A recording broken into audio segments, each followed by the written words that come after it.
Chapter 161 People from the Wild Grass Camp. In a house, on the outer side of the railway track at Tongsuan Station, Guo Weimin sat on a chair smoking a cigarette. Across from him was a group of men in black uniforms.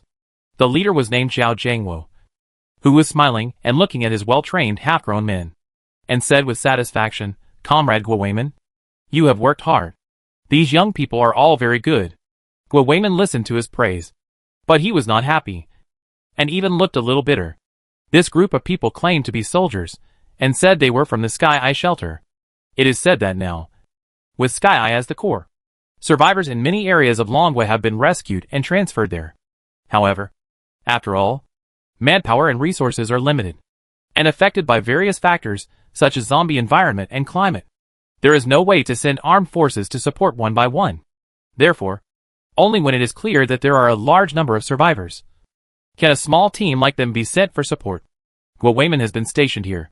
He is hoping that his superiors can send a car from the railway line to pick them up. But unexpectedly, 10 people came now, and told him that they had to find a way to reach the Tianyan shelter.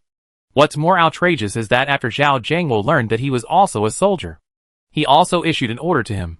He said that he should assist their team to liberate the survivors in Nutuling and take them back to the Tianyan shelter. Guo Weimin almost rolled his eyes.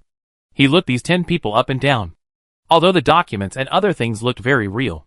But this uniform was not the regular military uniform in his impression. It was pure black in color, with a wisp of wild grass on the back that looked like a flame. Such a distinctive feature. He had been in the army for many years, and he had never heard of any unit wearing this thing. This group of soldiers claimed to be from the Wild Grass Camp.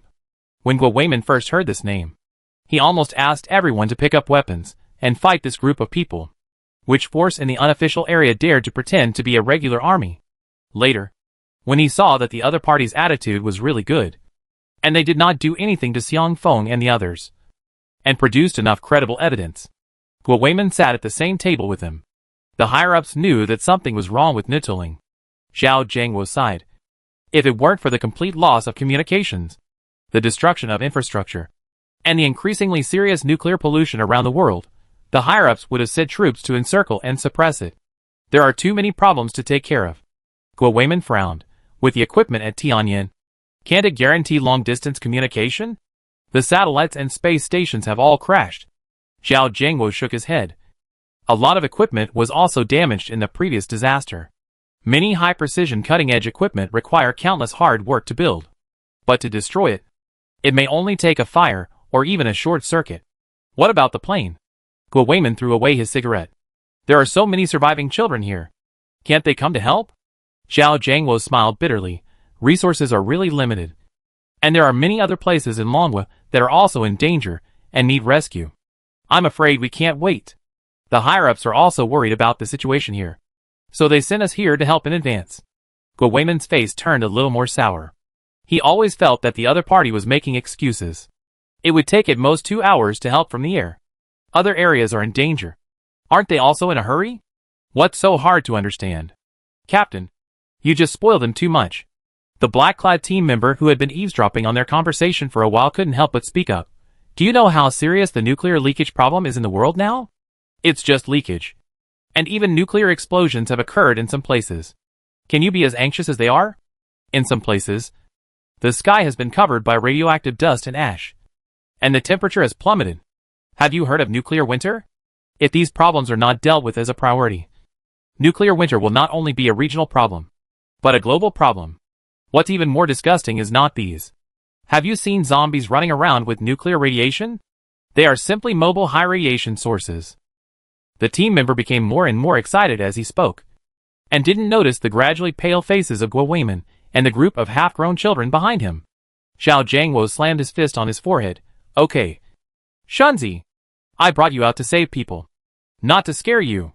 Soldiers' rescue should bring hope to the survivors instead of despair. What did I teach you before you came out? You don't remember it. Wang Shun, who was hit, retorted with a bitter face. Didn't you force me to join the Wild Grass Camp? I didn't serve as a soldier for a few days before. Zhao Jiangwo's face was slightly embarrassed, and he smiled dryly while touching the kettle. Don't take Shunzi's words to heart. The current situation is indeed not very good, but as long as you can reach the eye of the sky, You will be protected by the government and the army. Guo Weimin rubbed the stubble on his face and sighed. Okay. I understand the situation. But Nutuling. With only a few of you. I suggest you don't set your sights on it. Zhao Jiangwo's expression was stern. And he sat up straight and said, I just wanted to ask Comrade Guo about the current situation in this area. The two talked briefly for a while. Guo Weimin saw that they were all exhausted but still trying to stay energetic. So he asked someone to take them down to rest. On the second day, after a good rest, he brought up the topic with Zhao Jiangwo again. Just after talking about Nutuling. Some basic information about the Bantongui. There was a sound of vehicle braking outside. Uncle Guo. Sister Xiangyu is back. Someone shouted. She brought a group of people. Ah! Uncle Guo. Sister Xiangyu said. She was Sister Mo's teammate. The shouting was still outside the courtyard gate. The footsteps of the newcomers could be heard. Guo Weimin's eyes lit up. And he looked at Zhao Jiangwo and smiled. As for the internal situation of Nutuling, the person who knows the most is here. At the same time, at an unknown distance from Nutuling, in a spacious container, 3 people were locked inside and rolled around and wailed. It can be seen that their bodies were covered with highly rotten flesh. It continued to fester and healed at a very fast speed. I can't hold on any longer. Blood. Give me blood. Someone rushed to the door of the container and punched it. The force of this punch actually made the iron wall sink into a hole. Being so seriously injured, he still behaved like this. He must be a half-infected person. Outside the container, many people stood around and watched the action. From the outside, it turned out that the container was covered with a layer of lead plate. So large, no one knew where it was removed from. The 3 of them had close contact with the zombie when they killed it yesterday. A short-haired girl said in a low voice. If Mo Xiao was here, she would definitely recognize that this person was the half-infected person. Jin Zi, who had met her twice. Jin Zi belonged to the Halftonghui. Inside and outside, there are no less than 100 people here. It should be the gathering of most of the forces of the Halftonghui. Chapter 162 Mobile Radiation Source. That zombie should have wandered from the nuclear radiation zone in the west. Lu Quanquan frowned. He held a map in his hand. A large area in the west was marked as a dangerous restricted area. Once, some of them relied on their physical fitness to go west. But who would have thought that the strong recovery ability would aggravate his pain? For ordinary people, their bodies would react strongly when the radiation level is not so serious. This is actually a self-help reminder to some extent. But it is different for the semi-infected. Once their bodies react, they may have mistakenly entered a high radiation contaminated area. Radiation is like a maggot attached to their bones. They can neither recover nor get rid of it as before. They can only continue to die in this torment.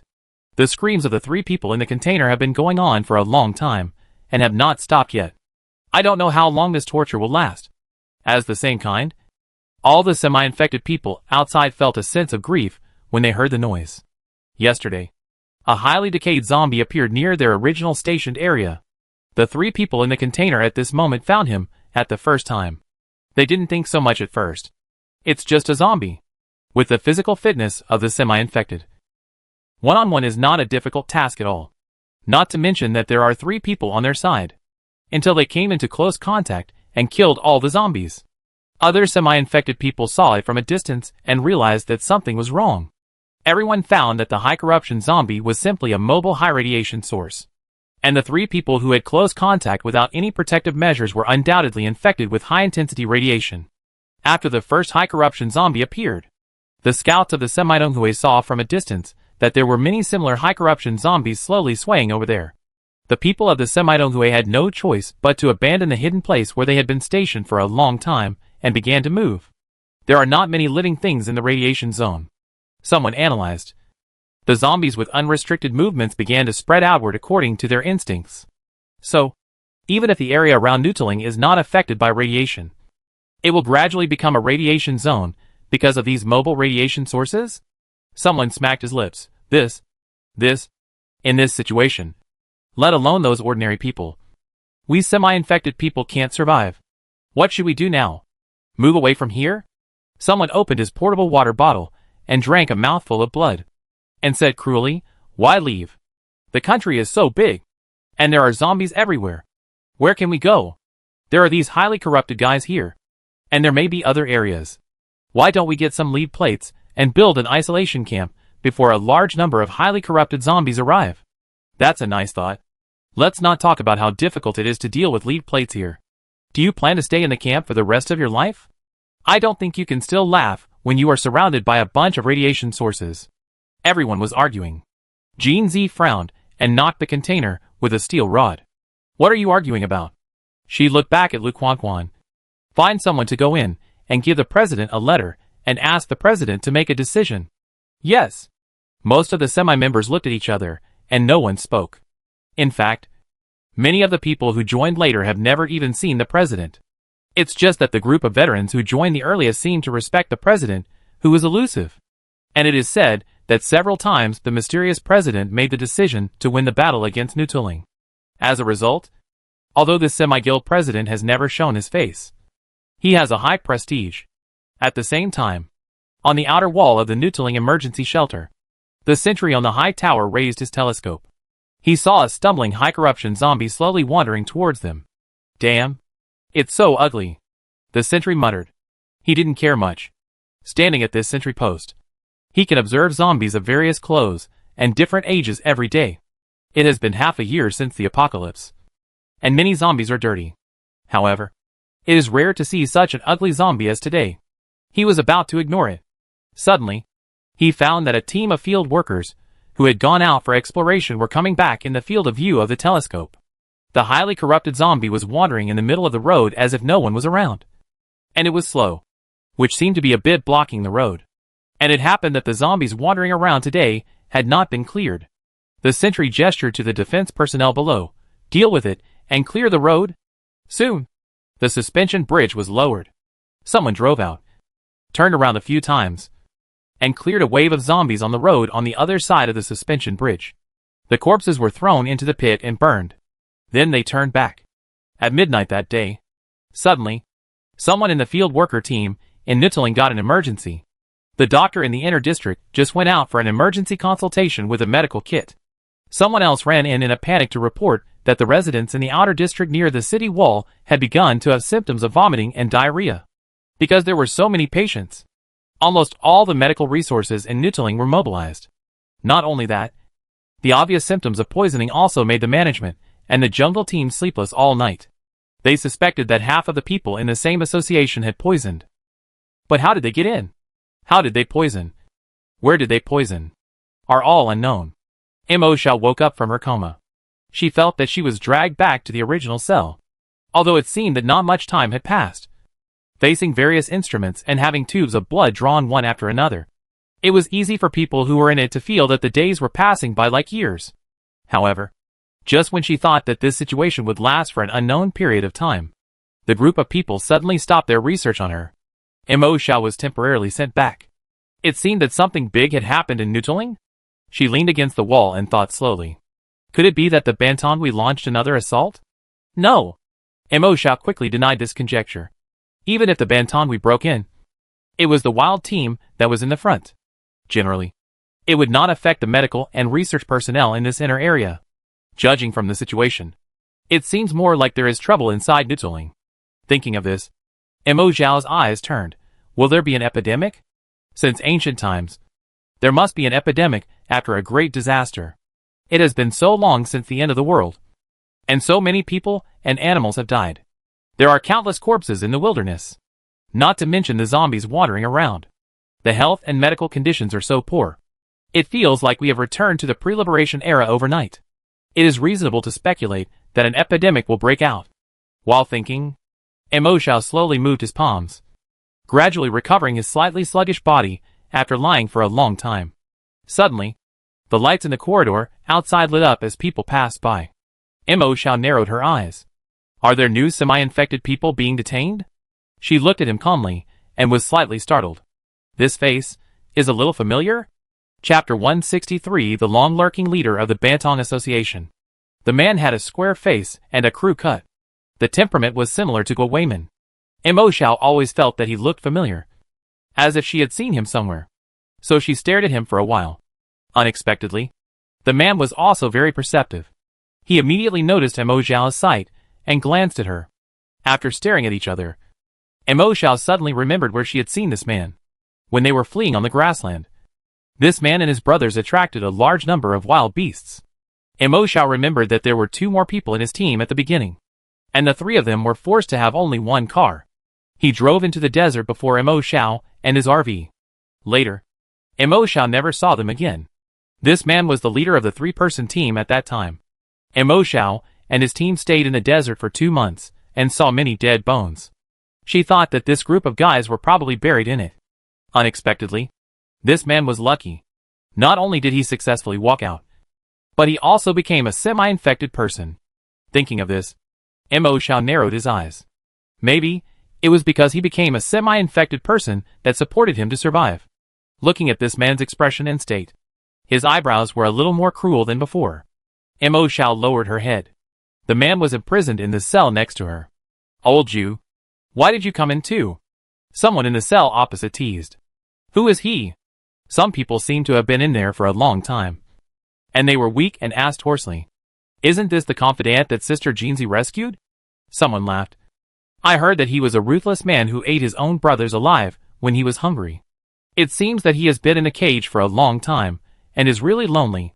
Once someone started talking, the others couldn't help but start chatting. The little girl opposite. "Are you new here? Why haven't I seen you before?" From the situation yesterday, this woman knows that bastard Jiang Yun. "Hey, what happened outside? Why were you suddenly sent back?" The 2 people at the center of the topic didn't speak.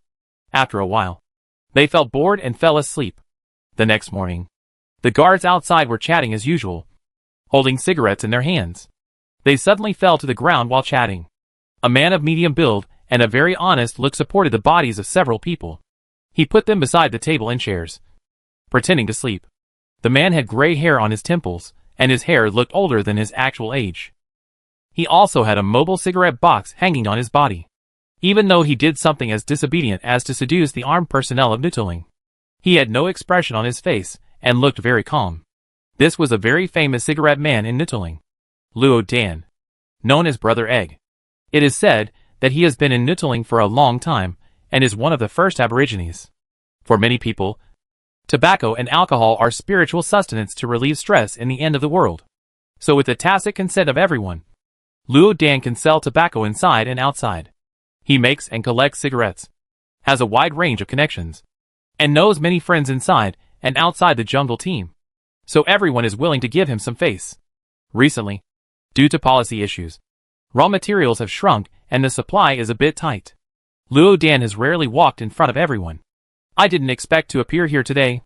He took the key from the guard familiarly. He passed many levels safely along the way, and his skills were not as mediocre as he showed in front of everyone in the past. Even the signs of disability such as lameness were gone. Instead, he walked like the wind and looked very agile. When Mo Xiao and others were still resting with their eyes closed in the dim cage, suddenly, a burst of light came from the corridor. Then, there was the sound of a key opening the door. "President, you are here." Zhu Pingyi next door greeted him. Mo Xiao was startled and suddenly opened his eyes and looked. "Egg brother? That cigarette-rolling man Luo Dan? He was the president who founded the Bantong Association? Nutuling is infected by an unknown radiation source and is about to fall. Go quickly." When Zhu came in, he delivered information to him in the old way. So although Luo Dan had not left Nutuling, he knew more about the outside world's information, especially the information about mobile radiation sources such as highly corrupted zombies, than anyone else. While the inside of Nutuling was still investigating the source of the infectious disease or poisoning, he had already thought of this at the first time. "President? Is he our legendary president?" "President, you are here in person. It seems that Nutuling is really over." "You? Damn. Brother. You knew it a long time ago?" There were exclamations in the cell.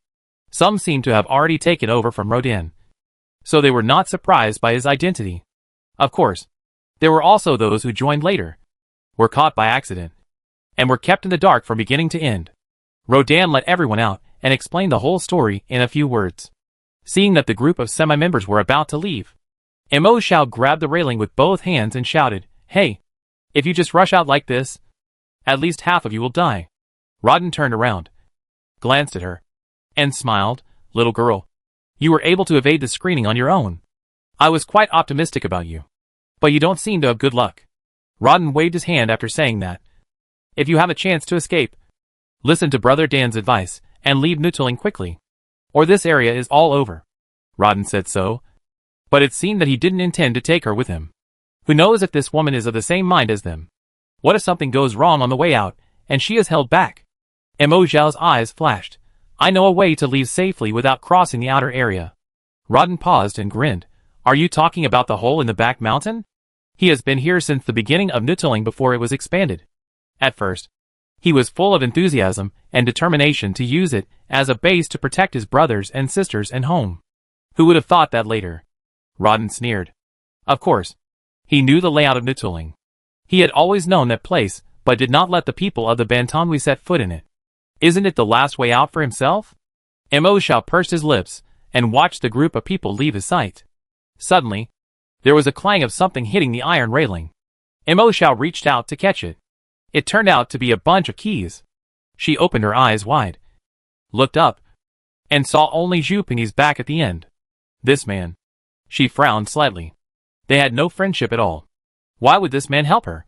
Without thinking much, Mo Zhao opened the cell door. When she went out, she found that the guards along the way had been dealt with by the group of semi-infected people. They had the recklessness of a beast out of a cage. All the people along the way were bitten to death. Some of them had limbs twitching and twisting slightly, and they were about to turn into zombies. Mo Zhao's eyebrows sank slightly.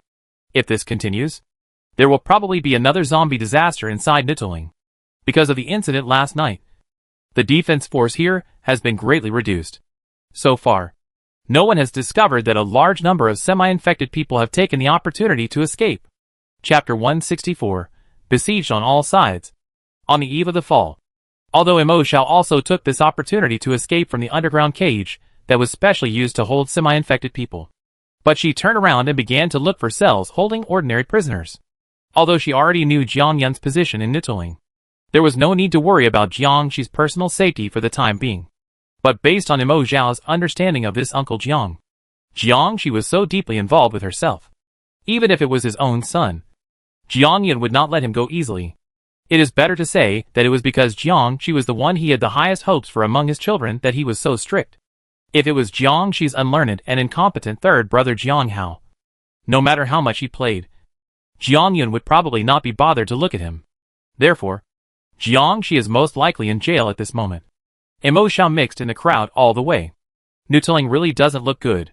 The entrance of the inner area was crowded with people, as if all the residents of the outer area gathered together, clamoring to go in. It was so dense that it seemed like dumplings were being cooked in a pile, blocking the entrances and exits of the inner and outer areas. Even the vehicles of the wild team for stability maintenance couldn't move. It was useless to be stuck in the middle and keep honking. Let us in! Someone shouted. Someone has an infectious disease. We ask for asylum. So many people were infected in one night. Why do you enjoy the good life in the inner area while we wait to die in the outer area? Yes, we are all human beings. Why should we be divided into different classes? We want to go in. Many people rushed in with weapons in hand. The jungle team fired warning shots, but could not stop the crowd that was about to burst. Suddenly, someone outside ran and shouted, "It's bad! It's bad! There are so many highly decayed zombies outside. The gates of our outer area are surrounded." Just then, someone in the crowd shouted, "Those zombies are all from the radiation zone. They are all mobile radiation sources. Whoever is hit will die. Everyone, run! Only hiding in the inner area is safe." This sentence caused an uproar. The crowd was in an uproar.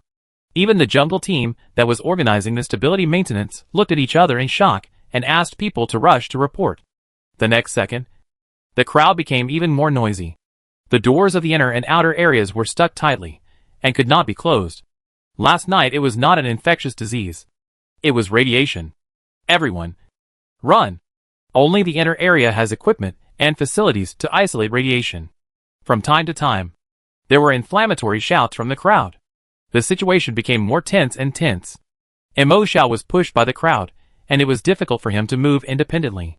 He simply withdrew far away, took a jungle team member hostage, and asked him where his cell was before looking for it alone. Just halfway through, a more shocking scream suddenly broke out from the other side, and the crowd suddenly scattered. "There are zombies! Where did so many zombies come from? Ah! The zombies are coming! It's fallen! It's fallen! Newtling has fallen! Everyone! Run! Although Mo Xiao was far away, she could still hear these shrill screams. She narrowed her eyes slightly and looked from a high place. Many zombies appeared on the streets of the inner and outer districts.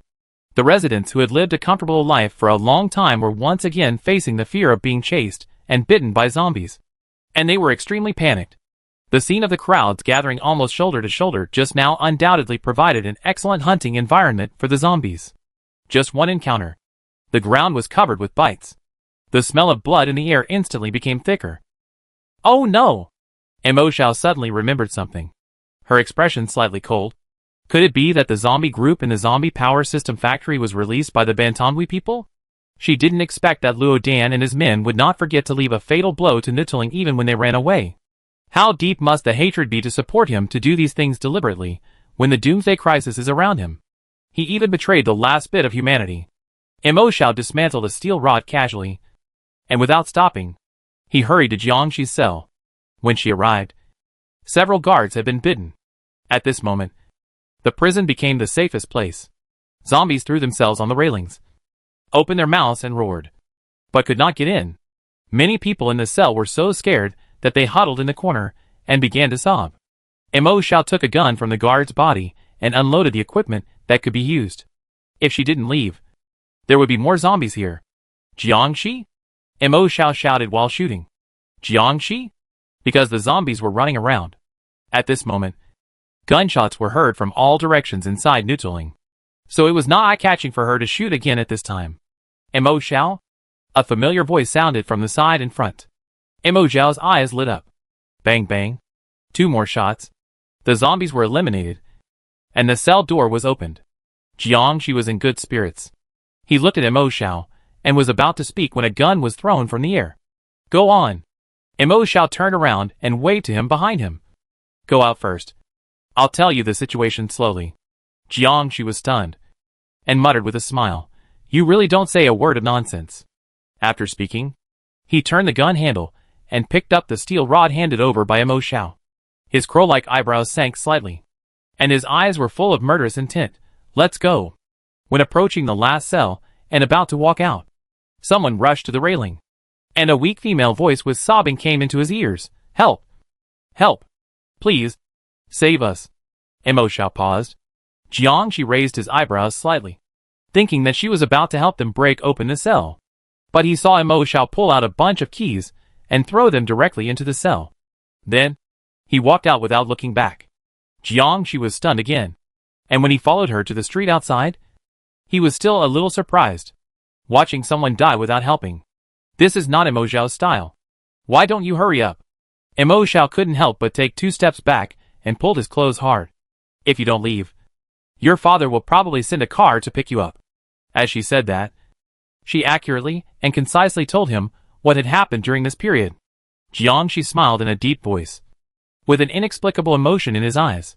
I told him a long time ago that playing with fire will burn yourself. But he just didn't believe it. Mo Xiao pursed his lips and didn't respond. Human desires are endless. Even in the doomsday when everyone is in danger, disputes and infighting have never stopped.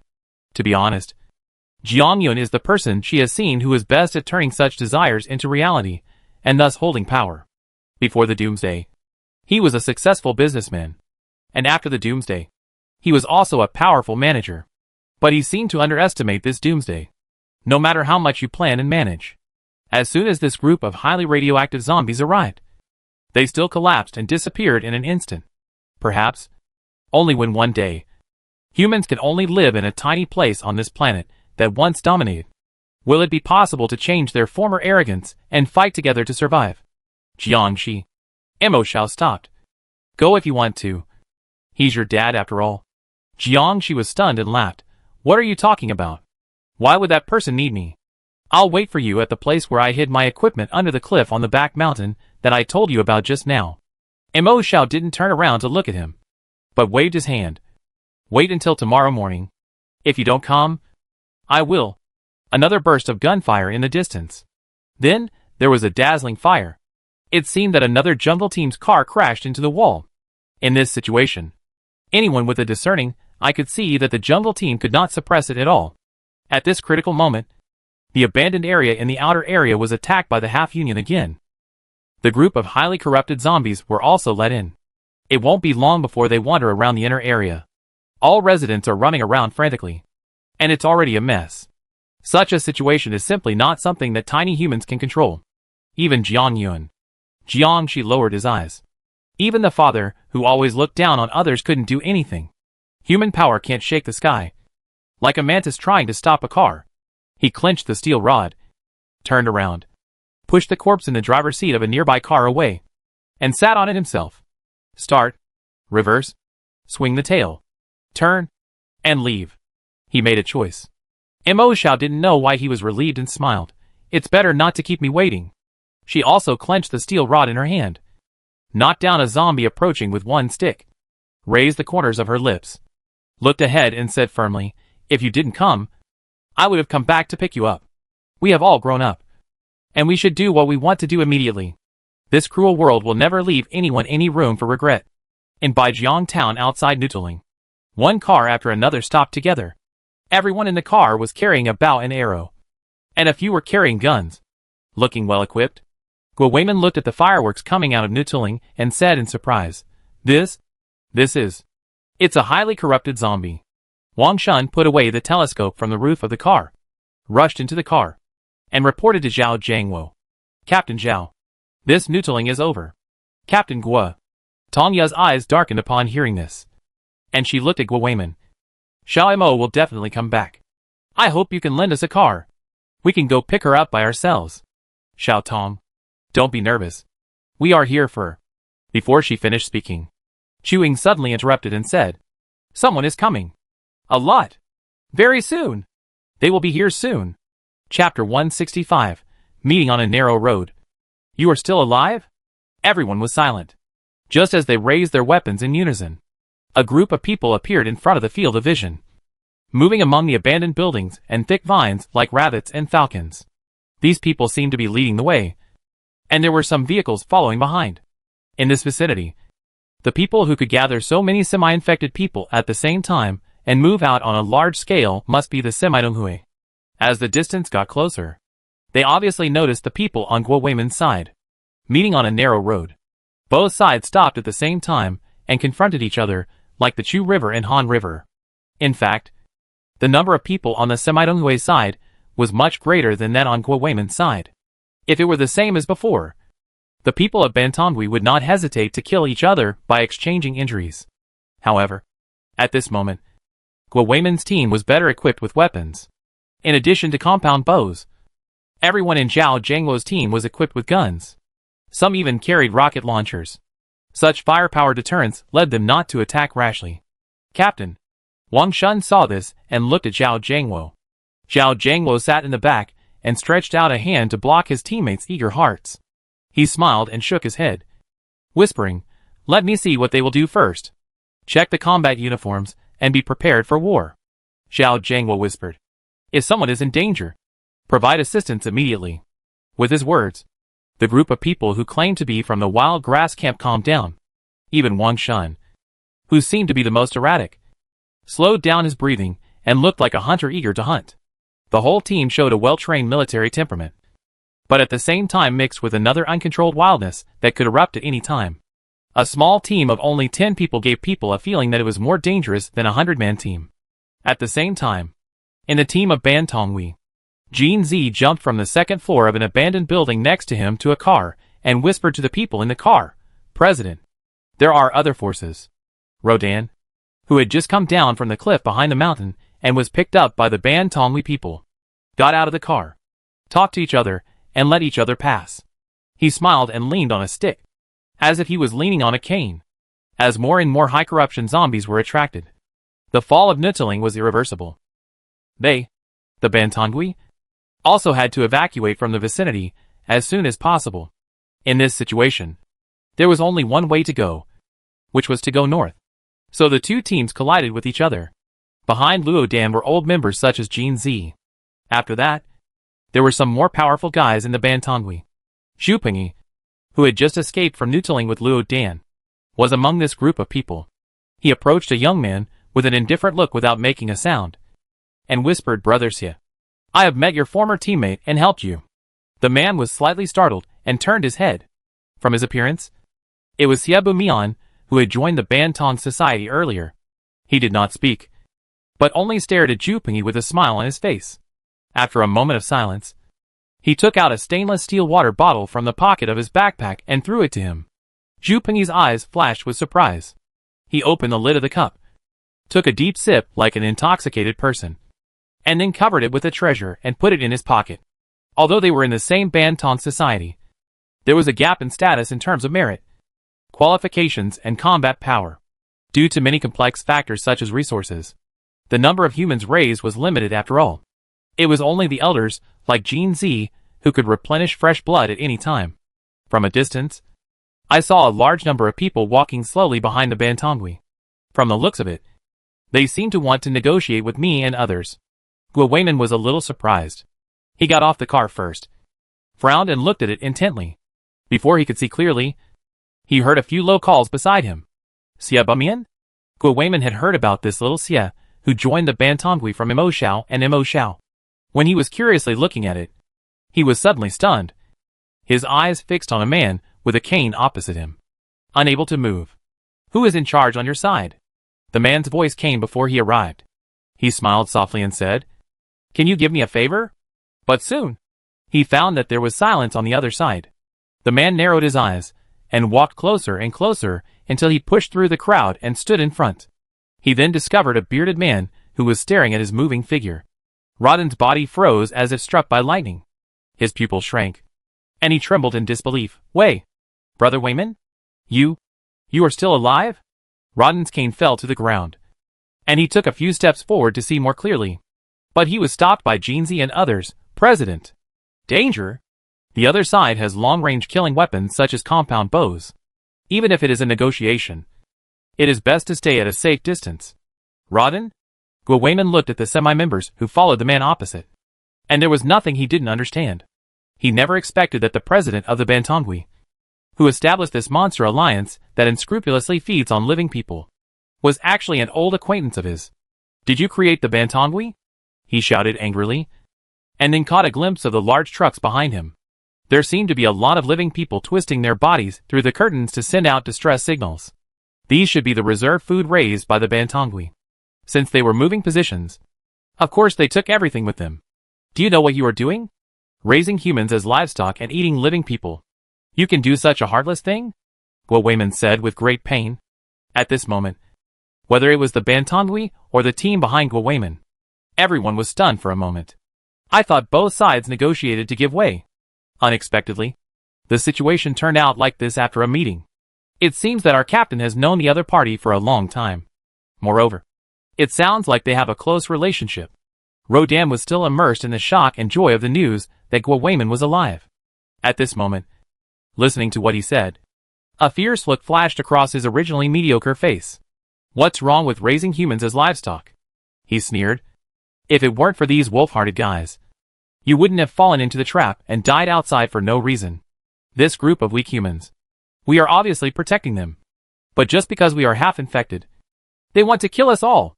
It's no big deal to eat such humans. We are not the same species. We should have realized this earlier. If we had realized it earlier, so many people would not have sacrificed in vain and died in the conspiracy of their so-called compatriots." After saying that, Rodan looked at Guo Weimin with fanatical eyes. "Brother Weimin, it's great that you are back. Look! This semi-infected association, this powerful force, was created by me for revenge. I didn't let you down when you saved my life. Right. I want to awaken the hearts of all the semi-infected. If there is only one kind of slavery and enslavement in this world, why should those humans who should have been eliminated by the doomsday compete with us?" Chapter 166. Guo Weimin and Luo Dan. "Danzi, you are blinded by hatred. No matter which group it is, there are good people and bad people. You can't kill them all with one stick."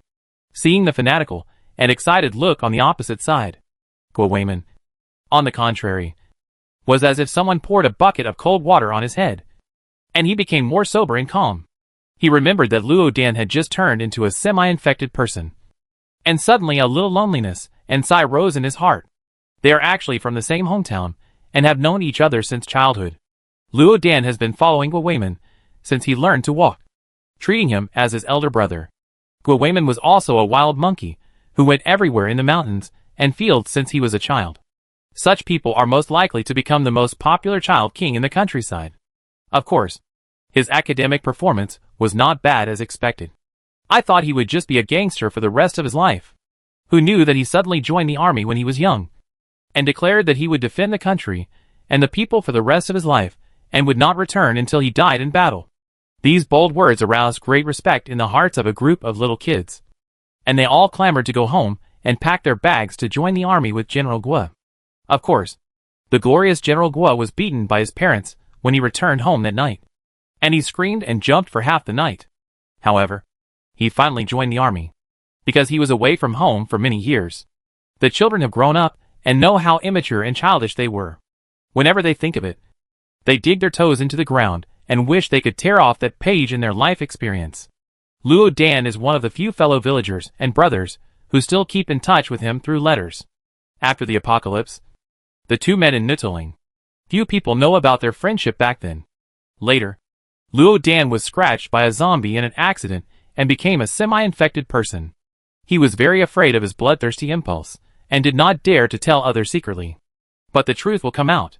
One night, he lost control and accidentally injured people around him.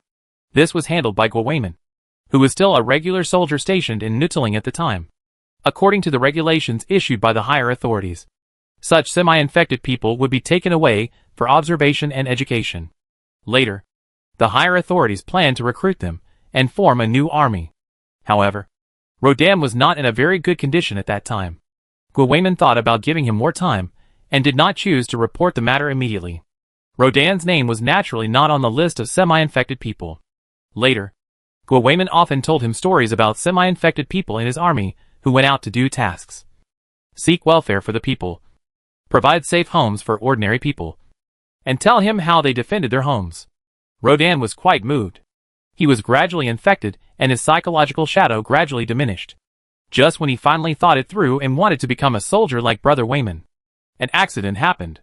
It is said that in a certain mission, Guo Weimin and his team were wiped out. Soon afterwards, the situation in Nuttling changed drastically. Rodan, who investigated the truth, became the cigarette man in Nuttling. At the same time, the semi-infected alliance was quietly born and gradually grew stronger. From the conversation between the two leaders, everyone more or less heard some meaning. Jinzi looked at the square-faced man with short stubble opposite him with a strange look. What kind of saint is this? She has been betrayed, but she still remembers to eat and not to be beaten. And she is wholeheartedly protecting a group of human weaklings? Tanya and others had not had much contact with Guo Weimin. After learning about his experience, they felt a little sad. President, we can't delay any longer. On the roof of the abandoned building, suddenly someone poked his head down and said anxiously, "There are too many people gathered here, and it is upwind. Although it has just been cleared, there are some zombies wandering here gradually." Rodden's face became serious, and he looked at Guo Weimin. "Brother Weimin, come with us." Guo Weimin grinned, picked up the compound bow in his hand, and aimed at Rodden. "Danzi, the people in the back car stay. You go." Seeing his posture, many people from the abandoned buildings on all sides crouched down, and some people held ordinary bows and arrows in their hands and aimed at him from a high place. Rodden's face darkened, and he looked at Guo Weimin with hopeless eyes. He said sadly, "Brother Weimin, the food behind is our food. Even if I agree, the brothers and sisters of the semi-infected will definitely not agree. Why waste your words with them?" Jinzi sneered. The other side, "I want you to leave food and water. Are you willing to agree? Humans are the same as water to us." She sneered, "You are unwilling to hand over your own water. How dare you want our water?" After saying that, she waved her hand obscurely. From somewhere high above, a sharp arrow shot straight at Guo Weimin. As a semi-infected person, Guo Weimin has received many years of rigorous military training. Just by dodging to the side, he avoided the arrow. But this arrow was like a flare, breaking the stalemate instantly. The people in Guo Weimin's team raised their bows and arrows in unison and shot arrows. There were also arrows from the abandoned high-rise buildings on all sides. In front of them, There were half-infected people who were like nimble rabbits, fighting with the other party in close combat under the rain of arrows. If Gwawayman's car had not been refitted with solid measures, it was like a mobile arrow tower, which not only facilitated their shooting, but also better protected their personal safety. I am afraid that in a face-to-face encounter, most of the people would be killed by the half-infected people. However, compared with Gwawayman's well-trained and well-coordinated people, the Bantongwi seemed much more relaxed. Several of the brave ones had been hit by several arrows. Although they survived because of their strong physique, they temporarily lost their ability to fight. Roden had retreated to the rear when the battle was about to break out. Gwawayman's eyes followed him closely. Danzi. Gwawayman looked heavy. He was partly responsible for the mistake made by the Bantongwi today. In the past few days, no one knows how many innocent people have died at the hands of the Bantongwi. He should bear every blood debt on his back. Gwawayman's eyes became fierce, and he rolled out of the safe area from the cover of the car. Keep aiming. Let go. Arrow out. A faint whistling sound seemed to be heard in his ears. Roden felt that he was being stared at by a poisonous snake. The next moment, he seemed to hear someone screaming beside him. It was too fast, and he almost didn't react. An arrow had already been inserted into his brain. President? President? Roden widened his eyes, rolled his eyeballs numbly, and mustered up his last bit of energy. Looking at the familiar yet unfamiliar face opposite him from afar, he remembered some long ago past events of climbing mountains, trees, and fishing in the water. Brother Wayman, you are still alive, so good. However, before he closed his eyes, his pupils suddenly shrank, because he saw several arrows shot at Gwawayman from several directions. He died. The other party seemed unable to escape. Gwawayman was ready from the moment he jumped out. After dodging 3 arrows in succession, he found that he could not avoid the last arrow no matter what. Just as he was sighing in his heart, suddenly, he caught a glimpse of a black shadow from the corner of his eye. It passed by him as fast as the wind. Chapter 167 Comrades. Surrender and no killing. Zhao Jiangwo. Gwawayman's eyes turned. He had already caught an arrow with his bare hands, and with a slight force of 2 fingers, the arrow shaft was easily broken in half. This man was the last to arrive. He intercepted the last fatal arrow shot at him in front of Gwawayman. The body movement and nerve reflexes were even faster than those of ordinary half-infected people. Such a fast speed. Gwawayman's pupils shrank slightly. Only then did he notice that this group of soldiers, who claimed to be the wild grass camp, seemed to be deliberately pretending to be weak. No. Maybe they. Are they all half-infected? Suddenly, Gwawayman remembered something. Before, the higher-ups had said that they would form a new army of half-infected people. But the specific number and name had not yet been determined. Could it be that Gwawayman looked at the combat uniform of the person in front of him, which was as black as night, and his eyes trembled slightly? Could it be that the brand new semi-infected army created in the Doomsday was the wild grass camp? Comrades. Zhao Jiangwo's eyebrows were slightly depressed, and there seemed to be some red marks on his lips that had not been licked off. He swept his tongue around, and raised a rebellious smile at the corner of his mouth. Surrender and no killing.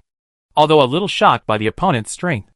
But this group of lawless semi-infected members have long been accustomed to their individual combat capabilities that are superior to others. How could they be easily frightened? The rain of arrows and the semi-infected who rushed up to try to fight in close combat did not decrease. The captain asked us to wait, but he went first. Wang Shun sat in the back and muttered in dissatisfaction. As he spoke, he took out a small red ball that looked like a laundry bead from the tactical pocket on the side of his clothes. He threw it into his mouth. The smell of blood filled his mouth. His eyes were slightly red, and there was a hint of crazy smile. With a kick of his feet, the whole person jumped to an abandoned building next to him like a cannonball. This jumping ability is definitely much better than those guys in the Bantongwi. In the blink of an eye, Wang Shun came behind the 2 stunned archers and half-infected people, and grabbed their necks with his arms. Instantly twisted. At the same time, the other 18 members also killed most of the archers in the nearby buildings. Just a face-to-face encounter. The absolute geographical advantage was lost. The rest of the archers had already given up their original positions and began to retreat vigilantly. They were semi-infected, and it took a while for many of them to accept their identities. Later, it took them a while to abandon their humanity and get used to their own strength.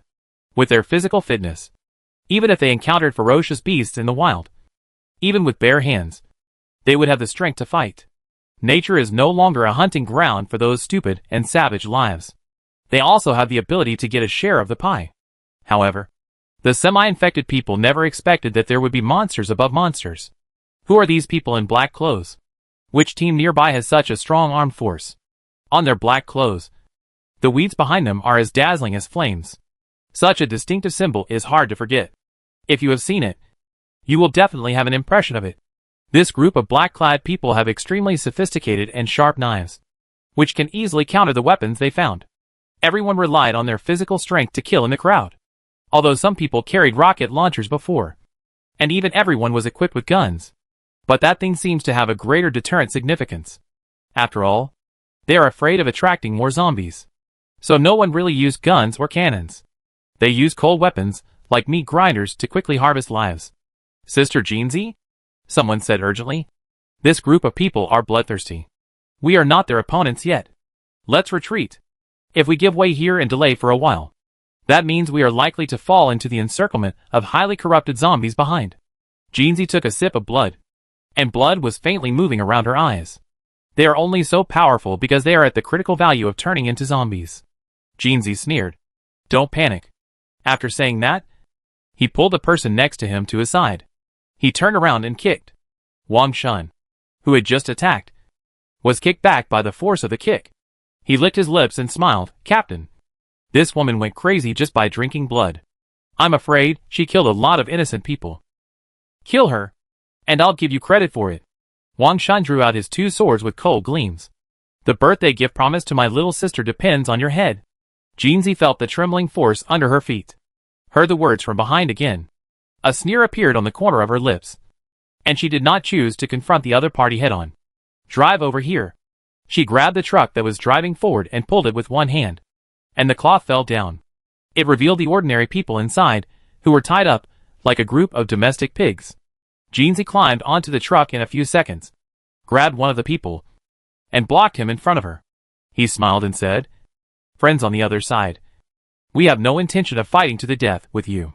As you can see, the zombies that are traveling outside are gradually coming over. If you don't leave now, you'll have to risk your life to break out. As she spoke, she pinched the neck of a thin girl with her 5 fingers. The girl was not very old. Maybe she was only in middle school before the end of the world.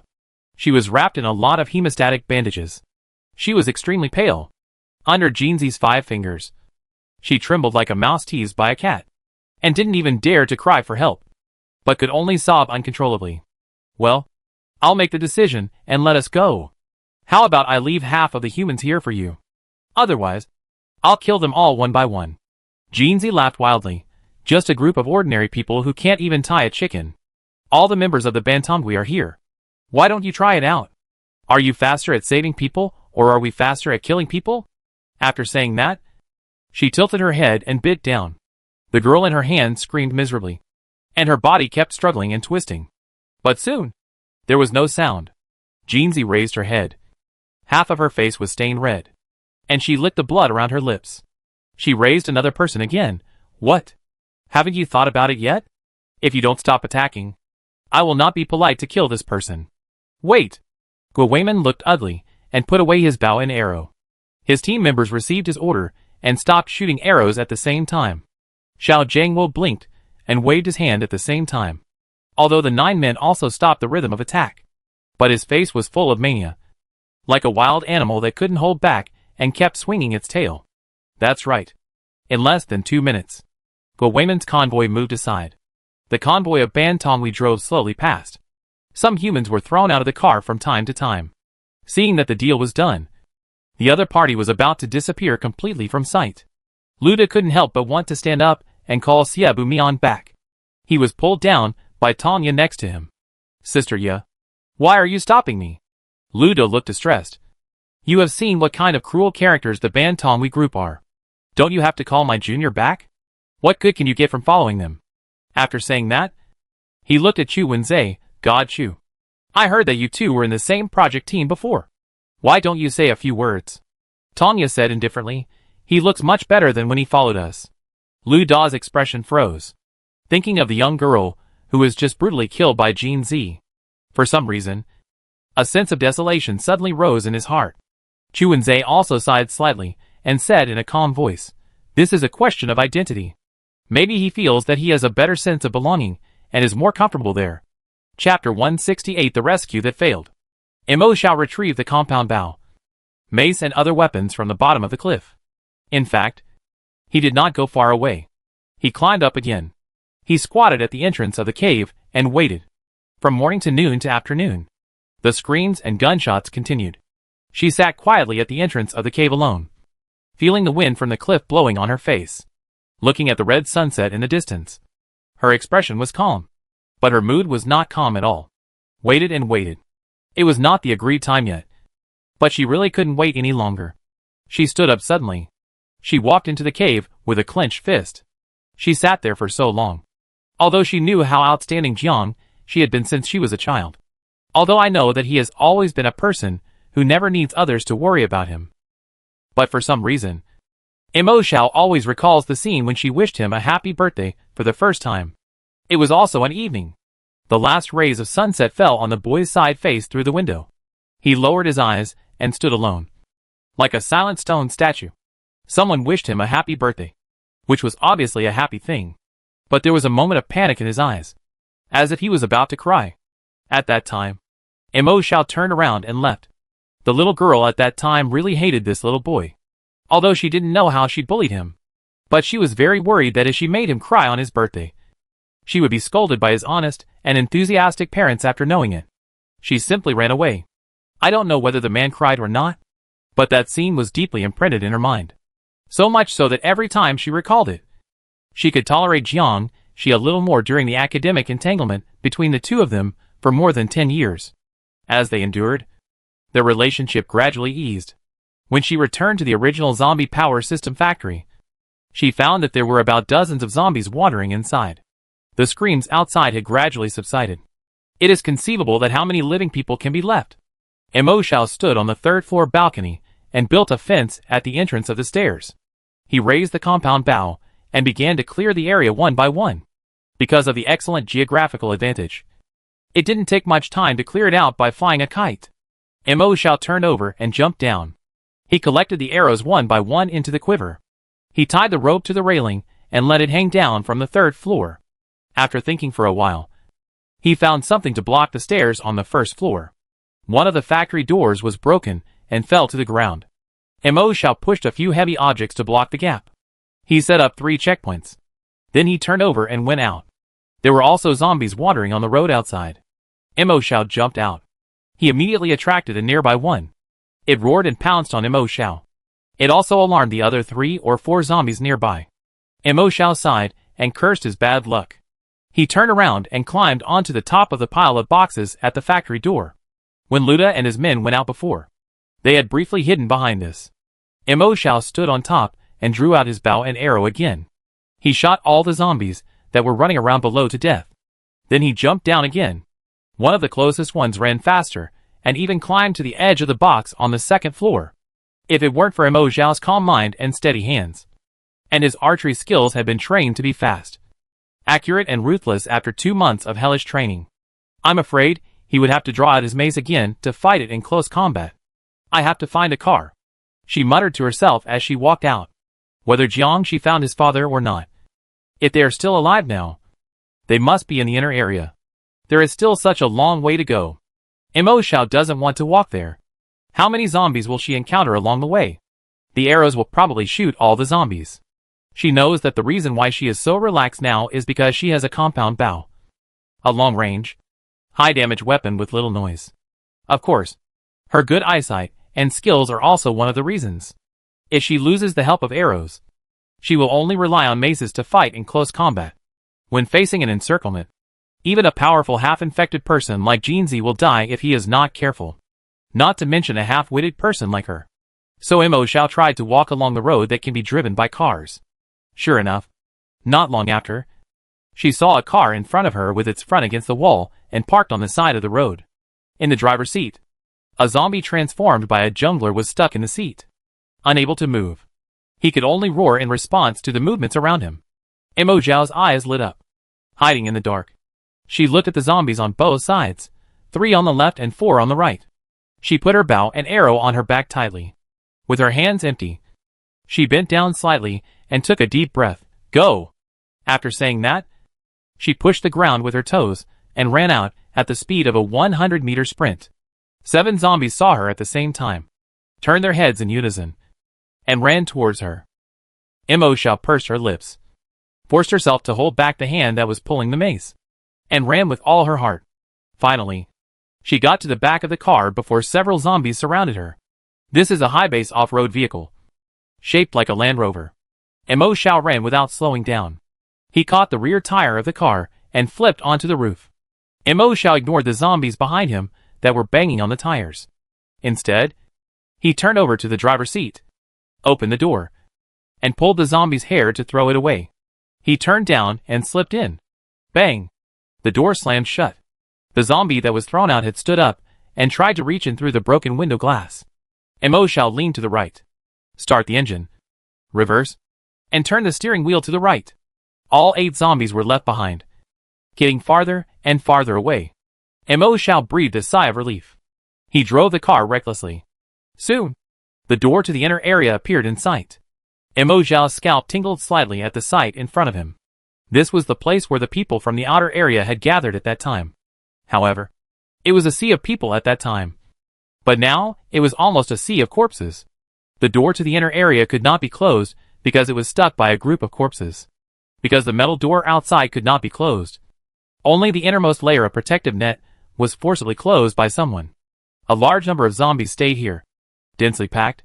Mo Xiao and her car were like a small fish, as if they were about to crash straight into the belly of a whale with its mouth wide open for prey. F***ck. Mo Xiao couldn't help but swear, turned around, and started to turn around. At this rate, unless there is another escape hatch in the inner area, no one can expect to get out alive. She frowned unconsciously. The most important problem is that at that time, the inner area was also experiencing a zombie crisis. Maybe, most of the places inside are now full of zombies. The biggest benefit of lowering the protective net at the door is to isolate the highly corrupted zombies that may come in from the outside area in the short term. She drove anxiously on the way back. Soon, she returned to the factory of the original zombie power system. I almost forgot that this kind of emergency shelter must be designed with an emergency escape hatch. She blocked the car at the factory gate and walked towards the workshop office inside. This place originally provided power supply to the entire inner area. If you look through it, if you can find a power supply system diagram or other design plan diagram, you may be able to roughly guess the location. At the same time, in a closed office in the inner area, Jiang Yuan, Jiang Zhao, Jiang Hao and Jiang Shi were pointed at their heads by 4 men wearing jungle uniforms. Chapter 169 Murderous Intentions. Long Ping. Jiang Yun looked at the long-faced man in the jungle uniform. The door to the escape passage is very close. What are you doing? This Long Ping was the captain of the original jungle team. He was also one of the powerful figures before Nutuling fell. He and Jiang Yun have known each other for many years. After the apocalypse, the two of them and some other small forces joined forces to overthrow the military's control and control Nutuling. Old Jiang. Long Ping has deep facial features and a mixed blood look. But because he is not young, his deeper bones and lines make his temperament look particularly cold and stern. The door to the escape passage is right here, he said in a deep voice. But our people just observed a highly decayed zombie wandering in the outer circle through the door. There are only 4 sets of radiation protection equipment in this room. Among the 8 of us, for people must go out naked. Long Ping pressed his lips down into a straight line. I can't give all to your Jiang family. Right? The secret room they were in. It was the last equipment room in the inner area of Nutuling emergency shelter leading to the escape door. It's not that only 8 people came here. And only these 8 people survived in the entire Nutuling. It was really too urgent at the time. The zombies broke out too quickly. And the people from the Bantongui added fuel to the fire. The people got separated while fleeing, which led to the current situation. Jiang Yun was pointed at by a gun. But he didn't look panicked. Instead, he smiled lightly and sneered, your brain. If I hadn't supported you at the beginning, could you have sat in a high position today? The jungle players present, only Long Ping, was an old acquaintance of Jiang Yun. The other 3 were gathered together by chance on the road. Of course, there were more people who died on the way. The three jungle players, from a psychological point of view, naturally obeyed Long Ping, the supreme commander who also wore the jungle team badge. Long Ping sneered, "Businessmen are profit-seeking. And I am not as good as you in using brains. But don't forget that the times have changed. Now whoever is stronger in force is the king. It is not unfair for your family of four to die together." As he said, his fingertips moved slightly, and he was about to pull the trigger. However, at this moment, the other three junglers suddenly moved their guns, and the muzzles of 3 guns were pointed at his head at the same time. Long Ping's face changed. "What are you doing?" "Kill him. And the 4 of us just need a set of protective clothing each." Jiang Yun smiled. "Then what?" He took 2 steps closer, looked at Long Ping's gloomy face, and sneered, "People like to follow those who are smarter and stronger. Obviously, you are not." He had expected this before he came in. Long Ping thought he might have never dealt with those 3 people. In fact, he had predicted the situation with the other 3 junglers before he came in, and gave solutions and detailed travel plans for the future as well as survival probabilities and guarantees. Everyone has a brain and can think independently, so it is clear who to follow. However, Long Ping's eyes were limited to the 4 sets of protective clothing here. "Captain Long, I'm sorry," one of the junglers with an ordinary face said lightly. "According to what Director Jiang said, we can all get out safely. And he has already planned where we should go after we get out. And we have to rely on Director Jiang to lead us the rest of the way." Another person continued, looking at Jiang Yun's cold eyes as if he was looking at a dead person. Long Ping's gloomy face suddenly changed, and he said, "It's already this time. Why don't you do it? What are you waiting for?" Behind Jiang Yun, someone suddenly raised a gun. Jiang Hao? Being pointed at by his own son with a gun. Jiang Yun was a little surprised, but there was no big emotional fluctuation. "You don't want to live?" Jiang Yun's voice was sharp. "TSK, TSK, TSK." Jiang Hao scratched his ears with one hand and smacked his lips. "Dad, you are still so loud when you scare people." He spoke in a casual voice, just like his previous temperament of drinking and partying. Jiang Yun sneered, "You useless thing. Dare to point a gun at your father? Without my father, how many days can you live?" Among the several children in the family, the one he always looked down on the most was the 3rd son Jiang Hao. Although the 2nd son Jiang Zhao was a daughter, she also graduated from a key university. Whether it was managing the business before the doomsday or helping to manage the base after the doomsday, everything was in good order. Only this Jiang Hao, who was ignorant and unskilled before the doomsday, followed a group of bad friends and lived a life of drunkenness and debauchery every day. After the doomsday, he still did not change his bad habits and was useless. He was able to live in the inner area purely because Jiang Yun ignored him and raised him like garbage. In Jiang Yun's heart, he felt extremely disgusted every time he saw him. So he just raised a pig that could poop, which was considered to be the most benevolent. How could Jiang Hao not feel such eyes and emotions? A flash of anger flashed in his eyes, as if something that had been suppressed for a long time finally broke out. Suddenly he approached from behind, fiercely pointed a gun at Jiang Yun, and gritted his teeth behind his head and said, "Then I will send you back to my mother to atone for your sins, and then see how many days I, Jiang Hao, can survive in the apocalypse without your arrogant father." Jiang Shi had been standing against the wall, and when he heard this, he took out the gun that he had just picked up from a dead body not long ago and pointed it at Jiang Hao's head from a distance. "Jiang Hao, please put down the gun." There was a bit of sarcasm in Jiang Shi's voice. "Although, this man is my father after all." However, before he finished speaking, Jiang Zhao, who had been watching the show in silence not far away, suddenly took out a gun from his waist and pointed it at Jiang Shi from a distance. "Jiang Shi, please don't get involved." Jiang Zhao's voice was calm, like a well that had been silent for a long time. "Although he is useless, the 3rd brother is my only brother." Jiang Shi was silent. She turned her head and smiled jokingly. "Second sister, what you said is too unkind." "What? Are you not used to it?" Jiang Zhao's lips hung a mocking smile for the first time. "I said it a long time ago. If it was you who died that day instead of my mother, I would have 2 younger brothers. But in this family, no one has ever listened to my words as human words." She glanced at Jiang Yun coldly. "Right, Dad? When you forced Mom and sister to death, did you feel a little guilty?" When you drove me like a machine, did you feel that I was your daughter? She is already 37 years old.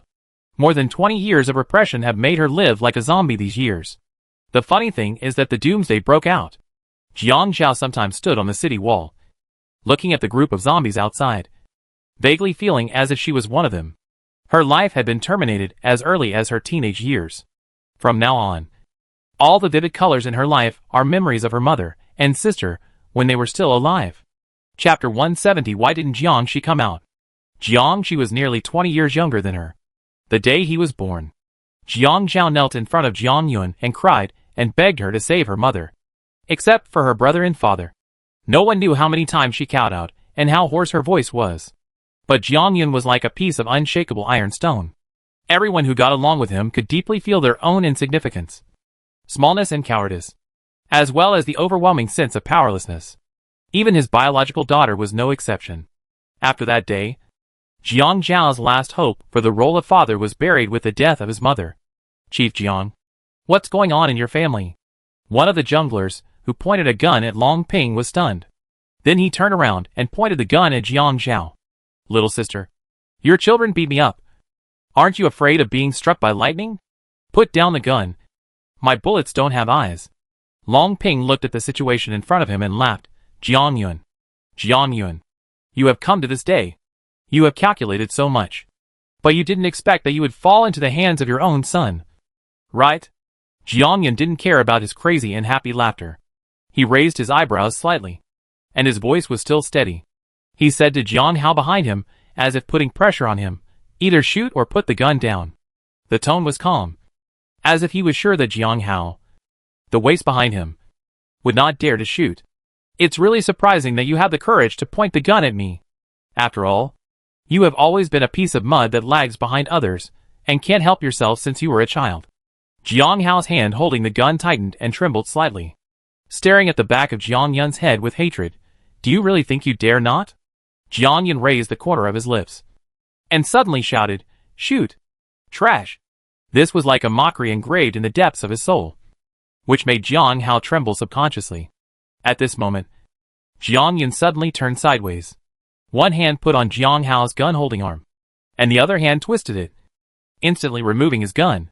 In the blink of an eye, he turned the tables. He kicked Jiang Hao. The muzzle of the gun slightly moved, his fingertips slightly bent, and his eyes were cold and fierce. He was about to pull the trigger.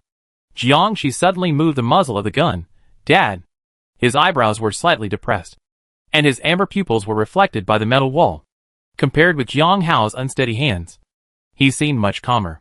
This cold look, as if he could pull the trigger ruthlessly in the next second, was exactly the same as Jiang Yun. You want to betray me too? Jiang Yun glanced at him and stopped the movement of his fingertips. Although he was sure that Jiang Hao, a waste, would not dare to shoot. But facing this little son, who was still protecting him the last second, and who he was more satisfied with after training by himself, he was a little uncertain. The other party's style of doing things was too much like him. So there was a voice in Jiang Yun's heart that warned him of danger. If his gun went off, Jiang Shi's gun would also go off. That voice told him, I just think that family members shouldn't kill each other. He lowered his eyes, and inexplicably thought of Mo Zhao's family of 3. Although they were poor, they were always together, and put on a silly and happy smile every day. Even after the doomsday, family members were the spiritual pillar for Mo Zhao to survive, struggle, and fight tenaciously in desperate situations again and again. People used the word harbor to describe the word home, and used all the beautiful words to praise it. But Jiang Shi had a question that puzzled him for many years. Why sometimes people who obviously have many family members can't find their way home, like a lost traveler in the sea and desert? He actively sought answers at the beginning, but later he didn't care about the answers. Life itself is just to find some fun in a boring life. Everything else is false. Jiang Yun looked at the 3 rebellious and unfilial children coldly, and shot a gun, and a blood flower suddenly bloomed in the center of Long Ping's forehead. Another shot, extremely accurately, knocked the gun held in Jiang Zhao's palm away. Jiang Shi's shooting skills are accurate, and Jiang Yun's shooting skills are obviously very powerful. The gun fell to the ground, and Jiang Hao fell to the ground. Jiang Zhao sat back in silence. She was not very interested in killing or not, and she didn't even care about living. Seeing this, The other three jumblers looked at Jiang Yun. Put on the protective suits. Let's go out. The four of them put on the last 4 sets of protective suits. Before leaving, Jiang Yun took a last glance at his 3 children. Jiang Zhao was still sitting in the corner, with an expressionless face. Jiang Zhao was still sitting there like a fool, with his head down and his shoulders shaking slightly. Jiang Shi leaned against the wall and stared at their backs as they left. Jiang Shi, follow me. The voice was very brief. Jiang Shi raised his eyebrows. I vaguely heard some meaning. There were high-corruption zombies wandering outside. And they went out first wearing protective suits, which could resist radiation. At the same time, they could also lead the high-corruption zombies away. This time is the best time for the people inside to escape. After all, there is not much radioactive dust on the highly corrupted zombies, and only close contact can infect them. Although Jiang Yun was cold and hard, he left the 3 of them a last way out. Just when they were about to open the escape door, Jiang Hao, who was sitting on the ground, suddenly looked up and stared at Jiang Yun's back with bloodshot eyes. He suddenly grabbed the gun that Jiang Zhao had knocked off the ground, and as if he had finally mustered up the courage, he fired a shot at the back of Jiang Yun in front of him, who might never see him again. At the moment of the shot, he felt that his soul was a little floating. It seemed that a heavy mountain that had been weighing on him for many years was finally shattered at this moment, making him want to laugh out loud. However, the smile got stuck in his throat, because Jiang Shi was just thinking about the meaning of Jiang Yun's words just now. Jiang Hao suddenly attacked and subconsciously fired a shot at him to try to stop him. Bang! Another shot rang in his ear. It turned out that Jiang Zhao saw this, and suddenly drew out his waist knife and rushed towards Jiang Shi, trying to stop him. However, he was shot again by the jungle team, who turned around in front. 3 shots at the same time. 3 people fell to the ground. Jiang Zhao looked at the bloody hole in her chest, and the pain seemed to be pulled away from her. She had a sense of relief that she had never had before, and felt the taste of being alive at the moment of death. Dead. Dead. All dead. The Jiang family. All dead. She wanted to laugh heartily, but her eyes turned, and she glimpsed a figure standing against the wall next to her. A person, standing alone. Poor. Jiang Zhao thought so, and felt sorry for him for the first time. It turns out that the living are more pitiful than the dead. Jiang Hao lay on the ground, looking at the back of his father lying on the ground in front of him with bloodshot eyes. You think? I really don't dare. The intermittent voice seemed to be announcing something. He raised a vengeful smile at the corner of his lips, but tears flowed unconsciously in his eyes. Jiang Yun was hit in the back of his neck by the gunshot. He fell to the ground, unable to move, but he could clearly feel the passing of life. He had imagined that he would die one day, perhaps buried with great gifts, perhaps with countless people attending. But he never thought that he would lie like a dog at the doorway of his escape. It was just a thought of kindness. In his life of being so powerful, the only time he had a thought of kindness made him not kill the rebellious son in advance. He wanted to clench his fist unwillingly, stand up again, and make a comeback. But his hands and feet were not controlled by his brain at all, until he held on to this unwillingness. His consciousness was lingering, and his 5 senses were gone. The bright red pool of blood swayed in front of his eyes, and the room had been silent for a long time. The 3 members of the jungle team had already left in protective clothing for a long time. Jiang Shi leaned against the wall and stood still for a long time. The back mountain of Nutuling. Mo Xiao had come down from the cliff and was running towards the foot of the mountain at a high speed. She had found the power supply diagram and some design plans before, and roughly guessed that the exit of the escape door should be near the foot of the mountain. But the exact location is unknown. However, there was a gunshot over there just now. Maybe the emergency escape exit is nearby. She carried a backpack and climbed up a tall tree from time to time to observe with a telescope. From the wild team? Seeing 3 people wearing protective clothing, Mo Xiao's eyes lit up and guessed their identities. But then, his eyebrows slightly frowned. Why are there only 3 of them? Highly corrupted zombies? Fortunately, there is only one. Seeing that high corruption zombie chasing the person in protective clothing away, Mo Xiao subconsciously looked further away with the telescope. This sight made her mood, which had been slightly relaxed, tighten again. Oh no! It was the gunshot just now that attracted the high corruption zombie over there.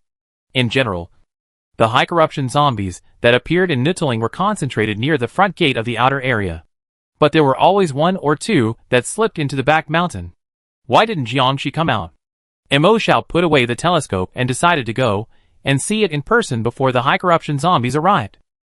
Chapter 171 Gao Yu and Tian Xiaoxiu. The doomsday reappears before their eyes.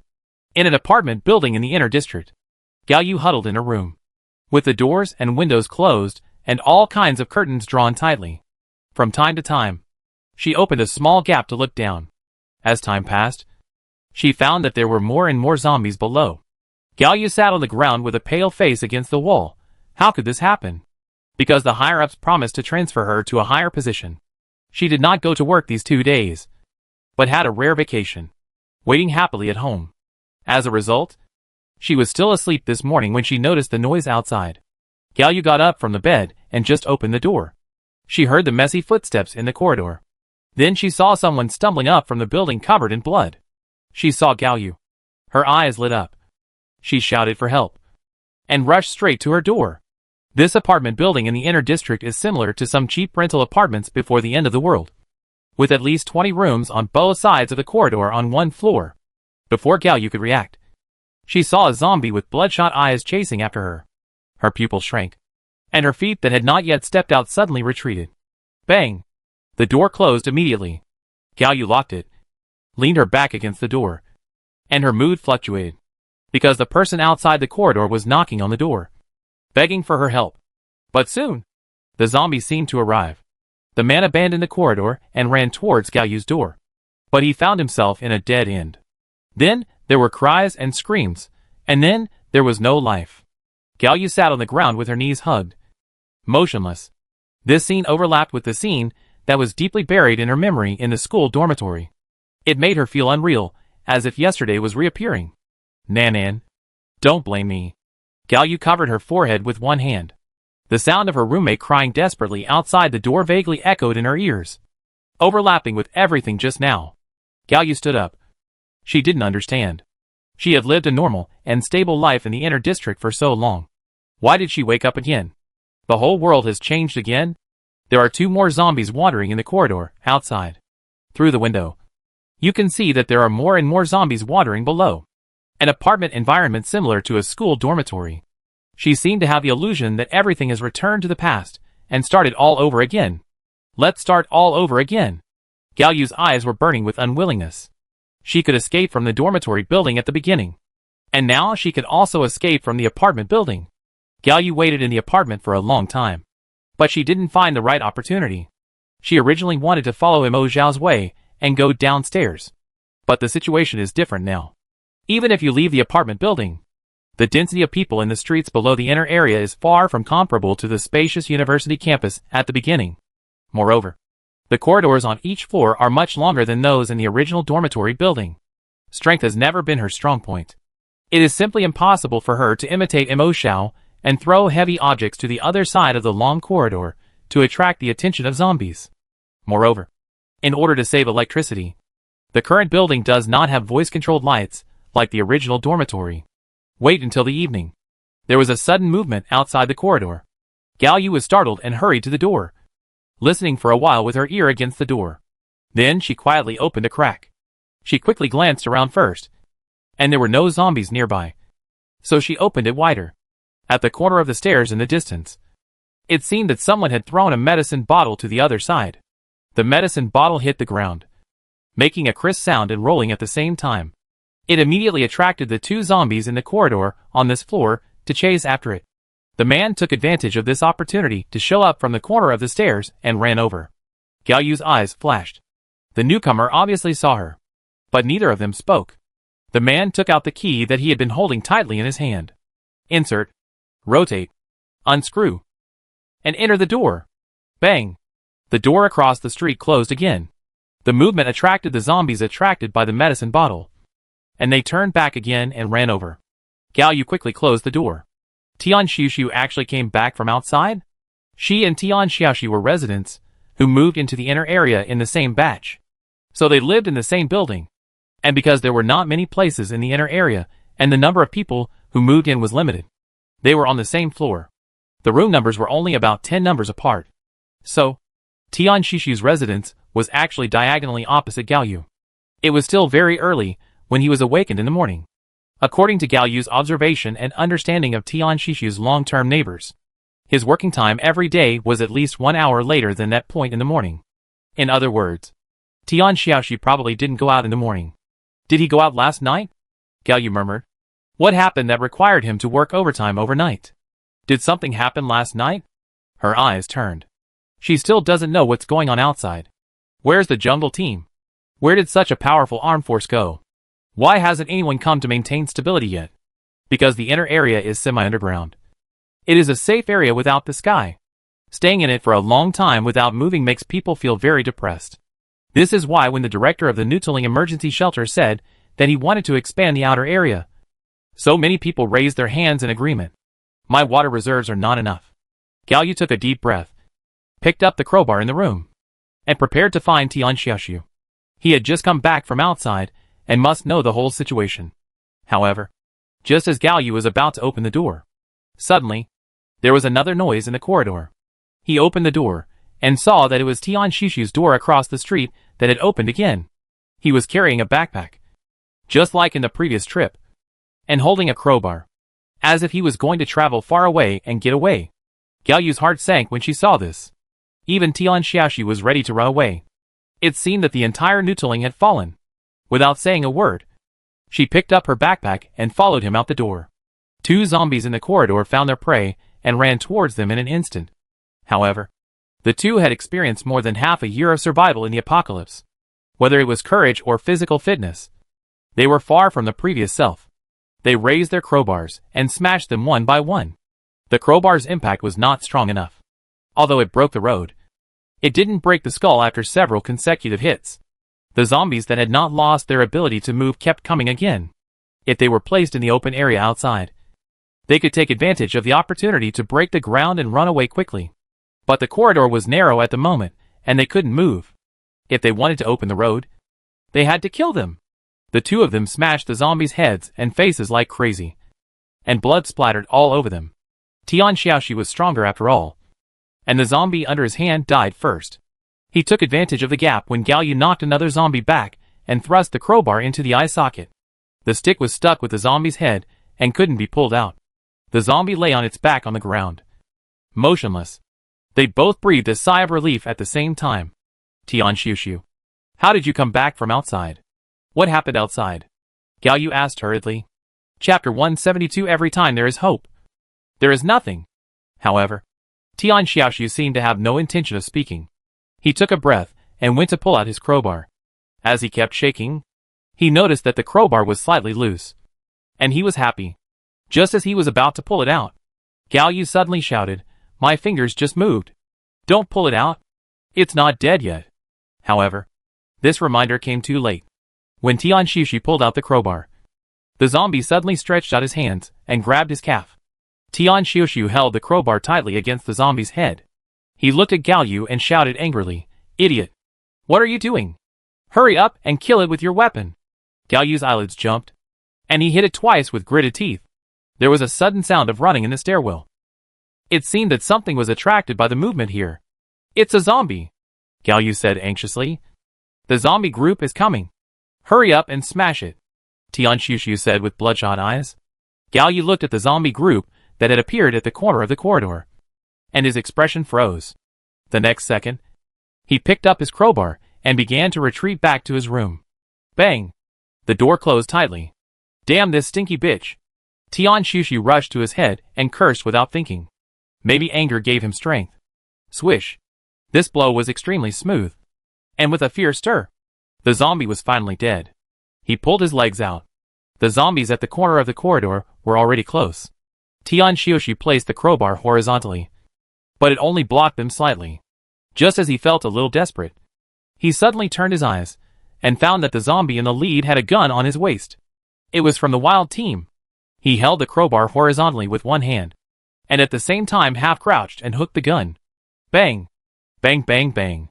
Because the shooting distance was very close, even Tian Xiaoxiu only used 4 bullets to kill all the 4 zombies that had just run up. However, once the gunshot sounded, it would attract more zombies to rush in. Soon, This building would probably be packed with people. Tian Xiaoshu panted in place, looking at Gao Yu's door with anger. This bitch. He ran towards Gao Yu's door angrily. However, as soon as he took a step, he suddenly felt a sharp pain in his calf. Tian Xiaoshu was startled, and a chill ran down his spine. He lowered his head. Although he had come back fully armed and wearing thick clothes, he couldn't stand the zombie grabbing him for too long. The sharp nails caused a scratch of about half a centimeter on his calf. He was infected. This realization made his hands and feet cold. Even the sound of the zombies running in the stairwell seemed far away. He stood there in shock, until he saw the hideous, ugly, and dirty zombies appearing one after another from the corner of the corridor. Tian Xiaoshu's face suddenly twisted. Would he become this dirty, smelly, stupid guy who could only run around with his mouth wide open? No! How could he, Tian Xiaoshu, become like this? Tian Xiaoshu looked at Gao Yu's door coldly, raised his pistol, and broke the door lock with a bang. Gao Yu, who was still sticking to the door to listen to the noise, was stunned, covered her ears and screamed. Then, the door was kicked open. But the person who kicked the door did not come in. Tian Xiaoshu dodged and returned to his home across the street. Gao Yu finally reacted. She quickly got up and followed Tian Xiaoshu. Tian Xiaoshu. Senior. I was wrong. Save me. Save me. The zombies behind her were getting closer and closer. Gao Yu's eyes flashed with unprecedented panic and despair. She cried and knocked on the door. Senior Tian? Save me. Help. She was thrown down at the door. Gao Yu lay at the door and refused to leave. She grabbed the door handle tightly, crying and cursing, Help! I don't want to die. Save me. Tian Xiaoshu. You will die. You bastard. You will be punished. In the dying moment of consciousness, another voice seemed to come from the depths of her mind through time and space. The door of the dormitory was slammed loudly, hurriedly, terrified, and desperate. Xiaoya. Xiaoya. Open the door. Xiaoya. Help. There are zombie-like monsters outside. Xiaoya. Are you in there? Open the door. Xiaoya. I wasn't bitten. Please open the door. Please. Don't come over here. Don't come over here. Ah, Xiaoya. Why don't you open the door? Gao Yu. You will be punished. Ah. It hurts so much. Zhang Nanan. It's you? Gao Yu raised her gradually scarlet eyes and whispered in a low voice. You're back. Inside the room. Gao Yu shouting outside the door gradually subsided. Tian Xiaoshu stood in front of the mirror with a calm expression, still looking at himself in the mirror. He took out the clothes packed in the backpack, folded them one by one, and placed them neatly. He took out the last bit of water and scrubbed them clean. He changed into neat clothes, combed his hair again, sprayed some men's perfume, and put on an exquisite brooch. The person in the mirror was spotless, with his head held high and his expression as proud as a peacock. It was just that the reddish whites of his eyes and the shrunken black pupils presented a rather weird atmosphere. He sat back at the long table. On the upper left of the long table, there was a stack of things taken out of the folder. It seemed that Tian Xiaoshu had brought this thing in his backpack even on the way to escape. There were graduation certificates of various levels and awards from important competitions he had participated in since he was a child. The convex and concave seals and the patterns of the hot stamping process looked particularly textured. At the top, there was an envelope that had never been opened. It was sealed with wax, and the words Tian Xiaoshu's family letter were written on it. Tian Xiaoshu glanced at the envelope and looked away. He took out the only bottle of red wine in his collection and poured it into the glass. He shook it and took a sip. His body twitched slightly, and his fingers were somewhat out of control. Tian Xiaoshu picked up the pistol he carried with him, put it to his throat, and raised a disdainful smile at the corner of his lips. Bang! The gun went off, and the glass broke. The bright red liquid flowed down the neat hem of the clothes, creating different shades of color, and the room was silent. At the foot of the back mountain, according to the scene observed before, Mo Xiao quickly arrived at the escape entrance. But the scene in front of her made her heart tremble suddenly. This man, Jiang Yun? He died at the door? Mo Xiao bit her lip, telling herself to calm down, clenched the mace, picked up Jiang Yun's gun, and moved in step by step. Jiang Hao. Jiang Zhao. Jiang. The corpses one after another made her heart sink step by step. until she saw a familiar figure standing against the wall with his head down. And she suddenly breathed a sigh of relief. Jiangxi. Mo Xiao stepped forward and grabbed his hand. There is. The word stopped suddenly at her lips. She originally wanted to say that there were highly corrupted zombies wandering over here, and soon the neutering area would fall and become a radiation zone. So he should leave quickly. But the bodies of Zhang's family members on the ground made Mo Xiao hesitate. Although he didn't know what happened specifically. But if she put herself in their shoes, if all her relatives died in front of her, would she let them be exposed in the wilderness? Mo Xiao opened her mouth, but couldn't say the words to let him run away quickly. Jiangxi suddenly leaned over, put his head on her shoulder, and hugged her. Mo Xiao froze, and her eyes suddenly became wet. It was Jiangxi who had nothing. He didn't cry, but she almost shed tears. Mo Xiao's nose was sour, and she felt confused, helpless, and desperate about the future. Since the end of the world, she has experienced life and death, running and fleeing, and every time she saw hope, she found nothing. At this moment, she couldn't tell whether it was for him or for herself. Infinite sorrow spread from the bottom of her heart. But then, she clenched her fist, gritted her teeth, patted his head, took a deep breath, and said in a deep voice, Jiangxi, it's time for us to go. On the way to escape. Even a brief moment of grief seemed a luxury. Chapter 173. The truth is only within the range of the shells. 2 hours later. On a truck. Lu De and others looked at Mo Xiao and Jiangxi, who were sitting silently, looking at each other, not knowing what to say. They didn't know what happened during the time they stayed inside, but they keenly noticed that the two were not in a good mood. However, since they didn't want to say it, Lu De asked himself if he had the ability to pry it out. He looked at Tanya, Guichuchu and other girls for help. Guichuchu pursed her lips, first glanced at Jiangxi, then at Mo Xiao, with an embarrassed look, and hesitated whether to speak. Tanya seemed very decisive, putting his fist to his chin. He coughed and said, our situation here is roughly as I said just now. The soldiers from the wild grass camp will take us to the Sky Eye shelter. I heard that life there is no different from before the end of the world, and children can still go to school and receive education. Once there, you can truly return to the government and be protected by the soldiers. Their car was specially sent by the wild grass camp to pick up Mo Xiao and his friends. The car wandered around the back mountain for a long time. Later, they heard gunshots and found Mo Xiao and Jiangxi in a place that seemed to be an escape exit, because they noticed that the highly corrupted zombies were approaching. The car didn't even brake steadily. They pulled the two people into the car directly during the deceleration process. It was thanks to the good physical fitness and skills of Mo Xiao and Jiangxi that they could perform such a smooth and exciting operation. According to Tanya, the people from the wild grass camp had already gone to the Tongsuan station to clear the zombies, intending to wipe them out in one fell swoop. Then, they used the KT-444 train to drive directly along the rails to the Eye of Heaven shelter. The rails were specially cleaned along the way by the people from the wild grass camp when they came. However, this cleaning is time sensitive. So, they must set off as soon as possible, because the doomsday vegetation grows too fast. If it takes too long, there are concerns about accidents such as road blockages. It sounds like a very smooth plan. Whether it is to wipe out the remaining zombies at Tongsuan Station in one fell swoop, or something else, they all give people a sense of understatement. This wild grass camp. Do they think they are God? Mo Xiao couldn't help but ask, with so many zombies, how do they plan to wipe them out? This? Tanya hesitated slightly. I don't know. But if it's them, there must be a way. Right? In her words, it sounds like she trusts them. Mo Xiao raised his eyebrows a little unexpectedly, and became a little curious about this wild grass camp. Sister Ye was able to generate such great trust in them in such a short contact time.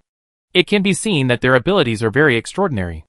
In the past 1 or 2 days, the number of zombies nearby has increased sharply again, because they had to avoid some zombies along the way.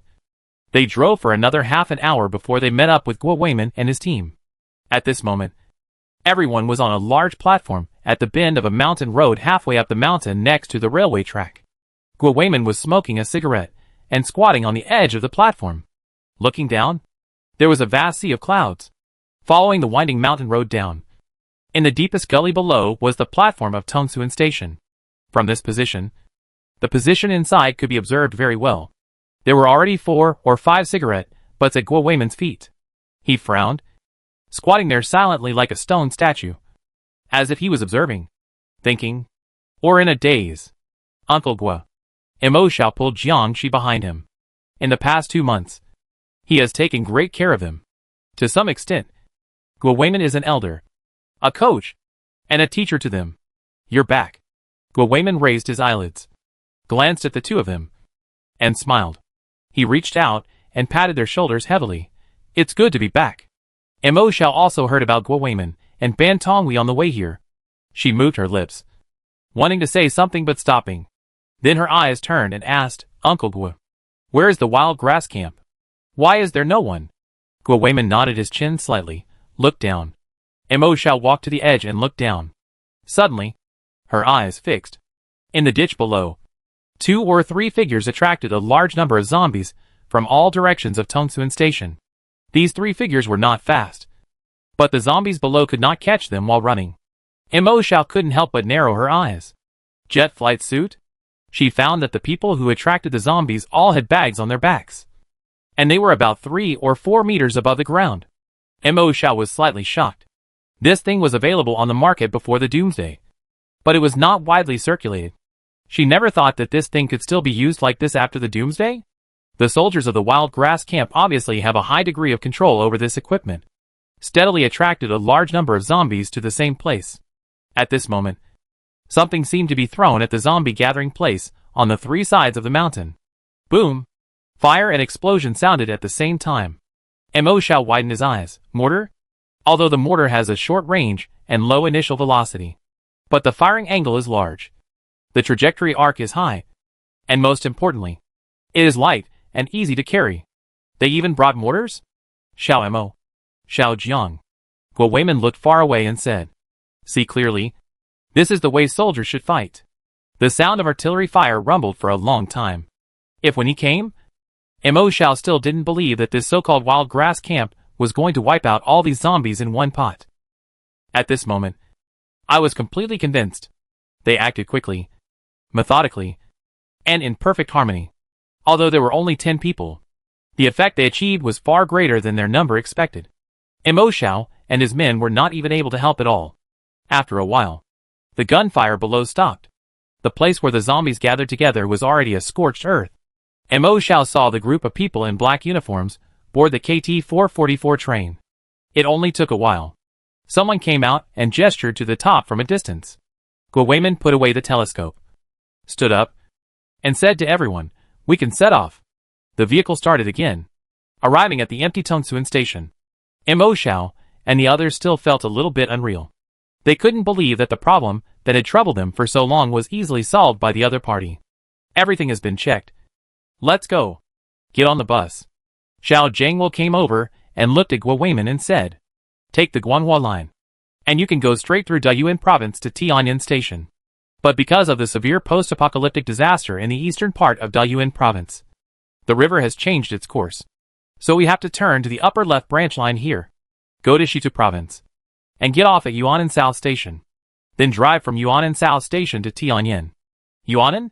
Tanya, who had been listening silently, suddenly looked up, her eyes fixed on Zhao Jiangwo. Excuse me, Captain Zhao. Do you know how the survivors of the Vulture Emergency Shelter near Yuanan City are doing? Chapter 174 Genius. You should not take the ordinary path. Tanya's hometown is Yuanan City, Shitu Province. I heard her say that her parents seem to have been safely transferred to the Vulture Emergency Shelter a long time ago. Mo Xiao felt envious. He also looked at Zhao Jiangwo with great concern. Yuanan people? Zhao Jiangwo smiled. Don't worry. The survivors near the sky I have been safely transferred in. Tanya pursed her lips and suppressed the joy in her heart. Li Pingping's eyes lit up after hearing this. What about Kyoto? Where are the survivors in Kyoto? That's the capital of Dragon Country. Wang Shun next to him couldn't help but say. But they are on the first transfer list. You idiot. Do you still need to ask this question? Li Pingping was reassured and didn't care about Wang Shun's sarcastic words at all. She smiled happily. Wang Shun, who didn't get a response for the first time, touched the back of his head and muttered, You're still laughing after being scolded. What a fool. They started it. The rest of the team also seemed to be enlightened and went forward to ask. There were also good news for Luda and Chuwenza. Although they came from a remote town, they were not far from the Sky Eye. Zhao Jiangwo said that all the survivors were successfully transferred. As for Zhao Peng, he couldn't help squatting on the ground and crying. His hometown is Xingya Island in the South China Sea. According to Zhao Jiangwo, according to the data before the satellite crash, Xingya Island was covered by the sea as early as the first round of heavy rain. Everyone has seen the ferocity of aquatic creatures that have become zombies. You can imagine what this means. Don't you go ask? Mo Xiao saw Chuing sitting alone at the edge. He couldn't help but walk closer to her and asked in a low voice. Chuing raised her head, twirling her greasy hair with one hand while slowly saying, "I have no family. Only Grandma." Then Mo Xiao sat down beside her and hesitated. "Where is Grandma?" "She died 2 years ago." Mo Xiao was silent. In the past, Chu Ying's presence in the class was so low that most of her classmates didn't know much about her. And she only knew that Chu Ying didn't seem to have a good family background. But compared to Mo Xiao's active work-study program, Chu Ying was immersed in her own world like a ghost all day long. She didn't go out to work part-time. Nor did she study hard. Her grades were getting worse day by day. And she was suspected of giving up. As the monitor who wanted to treat everyone equally, Luda often complained in this small group discussion group. "This classmate. This Chu Ying. It's really impossible to communicate with her. Do you think she is possessed by an alien? No matter what you say to her, she looks at me quietly with contempt. Am I just the kind of man she likes? I'm so miserable. Is it wrong for me to just want to be more harmonious with my classmates? It's so sad. Brother Shi and Xiao Mo, you must help me. She can't fail again." Mo Xiao recalled Lu Da's complaints and looked at Chu Ying again. Chu Ying had been staring at her seriously, as if encouraging her to speak boldly with the eyes of a kindergarten kid. Could it be, this is the king's contempt mentioned by the monitor? The words that Mo Xiao was about to say got stuck in her throat, and her breath was cut off, causing her to cough repeatedly. "Don't be nervous," Chu Ying comforted. "It's normal to feel nervous when someone talks to me. Your performance is already excellent." Actually, Mo Xiao breathed a sigh of relief, took out a bulk bag from her backpack, and handed it to Chu Ying. She took it with confusion. It turned out to be a bunch of trial bags of shampoo. Mo Xiao blinked. "I picked it up on the road before. I always wanted to give it to you. But too many things delayed it. The living conditions were not good before. When you go to Tianyan in the future, you must wash your hair carefully. Live a good life. Make more friends. And don't be a jerk anymore. Everything will be fine," she said softly. It seemed to be said to Chu Ying, but also to herself. If Tianyan can really return to normal life as Zhao Jiangwo and others said, the connection between their team that gathered together for survival and escape will naturally become shallower, and shallower due to the erosion of geography and time. Mo Xiao has a good impression of Chu Ying. I don't want this girl to leave them and return to the marginal and lonely situation in the new and unfamiliar environment. I don't know how to wash it. Actually, she was too lazy to wash it. Chu Ying never used shampoo when washing her hair. Wait until we get to Tianyan. I'll help you wash it, Mo Xiao said helplessly. Chu Ying pinched the bag of shampoo in her hand, rolled up the four corners, folded it in half, and then rolled it into a flower roll, rolling it in her palm. She unconsciously raised the corners of her lips, lowered her head, and played with it attentively, as if she could play with shampoo alone for a whole day. Mo Xiao saw that she was immersed in her own world again and ignored him. He patted her shoulder and stood up and said, "Get ready to go." After that, he walked towards the head of the train. Chu Ying paused, looked up and stared at her back. "Ing, you still have to dress up before going to school. At least wash your hair clean, so that teachers and classmates will like you." In memory, Grandma also advised her to dress her up nicely every day. But at that time, one of her parents was sentenced to death, and the other was sentenced to life imprisonment. She went to school with her school bag every day, and they all shouted and called her the child of a murderer. The seat was covered with dirty graffiti. The desk was filled with garbage. The place where she sat every day was smelly. New clothes would be immediately dirty, and flies would buzz around her ears in summer. Parents of children in the same class kept reporting, and Grandma transferred her to several schools. And she would end up like this. Chu Ying, who was too young at the time, didn't understand why other children didn't act like this. But she did. She thought about it over and over again. But she still couldn't understand. She didn't understand when she ranked first in the exam. And she didn't understand when she ranked last in the exam. Later, one day, she went to school without washing for many days because of the water outage at home. And those people avoided her. Chu-Ying suddenly realized. In this world, geniuses are always lonely. Geniuses should not take the ordinary path. She realized her nature that was incompatible with others. From then on, she looked down on all living beings with a transcendental gaze, and observed their cowardice and fear when facing her. And she even heard their unknown rapid heartbeats.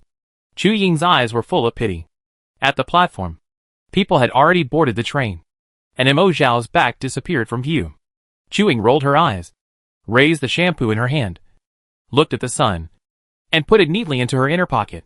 She felt that since Mo Zhao was her biggest believer, his attitude was so sincere, it would be okay to satisfy her wish. I'll talk about it when I get to the eye of heaven, she thought as she rolled a hair that looked like it was covered with honey on her fingertips. After all, there are not many people in the world who have the honor of washing her hair. But since Mo Zhao said so, let's satisfy her. Chu-Ying smiled unconsciously again. In the distance, Ludo was still counting the number of people like an old woman. Seeing Chu-Ying's expression, he opened his mouth as if he had seen a ghost. He wanted to call her, but was afraid that she would look at him with contempt. Fortunately, Chu-Ying seemed to be in a good mood today and had no time to pay attention to him. She passed by like a ghost. Several carriages have been unloaded. When Mo Zhao went there, she heard Zhao Jiangwo explaining to Guo Weiman, this way. If there is an accident on the road and emergency braking is required, it will be safer. She nodded secretly. This wild grass camp looks really rough. But I didn't expect that they are really meticulous when doing things. KT-444 train is powered by an internal combustion engine, and its fuel is diesel. The car had an accident before it could start, so the energy reserve was still intact. The wild grass camp had conducted a comprehensive inspection of all the reserves in advance, and all the window holes that needed to be repaired were repaired.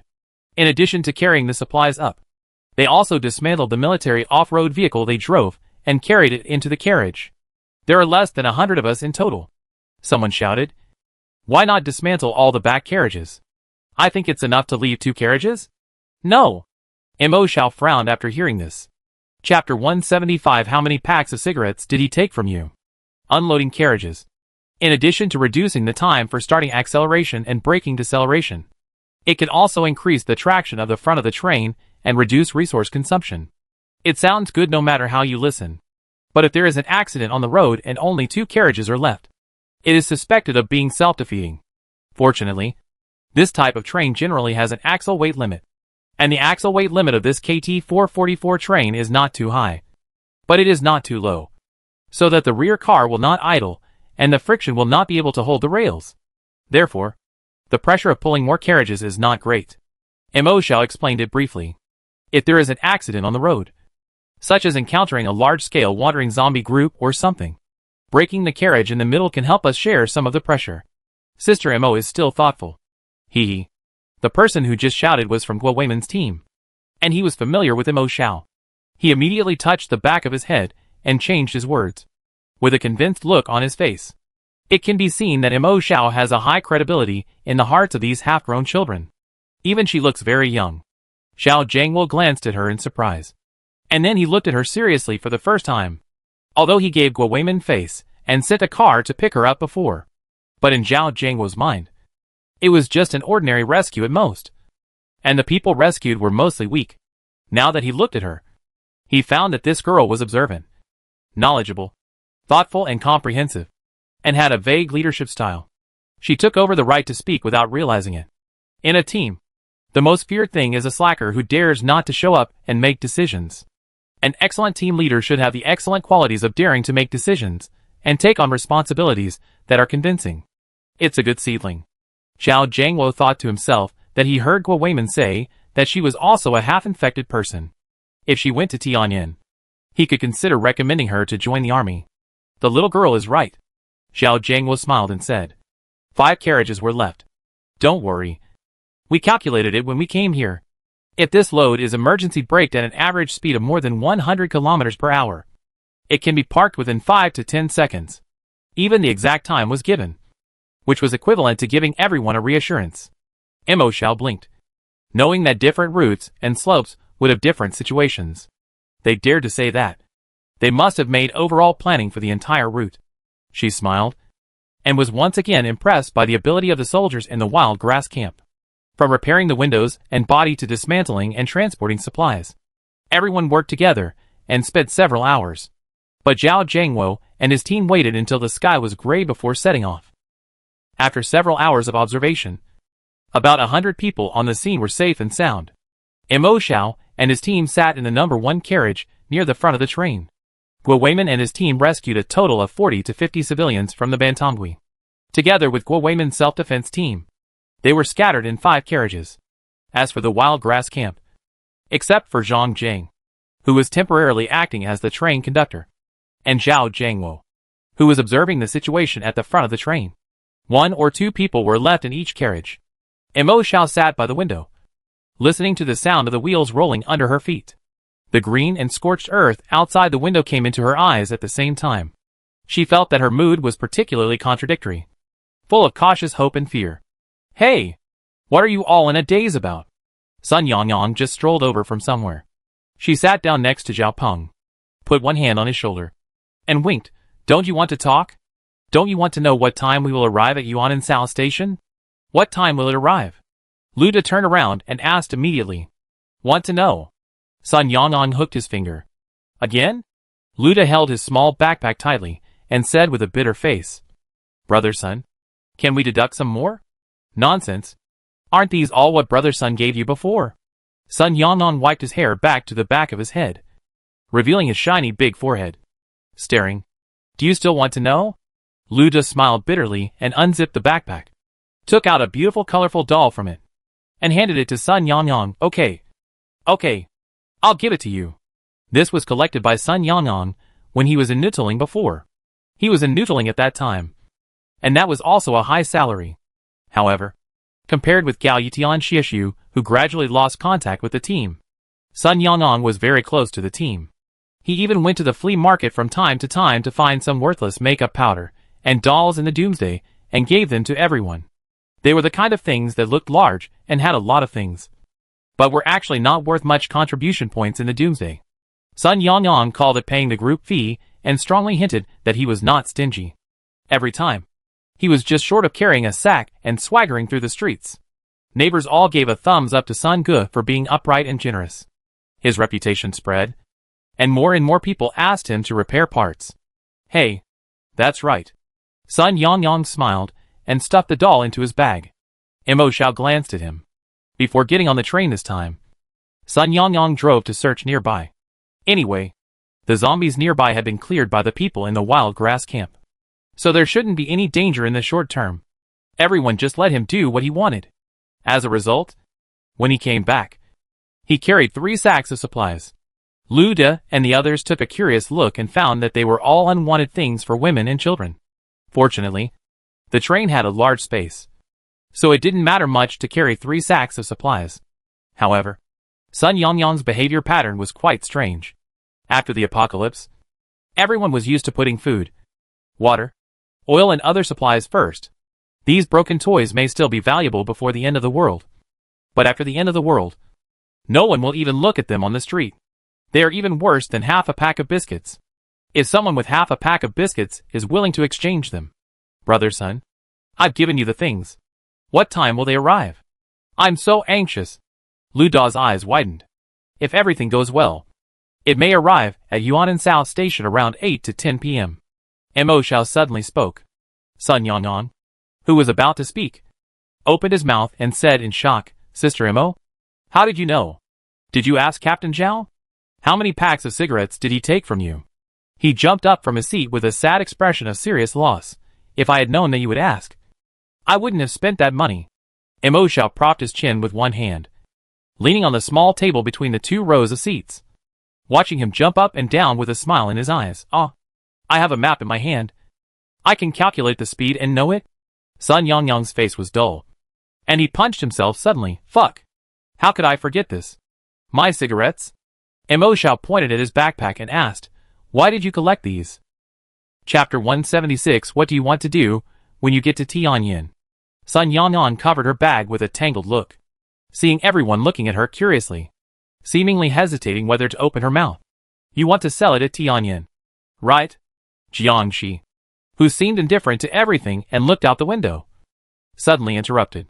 Sun Yanyan, who had just made up his mind to share this business opportunity with his team friends, was choked again. Sell? Lu De was a little confused. Brother Shi, can that thing sell well? If it's canned food or something like that, there's probably no shortage of market. A bunch of dolls. And even makeup powder. Who would use this in the apocalypse? If the sky eye is as good as they say, it will sell well. Jiangxi added lightly without looking at Lu De, and then stopped talking. Sun Yanyan finally found room to play. He pressed Lu De's shoulders and laughed with an IQ-crushing height. Ada, you don't understand this, right? That one. He pointed to Wang Shun, a member of the wild grass camp standing in the second carriage. That officer has a sister. Didn't we hear it the other day? The sister is going to have a birthday, so he has to buy a birthday present? Wang Shun pointed to his backpack. He actually sold one. Wang Shun promised him that as long as he could find a gift that would satisfy his sister when he arrived at Tianyin, Wang Shun could arrange a government-issued public rental housing for him. Don't underestimate the public rental housing in Tianyin base. Not only is the price cheaper, but the area is larger. Sun Yanyan can even use it to open a store and go back to his old business. He could see that with this group of talented people from the wild grass camp, their relatives should also receive the best treatment in the base. And Wang Shun is definitely not an exception. In this way, both women's and children's goods will have a market. Moreover, when everyone's attention is still focused on drinking water, Tianyin base will not put its productivity on some flashy toys at this stage. In the case of being unable to produce internally, he had stored this batch of goods outside in advance, which was equivalent to seizing the initiative. Such a stable living environment can only be provided by a large base like Tianyin. Perhaps they should change their thinking of fleeing since the end of the world. Sun Yanyan was keenly aware of this, and waited to go to Tianyin to make a fortune. He thought he was the first one, but he didn't expect that Xiao Jiang had discovered this business opportunity before even contacting Wang Shun. Sun Yanyan glanced at Jiangxi in frustration. But fortunately, the other party didn't seem to have any intention of doing this business. Mo Xiao also came back to his senses after hearing this. He secretly sighed that he was indeed the offspring of a profiteer and a person who was obsessed with money. It was no wonder that an upright person like her didn't think of going there. Lu De and the others were just college students, and they didn't have the same desire as Sun Yanyan. After listening, they just sighed, and no one spoke anymore. After all, Zhao Peng, who was usually the most active, had been relatively silent during this period, and no one followed Lu De's words. The atmosphere became cold again. Li Pingping suddenly asked, everyone, if you go to Tianyin, what do you want to do? Let me speak first. She raised her hand and said, I want to take the civil service exam. I wonder if Tianyin still has a civil service exam. Li Pingping looked a little embarrassed. She felt that she was a child without ambition, since she was a child, when her peers were clamoring to become scientists and pilots to go to outer space. She just wanted to take the civil service exam in peace. She is afraid of jobs that are too far from home and likes to stay with her parents. She is afraid of insects, snakes and ghosts. Although she looks tall and has a big frame, she is afraid of too many things and wants to cry when she is wronged a little. She even thought about all sorts of things because Sister Yu glared at her. She felt bad and secretly wiped away tears for half a class. Tanya was speechless when she found out. You know, she just has big eyes and doesn't mean to glare at people. Because of this personality, Li Pingping's written grades are quite good. It seems that everything is preparing for the civil service exam after graduation. Her parents love her very much and hope that she can find a job close to home, get married and have children, and live a happy and ordinary life. Guichuchu smiled when she saw her expression, touching the heads of the two children beside him. He whispered, I want to be a teacher. I heard that there are public kindergartens and schools in Tianyin. When Zhao Jiangwo saw Jiang Duo and Shi Qingyi before, he introduced relevant information. Most of the children in there lost their parents after the apocalypse, and they eat and live in the school. I want to. Zhang Jiwei pursed her lips. I heard that there is an agricultural park in Tianyin, and I want to go to farm the grain and vegetable seeds that Li Manru and his wife gave to Mo Xiao, and others were originally carried by her. Later, She and Jiangxi went out to hunt in the wild, and the grain and vegetable seeds were left in the dormitory to be taken care of by Zhang Jiwei. My parents are farmers. Zhang Jiwei smiled, and had 2 bags under her eyes. She pretended to be relaxed and said, "It is said that most of the jobs after graduating from college are not related to the major. I didn't expect it to be true. Ha ha ha. I hope I can get an offer from the agricultural park. I should still work in my major," Tanya said calmly. "My legs are lame, and it is easier to do a job that does not require frequent walking and sitting in the office." After that, she was silent, looking at Zhao Peng, who was sitting next to her with his head down. "What about you? What kind of job do you want to do?" Zhao Peng was stunned, then slowly raised his head and looked at her. "Ask me." "Yeah." Tanya pursed her lips and asked in a low voice. "We are all in the same major, so we can submit our resumes together. I heard that the Sky Eye is very big. We are all classmates. We do the same work and are close to each other, so we can take care of each other." Zhao Peng looked at her eyes that unconsciously turned to the side, and his eyes were red. After a while, he shook his head, clenched his fingers, and gritted his teeth and said, "I want to join the army. I want to kill all those dog zombies." Tanya was stunned, lowered her eyes, pulled the corners of her mouth, and pulled out a faint smile. "Well, I wish you good luck." "Well said." Seeing his best friend like this, Luda rubbed his wet eyes and patted his shoulder indignantly. "I will go with you. Good brothers should go through life and death together." After that, he cast his bright eyes at Sun Yangyang. Sun Yangyang pouted and coughed lightly. "Brother, my thin arms and legs are really not suitable for the battlefield." Luda cast his sharp eyes at Chu Wenzhe. Chu Wenzhe smiled slightly and said calmly, "I plan to wait until the time comes, and make a specific calculation and analysis of the situation of each position within Tianyin before making a decision. He never fights unprepared battles. In addition, Chu Wenzhe is confident that he can shine no matter what industry he is in." Luda just smiled and planned to strongly recommend him to join the army. Then he heard Chu Wenzhe shook his head and smiled, "But he probably won't do physical work. Similarly, he is very clear about his shortcomings. Even before the end of the world, you still need to pass the physical examination to join the army." Luda looked disappointed and cast a tearful look at Mo Xiao. "What about you?" Xiao Mo. Chapter 177. Do you want to consider applying for our wild grass camp? I don't know why. Although they are both men, Luda and Jiangxi are in the same dormitory, and they always call each other brother Shi. But when he really faces Jiangxi alone, he feels a little scared in his heart. And whenever Mo Xiao is there, this uneasiness is much less. During the time of reunion, it can be clearly seen that brother Shi has been much quieter. How dare he take the initiative to touch that bad luck? So he subconsciously turned his eyes to Mo Xiao. Maybe because of his background. Even if Mo Xiao has a cold face, he can give people a feeling of being approachable. And Jiangxi is just the opposite. He is intimidating when he has a cold face, and he is even more scared when he smiles. It has to be said that the sixth sense of human beings is really a magical thing. "Brother Luda, why don't you ask me?" Shirchingi was sitting obediently in her seat, twisting her butt back and forth, showing her presence for a long time. Seeing that Luda didn't ask her, she couldn't help but raise her little hand and asked loudly. Luda smiled perfunctorily. "What does Xiaoqingi want to do?" "I want to join the army too," Shirchingi said happily. "Fly up, fire cannons, and kill zombies." She held her backpack straps tightly with both hands, imitating the jet flight suits worn by the wild grass camp she saw on the mountainside before, and kept talking about this and that. Seeing the little girl's face full of eagerness to try, Luda forced a smile, thinking that he really didn't know how to get along with children. "Have you girls been so wild since childhood? Shouldn't you clap your hands and praise her for being so great?" Luda coughed lightly.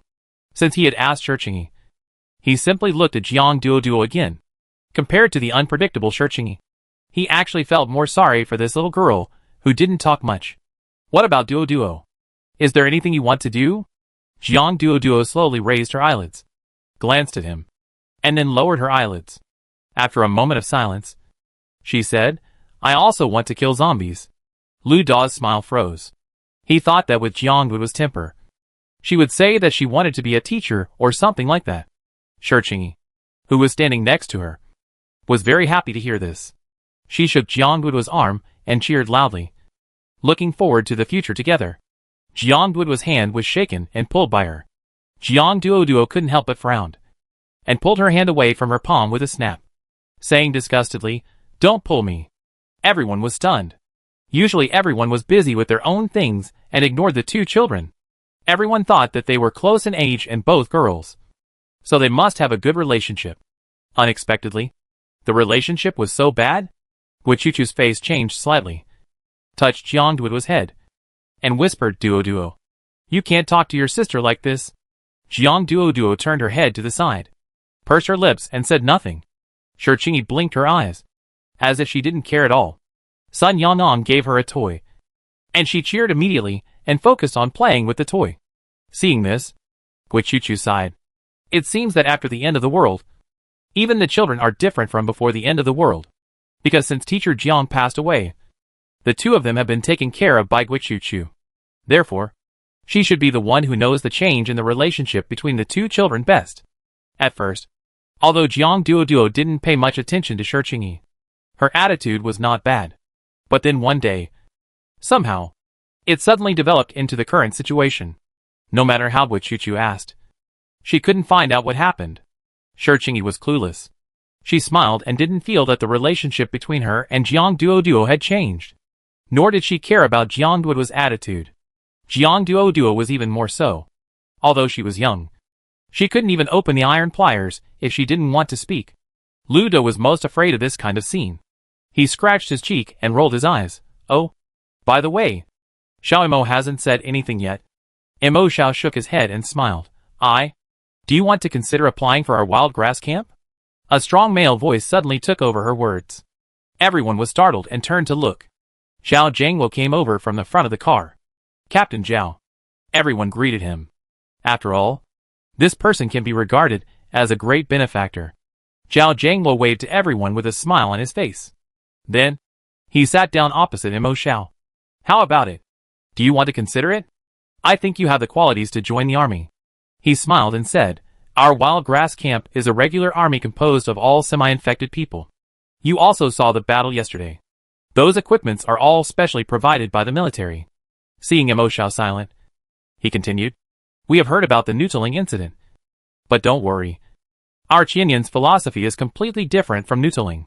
Whether it is an ordinary person or a semi-infected person, they are all our compatriots. Soldiers will never abandon any of the people." Zhao Jiangwo briefly introduced the situation inside, but did not press too hard. Instead, he smiled and stood up. He patted Imo Xiao on the shoulder and said, "Don't be too psychologically stressed. Even if you don't join the army, Tianyin has a specially open semi-infected settlement area. Whether it is work or life, it will provide security and enjoy the legal protection of the base. The time on the train is still long. You can think about it slowly." After speaking, Zhao Jiangwo continued to walk to the back carriages. Most of the ordinary people rescued from the semi-infected society suffered great psychological trauma. He would regularly walk around to observe and comfort them. "Xiao Mo," Tanya said worriedly, "you still have many other choices. You can also contribute to society by engaging in mental labor." Imo Xiao knew that she was worried about her safety, so she looked up and smiled. Sister Ye is right. But she paused and hesitated. But in the current situation of internal and external troubles, she vaguely felt that if she had the ability, she might be able to better play her own value by working on the front line. Everyone yearns for a safe and stable living environment in the rear. But such an environment has never been obtained out of thin air. It is supported by another part of the frontline personnel. Imo Xiao knew that the reason why Zhao Jiangwo mentioned her alone might be because he felt that the wild grass camp was the best place to play her personal value. After all, when the nest is overturned, how can the eggs remain intact? But her parents have not been found yet. And Imo Xiao is now in a gloomy mood. And she really doesn't have the mood to think so much. Jiang Shi next to her suddenly stretched out a hand and put the hat behind her shoulders up, covering Imo Xiao's head. Old rules. Stand guard in batches. He stared out the window without turning his head and said lightly, "You should rest." Everyone looked at each other. I realized that I had indeed relaxed a lot since I got on the car. They all followed the previous teamwork, catching up on sleep and keeping alert. This way, from the rising sun in the east to the setting sun in the west. Chapter 178. Can so many people sit down? As the time to arrive at Yuanan South Station approaches, everyone becomes more and more excited. They understand that once they arrive at Yuanan South Station, they can drive from there and arrive at the Sky Eye Shelter in less than 2 hours. Everyone learned from Zhao Jiangwo. The original Sky Eye Shelter has now been renamed the Sky Eye Base. Named after the base, it can be seen that the top leaders of Longwa intend to use it as the core of the Doomsday. What time is it? Is it almost here? Is it almost here? Lu Dawes but was already a little restless, and he walked back and forth in the aisle in the middle of the train. Why are you in such a hurry? Zhang Jiwei smiled. It's probably only 6 or 7 o'clock. We stopped twice on the way, and were delayed for a while. If we really want to reach the station, I'm afraid the sun will set completely. Their journey was not completely smooth. From time to time, a few zombies would rush onto the rails. Of course, if there were not many, they would choose to run over them directly. Only when they encountered 2 small groups of zombies in the middle, it was not convenient to run over them directly. They stopped the car in an emergency.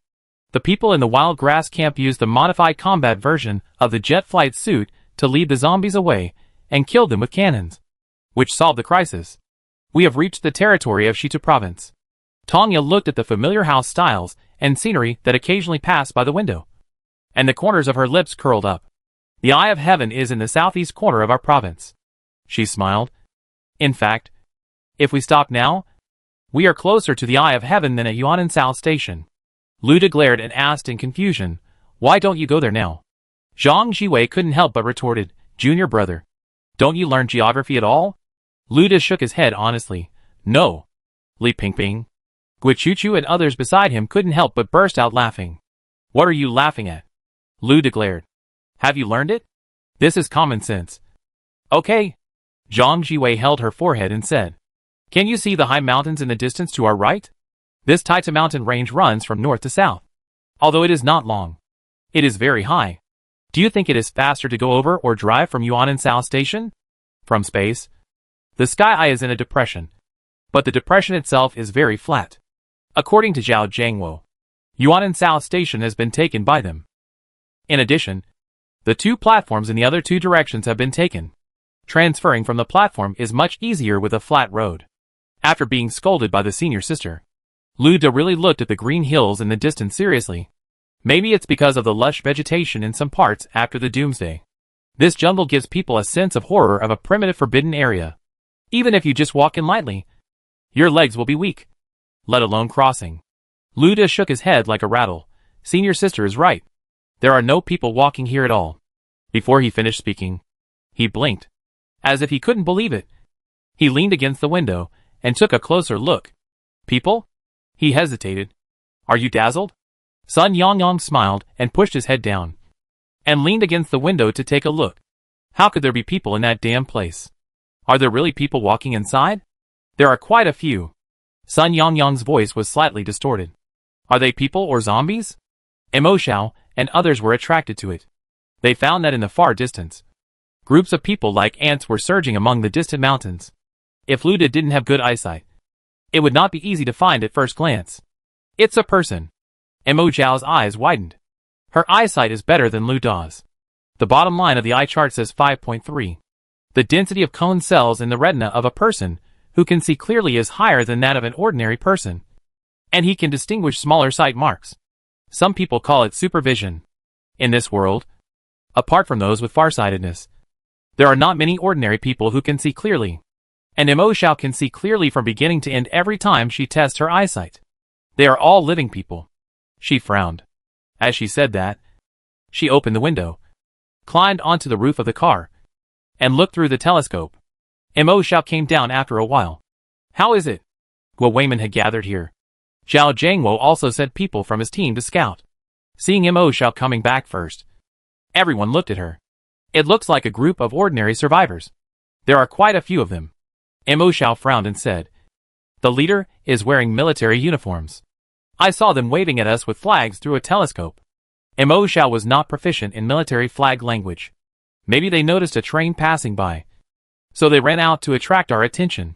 It seems that they have survived in the wild for quite a while. Mo Xiao described it truthfully, occasionally adding a few words of her own analysis. Not long after, The people sent out by the wild grass camp for reconnaissance also came down. What they said was the same as Mo Zhao's. But the interpretation of the flag language was clearer. From your description, you may be the soldiers who were sent out to rescue the survivors, but lost contact with the main force. In the process of rescuing survivors from all over the country with Tianyin as the base. This kind of thing is not uncommon. Although most of them were successful. A few were known to be wiped out. The rest are all in a state of losing contact. Zhao Jiangwo thought about it, and waved to Zhang Jiang to stop the train urgently. Wait for them to come. When they see our car stop, they should come over. Zhao Jiangwo checked his weapons and equipment and led 5 members of the wild grass camp to go out to intercept. The remaining 5 stayed behind to protect everyone. Why should we go out? Why not just wait for them here? Someone in the crowd muttered. What if the other side is a bad guy? Why wait for them to come? Someone shouted. The military comrades will verify their identities and determine whether they are good or bad before deciding whether to bring them here. Mo Xiao and the others sat quietly.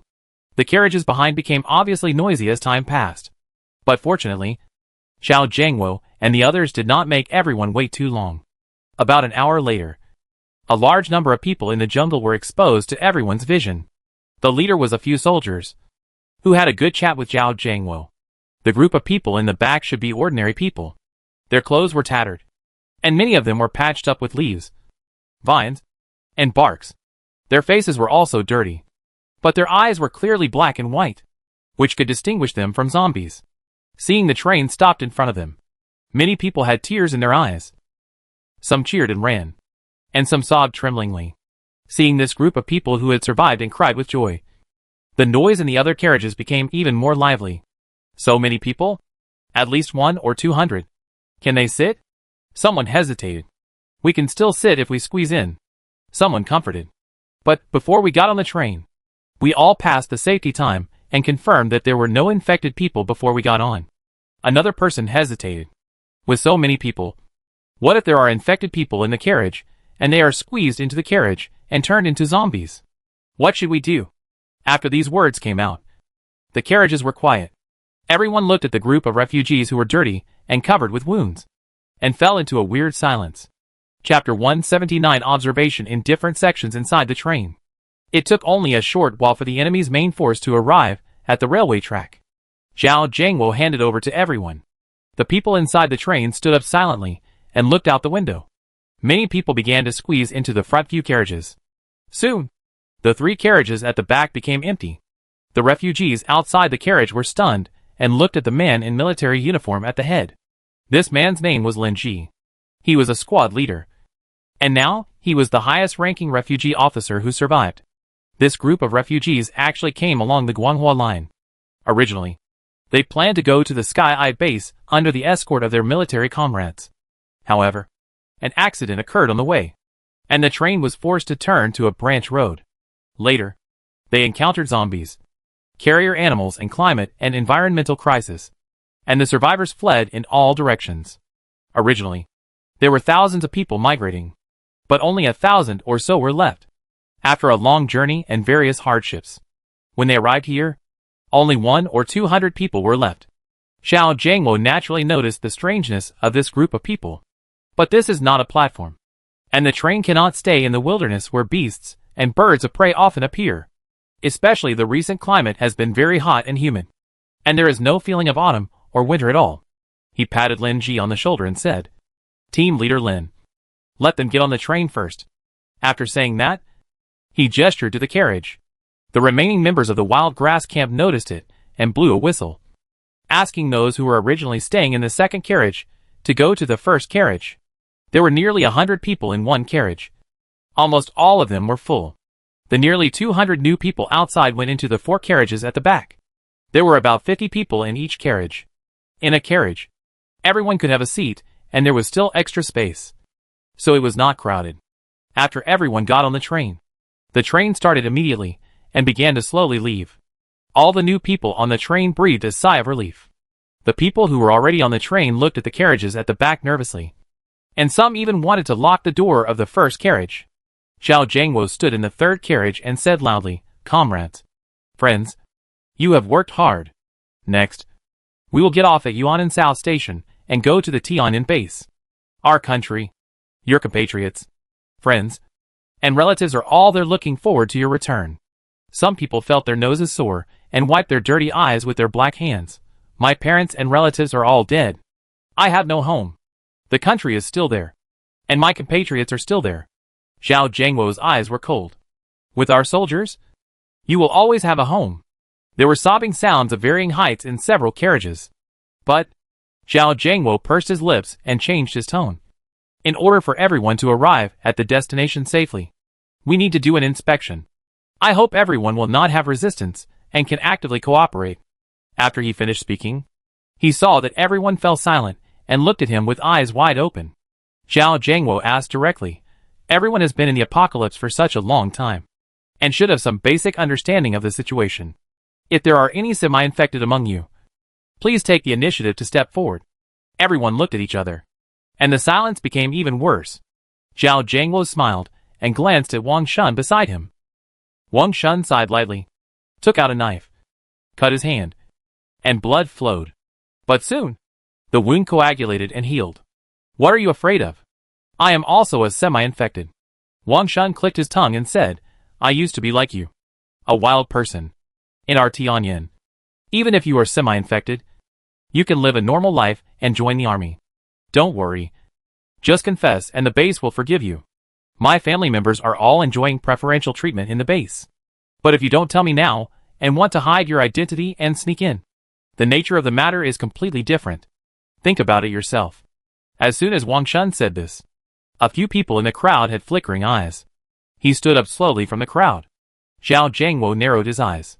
There were quite a few people. In a group of about 200 people, there were 6 semi-infected people. This number obviously shocked not only Zhao Jiangwo and his group, even Lin Ji, the squad leader who was responsible for escorting them, was shocked. Not to mention the ordinary people who knew them and sat not far from them. A series of exclamations were made, and they subconsciously moved away. Zhao Jiangwo smiled and asked Wang Shun to lead these people to an empty corner.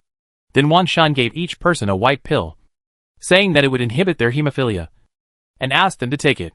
At this point, Zhao Jiangwo began to have people check the injuries of ordinary people. He planned to divide them into different levels according to the suspected degree of injury, and guard them in different areas. At the same time, let them supervise each other. However, this job obviously requires manpower. Mo Xiao and Guo Weimin were also called to help. Mo Xiao was assigned to the last carriage and started the inspection from the back. It must be said that Zhao Jiangwo's arrangement method is still very efficient. Within half an hour, she counted the injuries of the people in the last carriage. And this tense period of time happened to be the high-frequency outbreak period when the infected people might turn into zombies. After such a long time, there has been no news of any incident of zombies injuring people in any carriage.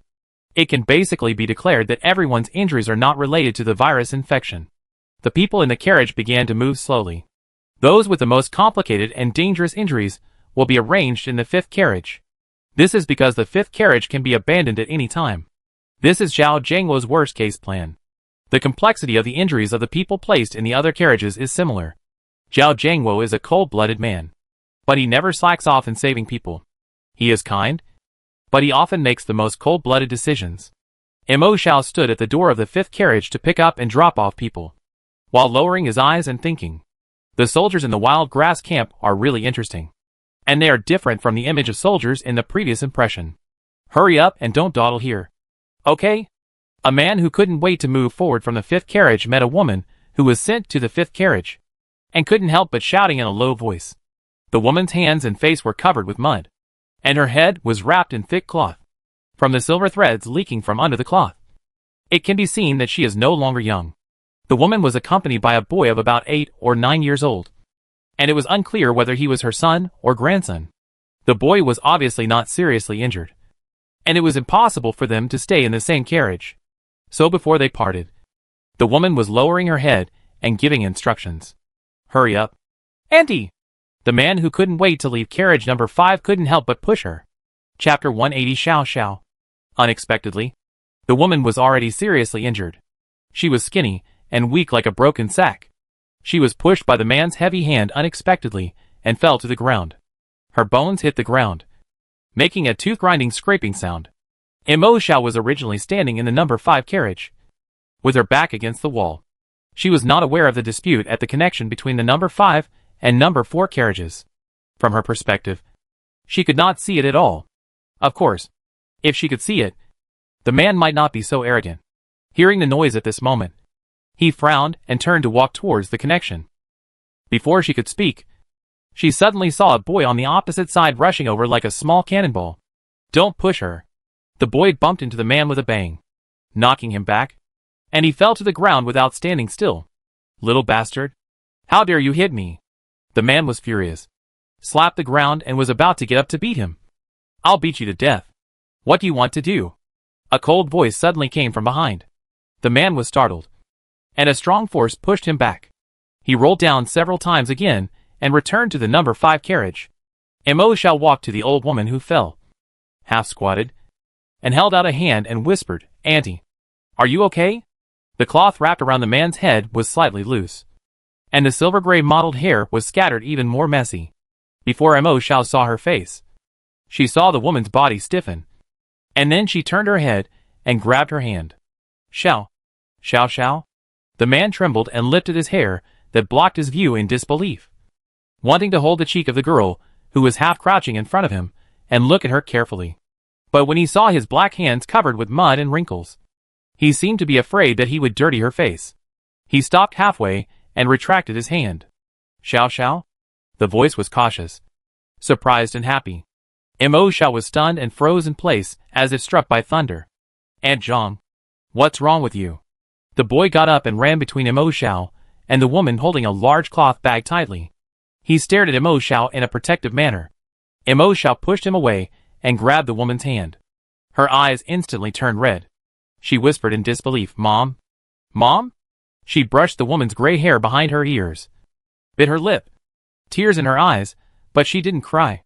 The thin person in front of her, who was as thin as a bamboo pole in the wind, was very different from the mother she remembered. Mo Xiao's mother had always been chubby and strong. She could carry a gas tank up and down the stairs without panting. Although she was dark, her skin was tight, and she looked very energetic.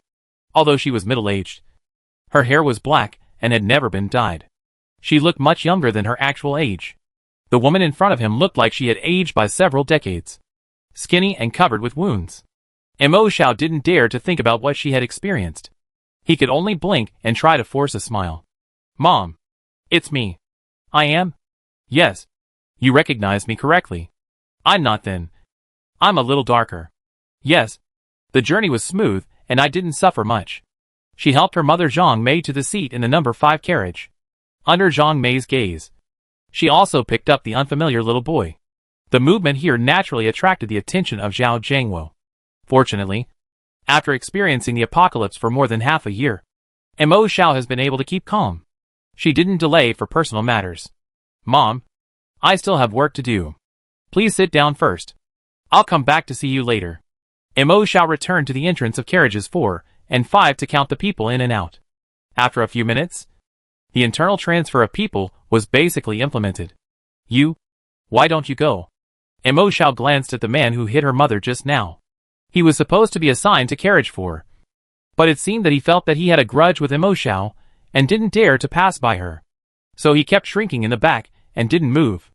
Mo Xiao's eyebrows were slightly gloomy, and she didn't look at him. At this moment, as Zhao Zhangwo's subordinate, she couldn't hit anyone. Otherwise it would easily cause panic to everyone in the car. She was considering the overall situation. But the man obviously didn't think so. He felt that he had offended a tough guy. He hadn't even reached the Sky base yet, and he had already offended a soldier. How could he have a good life on the way? Especially these 2 carriages were still within her field of vision.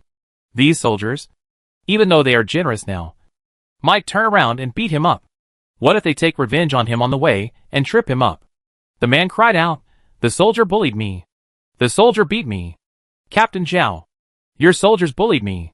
Squad leader Lin, "We ordinary people are inferior to others. I didn't do anything. But she beat me. Is there any law?" Mo Xiao looked at the man who was playing like a scoundrel, his face gloomy. "Wow. Look at her eyes. She is also half infected. She wants to eat me. Everyone, please judge. I'm scared. The noise naturally alarmed the other carriages. Zhao Jiangwo, Lin Ji and others came over. The man saw the two and walked forward flatteringly. The natural flattery on his face was completely different from what he had just seen. In the other carriages, people who didn't know what was going on kept pointing their heads in this direction, with different expressions. Captain Zhao. Mo Xiao didn't finish his words. He was interrupted by Zhao Jiangwo's wave. I understand. Less is more. He patted Mo Xiao on the shoulder. You go take care of the front car. I'll let other team members take care of the last two sections. Let me do it. Guo Weimin saw Mo Xiao's eyes constantly looking at the woman's seat, and comforted him. I will send her to you at most for another hour. Mo Xiao said gratefully, thank you. The guards took turns to leave, and the man finally calmed down. He walked towards car number 4 with the little boy. When passing the blind spot at the connection between cars number 4 and 5, he deliberately bumped into him. After knocking the boy off balance, he found a long row of 3 people in car number 4, and sat down triumphantly. The boy was almost knocked down by the collision, and was so scared that he quickly protected the package in his arms. He tightened the lid, wrapped it with cloth, held it tightly, stared at the man's back, followed him, and sat on the only empty seat opposite his seat. The man looked at the precious package in his arms. His nose moved, and his eyes flickered. The light in the sky gradually dimmed. The train was speeding on the rails. As time passed, no one turned into a zombie, and everyone felt relieved. As soon as the mood relaxed, the feeling of poop and urination came. Some people couldn't bear it anymore and asked to go to the toilet. As everyone knows, this KT-444 train has squat toilets, and the hole under the pit can directly see the rails. If you go to the toilet in the dark at night, you may accidentally encounter danger because you can't see mosquitoes. Take advantage of the light in the sky. Finally, it was decided that everyone should line up and each person should not use the toilet for more than 2 minutes. The boy's butt was rubbing left and right on the chair, and it was obvious that he was holding it in. The man opposite sneered, if you don't go now, it will be completely dark later, and the toilet will be closed, and you won't be able to go even if you want to. The boy gritted his teeth, looked at the package in his arms, and then glanced at the toilet door a few meters away. Chapter 181. Hurry up. Close the toilet in 2 minutes. How can you carry your pants with this thing? The man saw him hesitant and laughed again. Put it here. Anyway, there are those soldiers watching. It's only a minute or 2. What are you afraid of? The boy stared at him. He bit his cheeks tightly, thought again and again, and then carefully hugged the cloth bag and went to the bathroom together. TSK, the man couldn't help but sighed. The little bastard is not very old, but he is very wary. After saying that, he suddenly stood up and walked towards the toilet at the junction of carriages 4 and 5. There are 2 toilets at this junction, one on each side. However, one side is very spacious, while the other side is much more cramped. Because the boy was hesitant before, there was basically no need to wait for a seat now. When the man arrived, he saw the boy carrying his bag into the large bathroom opposite.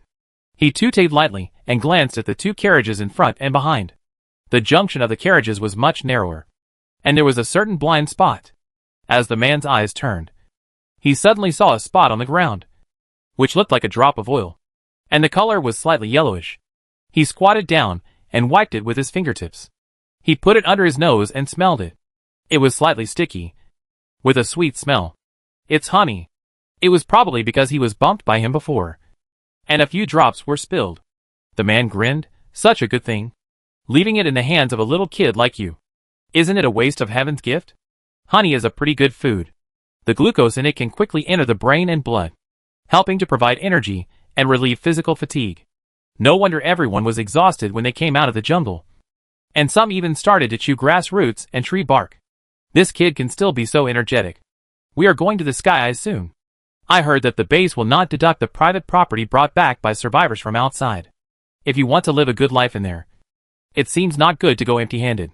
The man touched his stubble. His eyes fell on the bolt of the toilet opposite, and waited patiently. This kind of train with a sense of age. The bolt is divided into red and green colors from the outside. Red means the door is locked, indicating someone is inside, while green means no one is inside. Therefore, people outside can easily judge the movements of the person inside and whether the other party is about to come out from the color changes of the bolt. The man casually untied his belt while making a waiting gesture. Soon, the color block on the bolt in front of him began to jump. Someone is about to come out. The man's eyes lit up. And before the other party opened the door, he quickly pushed the door inward and got in. And the boy was knocked down by the strong push from the door. And the bag fell to the ground. His mouth was covered by the tall man in front of him. Shut up if you don't want to die. The man glanced at the cloth bag scattered on the ground. The lid was slightly loose, and a little honey dripped down. It was not very obvious on the silver-gray iron floor stained with various yellow urine stains. You guessed it right. It was honey. Good guy. He actually hid such a big can. Boy, Uncle won't bully you. The man took a water bottle from his waist and said with a smile, Give Uncle a bottle, and Uncle will let you go. And the boy stared at him fiercely, his big black and white eyes full of anger and unyielding. You want to tell those soldiers outside? The man laughed. He whispered in his ear, Do you really think that these soldiers are good people? The boy's body stiffened. The man showed a sarcastic look. Have you forgotten how we got here? From more than 1,000 people to only 100 or 200 people left now. How many internal disputes have occurred among them? And how many times have Lin Chi and his soldiers dealt with them? Looking at you, most of your relatives must have died. Right? The man laughed softly. People, you can only rely on yourself forever. You should have learned this principle. Right? Believe it or not. If you let the group of people outside know that you have such a big jar of honey, they will probably ask you to confiscate it. The other passengers in the car will also be eyeing it covetously. Seeing the boy's gloomy expression, he relaxed a little. The man's lips curled slightly. This child is holding the cloth bag so carefully. Doesn't it mean that he doesn't trust anyone? Trust, once destroyed, is very difficult to rebuild. Just share with me and walk out of this door safely. Or let everyone know and lose the last bit of honey. It's your choice. In carriages 4 and 5.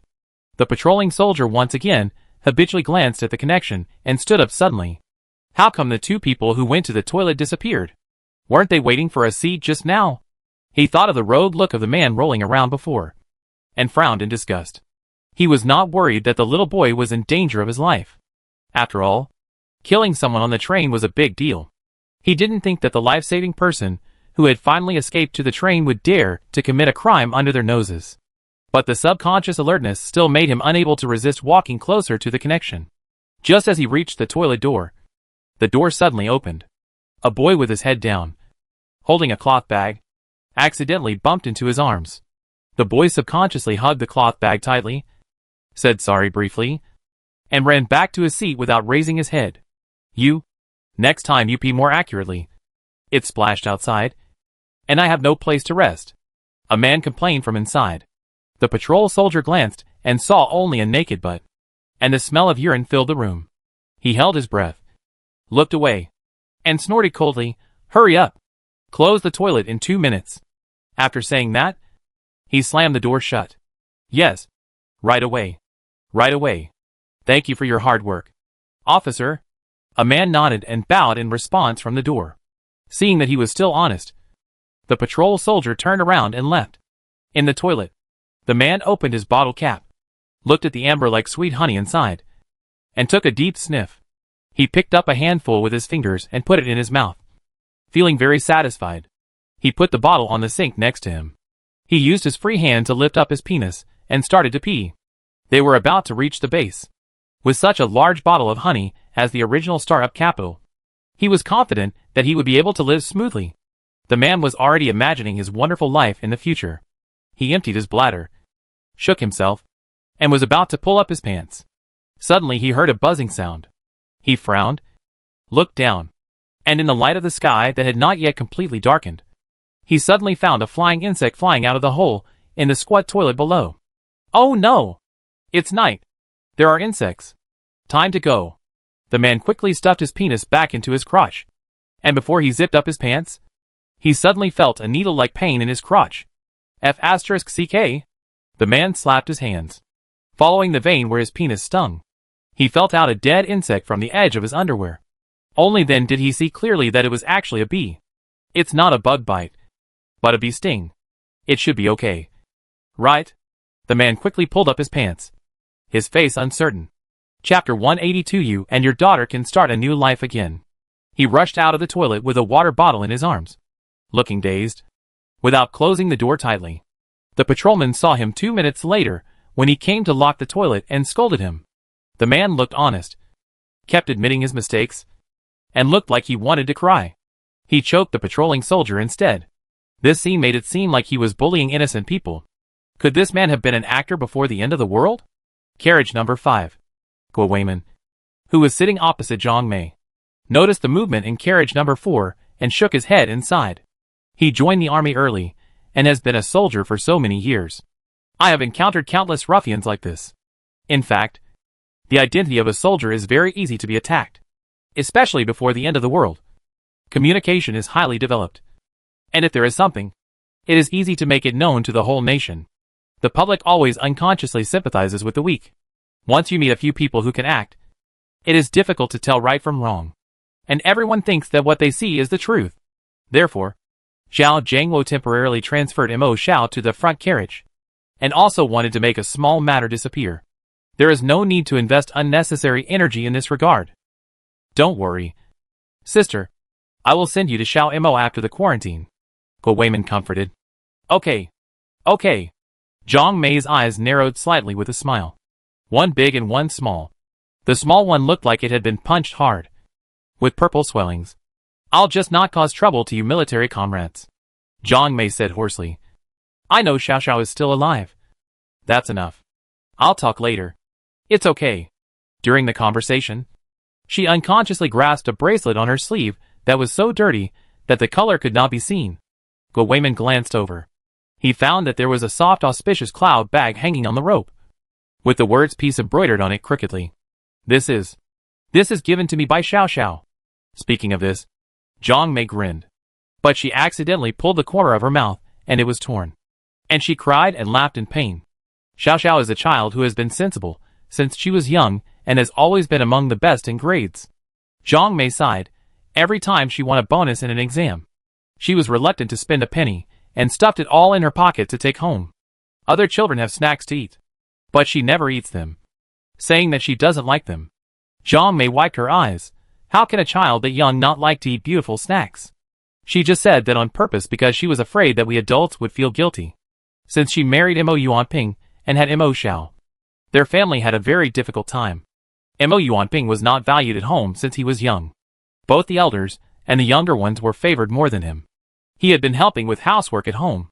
When he was nearly 10 years old, his family did not let him go to school, saying that the economic conditions were limited. Although compulsory education is free, school bags, pens, and notebooks are also expensive. However, the eldest and younger brothers went to school on time at the age of 6, which led to more gossip. They all said that Mo Yuanping did not go to school because he was not smart enough and was not a good student. The first time Mo Yuanping went to school was when he was herding cattle and was ridiculed by his fellow villagers.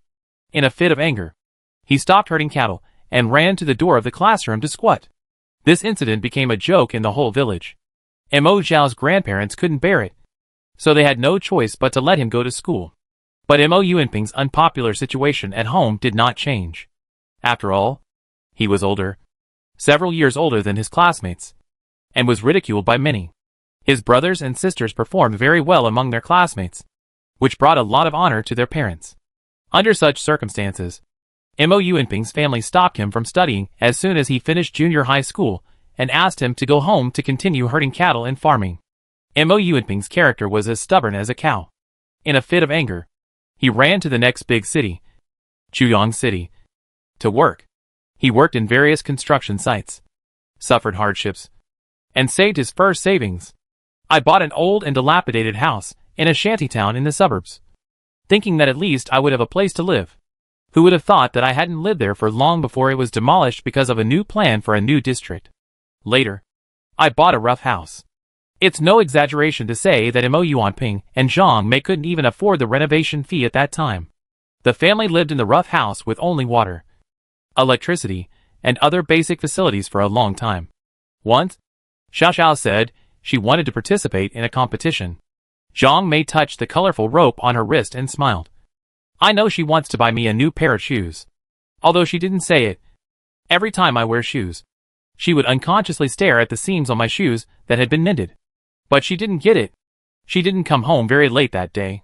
I was worried and ran out to find her. I saw her squatting on the side of the road with her school bag on her back, wiping her tears. Speaking of this, Zhang Mei sobbed hoarsely. Our Xiao Xiao never cries at home. I didn't dare to go up. I didn't dare to let her see me. That day, she quietly hid behind Mo Xiao and followed her home.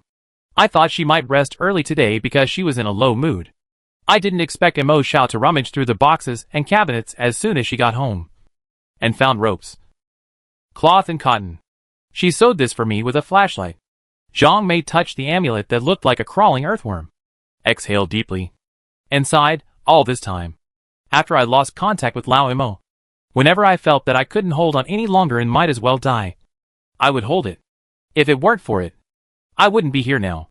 Guo Weimin narrowed his eyes and looked at the night outside the window with a firm face. Zhang Mei and Mo Xiao's home is just a small microcosm of the lights of thousands of homes in this world. There may be countless relatives and friends like them who are eager to reunite in this car. These unbreakable ties are what he has been firmly guarding for many years since he joined the army. Some people scold him for being a saint, and some people laugh at him for being stupid. Only he knows whether it is worth it to risk his life to protect some things. Guo Weimin stood up and said with a smile, Sister Zhang, everything is over. When you arrive at the base, you and your daughter can start a new life again. Zhang Mei nodded repeatedly with tears in her eyes, and the ping and fu in her hand became tighter and tighter. Carriage number 4. On a 3-person seat. The man who had just come out of the toilet had a changing expression for a long time. He looked at the boy sitting opposite him with his head down and holding a cloth bag tightly and asked, Hey, kid, I want to ask you something. The boy didn't even raise his eyelids. The man was not discouraged and continued to ask, Where did you get the honey?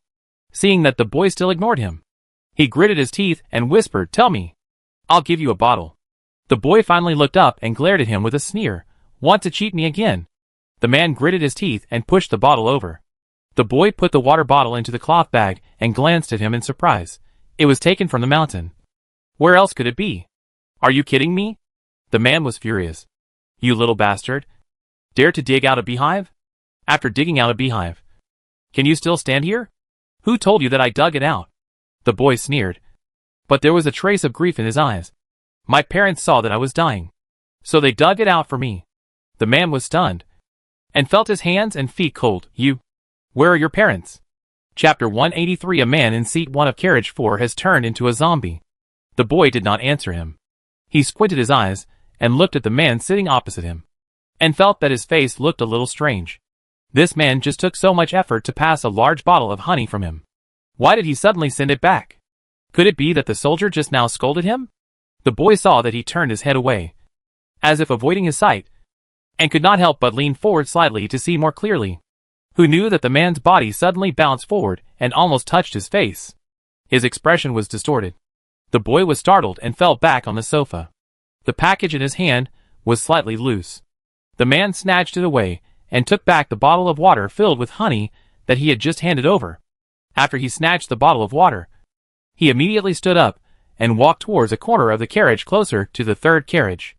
The boy was so angry that he hugged the remaining package again and chased after him. But soon, the boy stopped far away, because he saw that the man actually took the initiative to find the 6 semi-infected people who he had just raised his hand to admit. The 6 people happened to be sitting in 2 rows of 3-person seats facing each other, chatting, and seemed to be very comfortable. Hi, buddy.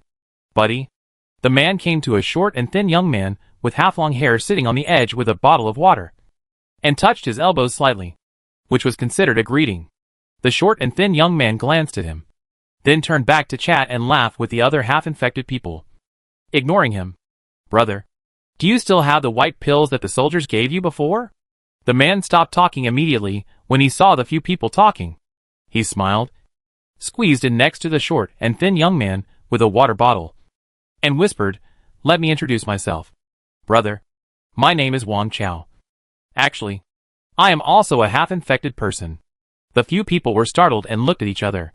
He glanced at the patrolling soldiers in the distance again, his eyes flickering. Wang Chao patted the water bottle in his arms. Brother, I came here mainly to make a deal with you.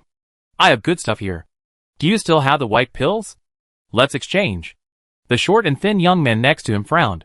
Why didn't you stand up just now? Hey. This is not going out. Be cautious. I want to wait and see first. Wang Chao sighed. Don't worry. If this car can really reach the sky, I will definitely take the initiative to report it. I will never implicate you. I just want to use the white pill to calm down now. You don't want me to have an attack in the car. Do you? At that time, how will the people in the car and the group of soldiers look at us who are half infected? Don't you think so? Everyone understood and sneered. Do you think the white pill is cabbage? The soldiers only gave each of us one pill. And we ate it a long time ago. If you really can't hold it anymore, I advise you to go find Captain Zhao as soon as possible. Wang Chao's face turned pale after hearing this. And he stood up and walked back holding the water bottle. The short and thin young man looked at his back, then glanced at the water bottle in his arms, and touched his nose. I don't know if it was an illusion, but he seemed to smell a sweet smell just now. What's in it? Could it be? The short and thin young man's eyes flashed slightly.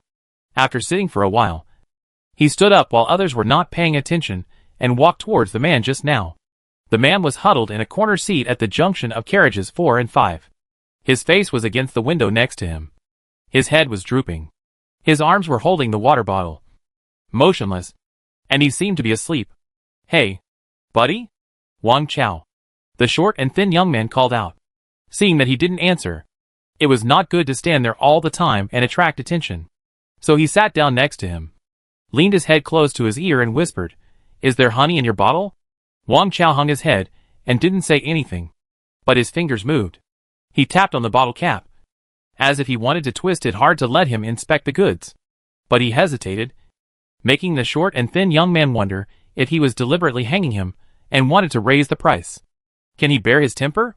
He simply leaned over and bent down to twist it himself. With a sound, the bottle cap was easily opened. He took a peek through the gap. And wow! A full bottle. The short and thin young man showed a hint of surprise in his eyes. The white pill is said to last only 6 hours. He had just drunk blood in the jungle not long ago and had no desire at all.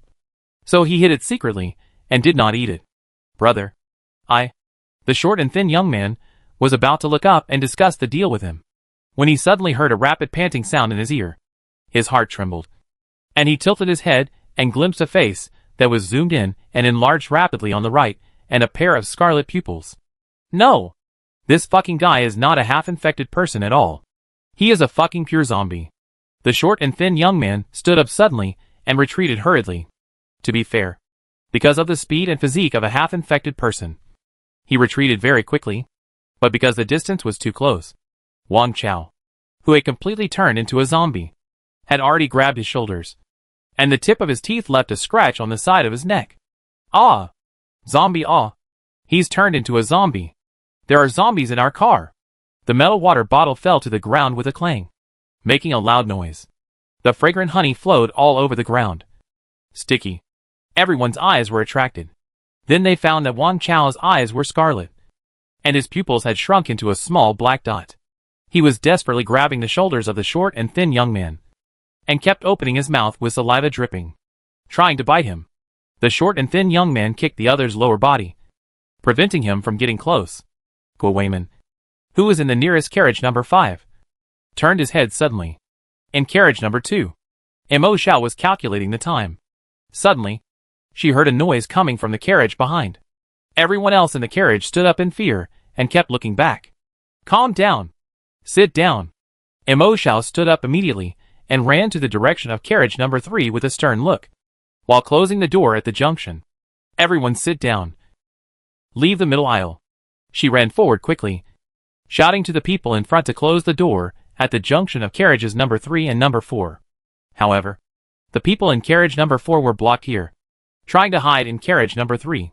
So the door at the junction of carriages 3 and 4 could not be closed at all.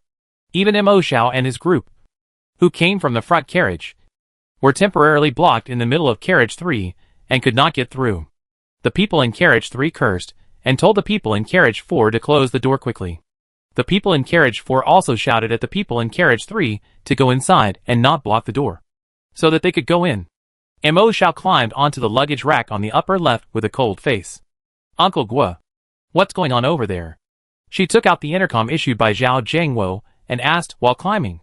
There is a man in seat 1 of carriage 4 who has turned into a zombie. It's not a big problem. I'll take care of it, Guo Weimin said briefly. Then, there was a bang. The gunshot made everyone in the carriage quiet down. Chapter 184 Attention. All trains. Emergency brake. In fact, most of the panic of the crowd was caused by the panic of others. On the entire train. Except for the passengers in the number 4 carriage. Most of the passengers in other carriages still don't understand what happened on their side. I thought a bunch of zombies appeared in the whole carriage and started running and biting people. I didn't expect it to be solved so quickly. Everyone sit down. Make way for the aisle. A patrolman came with people. And everyone returned to their original seats one by one. Watching the patrolman carry the zombie body to the connection between the number 4 and number 5 carriages. Are you okay? Guo Weimin looked at the short and thin young man who was attacked by the zombies just now. This young man is worthy of being a half-infected person. He held the zombie firmly by himself and didn't let him get close to him. Nor did he cause any other casualties. Good job, Guo Weimin praised. No. It's okay. The short and thin young man's eyelashes drooped slightly. And he reached into his pocket and touched a white pill. He held it tightly and pursed his lips and said, I was shocked. Guo Weimin checked his shoulders that had just been firmly grasped by the zombie. He found that this man had taken very good protective measures. There were hard pads on his shoulders. And there were no scratches. Guo Weimin patted him on the shoulder. Boy, be more careful next time. The young man lowered his head and scratched his head. His hair falling on his shoulders. He pulled the corners of his mouth stiffly and smiled awkwardly. As if he had not yet woken up from the shock just now. Have you cleaned it up? Zhao Jiangwo led several members of the wild grass camp to the front of the train. Looking at the pool of yellow liquid on the ground, it's honey. Guo Weimin half squatted down and picked up the stainless steel water bottle. The man's water bottle seems to be full of honey, which was spilled during the fight just now. While speaking, Mo Xiao had already grabbed a woman's hand and walked forward from the number 5 carriage. Where are you going? Zhao Jiangwo called her. The quarantine time is almost up. I'll take my mother to my place. Mo Xiao raised her eyes and glanced at him. I feel relieved when she sits next to me. As soon as these words came out, a lot of whispers suddenly rang out in the carriage. Why does she have the privilege? Yes, we all follow the rules and regulations and stay in the back car. What do you mean by quarantine time is about the same? Someone just turned into a zombie. Who knows what the standard time for zombies is? We haven't even arrived at the base yet. And these soldiers are already asking for privileges and backdoors. They talk better than they sing. Zhao Jiangwo looked at her. Wait a little longer. Mo Xiao pursed his lips. Then I asked to stay in car number 5 with my mother. Seeing that Zhao Jiangwo seemed to want to say something, Mo Xiao pursed his lips and said, Captain Zhao, I'm not your soldier yet. And Mo Xiao looked at the large pool of honey on the ground. It's better to clean these things up quickly. And it's best to close all the doors of each car. Don't run back and forth before getting off the train. She looked out the window. It was already dark. As the train sped along, shadows of varying shades passed by. Indistinctly, the towering mountains and forests in the distance could be seen. In places like this, honey can easily attract some powerful insects. Although the biggest loophole, the bathroom door, had been sealed. But this green train also had a hidden ventilation hole, which was the joint between the 2 carriages. Those who have ridden this kind of train know that standing at the joint not only felt a stronger vibration, but also had excellent ventilation. Even though it looked like there were no holes on the surface. It might not have mattered much if there hadn't been any honey before. Now that there is so much honey, Zhao Jiangwo and others' faces changed. And they obviously realized the seriousness of the problem immediately. Go to the cleaning room to get tools and clean it up quickly. Pass my order. Each carriage is closed separately. And the doors are not allowed to be opened and closed easily. Just after Zhao Jiangwo finished his order, the train suddenly stopped. And everyone leaned forward with inertia. This movement was like the train slowing down. The urgent voice of team member Zhang Jing came from the intercom in Zhao Jiangwo's hand. Captain. A large black shadow was found on the railway track in front, and the field in front of the left. Suspected to be a large-scale migrating zombie group. Zhao Jiangwo frowned. How far is it? About 2 kilometers. Zhang Jing answered. It was too dark. He didn't dare to turn on the lights. He could only estimate. After discovering the shadows that were highly suspected to be zombies, he had already turned on the emergency brake. It would take about 800 meters to stop. Zhao Jiangwo's cheeks tightened. Zhang Jing chose the emergency brake instead of crashing into it at the first time. So you can imagine how many people were on the other side. If he crashed into it without thinking, it would be very likely to cause a tragedy such as derailment. But if they waited for the zombies over there to migrate over, wouldn't they be trapped in the jar? Attention! Everyone in the car.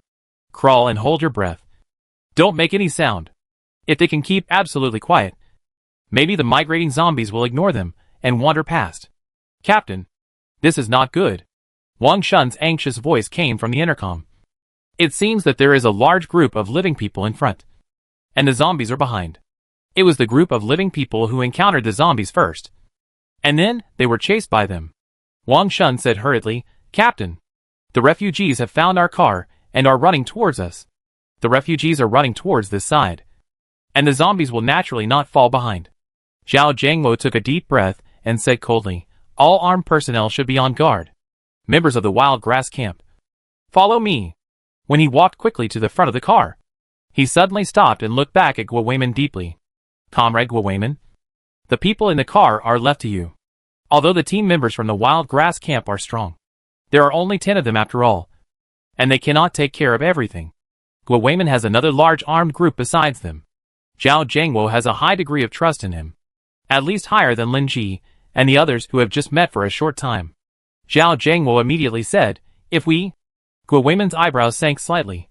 If you can't get back for the time being, I will do my best to drive this train to the station safely. Zhao Jiangwo grinned silently and patted his shoulder heavily. Okay.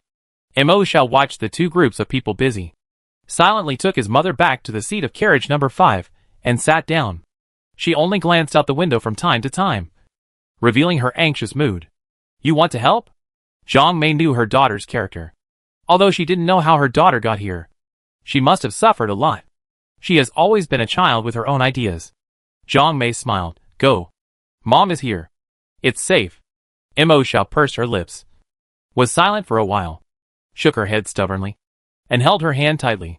However, Zhao Jiangwo had just led people to the front of the train. This calm didn't last long, and a shrill scream suddenly came from the number 4 car next door. Everyone was shocked. Mo Xiao pulled Zhang Mei behind him and took out a mace to hold it in front of him. Hua la la. Before he could see what happened, the glass door at the joint suddenly shattered. The people in the number 4 car fled in panic, rushed to the joint, and kept hitting the door of the number 5 car. Chapter 185. His name is Sun Quan, and he will be a member of our Zhang family from now on. Zombies! There are more zombies! It's a half-infected person. That half-infected person turned into a zombie. The group of people shouted and smashed the door. And soon, the door on this side was smashed open again. The crowd rushed in. Mo Xiao picked up Zhang Mei and pushed her to the narrow luggage rack above. There are long compartments for luggage on the left and right sides of the train, but they are very narrow. If it was the chubby Zhang Mei before, it would probably be difficult to squeeze in. But now she is as thin as a piece of paper, and Mo Xiao can lift her or push her in very easily. After pushing Zhang Mei up, she also grabbed with one hand and jumped up nimbly. When looking back at the connection between carriages 4 and 5, the crowd had already poured in and kept squeezing towards the back of the carriage. Carriage 4 seemed much emptier. Mo Zhao's pupil shrank. In carriage 4, an extremely agile figure was seen running around in the carriage like a mouse biting living things. Compared with ordinary zombies, his strength and agility were greatly enhanced. This was the zombie transformed by the semi-infected in a short period of time. 4 people had been killed in carriage 4. What was bad was that one of them was another semi-infected person sitting next to him. This means that if it is not handled quickly, 2 half-infected zombies will soon appear in the narrow car. Bang! Bang! Bang! Gunshots were heard from the opposite side. Guo Weiman was still in the number 4 carriage. At the same time, 2 people from his team were also there. Xiao Quan, Zhang Mei, who was lying on the storage rack, suddenly leaned out and tried to look at the number 4 carriage. Xiao Quan, run over here. Zhang Mei pulled out a kitchen knife from the bag on her waist and held it in the palm of her right hand, her expression full of worry. Mom, what are you doing? Mo Xiao grabbed Zhang Mei. The number 4 carriage is so dangerous. You are going there now. Are you going to die? Xiao Xiao. Let me go! Zhang Mei is also stubborn. Otherwise she wouldn't have been at loggerheads with Mo Zhao's father, Mo Yuanping. For so many years, Xiao Quan's parents saved me. If it weren't for them, I would have died on the road. I promised them that I would take good care of Xiao Quan. Zhang Mei patted Mo Zhao's head. Just like when she was a child. She would stand in front of her to comfort her whenever she encountered danger. Xiao Xiao. Hide here. Mom can't abandon Xiao Quan. Mo Xiao got nothing. He pursed his lips, clenched his mace, turned over and chased after him. Most of the people in carriage number 4 had already fled to carriage number 5, so it seemed relatively empty. Only in the corner next to carriage number 3, there were still a few living people trembling and crowded there. They couldn't avoid the zombies through the middle corridor and run to the other side. Guo Weiman's other 2 team members stood in front of them to protect them. The half-infected zombie was a short and thin young man with long hair. He was jumping on the table. Guo Weiman fired several shots but missed. What's worse is that the bodies of several people bitten to death on the ground seemed to be twitching constantly. And there were signs of corpse transformation. Xiao Quan. Zhang Mei squatted behind the wall of the joint between carriages 4 and 5. And her eyes were fixed on a boy in carriage 4. Mo Xiao followed her gaze, and found that it was the child who had been involved with the first zombie man before. The child was also smart. Relying on his thin body, he lay under a row of seats, and did not move. The curtain of the seat cover fell down, covering most of his crouching figure. And the half-infected zombie was squatting on the table next to his row of seats. Just a few feet away. The zombie seemed to smell something, and lowered his head slightly. This scene made people's heartbeats accelerate. Xiao Quan Zhang Mei clenched the kitchen knife, took a deep breath, gritted her teeth, and was about to rush up to help attract attention. But her shoulders tightened, and it turned out that Mo Xiao, who was following closely, grabbed her and threw her back. Mo Xiao rushed directly into the number 4 carriage, grabbed the luggage rack above his head and swung it, while the mace clang hit the side, making a crisp metal collision sound. The agile zombie immediately attracted her and pounced on her. Uncle Guo, Mo Xiao shouted. She was prepared, kicked her toes, and jumped diagonally to the luggage rack on the opposite side. They passed each other. The zombie missed and hit the edge of the luggage rack and fell to the ground.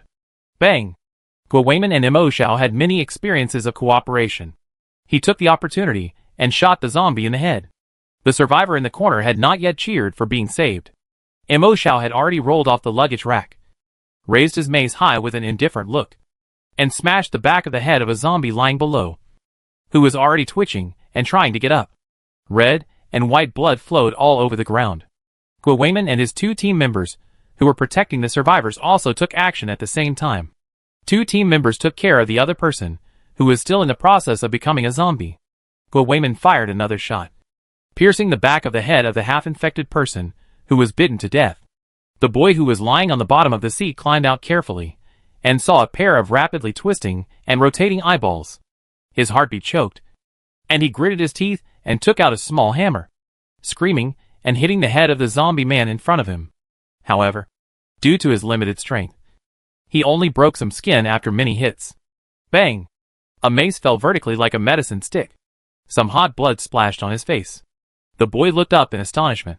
He saw that the big sister, who was still far away just now, had come to him at some point, stepped on the zombie's head, and looked down at him coldly. The mace with a cold metallic glow hit the ground, piercing the body and staining it with blood, which was particularly terrifying. The boy swallowed his saliva unconsciously. Suddenly, the woman in front of him showed a concerned smile at a very fast speed. What's your name? The next second, he heard Aunt Zhang's concerned voice from behind. Xiao Xiao. Xiao Quan. Are you okay? Mom. I'm fine. Mo Xiao patted the boy's shoulder with one hand, secretly exerting her strength to twist his body. Brother Xiao Quan is okay too, right? She asked with a smile. The boy felt a dull pain in his shoulder. He forced a smile and looked at Zhang Mei. Aunt Zhang. I'm fine.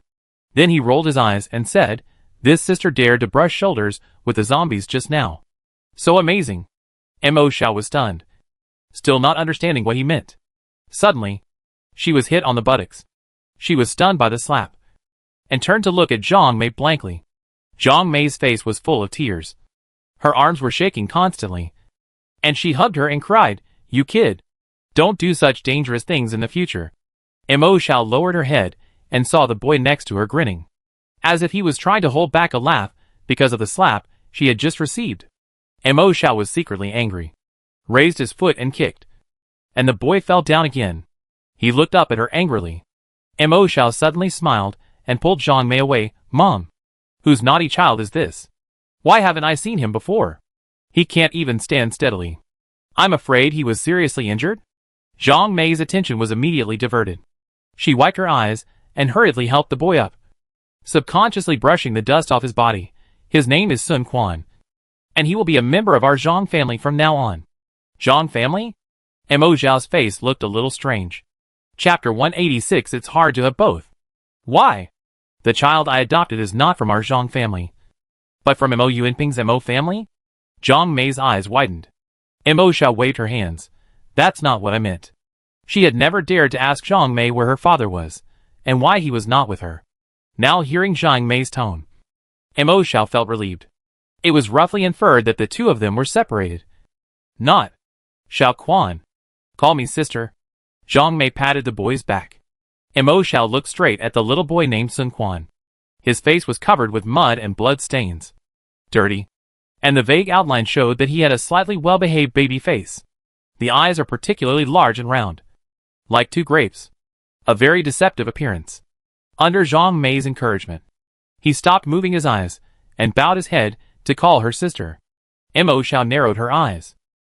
Since she fled all the way to the end of the world, she has seen many orphans who lost their parents. But this is the first time she has seen someone who wants to compete with her for her mother. Zhang Mei has always been a kind and enthusiastic person, but she is not someone who would risk her life to save anyone. To be honest, the scene of the mother and daughter reuniting is a bit different from the mother and daughter crying in her midnight dream. Of course, although the dream has been artistically processed, it is not as outrageous as the sudden appearance of a naughty child. Mo Xiao curled her lips, feeling a bit uncomfortable. "Yeah," she simply responded, looking up at the door of carriages 3 and 4. Because of the gunshots here, Xiang Feng and others from Guo Weiman's team had already led some people to deal with the aftermath. So Mo Xiao didn't need to intervene. This gave him time to talk to his mother. Even Jiangxi and others followed. "Xiao Mo. Sister Mo. Are you okay?" A group of people were making a lot of noise, and were confused by the scene of Mo Xiao, Zhang Mei, and Sun Quan staring at each other. Everyone paused and looked at each other. "Is that Sister Mo's mother?" Sun Yangyang jumped out first, grabbed Zhang Mei's hands with both hands and shook them. "Ms. Zhang. Hello. I'm Sister Mo's best friend. What's your name? Just call me Xiao Yangyang. Don't be polite." No. It's Sister Mo who takes care of me." "Hi. Help each other. Help each other." A brief introduction. Zhang Mei looked at a tall boy, patted the back of his hand, and said with tears in her eyes, "Xiao, she is also safe." "Good. Great. Xiao Jiang.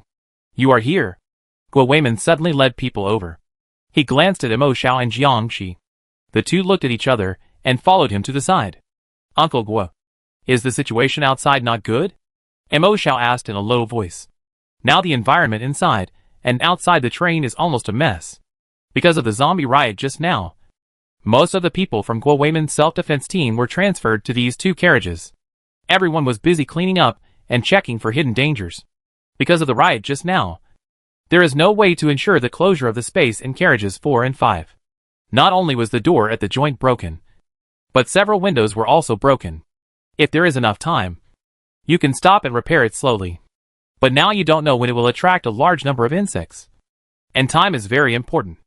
Jiangxi glanced at the survivors in the two carriages, and frowned slightly. "Do you want to take them all to the front carriage? If they squeeze together, they could barely squeeze in." But, seeing Guo Weiman's embarrassment, Jiangxi knew that some people probably had injuries, but he couldn't prove whether they were scratches from zombies or other ordinary wounds. "I have 2 solutions," he whispered. "First, use these seat covers as temporary patches to patch up the holes in carriages 4 and 5. This can quickly isolate most risks. But the material of the seat covers is just cloth after all. The only risk is not to encounter something that can tear these seat covers. Second, Tie them all up and bring them into carriage 3. This is likely to cause rebellious psychology among the masses who don't know the truth. At this time, what is needed is the leader's persuasiveness and skill. Uncle Gua. Jiangxi's eyes darkened slightly, and a dangerous smile appeared at the corner of his lips. It's hard to have both in the world. In his opinion, both Xiao Jiangwo and Guo Weimin were too mediocre and pedantic. If he was in power here, the group of people who got on the train later should have been tied up before getting on the train, and they would not have been allowed to cause so many complications afterwards. Under Jiangxi's teasing gaze, Guo Weimin gritted his teeth and asked the self-defense team to give orders. Those who want to go to car number 3 must automatically accept the tying, and those who don't want to go can stay in cars number 4 and number 5. But the safety is definitely not as high as car number 3. Whoever wants to make trouble will be suppressed by force. Fortunately, after experiencing 2 rounds of turmoil, most of the people are willing to cooperate with the military comrades. A few people only dare to whisper verbally, and they are still cooperative in action. According to the rules, Mo Zhao's mother Zhang Mei and the little boy Sun Quan were also tied up. Especially Sun Quan. After all, no one could guarantee whether he was infected or not. After living in the apocalypse for so long, everyone had sharp tools such as knives at hand, so that in case of unexpected accidents, they could cut the ropes and escape by themselves. The self-defense team under Guo Weimin was very quick, from making decisions to tearing off the chair covers and patching them, transferring the tied people to the 3rd carriage, and transferring the people in the original 3rd carriage to the 2nd carriage. This series of measures took only about 3 minutes. Mo Xiao and the others had not yet breathed a sigh of relief. A large flash of fire suddenly appeared outside the dark window. Mortar? Jiangxi's eyes flashed. Guo Weimin's intercom had already heard the anxious voice of Xiang Yu, who stayed at the front of the car. Uncle. The group of people in the wild grass camp fought with him. It seems that there are some zombies that have been transformed from semi-infected people mixed in the zombie group. Their jumping ability and speed are much stronger than ordinary zombies. Xiang Yu said. A team member was thrown down in a flight suit. The jet flight suits worn by the members of the wild grass camp were obviously improved by the military. Humans do not naturally have wings, so it is particularly difficult to defy gravity and fly into the sky by themselves. Compared with ordinary flight suits, this jet-type flight suit is much less difficult and dangerous to operate. But it was so dark. If you wanted to attract the zombies in the zombie group, you had to fly at the right height. Not too low.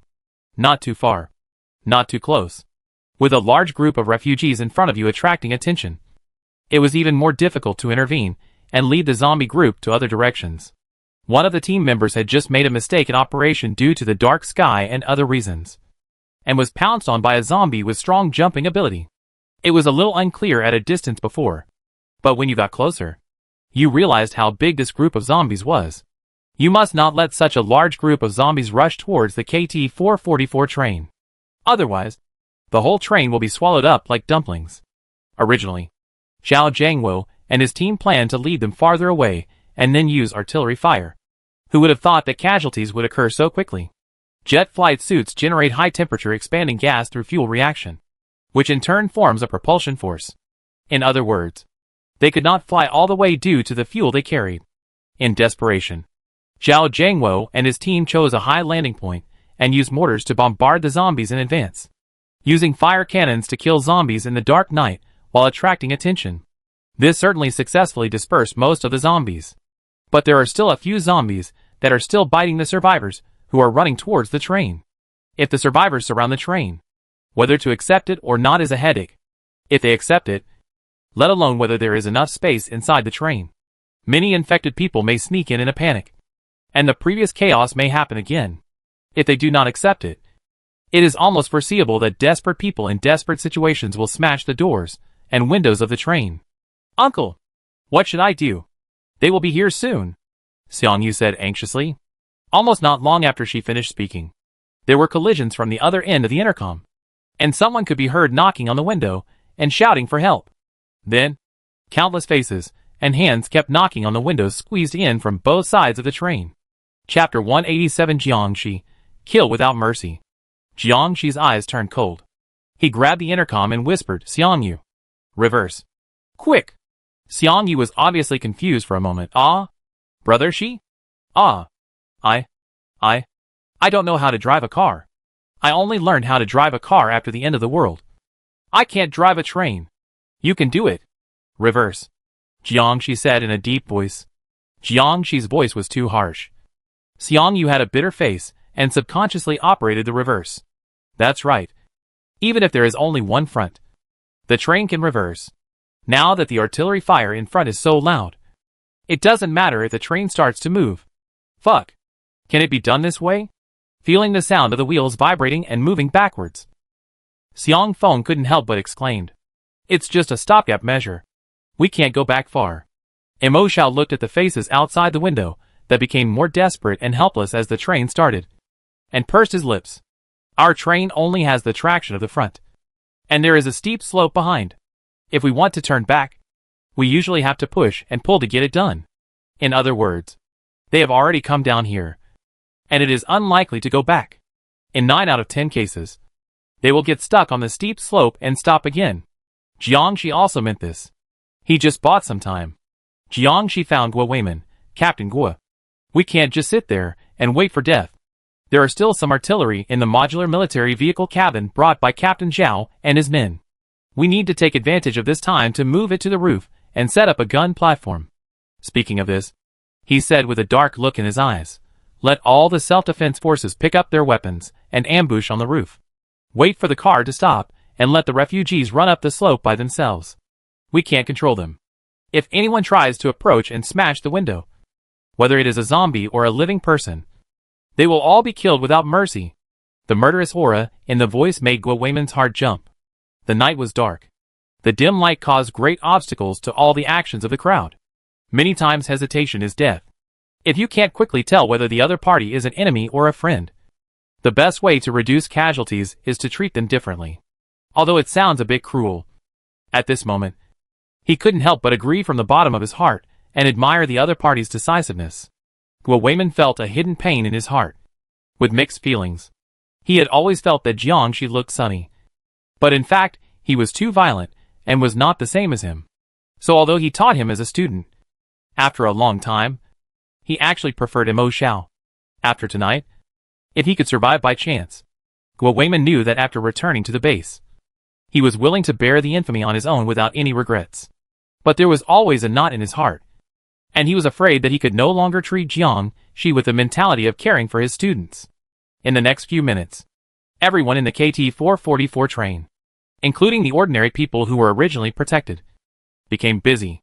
They all survived the apocalypse, and they all took action in this emergency. According to the command of the soldiers, the table boards and some seat materials on the train were smashed and dismantled, and the windows and doors were blocked. Mo Xiao and other strong and agile people began to transfer firearms to the roof in an orderly manner. When Zhao Zhengwo and his team came, they brought 4 mortars, but because their jet flight suits had limited load capacity, plus ammunition, so they only brought 3 for this crisis. There was still 1 left in the car. There were even more ammunition left. Mo Xiao, Guo Weiman and several semi-infected people were mainly responsible for carrying these heavy objects. On the roof of the front carriage of the train, artillery fire was set up. The rest of the people defended on both sides of the roof. About a few minutes later, the train stopped again, stuck on the hillside of a steep slope. This is an excellent location for bows and arrows and artillery shells. Mo Xiao and others stood at the front of the train and looked forward, and they could see that the group of refugees and zombies had been pulled away by a certain distance. Get ready to fire, Guo Weiman reminded. Guns and arrows can't shoot that far, but artillery shells can take advantage of the terrain. So it's not a big problem for artillery shells to hit them. Because of the attraction of the 3 artillery fires from Zhao Zhengwo's side, the huge zombie tide has been diverted. Only a small part of them are chasing them. Visually, there are about 1,000 zombies in this part. Although the number is huge, fortunately the density is very high, and the efficiency of artillery attack is very high. It would be best to consume and eliminate a part of them from a distance before the opponent approaches. Boom! A cannon exploded in the zombie group in front like a midnight firework, and the flames splashed. Many zombies fell to the ground in that place, leaving a circle. Beautiful, Guo Weiman said excitedly. Come again! Although his self-defense team members were brought up by him, Guo Weiman did not teach them how to fire artillery. Even Guo Weiman himself was still learning from Zhao Zhengwo and the others. Before the apocalypse, different arms of Dragon Country were responsible for different equipment. Not all soldiers could operate every weapon well. For example, now, it was fine before the density was high. But after firing 7 or 8 shots, the zombie swarm was like a rag full of holes. And it was constantly surging forward with the crowd. Guaweiman's 9th and 10th shots were slightly off target. The number of zombies killed was obviously about half less than before. Jiangxi's eyes flashed, put on the night vision goggles, looked at him and said, "Uncle Gua, let me do it." Yu Guaweiman was stunned. Although Jiangxi and the others were present when Zhao Jiangwo and the others taught before, they had never practiced it after all. Guaweiman hesitated for a moment. But Jiangxi had already pushed him away on his own initiative, came to the front of the gun platform, leaned over slightly, and readjusted the angle. His slightly longer hair hung down slightly, covering his side face, and his hands and heart were steady, making him look like a piece of calm jade. This man seemed to be born with a temperament that made people believe in him for no reason. The next moment, boom, the cannon was fired, and it suddenly exploded somewhere in the left front. The refugees who were still running screamed, because the fire behind them was too close to them, which scared them. When they looked back while running, they found that although they were close, there were no innocent casualties. Instead, the zombie tide that was originally very close to them was broken in the middle. The refugees' original crisis was slightly relieved, and a stronger desire to survive emerged in their eyes. Some people who were ready to die seemed to see a new life, and they also gritted their teeth and climbed up to continue running. "Well done." Guaweiman waved his hand violently, gritted his teeth, and said in secret joy, "First cut them off from the crowd, and then it will be more convenient to shoot at close range. Just do it, Xiao Jiang." In a few words, Jiangxi had fired 2 more shots. His hands were like a pair of exquisite machines with scales and numbers. Even when the zombies were approaching the city, he did not tremble at all. Accurate and swift. The efficiency of the only mortar was almost maximized. When the refugees began to approach the train one after another, the zombie tide chasing them from behind had separated them by a horizontal trench of about 10 meters. Chapter 188. Get on the train. Get ready to rush forward. The number of zombies has been reduced by at least half. There are still some sparse zombies hanging in the back. They are all zombies that were lucky enough to survive the artillery attack, but had broken legs and hands. Their speed and lethality have been greatly reduced. Everyone run this way. Don't get close to the train. Ruda and the others stood on the roof and shouted, "Run to the hillside. I warn you again. Don't get close to the train. Don't try to break the window. Otherwise, you will be treated as zombies. Those who try to break the car will be treated as zombies. Everyone run to the hillside behind. Don't get close to the train." Warnings back and forth and a few gunshots. The survivors who had managed to escape to the vicinity of the train were stunned. Some were angry. Some were cursing. And more people saw several bodies that had really been shot. Gritting their teeth, they continued to muster up their last bit of strength and ran up the hillside behind the train. Boom! Looking at the last bullet blooming in front of them, Jiangxi stood up and touched the bow and arrow behind him. "No more." "Thank you for your hard work." Guaweiman nodded, looking at the hundreds of zombies chasing over there. He raised his hand. Everyone listened to the order. Bows and arrows ready. A group of well-trained archers pulled their bows to the full. Shoot! Dozens of feather arrows were fired at the same time. Half of them hit the target's head with exceptional accuracy. Rounds of arrows, interspersed with gunshots. The zombies rushed forward without any sense of fear, despite the waves of casualties. 30 meters, 20 meters, 10 meters. Here they come. Luda and his men suddenly lit the sticks in their hands, and the crude sticks stained with oil and cloth illuminated the roof of the train like torches. "Come on, zombies! Your grandpa, the son of light, is here. Come on!" Luda shouted the most arrogantly on the roof. He even stuck his butt out backwards, turned his back to the zombies, and let out a long fart through his pants. Most of the zombies were already diverting in front of the train, preparing to continue chasing up the hillside. At this moment, they were suddenly attracted by the very close fire and sound. They all turned to the train. They opened their mouths and roared as they rushed towards the train. KT-444 was instantly surrounded by dense zombies from the front to both sides. "Hold on." Inside the carriage, the survivors leaned against some hard-board materials and gritted their teeth to block the window. Everyone, try hard. Don't let any zombies in. On the roof, half of the archers switched to using close combat weapons. Whenever a zombie tried to climb to the roof, they would be hit down, and the archers continued to shoot arrows. In this way, they persisted for about 10 minutes. There were only about 100 zombies left with intact combat power. The arrows are all used up. The bullets are all gone. The torches are almost burned out. There are still more than 100. What should we do? Go down and fight them. Just as everyone was hesitant and angry, a military vehicle suddenly rushed down the hillside. 2 headlights suddenly pierced the dark night and slashed into the zombie group like 2 swords of light. Is it the car that Captain Zhao left behind? The horn and headlights of the car were very fancy and dazzling. The driver was also very skilled. He almost stuck to the edge of the zombies and circled around to tease them. Who's in the car? Everyone was stunned, and suddenly found a metal mace sticking out of the car window. With the speed of the car, it smashed the zombies on the edge and rose. The man was bold and careful, with a heavy and steady hand. In this round, although most of the zombies were only seriously injured or knocked down, but a few were killed. It's brother Sun and sister Mo. Someone exclaimed. The one driving was Sun Yongyang, and the one wielding the mace was naturally Mo Xiao. It turned out that the 2 of them had been assembling the modular military vehicle left by Zhao Zhengwo and his men. Jiangshi narrowed his eyes slightly, and suddenly took out a rope from his backpack and tied a heavy object to one end. Mo Xiao, he shouted loudly. Go on. Mo Xiao's eyes lit up in the car, and almost half of his body leaned out of the car. Firmly grasped the external handrail, caught the rope he threw and tied it up. Brother Sun, turn, Mo Xiao said quickly. Okay, sister Mo.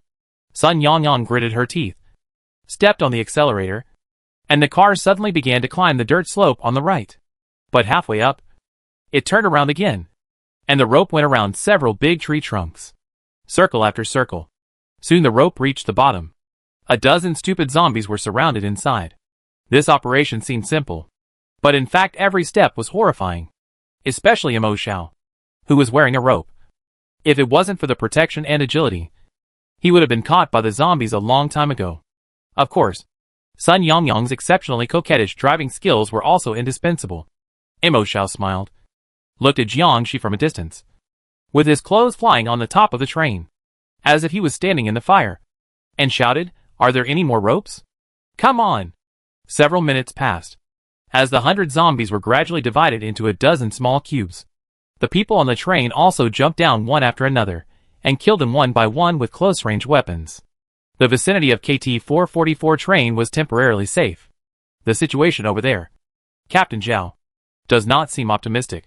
Mo Xiao put down the telescope and frowned. Although they had 3 mortars and other lethal weapons such as rocket launchers on the opposite side, but there were too many zombies to face.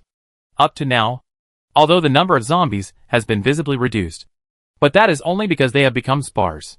If the overall integration is counted, there are probably still hundreds of them. Retrieve the arrows. Quick! Mo Xiao suddenly said.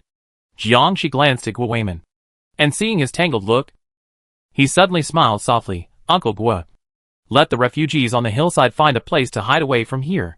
We will start the train and rush over to meet the people in the wild grass camp. And it would be best if we rush over at the same time.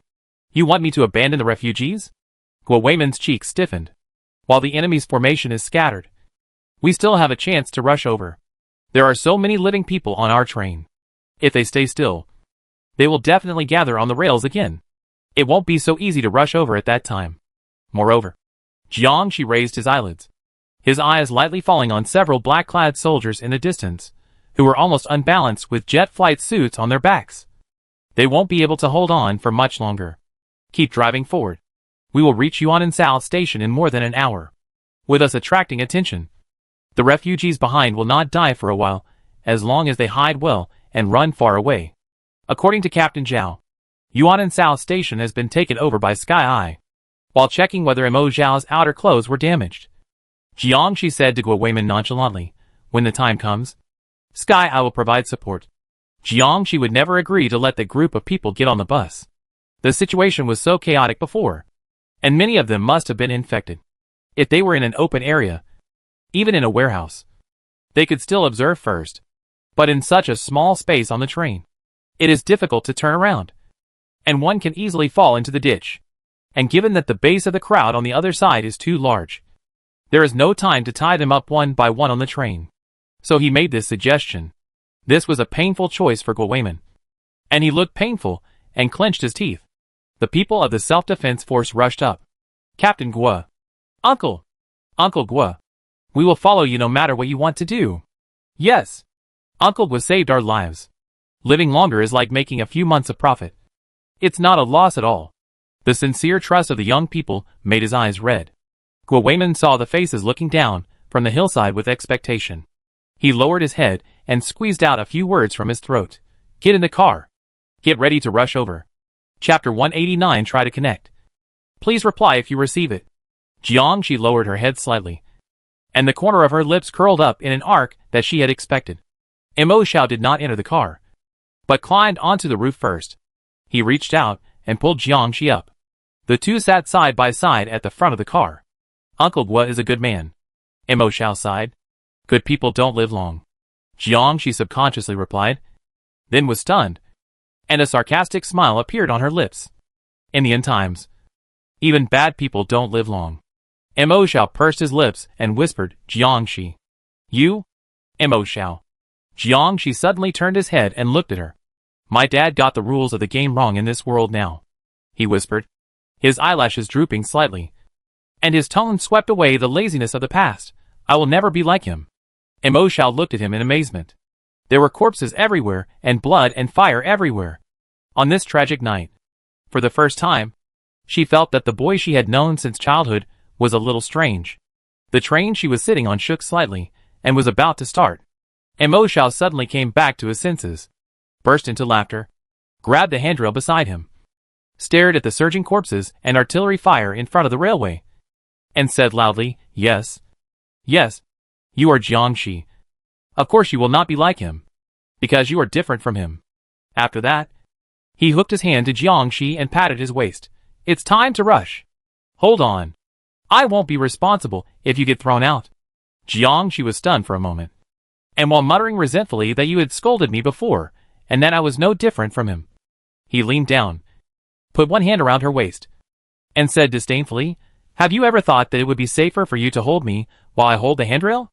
Mo Xiao was stunned and asked blankly, Why? Am I strong? Jiangshi said slowly, I have a thin waist, so it's easier to hug. Mo Xiao glanced down at his waist, which was indeed particularly bloated because it was filled with various weapons such as daggers, knives, maces, etc.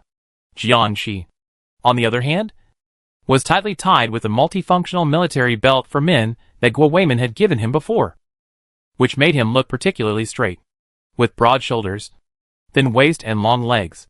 Her face darkened, and she gritted her teeth and smiled. I think you will look more stylish if you hang it on the wall of the car, and it will better reflect your handsome and heroic figure. Jiangda. How about it? Do you want to try it? As soon as the voice fell, the car trembled violently, the wheels rolled, and began to accelerate and sprint forward. Jiangshi subconsciously changed his one-handed waist to two arms around it, pressing his palms on the roof of the car, pressing the center of gravity of the two people down at the same time. Mo Xiao. Do you know why you have been single for so many years?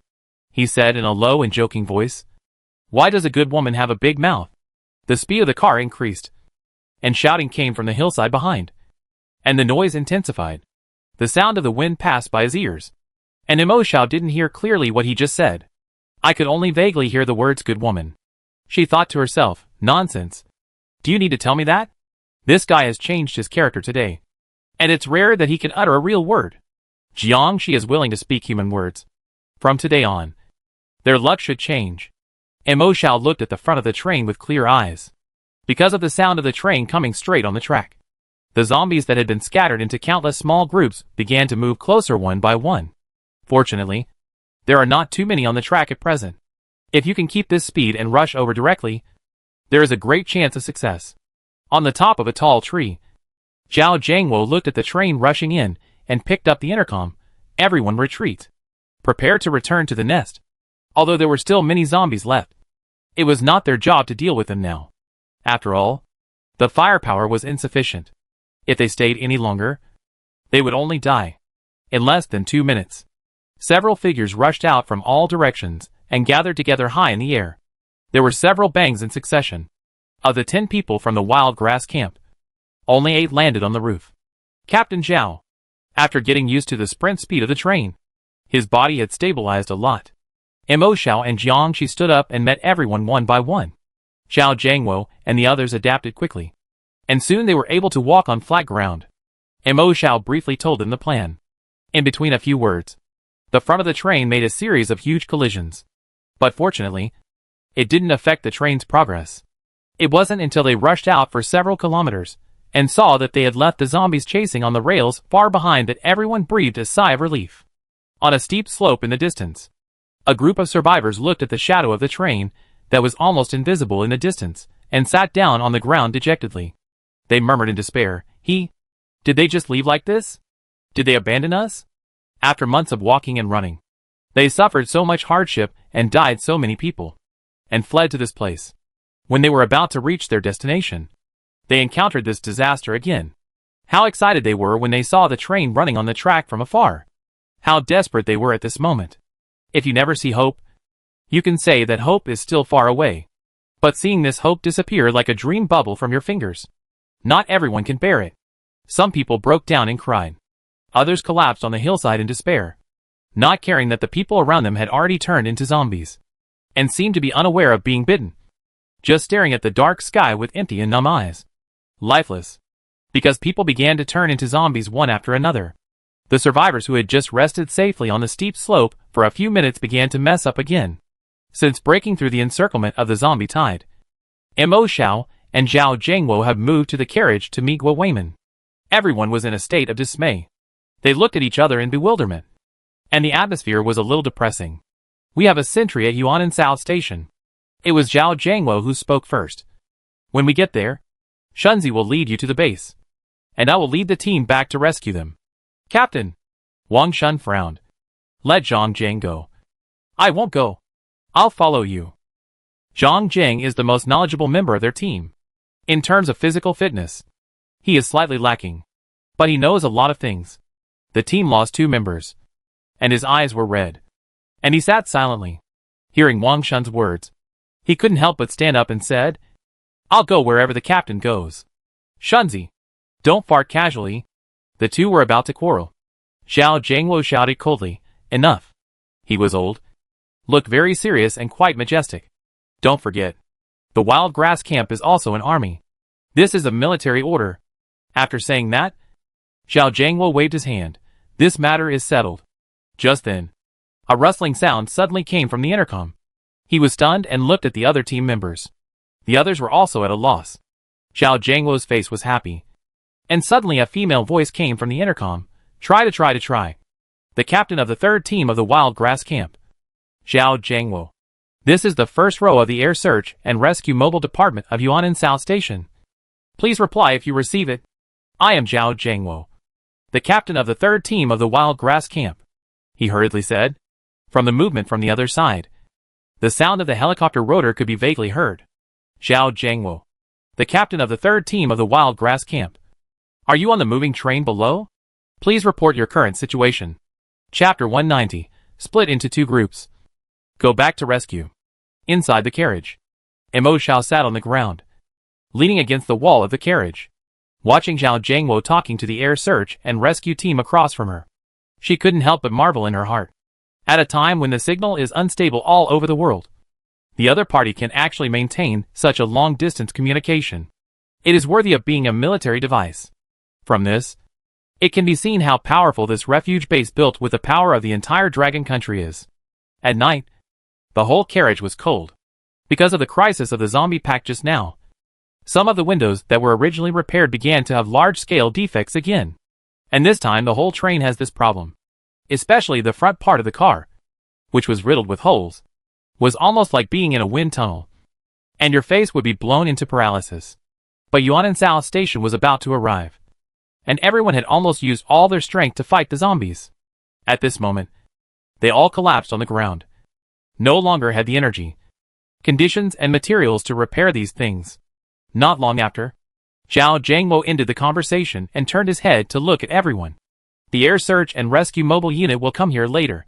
I'm going to get off the car and work with them to return from the air to rescue the refugees.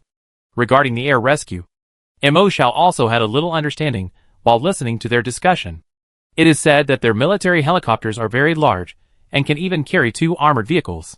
With just 1 or 2 helicopters of this type, it would not be a problem to rescue the remaining refugees. And it is also safer.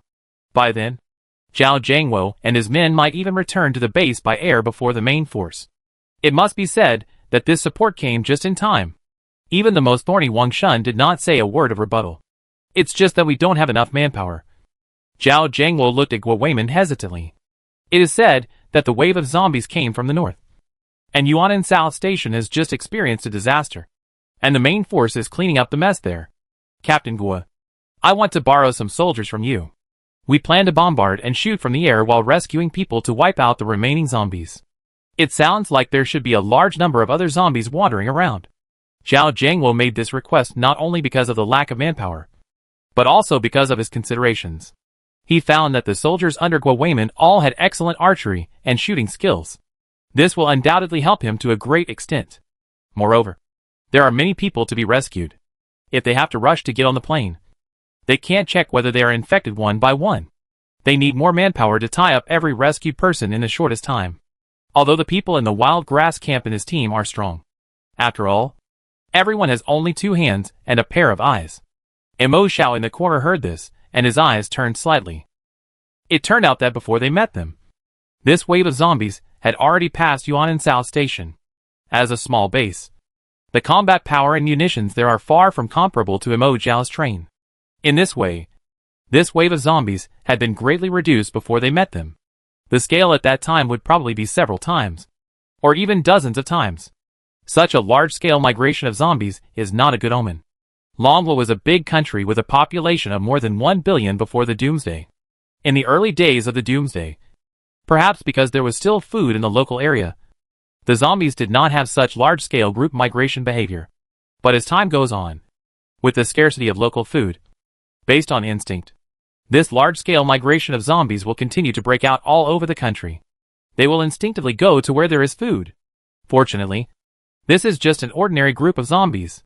With a continuous exchange and shuttle in the future, I am afraid that there will be more and more zombies infected with nuclear radiation. By then, it will be a disaster for humans, animals, and the environment. Mo Zhao's eyebrows rose with worry. Before the end of the world, there was a kind of doomsday game called Wasteland Game. The selling point is that humans pick up garbage to find resources in the global wasteland and survive in the cracks like rats in the gutter. When he first discovered the zombies, Mo Xiao thought it was the end of the world in biology at most, and did not have any connection with the wasteland.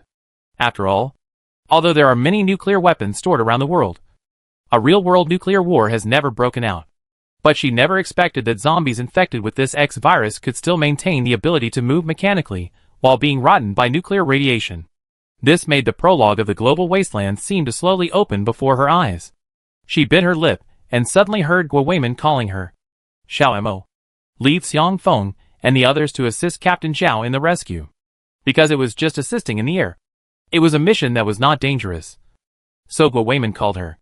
And although Xiang Feng and Xiang Yu were smart, their temperaments always made people worry. He felt more at ease with a steady sister like Mo Xiao watching the group of teenagers. Mo Xiao opened her mouth. A little hesitant. She had been instructed by Guo Weimin for 2 months, was familiar with the people in the self-defense force, and had been the leader of many missions. It was reasonable for Guo Weimin to call her. In the past, Mo Xiao would never refuse. But at this moment, she thought of Zhang Mei who was resting in the next car, and she didn't want to leave her at this moment. Are you worried about your mother? Guo Weimin knew it well, and smiled and touched her head. Don't worry. I will monitor her and your brother's safety on your behalf throughout the journey. And I will definitely send them to the base to meet you safely. The train was slowing down. Zhao Jiangwo and the others were ready to jump off the train, only waiting for her. Mo Xiao pursed her lips. Uncle Guo. Then I'll leave it to you. Please take good care of my mother. It's a deal. Guo Weimin grinned, stretched out his palm, and clapped hands with her. Mo Xiao knew Guo Weimin's character, not to mention that he had already made a promise. Even if there was no such promise, The other party was just an ordinary civilian. Guo Weiman was also the kind of person who would risk his life to protect the masses. The car stopped. Mo Xiao got off the car with Zhao Jiangwo and others. KT-444 train, like a slowly crawling reptile in the dark, ran towards the distance with difficulty. Mo Xiao and others stood on the roadside for a while, and then waited for a helicopter to slowly descend with a large hurricane. Everyone lined up one by one. When they went up, they found that the artillery, guns, and ammunition were so abundant that it was jaw-dropping. Everyone cheered and went to get the weapons that were convenient to them, wishing that their heads were covered with bullets. The helicopter began to fly back, and the zombies under their feet looked like a group of ants gathered together. Bullets fell, and murderous intent was rampant. This is a battle with sufficient firepower and geographical advantages. Compared with the difficulties on the ground before, it is much smoother and can be said to be invincible. In a messy carriage of the KT-444 train, Zhang Mei leaned against the wall of the car and couldn't help scratching her butt. Ever since she parked the car on the steep slope to resist the zombies, she felt a little itchy here. Chapter 191. Let me leave this world alone. Zhang Mei has always been a woman who can endure pain. When the Mo family was in the most difficult time before the apocalypse, her legs were so swollen and painful that she could hardly bend them. But she still gritted her teeth and insisted on working hard every day, and was reluctant to spend money to go to the hospital. She hid it for several months without being discovered by the careful Mo Yuanping and Mo Xiao. Mo Xiao once thought that his mother was the most tolerant person in the world. After the apocalypse, let alone, she had many injuries on her body, and her skin and flesh seemed to be torn every moment. But Zhang Mei has been talking and laughing as usual since she reunited with Mo Xiao. Everyone just felt that she didn't look like a person who had suffered many injuries, or thought that her injuries were estimated to be healed, and did not notice her pain at all. Maybe she got used to it over time. Even Zhang Mei herself was not very sensitive to pain. Therefore, when she scratched under her buttocks and felt a swollen hard lump and a body that looked like a dead insect, she was stunned for a while. "Aunt Zhang, what's wrong with you?" Sun Quan tilted his head in confusion while holding the cloth bag. Looking at her expression, he thought she had not recovered from the thrill of escaping death just now. He smiled comfortingly, with hopeful anger in his eyes, and waved his fists and said, "Don't be afraid, Aunt. The danger is over. We will be at the base soon. If someone bullies you, I will help you beat him up." Sun Quan pouted after saying that, as if he was annoyed that he was too small. "But, you have found your daughter." Sun Quan lowered his head and said sullenly, "It seems that you don't need me anymore." After saying that, he seemed to feel that his previous mood was wrong and blushed a little.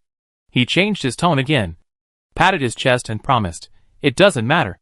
I just need to grow up quickly. Then I can protect 2 women. My dad said that a real man should not admit defeat." Zhang Mei looked at him blankly, not knowing whether she heard it or not. Tears actually fell. Xiao Quan is a fearless child, and he is extremely confident.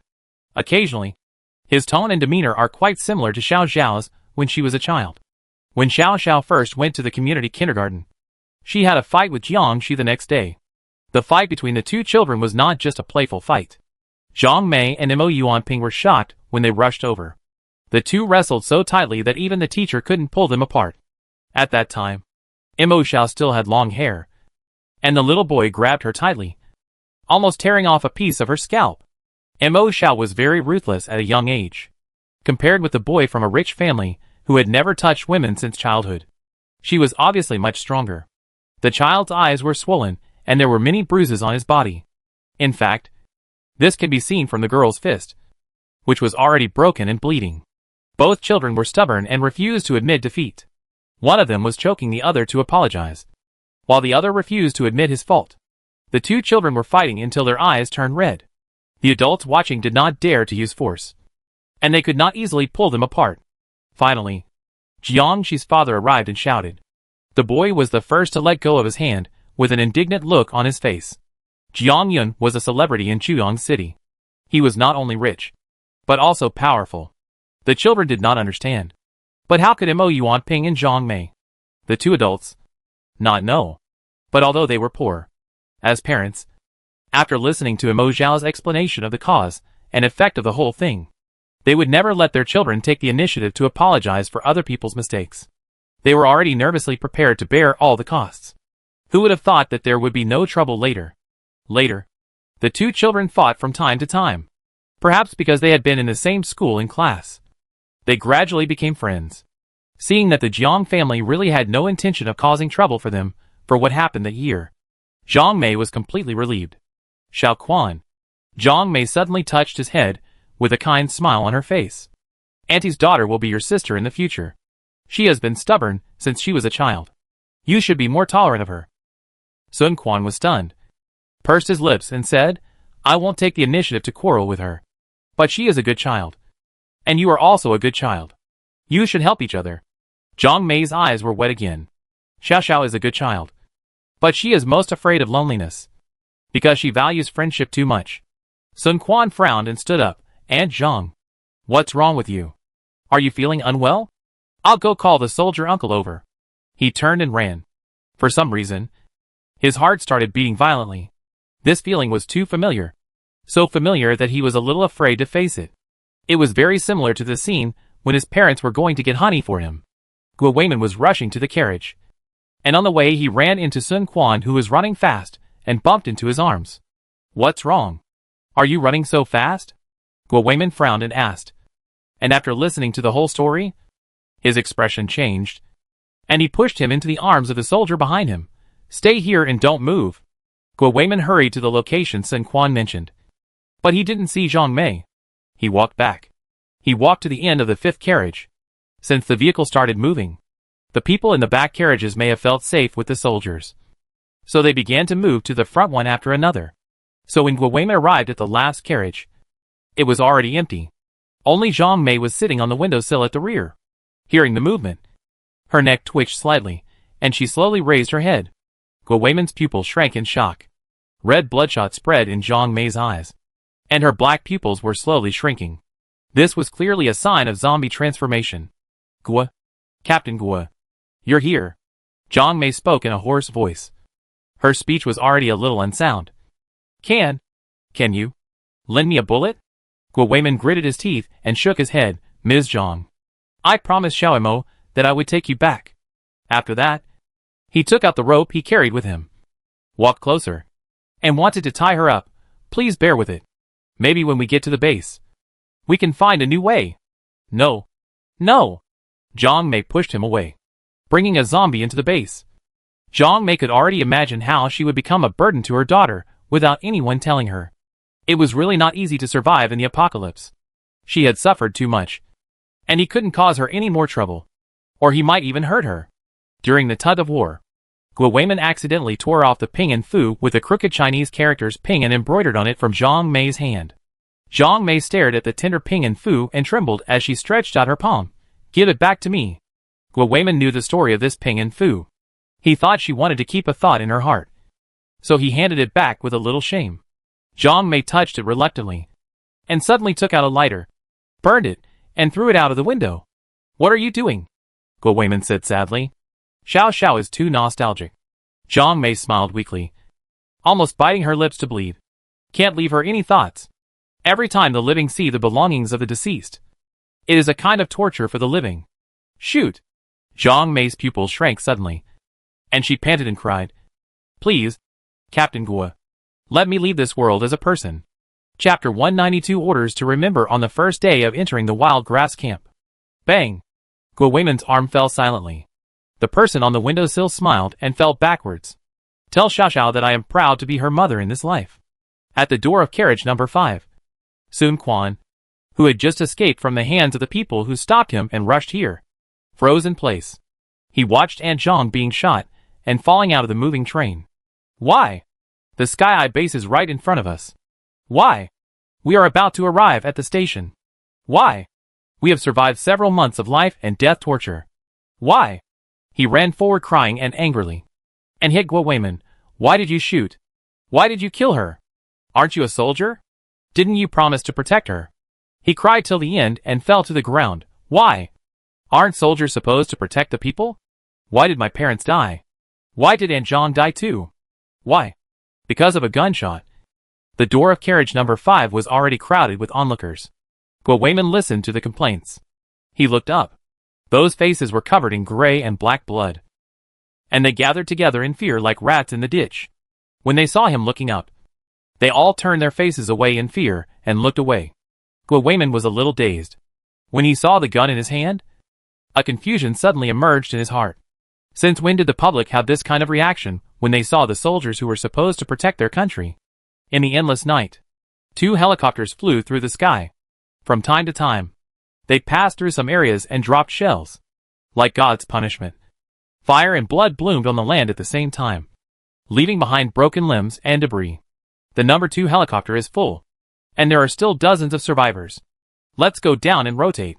Mo Xiao put away the walkie-talkie and said to the self-defense force members who followed her. On the top of the hill, there were a few people standing sparsely. All of them stretched their necks and waved to the sky. Just now, another helicopter has taken off. 2 helicopters will not land at the same time. When one is performing a rescue mission, the other will hover nearby to guard or clean up zombies. This can better ensure safety. When Mo Xiao and his helicopter arrived, Zhao Jiangwo led several members of the wild grass camp to stay there to protect others. The plane was about 3 meters above the ground. For ordinary people, jumping down would be a bit panic. But Mo Xiao and the young men in the self-defense force had all gone through Wayman's devilish survival training, and they landed one after another without blinking. Zhao Jiangwo nodded secretly. They are really a group of good soldiers. And they are all so young. It would be great if they could all join the army when they arrived at the base. Although Wayman's decisiveness is a little lacking, it must be said that he is really good at leading new soldiers. Each of the young men under his command not only has outstanding strengths, but also has made up for their weaknesses. With the joint efforts of everyone, it took only a short while to tie up all the refugees. On the other side, the helicopter had already scouted the area and sent a signal of safety. Although it was dark, the group activities of zombies were still very obvious. You don't need a very good vision to see clearly. There are no zombie groups nearby. You can get down. Zhao Jiangwo received the safety signal and commanded. The plane landed slowly and stopped steadily. All the survivors kept crying and saying thank you, and got on the plane in an orderly manner under the command. Some people also shed tears for their relatives and friends who had given up resistance because of despair before and now turned into a dead body. They finally waited for the chance to survive. But this kind of grief weighed even more heavily on their hearts.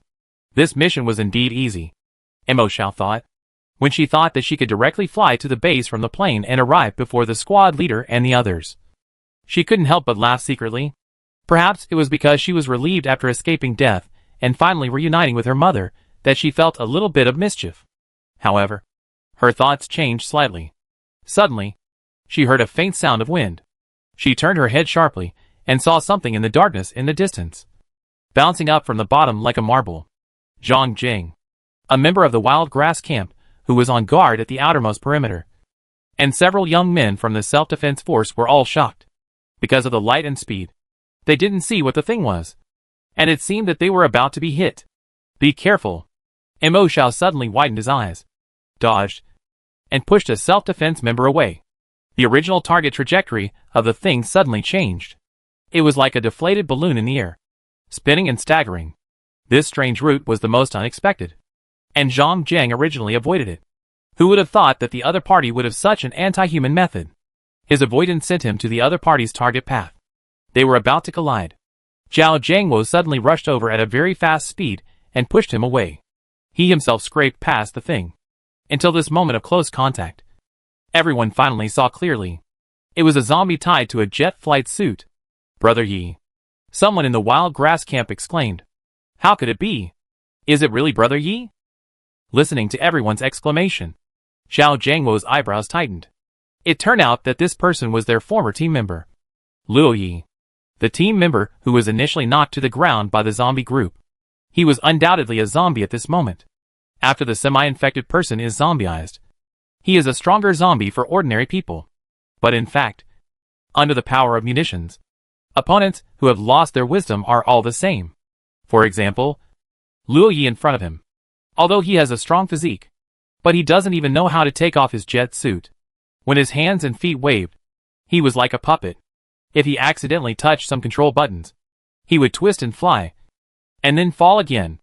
It can be imagined that he will always be in this state until the fuel is completely consumed. Zhao Jiangwo touched the corner of his eye, which was scratched and bleeding. His eyes darkened. His heartbeat accelerated and his vision gradually turned red. This is a sign of zombie transformation. As a semi-infected person, even if there is no cross-infection, there is a possibility of zombie transformation at any time. So once infected, some semi-infected people who are already in danger will become zombies faster. Zhao Jiangwo covered the torn uniform in front of him. In fact, the uniform of their wild grass camp was specially customized. From feet to hands, everything was wrapped inside. Not only was it light, but the material was tough and could not be easily scratched. Even zombies could hardly bite it. There were 2 special mosquito-repellent pills made by the army on the ankles, wrists and ear hooks, which would slowly evaporate the smell. After use, the army would provide supplies. However, the team led by Zhao Jiangwo had been out for too long, so the supply of insect-repellent pills had been exhausted. But it didn't matter. There was a zipper under the collar of their uniforms. Once they encountered an emergency with many mosquitoes, they could open it, and it would become a hat. The hooded uniform can be completely closed from the front center. Only the material of the 2 eyes is transparent, so as not to obstruct the field of vision. It is slightly fragile, but it is more than enough to block the bites of some weak mosquitoes. The nostrils are made of spliced breathable material, which is also a weakness. There are only 2 weaknesses in the whole body, generally speaking, facing zombies head-on. As long as the number is not too large, it is difficult for the people in the wild grass camp to lose. Zhao Jiangwo lowered his eyes, turned his back in the dark, and looked not far away. The comrades who once fought side by side were now constantly bouncing like a funny clown driven by the jet flight suit. "Get on the plane first," he ordered, after everyone went up. He, who was at the end of the line, suddenly closed the hatch. He turned around, jumped into the air, hugged Luo Yi tightly, and rolled down the hillside together. "Captain! What is the captain doing?" Someone suddenly said in shock and anger. "Has the captain reached his limit?" Zhang Jing's eyes were bloodshot, and he opened the hatch to go down to save Zhao Jiangwo. However, the hatch had just opened. There was an explosion at the bottom of the hill. The fire was particularly conspicuous in the dark night. All the members of the wild grass camp fell into silence in an instant, and they lowered their heads stiffly, as if they had accepted their fate. "What are you doing?" Mo Xiao frowned, and asked in a hurry with anger from nowhere in his heart. "What do you mean by this?" The captain blew himself up. Someone whispered. He unzipped his clothes, and found a flat box about half the size of a palm. Mo Xiao was startled and heard him say in a hoarse voice, "The order we need to remember on the first day of the wild grass camp is to self-destruct once our self-judgment reaches the limit." The stagnant and sad atmosphere in the cabin lasted for an unknown period of time. The helicopter suddenly began to descend. Mo Xiao tilted his head and looked through the window. In the weak light and shadow, a building below that looked like a giant spider squatting on the plains came into view. Chapter 193. The Eye of Heaven is here. The Eye of Heaven is here.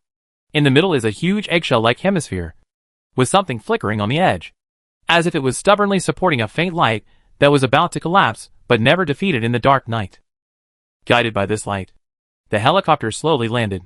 The hemisphere extended 8 rays building lines in 8 directions. Looking down from the sky, this shape is very similar to a spider. It was not until the helicopter got closer and closer to the ground that Mo Xiao realized that this place was much larger than she had imagined. They stopped at one of the spider's legs, not to mention the depth. Even the cross-section was extremely spacious. The top is an elliptical arc. After confirming the identity through the signal from the helicopter, a small crack suddenly appeared in a square area on the top of the spider leg. This huge helicopter has more than enough space to pass through this slit-like opening. When they really reached the ground of this square area, it was a spacious platform similar to a helipad. It was not just their 2 helicopters. Looking around, rows of planes were parked like the original factory site. The scene was magnificent. Mo Xiao and his friends had just got off the helicopter. The door of a corridor in front suddenly opened. Several people in dark green military uniforms walked out from inside. The 2 soldiers in charge of driving the plane of Mo Xiao and his team were also dressed like this. When they saw the leader, they hurried forward and saluted. "Captain Long, I know everything." The leader had a short haircut, was about 30 or 40 years old, and looked ordinary, without any special features. But his tone was light and steady. It seemed that seeing him could give people a very reassuring feeling. Go down and rest first. He waved his hand. Another row of soldiers came from behind and began to hand over to Mo Xiao and others. The doors of the 2 helicopters in the back were wide open, and the refugees inside were led down one by one in an orderly manner. Long Xiang himself walked in front of Zhang Jing and other members of the Wild Grass Camp, who had gloomy expressions. 3rd Squadron of the A Class of the Wild Grass Battalion. I have heard about your captain. Comrade Zhao Jiangwo joined the army when he was young and has been fighting for the highest ideals of a soldier all his life. 3rd Squadron of the A Class of the Wild Grass Battalion lost 3 people in this battle. I have informed your battalion commander, and he is on his way. Tomorrow, the whole battalion will hold a memorial service for them. The names of the 3 of them will be engraved on the Yongjin Monument forever. People in the future will surely see the road illuminated by the fire of life of their predecessors. The words made everyone's eyes wet. Even Mo Xiao and the group of young men in the self-defense force behind her couldn't help but shed tears. In the midst of grief, they seemed to have a touch of blood and fighting spirit that was not afraid of death. Mo Xiao bowed her head slightly. Before the departure of the KT-444 train, the teammates in the team were all imagining the future. What should they do after arriving at the Sky base? What kind of work should they do? And how should they live? Only she hesitated and did not explain. First, because her parents had not been found at that time. And second, she herself did not know what she wanted to do. And she had experienced so many things before. From Wang Minhuai's farm to the emergency shelter in Nitaling. This made her subconsciously feel a resistance to things like bases.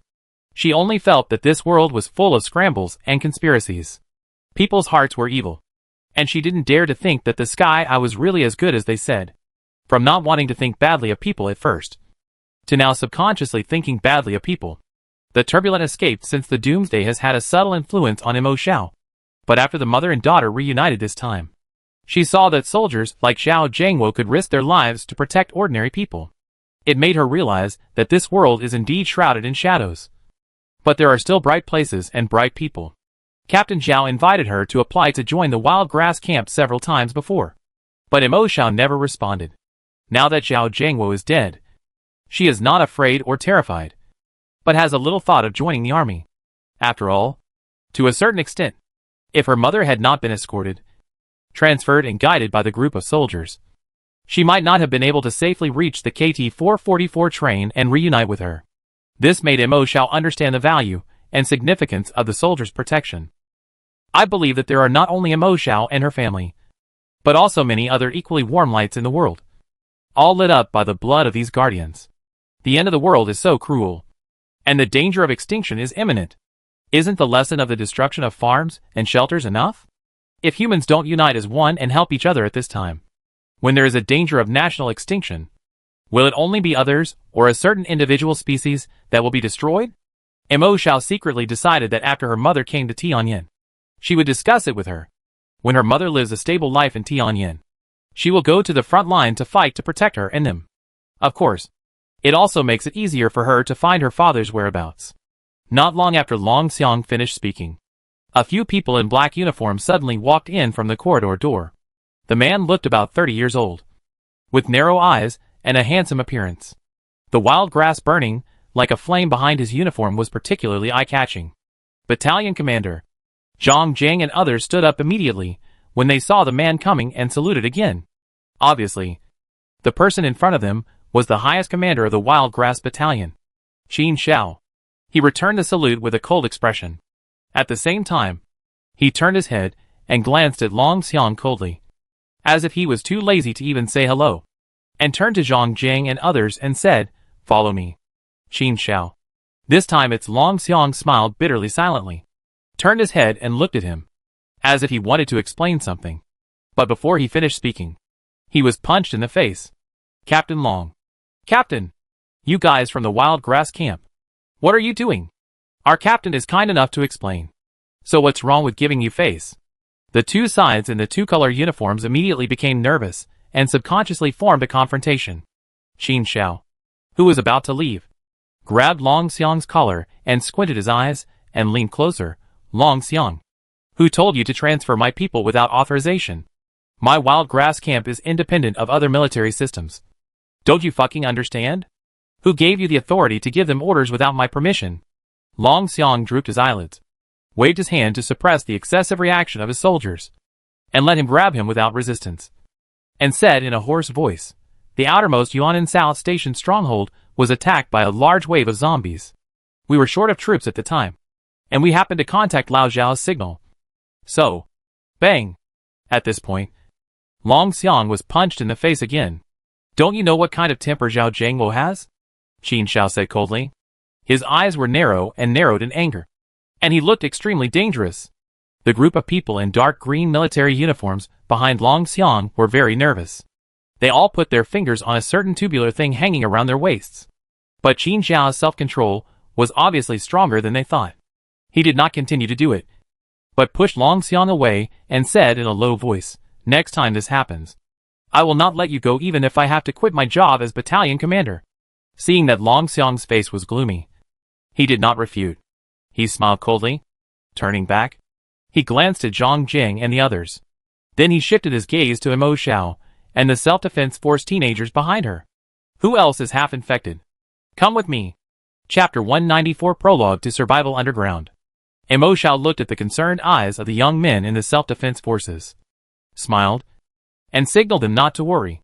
Although Qin Shao acted very fierce at the first meeting, but from Imo Zhao's experience of seeing people, it is better to say harsh words to their faces than to trip them up from behind. And he seems to be in charge of semi-infected affairs. As a semi-infected, if I want to formally establish myself in the Sky Eye base, I have to deal with him. Let's go and deal with our own affairs first. And when the train arrives, we will meet up with him," Imo Xiao whispered. When leaving, he looked at the group of refugees who were still getting off the helicopter in the distance. "What are you still standing there for? Follow me," another voice urged from behind. Imo Xiao pursed his lips and turned away. At the same time, in the cabin of helicopter number 2, a man in dark green military uniform was still counting the number of people. Next, a disheveled man was untied, holding a wooden stick, and tremblingly stood up against the wall. One of his legs was dragging like a drag, and his knee was covered in blood. You could vaguely see the bone spur piercing the flesh and trouser legs, which was extremely scary. The soldier was secretly shocked when he saw him like this. To be honest, outside the base, the despair of the end of the world made people breathless. He had also participated in several rescue operations, but every time, a group of people were found. Although their limbs were intact, they had numbly given up hope of survival and were waiting to die. But the man in front of him had gray hair and beard, and he didn't look young anymore. He was injured to this extent, but he could still grit his teeth and live until now. It was really sad. The soldier couldn't bear it, and subconsciously said in a lighter tone, "Slow down. No hurry. We have arrived at the base. You are all safe." The man looked up, revealing a face covered with blood and covered by messy hair and beard. He seemed to smile gratefully, but he seemed a little stubborn, unwilling to drag down the progress of others because of himself. Instead, he changed to holding the wooden stick with both hands and speeded up. The soldier was stunned for a moment, thinking that he was really a tenacious guy. His eyes swept across the hand holding the wooden stick, and he was stunned again. He sighed again and reminded him in particular, "Uncle, they will take you to the treatment after entering the base. Remember to ask them to issue a disability certificate, so that you can get preferential treatment when renting a house or doing other jobs in the future." This time the man did not reject his kindness, and nodded and said thank you. The soldier felt a little embarrassed by the thanks. He sighed in his heart. Although there are subsidies for the disabled, the social living standards in their Tianyan base are actually similar to those before the end of the world. If adults do not work hard to create social value, they may live a relatively poor life. If this uncle's children were still alive and taking care of him, that would be great. The most pitiful thing is that all his relatives and friends have passed away, and he has several disabilities. It will be difficult for him to survive alone in the future. However, the soldier thought about it and realized that compared with living outside, where there was no food to eat and no tomorrow to live, living in poverty every day in the base seemed like a fairy's life. Imo Xiao followed the team of the wild grass camp and looked around. No one spoke. She hung at the end of the team and found that the corridor was getting wider and wider. Further in, it was almost a luxurious road, and occasionally there were cars passing through.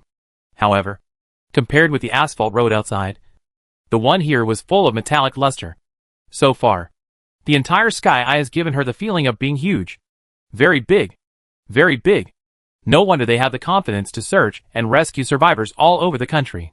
Mo Xiao followed them for a short distance. They came to a box on the side of the road, which looked like an elevator. She widened her eyes and followed them into the elevator. She found that the buttons on the elevator were actually 10 floors below ground. Zhang Jing saw her surprised look and explained in a low voice, "Our sky eye is basically underground. To accommodate so many people, there are more than just these few floors. Different elevators lead to different places. Our wild grass camp's training base is on the 10th floor below ground in the West District." Mo Xiao quickly put away her inexperienced look. He coughed lightly and nodded expressionlessly. Ding dong. We have arrived at the negative 10th floor of the West area. As soon as the elevator door opened, Mo Xiao was stunned by the scene in front of him. A long row of stairs, and a very wide square camp under the stairs, divided into zones. Different areas have various training equipment and training methods. 1 or 2 are actively training and sweating. At a glance, there should be at least several hundred people. This is the camp where we have daily training in the wild grass camp. Zhang Jiang continued to explain. At the edge of the camp, there are small houses like grids, standing tall and straight, of the same size, without wasting any space, and planned very standardly. That's the dormitory. Because of the special nature of the semi-infected, each person in the wild grass camp has a dormitory. Fortunately, their number is far less than that of the army composed entirely of ordinary people. However, the dormitories here have anti-theft iron bars even on the windows.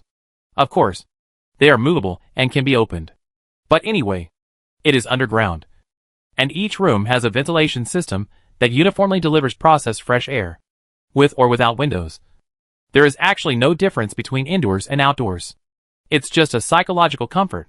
Mo Xiao's eyes moved slightly, as if thinking about something. At least from this point of view, this Sky Eye base is indeed quite humane. Zhang Jing, take this newcomer to the police station to settle down. Qin Xiao waved his hand, without even glancing at Mo Xiao, and led the rest of the group back to the camp without looking back. Report when you're done. Zhang Jing turned around and looked at Mo Xiao, who was ignored. He smiled apologetically.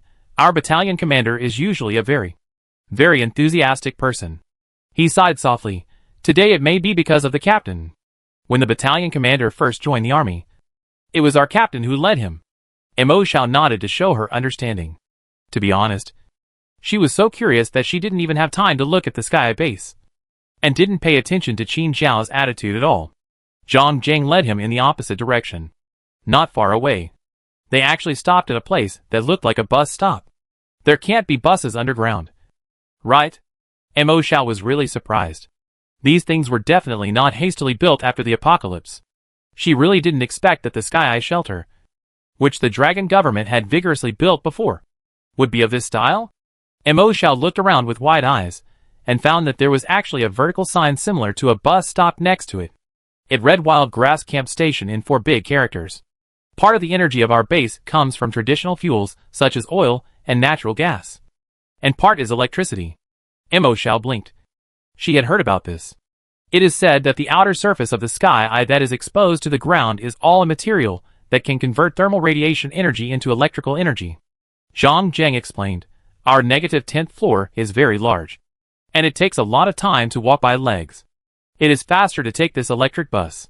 Chapter 195 Simplified Dungeon. Mo Xiao listened carefully to his introduction. After a while, a bus really turned a corner and drove slowly from the end of Yekawing. There was a Line 3 written on the front of the bus. Our Yekawing is the terminal of Line 3. Zhang Jing led Mo Xiao on the bus. After getting on the bus, she paused slightly as she looked at the card swiping interface at the door. Zhang Jing took out a card and swiped it twice. Xiao Zhang, are you back from the mission? The bus driver greeted with a smile. I haven't seen you and your team leader Zhao for a long time. You have worked so hard. I have told you so many times that you soldiers don't need to swipe your cards. Zhang Jing's expression froze, and he forced a smile and responded simply. Then he led Mo Xiao to sit in the back seat. At first, the car was empty. After driving for about 10 minutes, there were more and more people on the bus. When Zhang Jing took Mo Xiao to get off at the police station, the bus was already very crowded. The location of the stop was very lively. like a central square, in addition to various shops that were open for business on both sides. There were also many people carrying bags to set up stalls. Each floor is divided into 4 areas: east, south, west and north. Zhang Jiang explained. The 4 main roads meet at the central square. The other residential floors are roughly the same. Of course, there are also some factory floors, and you are not allowed to wander around except for daily work. Mo Xiao blinked and indeed saw some people on the street carrying bags or holding documents, yawning, and rushing in and out of various elevators. The look and posture of an old worker. It's almost dawn. Zhang Jing pointed to a clock on the street. It showed 6 o'clock. They are all rushing to work. Mo Xiao was almost bumped by a hurried person. Zhang Jing pulled her over and smiled apologetically.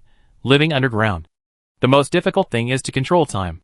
So when the entire Sky Eye base was designed, an intelligent lighting control system was adopted, which can distinguish day and night by the brightness of the streetlights. Mo Xiao looked in the direction of his finger. There were perforated lights embedded in the ceiling above the block at intervals. She observed for a while. She found that the brightness of these perforated lights was indeed increasing with the passage of time. That is to simulate sunlight. At night, the lights will be turned off. Mo Xiao was secretly amazed and pressed the corners of her lips, trying not to look so surprised. The houses on the street were not tall or short. After all, no matter how much they imitated the cities outside, they were still underground. The height of each floor was limited. Zhang Jing led Mo Xiao to a building with a police badge on the door. Compared to many other shops that have just opened, this police station seems to have someone on duty all the time. Zhang Jing. The 2 men just walked to the door of an office and knocked on it. The man who was squinting and dozing on the back of the chair glanced over. He recognized Zhang Jing in the wild grass camp uniform at a glance. He immediately stood up and smiled to greet him. I heard that your team went on a mission some time ago. Are you back with merit again? Zhang Jing pulled the corner of his mouth and shouted, Chief Dai. The man in front of him was in his 40s or 50s, with very white skin, but a little bald. He had 2 mustaches, which was very eye-catching. He was the highest person in charge of the police system of the living area on the -10th floor. Chief Dai Mao Dai. Unlike the world before the apocalypse, a city has different districts and different police stations. Although the underground of Tianyin is large, it is also designed according to the city model, but it is not as good as the previous world on the ground. So far, there is only 1 police station on each floor to coordinate all disputes. It can be said to be a simplified version of the city before the apocalypse. But even so, it is probably unique in this world. After all, no nation in the world has such a sense of crisis as the Dragon people. Because of the differences in political system and national system, Dragon's infrastructure, unified dispatch and other capabilities are far beyond the comparison of other countries. Zhang Jing did not dwell too much on the matter of his own team. After a few words, he changed the subject and pulled Mo Xiao, who had been standing silently in the back, to the front. Director Dai. I have to trouble you for something. Please register this little girl. Dai Mao had noticed Mo Xiao a long time ago. He looked at her with a kind smile and calm expression. Newcomer outside? Half infected? Dai Mao sat back at the table and tapped the tip of his pen on the table. Okay. Fill out this form first. Then go to the hospital to get a physical examination report. And then I will. Zhang Jiang interrupted him and smiled slightly. Director Dai. Our battalion commander is still waiting for me to report back. How about you make it convenient for me? Dai Mao was startled. He looked at the girl again. She was not very old. Probably around 20 at most. Her hair was not long, tied down hastily with a rope. And she probably had no intention of growing it long before, resulting in a lot of loose hair. Her body was covered with dust and blood, and it was obvious that she had survived from the pile of dead bodies outside. Her small face, which was as big as a palm, was also full of dirt, revealing a pair of big eyes with clear black and white. She was looking at him in confusion just now. However, when she saw him looking at her, she immediately lowered her eyelashes, with an honest look on her face, looking at her nose, her mouth, and her heart. This time, even her eyes were hidden behind her eyelashes and could not be seen. Her whole expression was so calm that she did not look like she was in the dungeon for the first time, but like a wooden sculpture. Interesting, Dai Mao thought to himself, smiling a little. Since Captain Qin has spoken, Why didn't you say it earlier? Why bother to go there in person? It's so polite. Can't you just make a phone call? Settling down and naturalizing are all trivial matters. Mo Xiao turned his eyes and saw the old landline phone on his desk. This kind of phone has been basically eliminated before the end of the world when everyone has a smartphone. But in today's world where the signal is blocked, this plugin seems to have regained its vitality. Zhang Zheng next to him continued to exchange a few words with Dai Mao. Mo Xiao was filling out a form. It was mainly to record her personal name, gender and other identities. Then another police officer came, turned on a computer, and entered the information. Then he took out the equipment in the drawer and performed a pupil examination and a brief blood sample test on her on the spot. You know the rules. Originally, you have to wait for the blood sample test results to confirm whether you can settle down. Dai Mao swiped a blank ID card on the machine, and it seemed that Mo Xiao's identity information had been entered. He handed the card to Mo Xiao and smiled, but since Captain Qin has guaranteed it, these are just formalities. Little sister, keep the ID card. From today on, you are an official resident of our -10th floor. In the future, you will need it wherever you go in the underground city. Chapter 196 Yongjin Monument. Be the spear that always sprints to the front. Mo Xiao took the card. He said thank you along with Zhang Jing. What kind of work do you plan to do after you settle down? Miss Mo? Dai Mao asked with a smile. If you need any help, you can contact me at any time. We appreciate the kindness of Director Dai. Zhang Jing took over the conversation and nodded slightly. We have to go. The battalion commander is still waiting for us. Okay. Dai Mao immediately changed the subject and said with a smile. Xiao Lu, help me see off the comrades in the wild grass camp. Xiao Lu is a female police officer, the one who just entered information and conducted a temporary blood sample test for Mo Xiao. Her eyes lit up after hearing this, and she was about to stand up to see him off. But Zhang Jing stopped her repeatedly. They came to the street outside again. The street was much busier than in the early morning, mainly because there were more people. Zhang Jing glanced at the police station behind him and wiped the sweat from his forehead. Because of the presence of the weed camp on the -10th floor, there are the most semi-infected residents. By the way, take the bottle of white pills that came with your ID card. Generally, newcomers only have one pill. If you want to get it in the future, you have to buy it yourself. I guess he gave you a bottle for the sake of the battalion commander. Mo Xiao's eyes flashed, and he opened the bottle cap and shook it. The bottle was not big, and there were about 5 pills in it. What is this?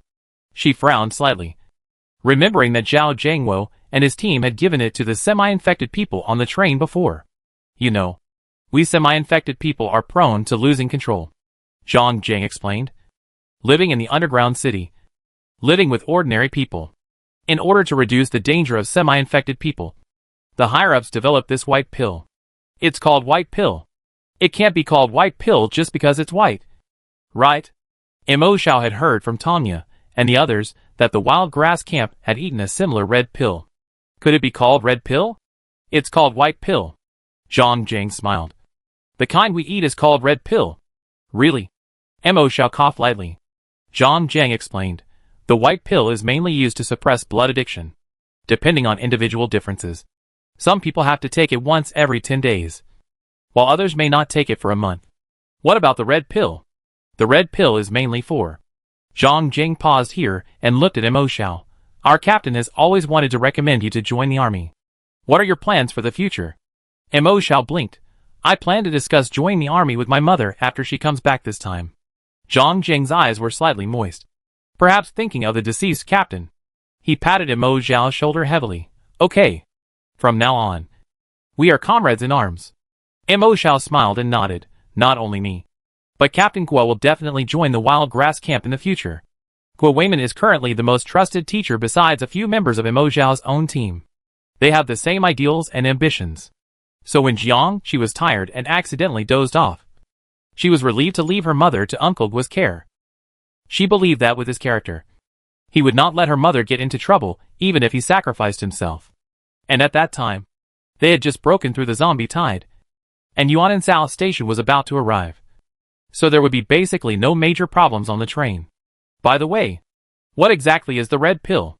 Mo Xiao asked with narrowed eyes. The red pill is actually a highly concentrated blood essence extracted from the Tianyan Laboratory Center. I don't know what ingredients it contains. Zhang Jing sighed. It's just like playing a game. You know, after eating that thing, you can fall into a similar violent state for a short time. But you still have reason, which can improve the combat effectiveness of the soldiers in the wild grass camp. The red pill and the white pill are specially developed and designed for semi-infected people. In the sky eye, Mo Xiao pursed her lips and asked softly, haven't you figured out how to prevent and eliminate the virus yet?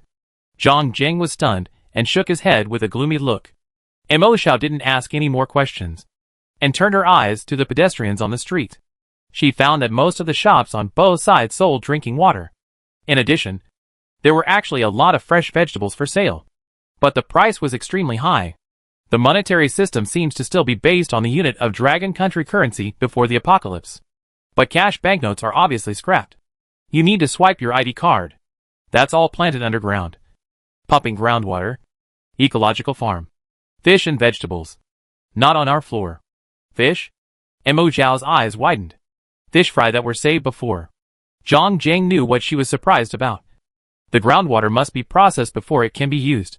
Like humans, these fish will not become zombies as long as they are not infected with the virus. But there is also a separate planting floor.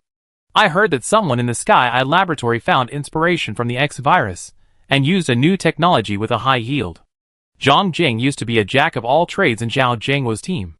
Although he is not proficient in all aspects, he knows a little bit. Alas, recently, the haze outside is serious. The sky in some places has been covered by dust. I don't know when it will affect us. Zhang Jing led Mo Xiao to the bus stop and introduced her.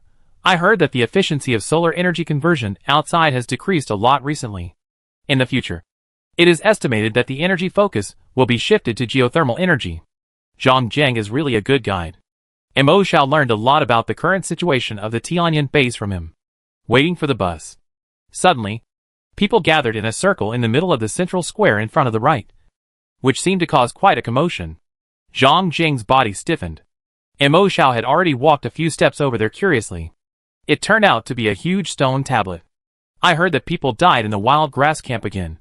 And 3 more died today. Someone sighed. Fortunately, I didn't join the army. Who died? Someone asked in confusion. People have died every day in the wild grass camp recently. Why are there so many people watching today? Could it be that some big shot died? Everyone was guessing. The staff who were working on carving the golden name on the stone tablet had already come down the ladder. Without his obstruction, Mo Xiao could see clearly now. Her pupils shrank.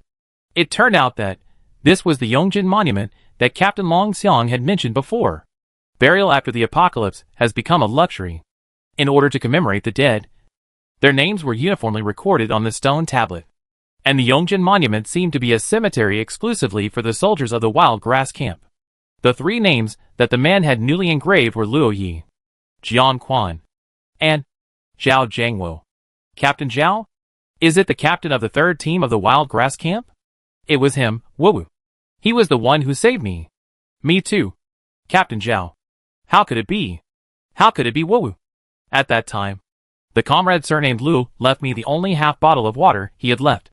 I almost died in the zombie encirclement. And it was this comrade Xiao Jiang who risked his life to carry me out. There were many cries among the onlookers almost immediately. Zhang Jing wiped his eyes and came to Mo Xiao. Let's go.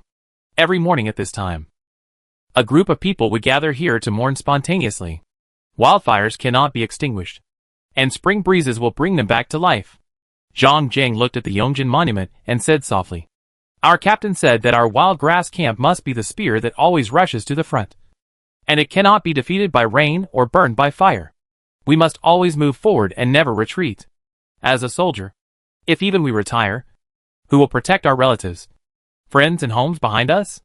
Mo Xiao bit his lip, and finally looked at the cemetery called Yongjinbai. Then turned around and got on the return bus with Zhang Jing. Calculating the time, the KT-444 train is expected to have arrived at the station. They should arrive at Tianyan soon. Mo Xiao lowered his eyes and clenched his fists. As soon as he got off the train and arrived at the wild grass camp, someone came up and whispered a few words to Zhang Jing. Zhang Jing was slightly startled and tilted his head to look at Mo Xiao. What's wrong? Mo Xiao was startled. Then his eyes lit up and he said happily, are they here? Zhang Jing hesitated slightly and nodded. Here they are. Where? Mo Xiao asked hurriedly. On the road we came from. They are temporarily under the care of Long Xiang. Mo Xiao shook off the gloom in her heart and nodded excitedly. I'll pick them up. After saying that, she turned around and ran into the elevator impatiently. She was originally worried that her ID card would not be able to swipe the elevator. But unexpectedly, her ID card could be swiped to the ground level without any obstruction in the special elevator for the wild grass camp. I don't know if it was a preferential treatment given by Director Dai. Ding dong. The ground level has arrived. Chapter 197. You are the best mother in the world. Sky Eye Base. In the military and political hall, beside a street, in the west district of the ground. Many ragged people gathered at this moment. They were standing or sitting. Some people looked around excitedly, their eyes filled with the relief of surviving the disaster. Someone sat against the wall with a sad look, and couldn't suppress the cry from his fingers. There were some people in dark green military uniforms in front, who seemed to be still doing the handover procedures. So this group of outsiders needed to wait for a while. At a corner of the wall, Lu De looked at the silent people with a bitter face, and then glanced at Jiang, she who was hanging his head sadly in the corner in the distance. Whispered, everyone, don't be silent. Someone go and persuade Brother Shi. Who would have thought that he would have such a thing after just squinting for a few minutes? It's not his fault at all. Everyone had a complicated look on their faces and opened their mouths. But no one dared to step forward. At that time, the KT-444 train they were riding had just rushed out of the zombie tide. Everyone was relaxed and exhausted, and they all sat against the wall to rest. Perhaps because they had just experienced the heavy blow of the death of their relatives, and had exerted the most effort in the zombie tide just now. Even Jiangxi, who had always been like an Iron Man, couldn't help but lean against the wall for a while. Who would have thought that he had just relaxed for a few minutes when something happened on the train? They were awakened by the sound of gunfire. No one in the team thought that after the gunfire, the biggest bad news was that the person killed by Guo Weiman was actually Mo Xiao's mother. At that time, everyone gathered together, still in grief. I thought the matter was over. Who knew that zombies suddenly broke out one after another in the crowd? The troubled KT-444 train fell into a riot again before it was completely calmed down. Afterwards, the cause was found to be the long-term stop on the high slope. There was honey that was not cleaned up in the KT-444 train. Then, they stopped on the high slope for a long time, in order to attract and fight zombies, and protect the refugees on the hillside from being invaded by zombies. They even held torches on the roof. In the dark night, the fire was shining. It attracted more than just zombies. Some insects that are attracted to light are also attracted slowly. This zombie riot caused by mosquitoes and bees caused their train to lose more than 20 to 30 people before arriving at Yuanan South Station. At this point, they were exhausted physically and mentally. Even now, the group of government soldiers in dark green uniforms have clearly told them that they have arrived at the base. They are completely safe. And you are still alive. Most of the survivors still look gloomy and not very happy. Xiaopeng squatted on the ground, lowered his head and said sullenly, Brother, she may think that reversing, parking on the hillside, and lighting the fire to attract zombies were all his ideas. So he can't escape the blame for Andy's matter. But it was just an accident. Li Pingping couldn't stop crying. None of us wanted it to happen. Even Captain Guo. Guo Chuchu bit her lip and whispered. Guo Weiman was obviously in deep self-blame. He had been sitting alone on the edge in a daze since just now, without any interaction with the crowd. There were more and more cigarette butts at his feet. Even if a soldier from the Sky Eye base came forward to tell him that smoking was prohibited here and asked him to stop smoking, Guo Weiman ignored him. His face was full of beards, and he looked like a wild man. The soldier comrade tried to persuade him several times, but to no avail. And finally he almost fought with Guo Weiman. Fortunately, a captain named Long Xiang, who seemed to have a high status, arrived in time to stop the bloody fight. Alas, what should I say to Sister Mo when I see her later? Sun Yanong sighed. A crisp voice suddenly appeared behind him. What? Everyone shuddered and turned their heads stiffly. Someone ran hurriedly from the street to the door not far away. Mo Xiao glanced and found that Long Xiang was still leading the team here. It seems that the settlement of ordinary people is the business of these soldiers in dark green uniforms.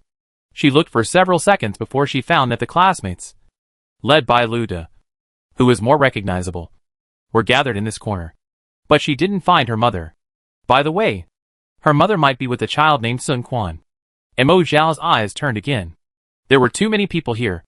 And she couldn't find Sun Quan and his mother for a while. Where's my mom?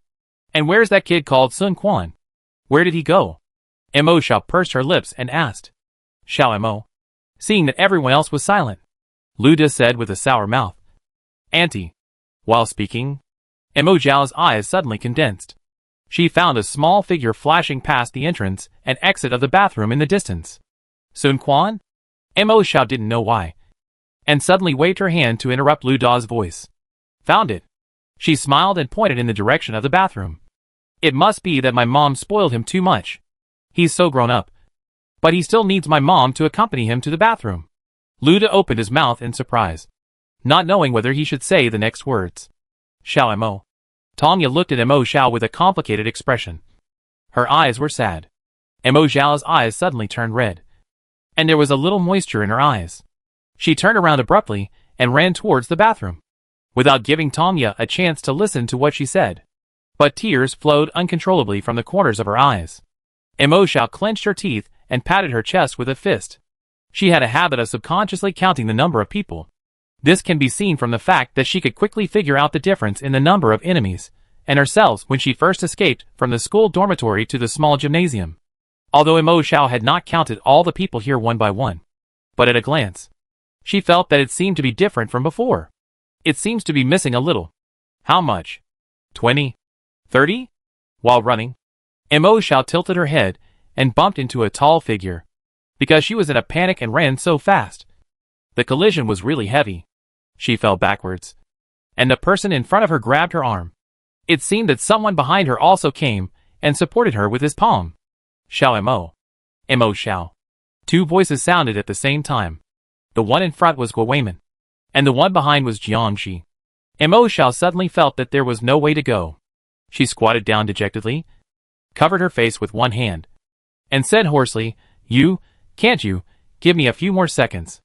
Jiangxi's eyelashes trembled slightly, and she didn't speak. She leaned against the wall beside her and stood silently. Guo Weimin had tears in his eyes and bent down deeply. I'm sorry. Xiao Mo. It's my fault that I didn't protect your mother. When he said the three words I'm sorry, Mo Zhao suddenly lowered her head and bit her arm, tears rolling down one by one. She squatted on the ground, without crying loudly. All the crying seemed to be swallowed into her stomach because of the salty and wet taste. The strong wind passed through her stomach, scraping her intestines and cutting her stomach. All the emotions rolled in her chest, muffled like thunder. Mom, I have a secret to tell you.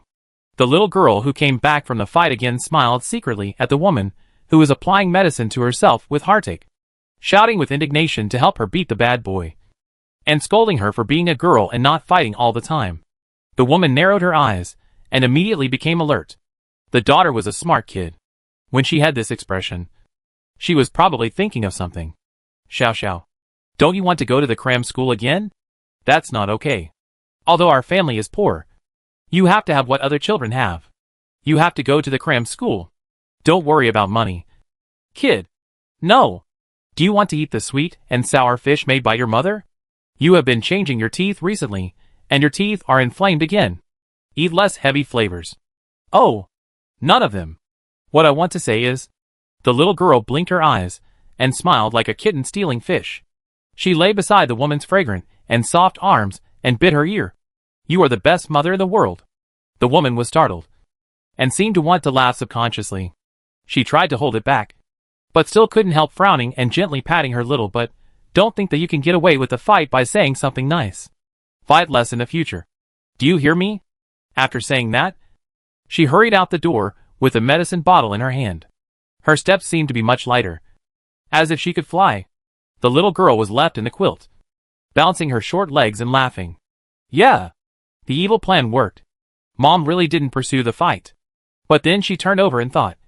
But what she said was true, it's not an evil plan. I am really the most honest, witty and smart baby in the world. Hee. Chapter 198 Murder. The half-infected are killing people. Mo Zhao didn't know how she got back to the negative 10th floor.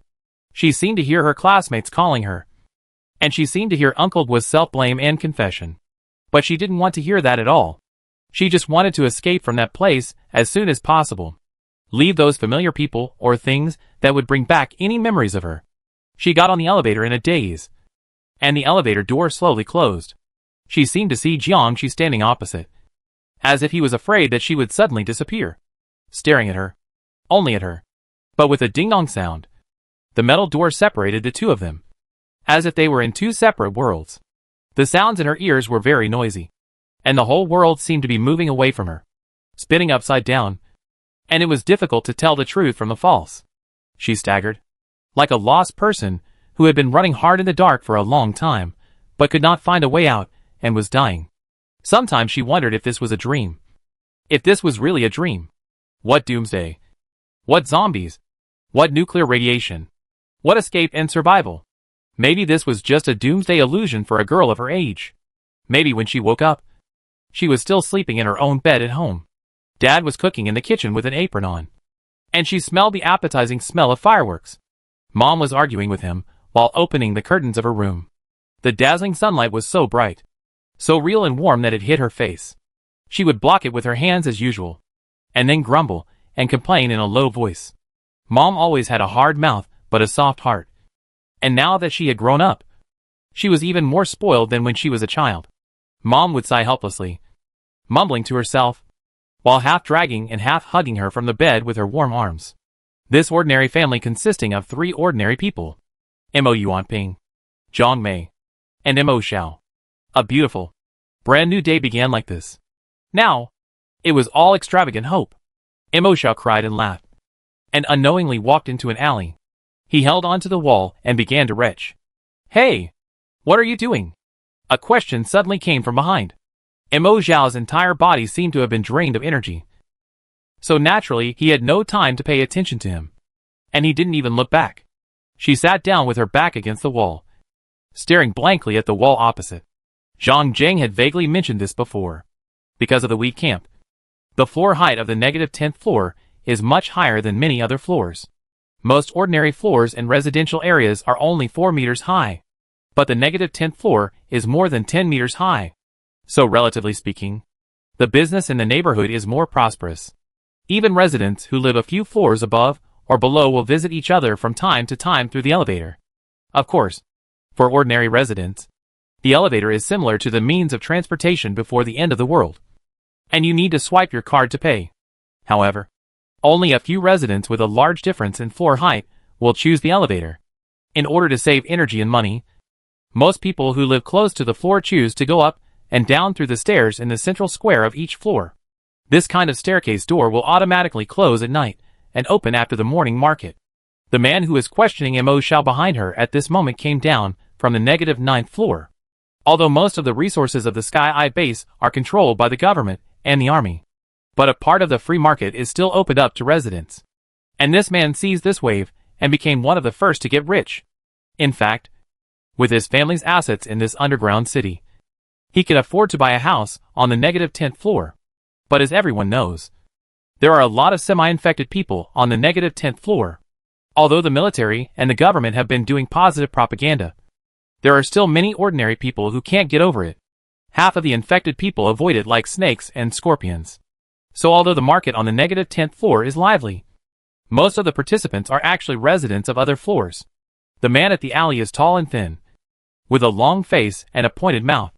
His clothes are neat, and there is no trace of scars on his exposed skin.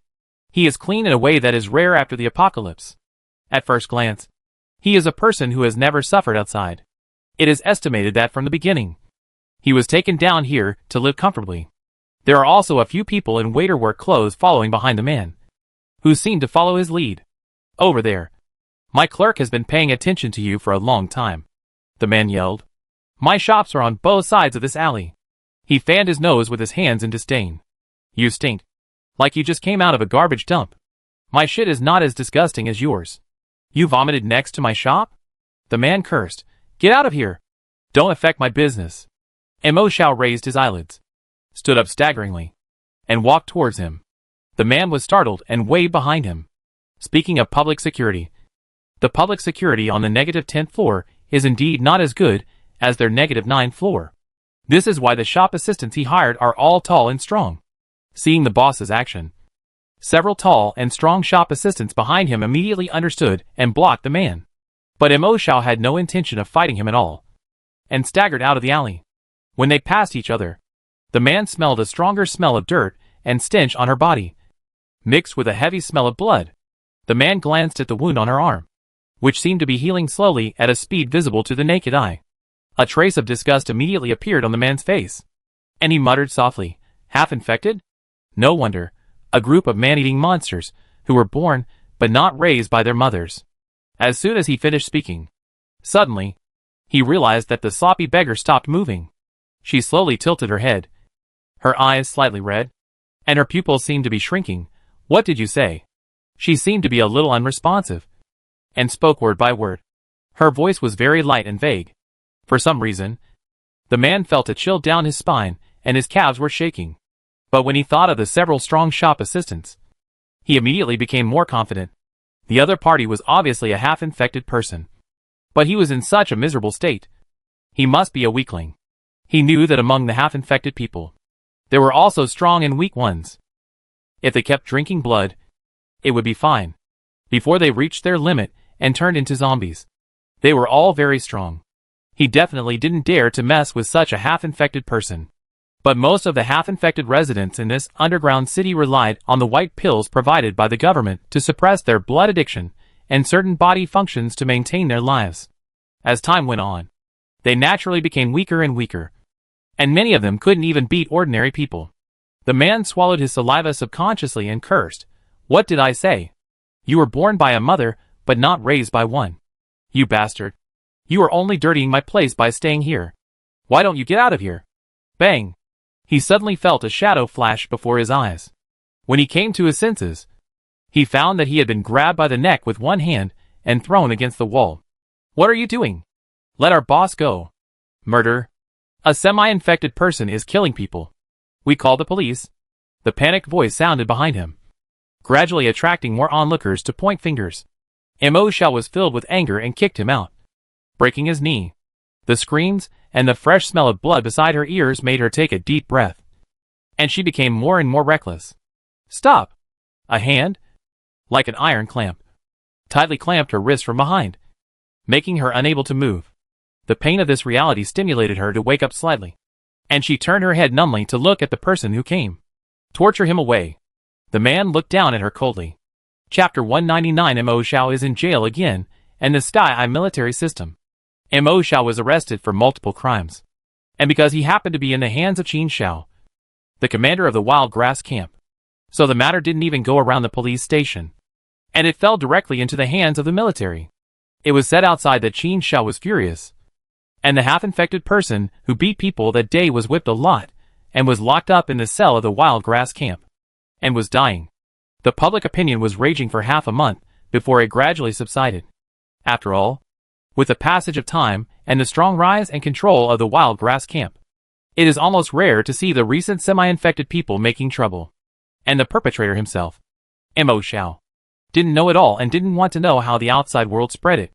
That day, she fell into Qin Xiao's hands and was arrested and put in the prison cell of Yekuing. She really suffered a lot. But then, someone handed a report to Qin Xiao. After reading it, his expression changed slightly, and the way of punishing Mo Xiao changed. Since then, it was as if he had forgotten that there was a person like her in prison. Mo Xiao never saw Qin Xiao again. She was alone in the cage. Although no one talked to her, she just lived a dark life of eating and sleeping, thinking about nothing, and no longer needed to worry like she did on the road of exile before. She even gained a little weight. But every once in a while, someone would come in to draw some blood. How long has it been? 1 month? 2 months? 3 months? Mo Xiao's eyes moved, and she felt that her brain was not working very well. After being in the dark for a long time, she didn't have much feeling of the passage of time. Not long after, the cell door opened. The lights came on. The belated brightness hurt her eyes, and she almost burst into tears. Someone dragged her out and took her to an office. The light in the office was brighter. Mo Xiao covered her eyes with her hand and adjusted for a while before she could see the person clearly. Mo Xiao. The person had narrow eyes, wore a neat black uniform, and held a document in her hand. Female. 20 years old. A sophomore student in Information Security Class 1 of the School of Computer Science at Donghu University. Mo Xiao listened expressionlessly as he read out her personal information and even her escape history. She knew the man in front of her. Qin Xiao, the commander of the Wild Grass Camp, a concentration camp for all infected people that was independent of the military system. He was the one who asked Zhang Jing to take her to settle down that day. And he was also the one who beat her up and brought her back in handcuffs that day. The commander was just a title, and it did not represent his real rank. In fact, as the supreme leader of the newly established all-infected army after the apocalypse, Qin Xiao even had a seat in the Supreme Military Council of Tianyin. Zhang Jing and Zhao Jingwo had mentioned it vaguely before. After the apocalypse, due to various disasters and accidents, the military also suffered heavy losses, so it was also reorganized. Many legions have cancelled their original numbers and reshuffled, except for the Wild Grass Camp.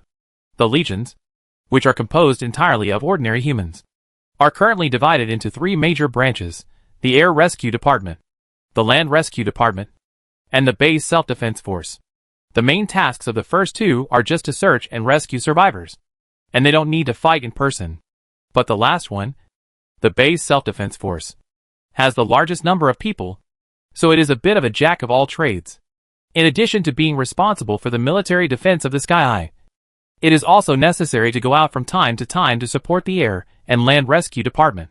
At the same time, the Base Self-Defense Force also has an extremely important task, such as taking the initiative to attack and encircle zombies, going out to clean up threatening wild animals and plants, and expanding the base's outer perimeter protection network. All of the above can be related to the base's self-defense, which is complicated and dangerous. In fact, the nature of the work is somewhat similar to that of the Wild Grass Camp. But unlike the Wild Grass Camp, which is composed of half-infected people, the base's self-defense force is composed of ordinary humans. Even if they have undergone special training, no matter how strong they are still flesh and blood, and they can't compare with the monsters in the Wild Grass Camp. So the death rate is also very high. Therefore, in the minds of the people who are mostly ordinary people in the base's self-defense force is more like a great civilian hero. They use their flesh and blood to isolate the danger of the end of the world for ordinary people in advance and kill them outside the border. Therefore, compared to the name of the base self-defense force, they also have a more popular name, which is gradually adopted by high-level officials: the Tianyin Border Guard. The above is the main military configuration after the reorganization of Tianyin. Of course, in addition to this, there is also a slightly weaker system in the Tianyin base, but it can still be legally armed. That is, the police system. But in the underground city where the control is already quite strict, most of the daily work of the police is just to solve some trivial disputes, or handle some official procedures. Mo Xiao looked at the highest commander of the Wild Grass Camp, and knew that he personally brought himself up and talked about a lot of nonsense. So he must have something important to say. There were 2 familiar faces standing behind him. One was a young man with elegant temperament, Zhang Jing, the guide who had brought him to settle down. The other was a middle-aged man with thick eyebrows, big eyes and a stubbled face, Guo Weiman. Mo Xiao's eyes accidentally swept across the black uniform on Guo Weiman, and then quickly moved away. That was the unique military uniform of the Wild Grass Camp. He really joined the Wild Grass Camp. "What time is it now?" she suddenly asked. "It has been 3 months since you were locked up," Zhang Jing hurriedly replied. 3 months? Mo Xiao lowered his eyes, and a sarcastic smile appeared on the corner of his mouth. "Food and accommodation are provided. Living in your Wild Grass Camp cell is not bad." Zhang Jing hesitated to speak, and Guo Weiman was about to speak. Qin Xiao knocked his knuckles on the table. "I asked you this time to ask if you want to join the army and join our Wild Grass Camp." Mo Xiao pulled the corner of his mouth again. "Didn't I ask you last time?" "No. I'm not interested in joining the army or anything like that." From what Zhang Jing said, "You once had this idea." Qin Xiao narrowed his eyes and asked curiously.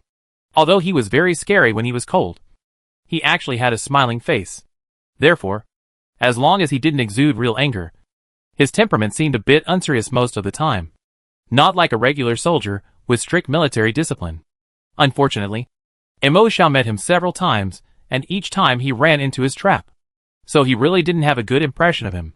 Mo Xiao twitched his lips perfunctorily. "You are old. And you don't really understand the thinking of our young people now. They are still working in the morning. But they are slacking off in the afternoon. And they resign at night. It is common for them to change 3 times a day. It's just a casual remark. Don't take it seriously. Old? Qin Shao raised his eyebrows, leaned back on the chair, and touched his chin with one hand. If you can go out now? What do you want to do? Chapter 200 Refusal to join the army. What do you want to do? Mo Zhao's lips revealed a trace of bitterness. She once wanted to live a good life here with her mother. But what happened? In this cruel world? Does it matter what she, an ant like a duckweed, thinks? She raised her eyes and glanced at Zhang Jing and Guo Weimin again. There has been no news about her father for so long. Mo Zhao will no longer have naive delusions. Accept reality. A rational voice in her heart told her. The living environment outside is getting worse and worse. And there are fewer and fewer ordinary people who can survive. My father is most likely. Mo Zhao drooped her eyelids dejectedly. I used to think that as long as I struggled and fought hard, there would be nothing I couldn't do. But when the disappointment and despair of reality come down like waves, you will easily find your own weakness, incompetence and insignificance. Admit it. There are too many things you can't do. Qin Shao tooted his tongue and knocked his knuckles on the table. To tell you the truth, there are some problems with your blood sample report. If I hadn't kept you in the prison of the wild grass camp to suppress this matter during this period, you would probably have been forced to transfer to the Sky Eye Experiment Center. Choose whether to participate in the experiment voluntarily or join the army. I choose to participate in the experiment, Mo Zhao said without hesitation. With an indifferent attitude, Qin Shao frowned slightly, came to her, held her close by the front of her neck, and said in a low voice, in the end of the world, those who are capable should learn to stand up. If everyone hides in the back like you, who will protect the people? Who will protect their homes? Before he finished speaking, Mo Zhao suddenly slapped his hand away. This crisp sound resounded throughout the office, shocking Zhang Yang's eyes. Guo Weimin was a little worried that Mo Zhao would anger the powerful battalion commander Qin, and wanted to step forward to persuade him, but was held tightly by Zhang Jing. Protect? Mo Zhao stared at him coldly and sneered. If you can't even protect your own parents and relatives, who else can you protect? People? She smiled again and said sarcastically, the guy I beat up that day was also one of the people here. Right? When you think about how many people are out there sacrificing their lives, and what they are supposed to protect is this kind of thing. Don't you think it's ironic? Captain Qin? Qin Shao looked at her eyes that were burning and seemed to be filled with endless anger, and suddenly smiled. It was an inexplicable laugh, but it immediately eased the tense atmosphere in the office. And Zhang Jing wiped the cold sweat from his forehead. Qin Shao sat back at the table, picked up a pen, and quickly filled out a form, and asked Zhang Jing to pass it to Mo Zhao.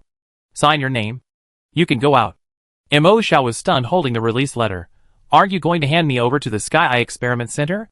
Qin Shao raised the corner of his lips. What do you think you have drawn so much blood for during this period? The higher-ups have already reached a conclusion. Your situation is indeed somewhat special, but it is not to that extent. After that, he waved his hand and began to drive Mo Zhao away. It seems that he really doesn't care about where she will go after she is released from prison. Click. The door closes. Guo Weimin, who couldn't hold it back, finally spoke. Captain, didn't you promise that if Xiao Mo joins the army, you will use your personal authority to apply to help her search the online household registration of the entire district to check if there is any trace of her father? Guo Weimin said angrily. As long as you put forward this condition, based on my understanding of her, she will definitely agree. Zhang Jinka said with regret. The analysis of Mo Zhao's blood sample report shows that her virus and antibody balance is rare and stable. Not worse than you. The battalion commander. How rare. Their wild grass camp will use red pills to improve combat effectiveness in a short period of time, thereby reducing combat losses. But every time the red pill is used to enter the rampage period, the critical balance value of everyone will reach a precarious level. This is called the limit of the semi-infected. Once this limit is broken, it will become a zombie. According to the existing data and conclusions of the Sky Eye Experiment Center, any semi-infected person, as long as he continues to suck blood, will sooner or later end up as a zombie. Therefore, the Tianyan Experimental Center developed a white pill to suppress blood addiction. It only slowed down the process, but did not fundamentally solve the problem. The soldiers of the wild grass camp, who used the red pill accelerated the process. However, compared with the acceleration of the unrestrained eating of human blood by the Semitonghue, the utilization rate and effect of the carefully made red pills are higher. It really fulfilled the saying that those who fight monsters often become monsters. Therefore, some blood sample reports show that the upper limit of the semi-infected with a higher balance index is higher when they use the red pill. Therefore, whether it is Qin Shao himself, Guo Weimin or Zhang Jing, the first level of assessment for them to become soldiers of the wild grass camp is the blood sample analysis in the physical examination report. Even among the semi-infected group, their balance index is very high, which can resist the side effects of the red pill, especially Qin Shao, whose balance index is ridiculously high. It is said that the white pill can be successfully developed so quickly, which is inseparable from the various help he provided to the Sky Eye Experiment Center as a volunteer in the early stage. Zhang Jing would feel it is a pity, because Mo Xiao is the second person he has seen with such a high balance value besides the battalion commander. If such a person can join the wild grass camp and become a soldier, he will definitely become a very powerful fighting force after taking the red pill. It's a pity that she was full of fighting spirit and said it well at the beginning, but because of that incident, she suddenly didn't want to join the army. What's the hurry? Qin Shao smiled nonchalantly, took a sip of water from the cup, and took out a freshly prepared document from the drawer. Guo Weimin picked it up, read the content clearly, and his eyes widened. This is... He is Xiao Mo's father? It turns out that the battalion commander had already found out. Guo Weimin was delighted, and hurriedly took the report to catch up with Mo Xiao and tell her the good news. But Qin Shao reached out and took it back. Wait until she figures it out herself. Then give it to her. Qin Shao drank the water slowly and said, before that, no one is allowed to tell. Zhang Jing endured it and muttered softly, she is so depressed now. Let her know what's wrong with cheering her up. Excuse me. The battalion commander. You are too strict with her as a little girl. Dejected? Qin Shao smiled meaningfully. I don't think she is depressed at all. A person with such a pair of eyes has a flame that never goes out in his heart, and no one needs to light it again. She will come back sooner or later.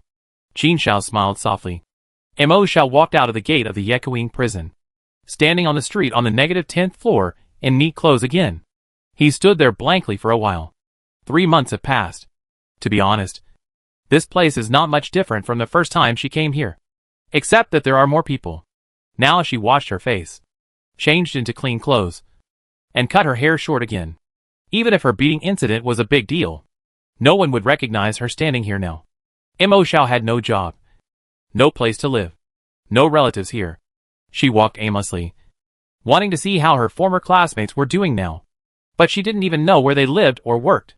When she was in prison, no one came to visit her, probably because Qin Shao stopped them.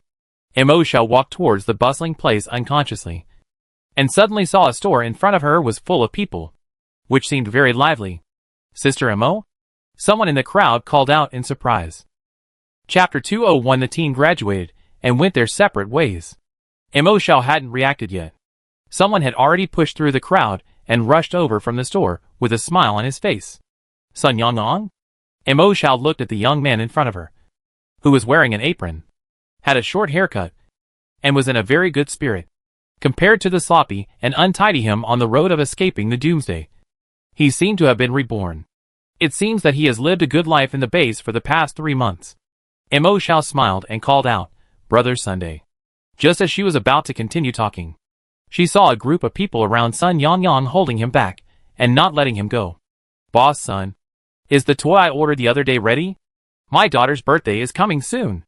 Boss Sun, I'm in a hurry to go to work. Can I pick up the things I reserved last time? Boss Sun, I'm here early this time. Right? Have you fixed the things I asked you to fix last time? Boss Sun. Mo Xiao's eyes widened as he watched Sun Yangyang being dragged back into the store by everyone. No. Sister Mo. Sister Mo. Wait a minute. Sister Mo. Come to my store and sit down.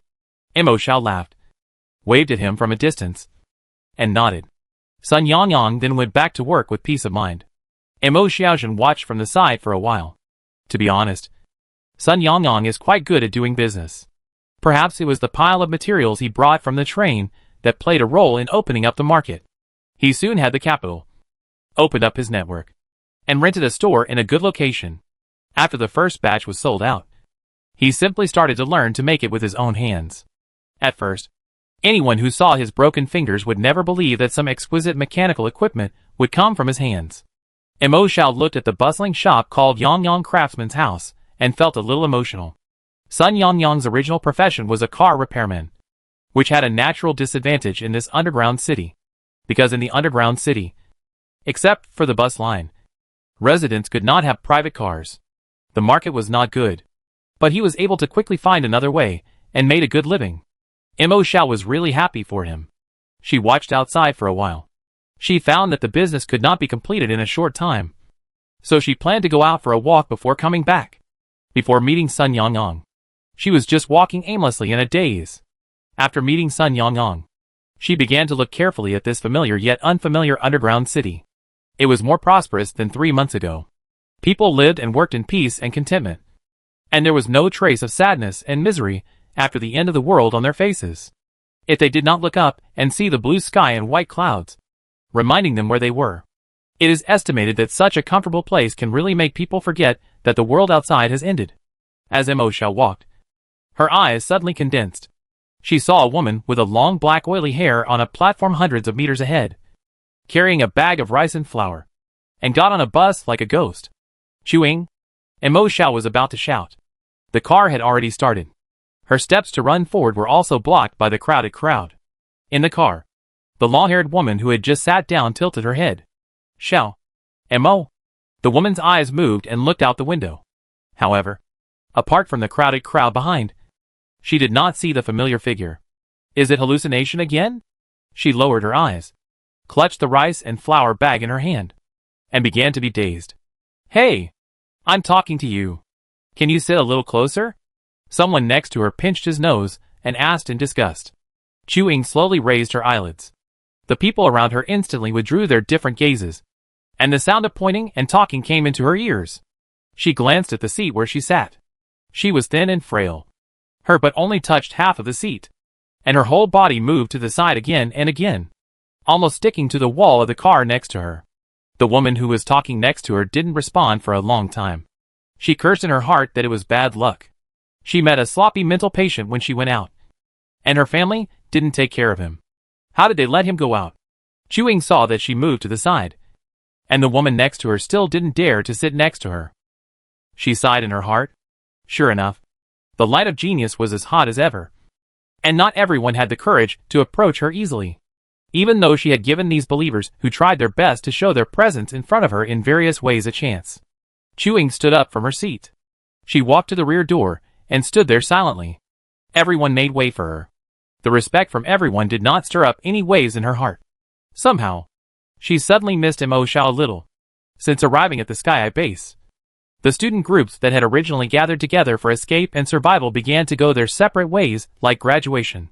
In fact, Chewing had no idea what others were doing, and was not very interested, let alone spend the energy to inquire. But their class had a class monitor who was bored. Lu De.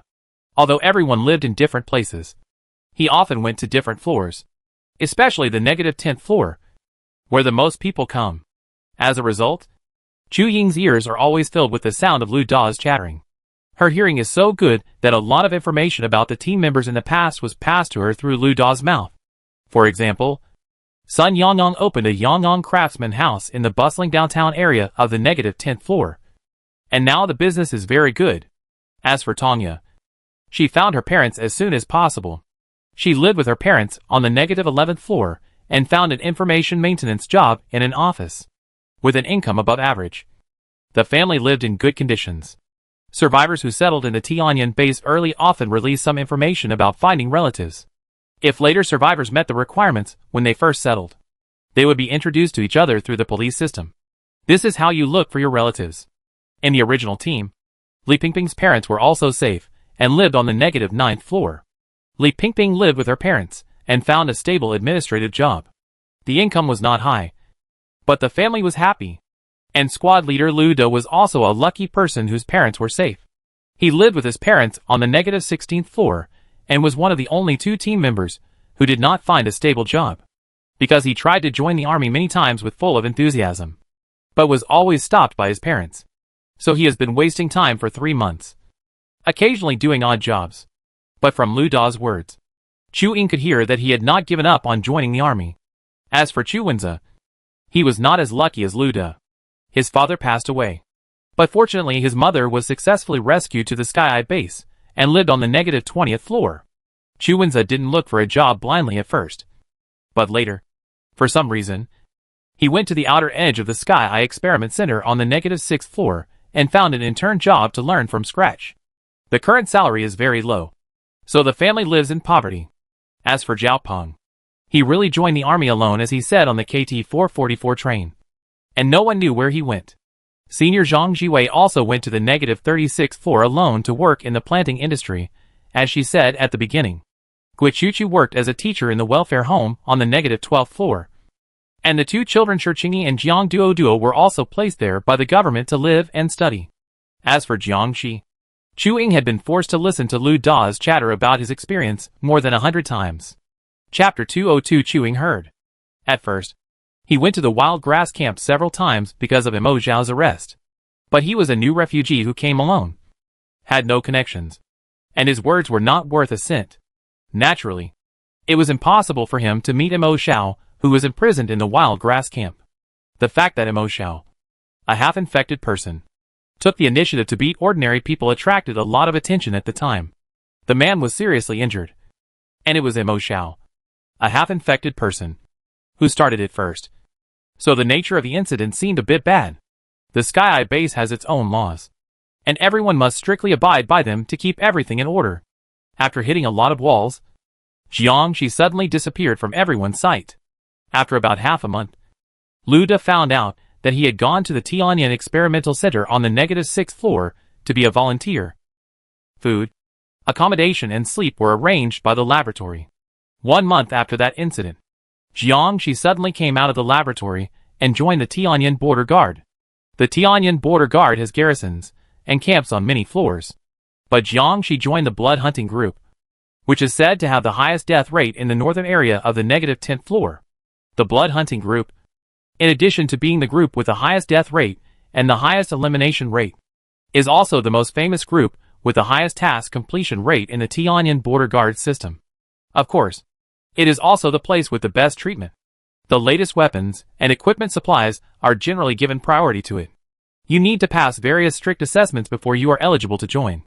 Generally, you have to be selected from other regiments within the border defense system before you can be promoted here. Perhaps it was recommended by the Sky Eye Experimental Center that Jiang Shi was qualified for the assessment as an exception and passed it in one fell swoop. This incident surprised many people, not only within the military, but also among the people. It has become a topic of conversation after dinner. It is conceivable that even if he successfully joins this regiment, he will be excluded for various reasons. But what is surprising is that this kid was originally assigned to 11 of the 36 teams under the Blood Hunter group, and he was just an ordinary newcomer. But not long ago, there were rumors that he had several thrilling missions, and the original captain of Team 11 died, and he had become the captain of Team 11. Although it was a rumor outside, Chu Ying knew it was true, because Lu Da had excitedly screamed in her ear more than once. After all, this news was too shocking. You know, the blood hunting group is a team composed of ordinary people after all. Unlike the wild grass camp, which has a small base and a small number of teams, there are 36 teams under the blood hunting group. Although they are called teams, the actual number of people in each team is about 100.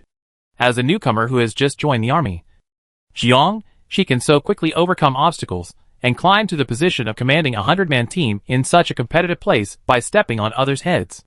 The speed of promotion is really jaw-dropping. Chu Ying held onto the guardrail, thinking about her former teammates. They all seemed to be heading for their new lives, either exciting or stable. In short, it was much better than the days of escape before. But she thought most about Mo Zhao. I wonder how she is doing now. When she thought of Mo Zhao, she felt relieved, because apart from Lu Da, Mo Zhao should be the only one who was like her. Still the same as 3 months ago, without a fixed job, and nothing has changed. Chu Ying felt particularly relieved when she thought that in this ever-changing world, there were still familiar people, and things that remained unchanged. The bus stopped. Arrived at the terminal of the eastern edge area of the -10th floor. Chewing got off the car carrying rice and flour. The eastern marginal area is actually also a shelter for the disabled. Although Chewing is not disabled, she is very withdrawn and doesn't like to talk. So she has never found a job that can last for a long time. The living and housing conditions in this eastern marginal area are very poor. So the rent is cheap. Chewing lived here. Sun Yangyang asked her to help in the store before. Chewing stood at the door. And the business in the store was bleak for several days. Later, without Sun Yangyang asking, Chewing took the initiative to leave. She knew that she was too bright and was not suitable for the job of a clerk to attract customers.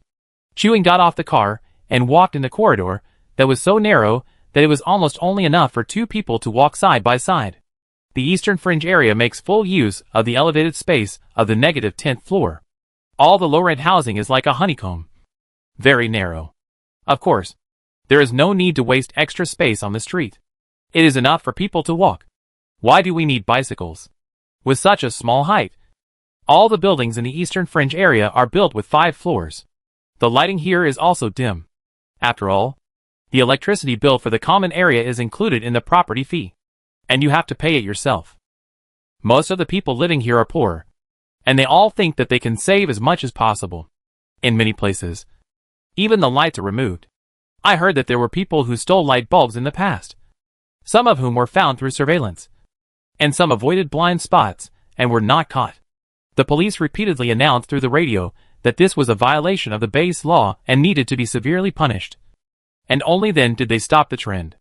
Chewing rented a room at the end of the first floor of Building 2. Room 2023. She had just stepped into the end of the alley, and had not walked far when she suddenly heard someone groaning in pain. Chewing stood still and tilted her head. She heard the sound of fists and feet hitting each other again. It was probably someone fighting again. The low-rent housing was too far from the police station. And because the rooms in the building were densely packed and there were many blind spots, people often committed petty thefts. Chewing had very good hearing. In the 3 months she had lived here, she had heard nearly 10 fights. She always managed to avoid it early. Chewing hugged the rice and flour she had just bought and frowned inadvertently. It seemed that she could not avoid it this time, because the sound of fighting was right in front of her where she had to pass. Chewing was still hesitating whether to go over. But the next second, she suddenly looked up. It was too late. She heard that the sound of fighting had disappeared. Sure enough, a few gangsters suddenly jumped out from the corner in front, holding 2 bags of noodles that they had taken from someone. When those people saw the black-haired woman standing still in the dark in front of them, they first screamed, "Oh my God!"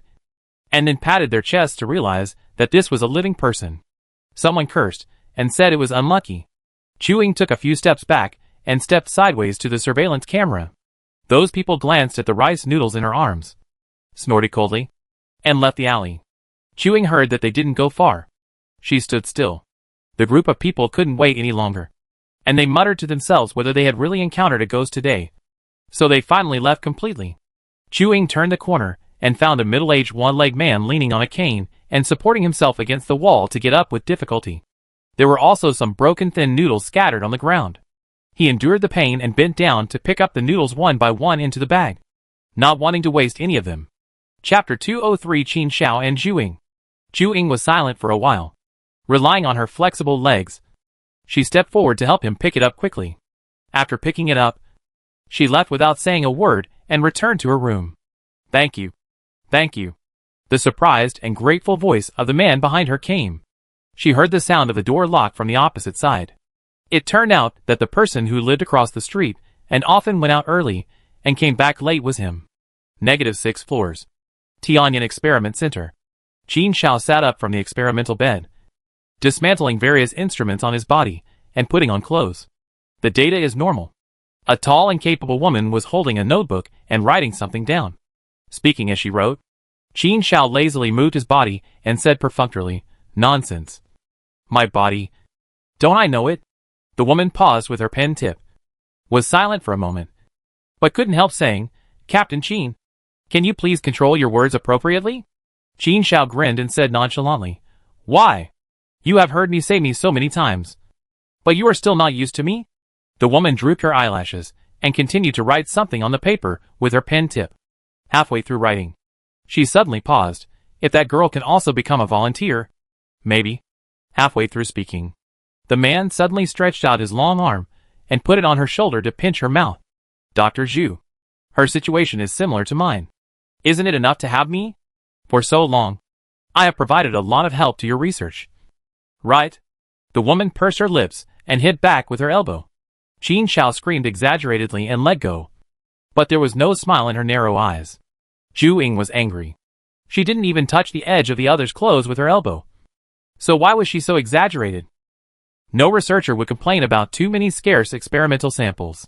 Zhu Ying said in a deep voice. If the higher-ups knew about this, she, a powerless young girl, would not have so many choices. Qin Xiao started to change her shoes, and said with a smile, "Keep it down for me." Zhu Ying said with a complicated expression, "It may be true that being a participant in the experiment will cause some suffering. But the treatment of active participants and passive participants is completely different." Qin Xiao tied his shoelaces without raising his head, and said, "Let's talk about it when she has the right to choose." "She has it now," Zhu Ying argued. Qin Xiao suddenly paused, raised his head, narrowed his eyes, and looked at her with a smile. "Does she have it now?" Zhu Ying choked. "Living in a social group anywhere, you can't have absolute freedom. She thinks this is a consensus. Of course, asking others to participate in some immature and dangerous experiments is indeed a bit against human ethics. But this is not what the Tian'an Experimental Center wants. Their original intention was to fight the X virus and alleviate or resolve the zombie crisis brought about by the doomsday. So in special periods, there may indeed be some violations of human rights. It sounds helpless, but it is inevitable from a historical macro perspective. Zhu Ying bit her lip and whispered, "After the doomsday, various resources are tightened. In order to survive, everyone is obeying collective deployment. Captain Qin, to be honest, I think you are a bit naive. If you want to have the right to choose here, you have to reach your status. Right?" Qin Xiao dressed neatly and stretched lazily. "Then wait until she sits in my position." Zhu Ying was stunned. "You want her to join the army?" "Indeed. Although the Sky Eye is still controlled and dispatched by the government on the surface. But in fact, the weight of the right to speak has gradually tilted towards the military. As an experimenter, she certainly hopes that people with such scarce data can come to the laboratory to work. But to be honest, the upper limit that a semi-infected person with such a high balance value can reach after using the red pill is also very terrifying. Therefore, if such a person can join the wild grass camp, he can also provide great value. It is indeed difficult to weigh the pros and cons between the two. The girl's current data performance is very similar to Qin Xiao's early stage. But now Qin Xiao, because of long-term consumption of red pills and various experiments and drug stimulation, the balance value in his body is no longer better than before. Although he behaved as usual in front of others, Zhu Ying knew that he had actually been suffering from the decay effect that was twice or more than that of other semi-infected people. Qin Xiao raised his eyebrows and did not answer Zhu Ying's question. "You've just left the cabin. You'd better rest here. The side effects of today's medicine are quite large." Zhu Ying saw him leaving and tapped the tip of the pen to remind him.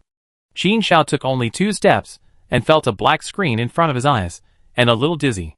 He smiled with his lips curled, paused for a moment, and then strode out. Zhu Ying looked at his back, shook her head and sighed. The other party was obviously very strong and powerful. Sometimes she felt that he was really hateful. But sometimes she felt pity for him. Zhu Ying sighed briefly for only 1 second, and then returned to her computer. She entered Qin Xiao's data records this time. She opened another file named Mo Xiao, and began to help tamper with the data. At the end of the world, everyone has their own mission. As an experimenter, this is all she can do. On a busy street on the -10th floor, Mo Xiao, who had just been released from prison, saw the car that Zhu Ying was sitting in driving away under her nose, sighed, and turned back. "Forget it. Let's go to Brother Sun to find out the situation first." She estimated the time and returned to Sun Yangyang's store. She found that he had hung up a closing sign in advance. She was taking off her apron in a hurry, as if she was going out to look for someone. Mo Xiao smiled and knocked on the door. Sun Yangyang turned around and saw that it was her, and said happily, "Sister Mo, I thought you were going to disappear again." Mo Xiao shrugged, and saw Sun Yangyang handing her a bottle of water and a piece of bread. She suddenly felt hungry, took it, sat down at the table, and ate it up voraciously. Sister Emo, you have been in prison for the past few months. Have they treated you well? You have become whiter and fatter. It seems that the food in there is not bad. Seeing that she was eating in a hurry, Sun Yangyang patted her back and asked curiously. I went to visit the prison, but they didn't let me. Sun Yangyang shook his head and cursed. I heard that you almost beat someone to death. And I was so scared that I almost peed my pants. Although Mo Xiao was very skeptical about whether he peed his pants. But Sun Yangyang was talking a lot and quickly. And soon, he talked about it non-stop. I had just read some laws and regulations of the Sky Eye base at that time. It was a crime for a semi-infected person to take the initiative to beat ordinary people. I tell you, you can't imagine the public outrage at that time. According to the extent of that guy's injuries, you committed a serious crime. And everyone was very anxious. Later, there were rumors that you died in prison. And public opinion gradually subsided. At this point, Sun Yangyang looked at Mo Xiao's white and clean face, and smiled and said, but you are different from the beggar you were back then. People can't recognize you on the street. Chapter 204 Teacher. There was a fight. Sun Yangyang tooted and said, although I don't know why you beat him up. That guy did suffer a lot. At this point, Sun Yangyang asked with a strange look on his face. His family wanted to monitor him at the time. But the monitoring in your alley happened to be broken. Because you were knocked unconscious and taken away at the time. No one knows who you are. Just think of it as the death of an exile gangster. And things will gradually calm down. Sister Emo, you are so lucky. Sun Yangyang raised her eyebrows with a look that everyone understands. Mo Xiao was startled and put down the water bottle. She was silent for a while and asked, is everyone else okay? Sun Yangyang raised his eyes and said with a smile, that's something to talk about. He talked for nearly an hour. Sun Yangyang not only talked about the recent situation of the team members, but also the recent situation of the outside world. I heard that the weather outside is getting worse. In addition to the continuous drop in temperature, there are fewer and fewer sunny days. It's mainly because the haze and dust above are getting worse. Air pollution and water pollution are also getting worse. It's getting harder and harder to survive outside now. Sun Yangyang whispered, I heard that just a few days ago, the radiation value in the external environment increased sharply. I heard that there might be a problem with the original nuclear reserves of a certain major country, which caused an explosion and caused global pollution. Mo Xiao raised his eyes and glanced at him. Didn't they say that the satellites crashed? Where did you get the information? I heard it. I heard it. Sun Yangyang touched the back of his head. It may not be groundless. After saying that, he leaned forward slightly and said mysteriously, I heard that the Border Guard blood hunting group suddenly sent a large number of troops to perform a certain mission a few days ago. And they haven't returned yet. If you say it has nothing to do with the changes in the external environment, I don't believe it. Mo Xiao was stunned and put down the water bottle. Jiang she also went. Sun Yangyang touched the back of his head and glanced in another direction. Ada went to the North District Border Guard camp to look for him yesterday, but didn't find him. Maybe he went out. Mo Xiao stood up and said, I'll go out for a walk. I'll accompany you. Sister Mo. Sun Yangyang followed immediately. Where do you want to go? Everyone else should still be at work now. Why don't you go to the -12th floor to see the children first? The -12th floor is not far from the -10th floor. Sun Yangyang led Mo Xiao to a nearby block and took the elevator directly to the door. There were railings and guards at the entrance of the welfare home. She stood at the door and could hear the children's loud reading voices from afar. The end of the world has created many orphans. Sun Yangyang stood beside her and sighed. The welfare home and the school are integrated. It's a pity that there are guards at the door, so we can't get in easily. It would be much easier to get in if Chu-Chu led the way. Sun Yangyang smiled and said, I'll tell the guard that we are friends of Teacher with Chu-Chu, and ask him to call Chu-Chu out. Chu-Chu must be very happy to see you. Just as he was about to run over, he suddenly found that his clothes were caught by Mo Xiao. Forget it. Mo Xiao shook her head. In fact, in the days of escaping, Mo Xiao had always been the one rushing outside and in front. And she didn't communicate much with the two children. Sun Yangyang was stunned. And Mo Xiao had already pulled him to turn around and prepare to leave. Just then, a familiar bell for the end of get out of class suddenly rang inside.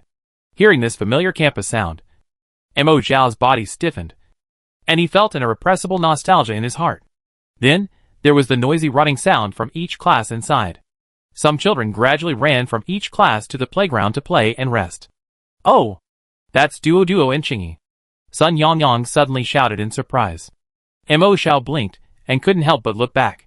He found that there were several children playing on the table tennis table used by a child in front. Now the confrontation on the field was a boy and a girl. The girl was younger, dressed in pink, but she was very excited and held the table tennis racket tightly. It was Shichingi. As for Jiang Duo Duo, she sat on the sideboard and looked like one of the children waiting in the waiting room. Even Sun Quan was among them, and the child who fought against Shichingi. Mo Xiao opened his eyes wide, and he looked familiar. The boy was only 11 or 12 years old.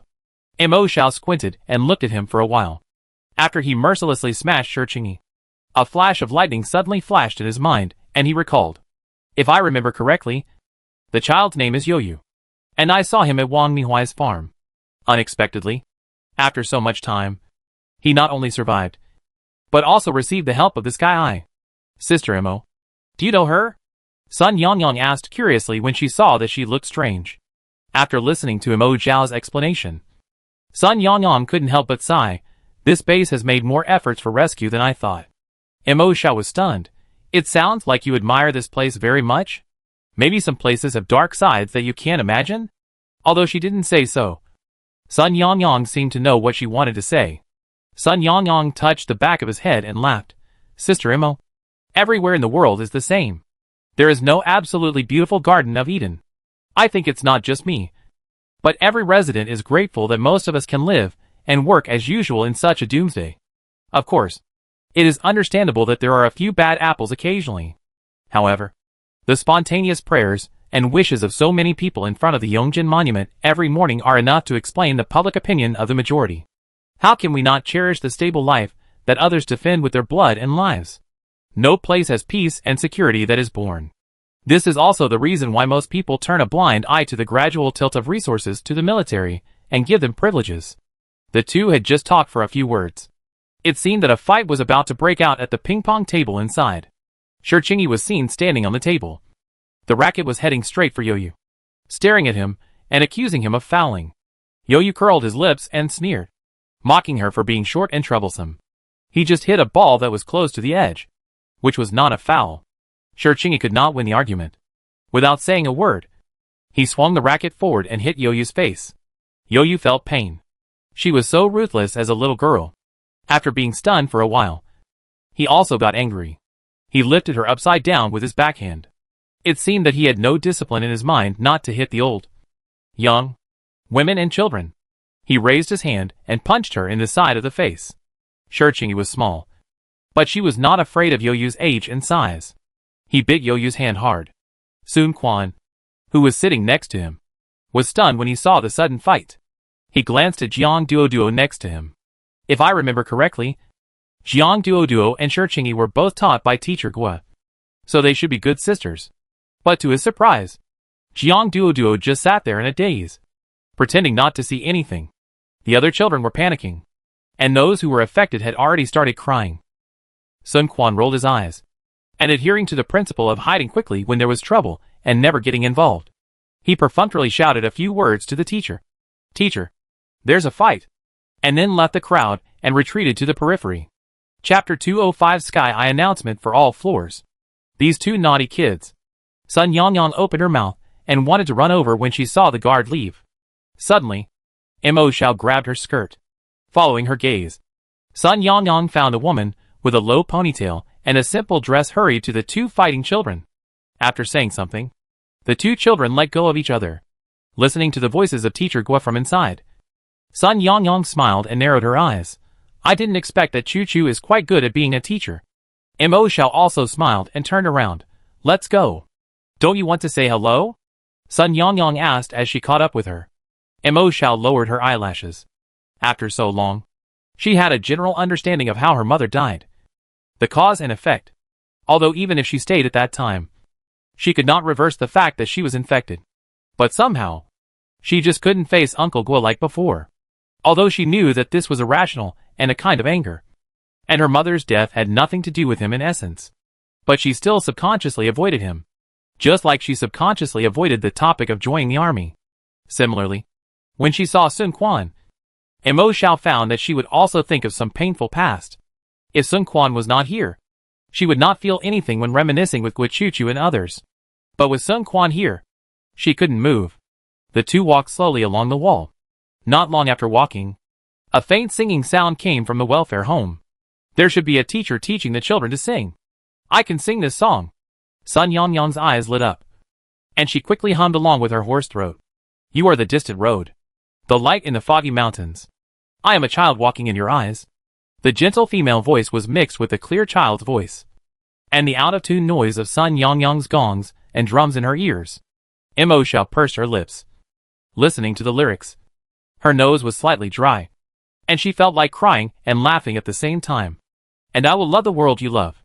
I wish you the smile you wish for. I am holding your hand with a limp. Please take me to tomorrow. If you have been bitterer than I am sweeter. I wish to live up to your wish. I wish it is not in vain, and I wish to move forward bravely. Every day in this prosperous age. The beautiful expectations and songs are still ringing in my ears. The whole floor. No. Or the whole Tianyin underground city. Suddenly sounded a series of alarm announcements. Please pay attention to all Tianyin residents. Due to changes in the external environment, the supply of fresh air and water in Tianyin will enter the first-level limited supply state in the near future. Please all residents save water and reduce air pollution consumption. Sister Mo? There was a broadcast above their heads, and Sun Yangyang was startled by the sudden announcement. Seeing Mo Xiao suddenly stop, he called out subconsciously. Mo Xiao tilted his head to look at him. You said before that Jiangxi went out? Sun Yangyang rolled his eyes and hesitated. This is just heard. Not necessarily. Before he finished speaking, he saw Mo Xiao running to the -10th floor at a very fast speed. In the welfare home not far away. After hearing the announcement, the teachers have been taking the children to the house one after another.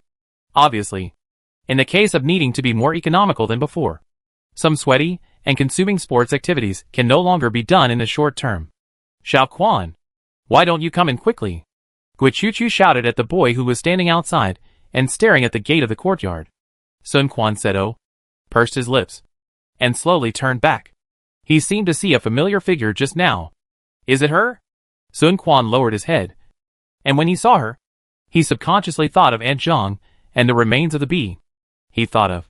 Sun Quan clenched his fists and thought of his own bottle of honey. In fact, they didn't know if they had never eaten it. But Sun Quan knew that honey after the apocalypse needed to be heated before eating. The big bottle he was holding was raw, and there was a small bottle that was boiled.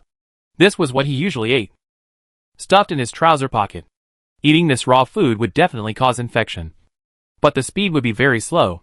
So, Sun Quan took advantage of the situation and deliberately gave the hateful man half a bottle of raw honey. According to his original plan, the man should have an attack after they got off the bus at the stop. Along the way, Sun Quan used this method to secretly deal with several bad guys who tried to rob his food. And he remembered the time of the infection very clearly. But he didn't expect that the man would be infected with the virus so quickly. At that time, Sun Quan was still very confused. Later, the truth came out. It turned out that the honey attracted insects, causing everyone to be bitten. And then, Sun Quan bit his lip, and tears were already hidden in his eyes. He didn't expect that he would harm Aunt Zhang. As soon as Sun Quan arrived at the base, he ran to the toilet and poured out the honey. He really couldn't forgive himself. But he didn't have the courage to tell everyone that it was because of his honey that attracted so many bugs and harmed so many people. Xiao Quan, what's wrong? Who bullied you? Guichuchu saw the moisture in his eyes and squatted down in shock and asked softly. Maybe you're sad because you didn't fight just now. Shirchingi rubbed the redness and swelling on her face and said loudly. Jiang Duoduo couldn't help rolling her eyes. Teacher, I guess he fell down. Yoyu smiled coldly. Maybe he was scared after hearing the broadcast, afraid that this base would also fall. Brother Yoyu, don't scare people. A child next to him sniffed and accused. Sky, I will be fine. Who knows? Yoyu said sharply. There is no absolutely safe place in this world. Tianyin is absolutely safe. Other children chirped. You are fools. Yoyu sneered. Wait until those soldiers die, and see if Tianyin is still safe or not. The room suddenly became quiet. The other children seemed to be frightened by his words. They never thought about the problem that the adults in military uniforms who protected them died. Will those adults who are as strong as mountains also die? The living conditions outside are so bad now.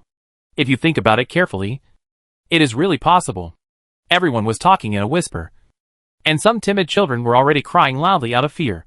If Sky Eye is destroyed, where should we escape to? Someone asked timidly. Escape? Somehow.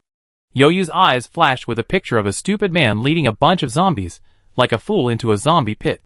He stood up suddenly and angrily kicked the man who had just spoken, thinking about escaping before it's destroyed. How useless. I will never escape. Mo shall return to the -10th floor. At the same time, he took the bus to the northern terminal, the Blood Hunter Group station. Sun Yangyang was afraid that she would be impulsive and cause trouble like last time when she just came out alone. So she followed her carefully all the way. The two came to the edge of the Blood Hunter Group camp. The surroundings are all surrounded by iron nets. There is only one entrance and exit. No outsiders are allowed to enter. This kind of training camp is slightly sunken as a whole, higher than the average floor height of the -10th floor. Through the iron net, you can see that a team in the blood hunting group seems to be counting soldiers, as if they are going to go on a mission. The other teams are either training or resting on the spacious stone steps next to them. Sister Mo, I found out. Sun Yangyang, who had just left not long ago, ran back panting. Chapter 206. Go to find Jiangxi. The Border Guard Blood Hunter Group's 12th team is counting soldiers now. Sun Yangyang explained. It seems that there was an accident in the previous mission, so Team 12 went out to support. Mo Shao turned his head suddenly, his eyes heavy. What was the previous mission? What went wrong? I don't know about that. Sun Yangyang shook his head. Living in the underground city, except for soldiers, it is almost difficult for other residents to go to the surface. As for the situation in the outside world, it is just hearsay. Mo Shao knew that he could not rely on him, so he hurried to the gate, but was stopped by the guard again. I want to see Jiangxi. Please inform him, she whispered. Captain Jiang? The guard glanced at her and saw that she was a beautiful girl. Captain Jiang was not only capable, but also handsome and outstanding, and he had rescued many people on many missions. In the past, during training, many girls he rescued pretended to pass by and wandered outside the camp. However, it was rare to see such direct players who asked questions right away. The guard couldn't help but mutter a few more words. She went on a mission and hasn't come back yet. Little sister, listen to my advice.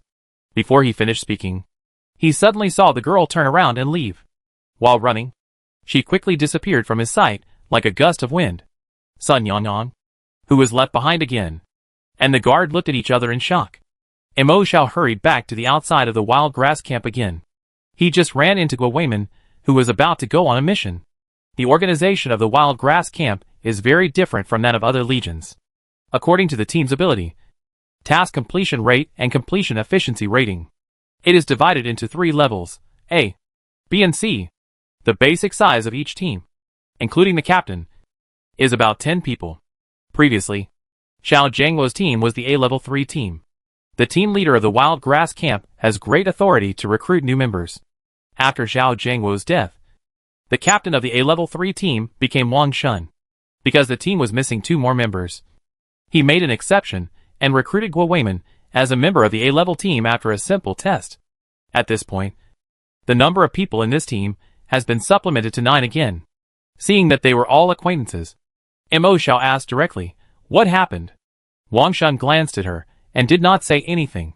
Zhang Jiang wanted to explain to her, but he remembered that his relationship with Shunzi was so bad recently, and Mo Shao did not join the wild grass camp. Some things were not convenient to tell her, an ordinary resident, so he did not speak. It was Guo Weimin who tilted his head and explained to her in a low voice. The Sky Eye has been expanding the outer boundary and building a protective net. This is something Mo Shao knew before. In fact, this kind of protective net existed before the end of the world. It's just that at that time, the protective net was only centered on the Sky Eye and surrounded by several kilometers nearby. After the apocalypse, like a circle, it gradually expands, and several layers of protection nets have been set up around the Sky Eye. The outermost one has expanded to the location with several surrounding railway station strongholds, such as Yuanan South Station as the border. If this layer of protection net can be successfully expanded, they can follow the example of these 4 stations and build new temporary strongholds on this outer defense line. That is, some small security bases. Provide great convenience for support and retreat at any time. This is a good thing.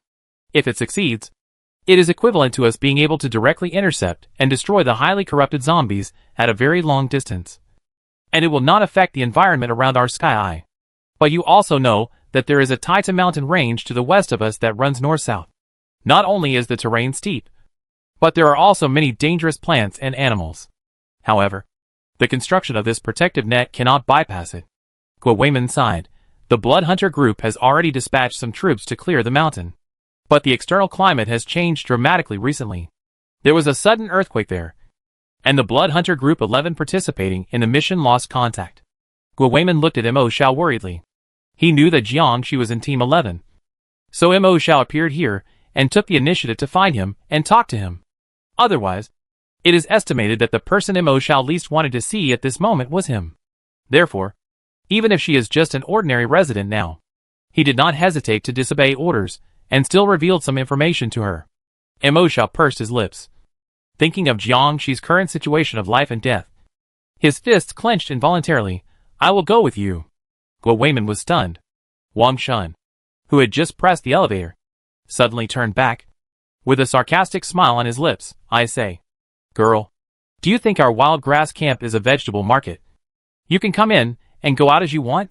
Everyone here has experienced team coordination training. What about you? Mo Xiao was stunned. I just want to find my friends. You don't have to worry about me. Just go like this? Wang Shun looked at her. Don't worry about you. Do you think that our wild grass camp is the military and serves the people? So we have to comply with any request you make? Otherwise, it's inhumane? Wang Shun sneered, and his eyes suddenly turned cold. New names are engraved on the Yongjin monument every day.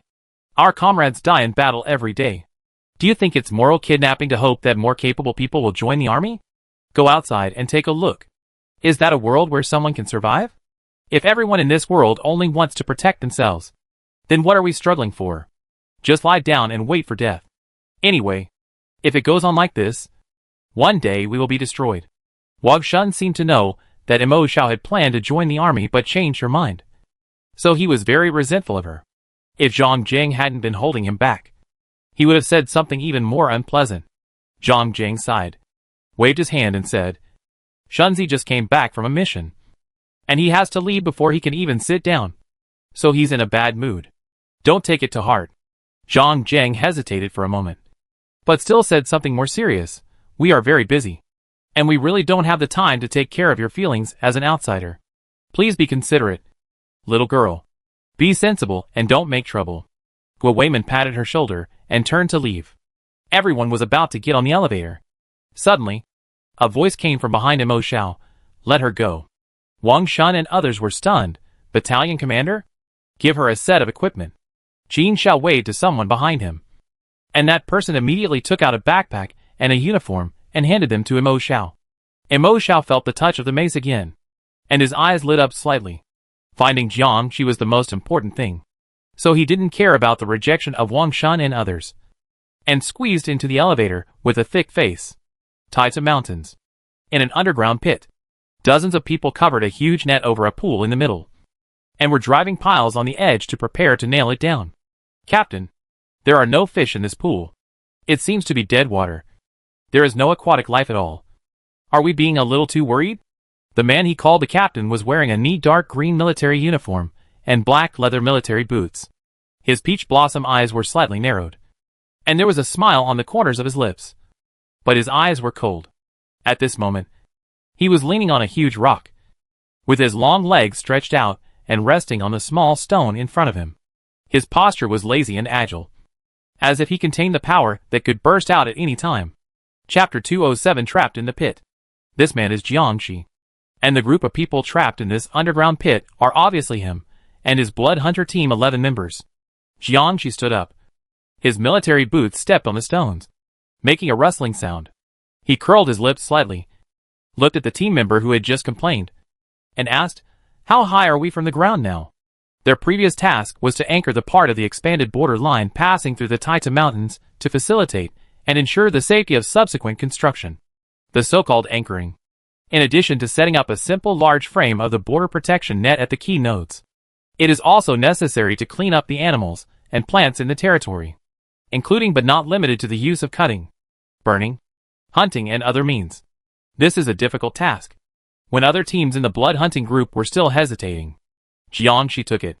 And when he was about to live up to everyone's expectations and complete the task again and make great contributions, unexpectedly, there are unpredictable winds and clouds. An earthquake occurred near the Taita Mountains, and the rain caused landslides, mudslides and other disasters. Jiangxi's team fell into a deep underground pit due to the collapse of the pit. Although they escaped the misfortune of being washed away by the mudslide, they also faced new difficulties. The pit was too high. The four walls were smooth, and there was no place to bear the force. And the key was that the top was full of tree roots, stones and soil, blocking the exit of the pit. They didn't know how deep they were buried. Even if some of the strong ones gritted their teeth and climbed to the top, they couldn't hold on for long. You can't hang on the wall that you have to work hard to climb, and at the same time use one hand to dig the soil above your head. Right? If you are not careful, you may fall from it and die. Captain, the visible area is at least 10 meters. Right? The team member who just complained replied. 10 meters? Jiangxi's eyes fell on him, and he laughed jokingly. Old Yin, you are made of iron, and you haven't died after falling from more than 10 meters? The man called Old Yan's full name is Yin Zhuang. He is shiny black and is a rural man.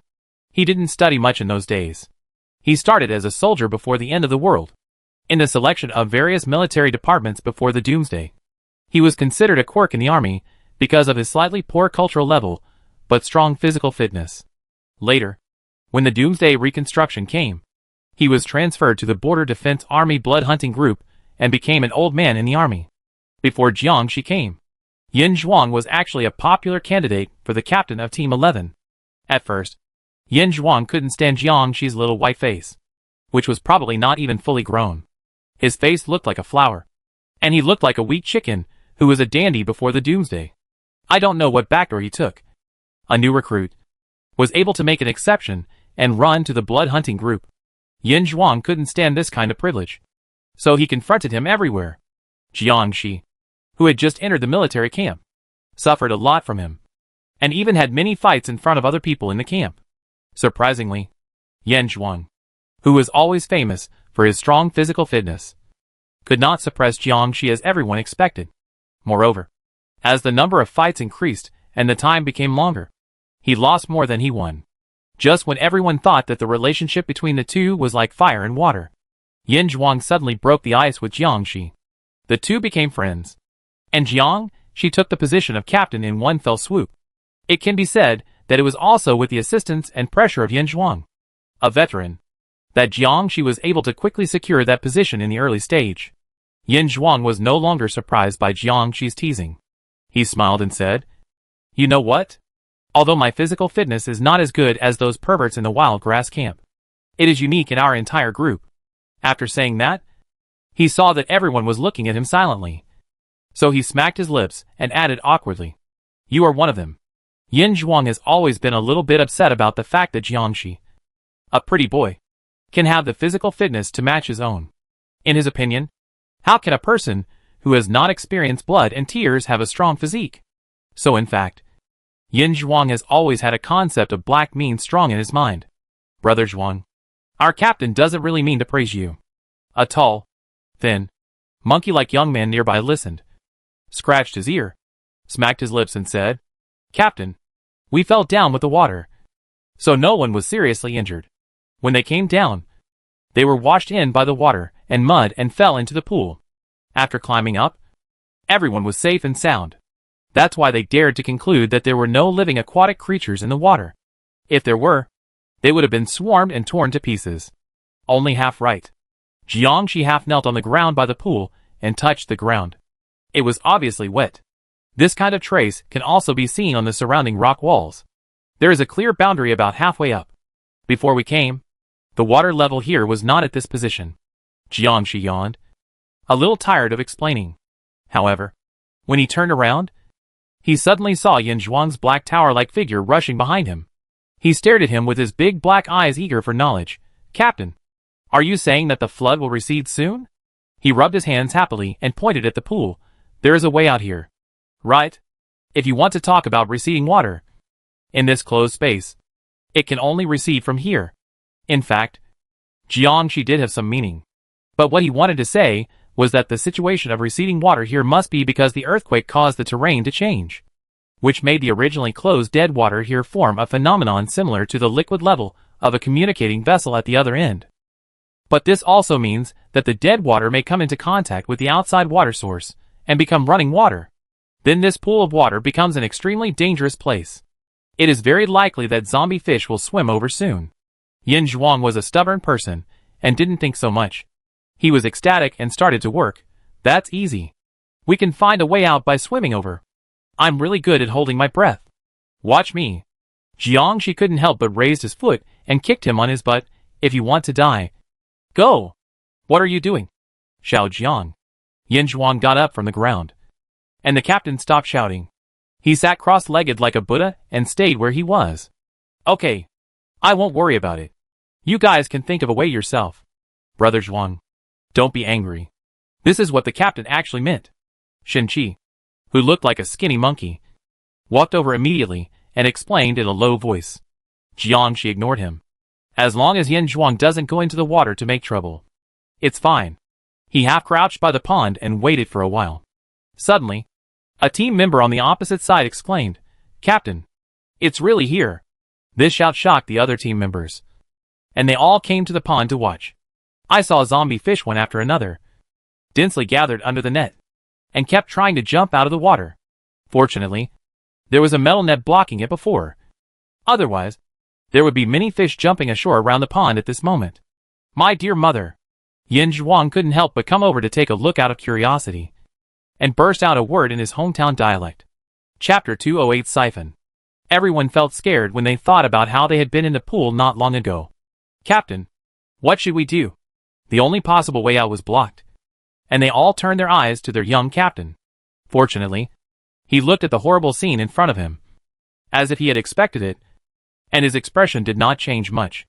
This calm look gave everyone a lot of confidence. After the guess was confirmed, Jiangshi glanced at the backpacks and materials that everyone put beside the stone wall, because they had to build the basic framework of the protected net. They brought a lot of steel frames and pipe materials, including some simple electric assembly equipment. Of course, most of them were lost in the previous disaster. There are not many left at the moment. It has been confirmed that there are a large group of zombie fish in the water. But this is our only exit. So if we want to get out, Jiangshi tapped his fingertips lightly on his arm and shrugged. Then we have to drain the water. Drain? Yin Zhuang shouted subconsciously. But he noticed that the movement of the zombie fish became louder as he shouted, and lowered his voice again. Drain? Captain, what do you think?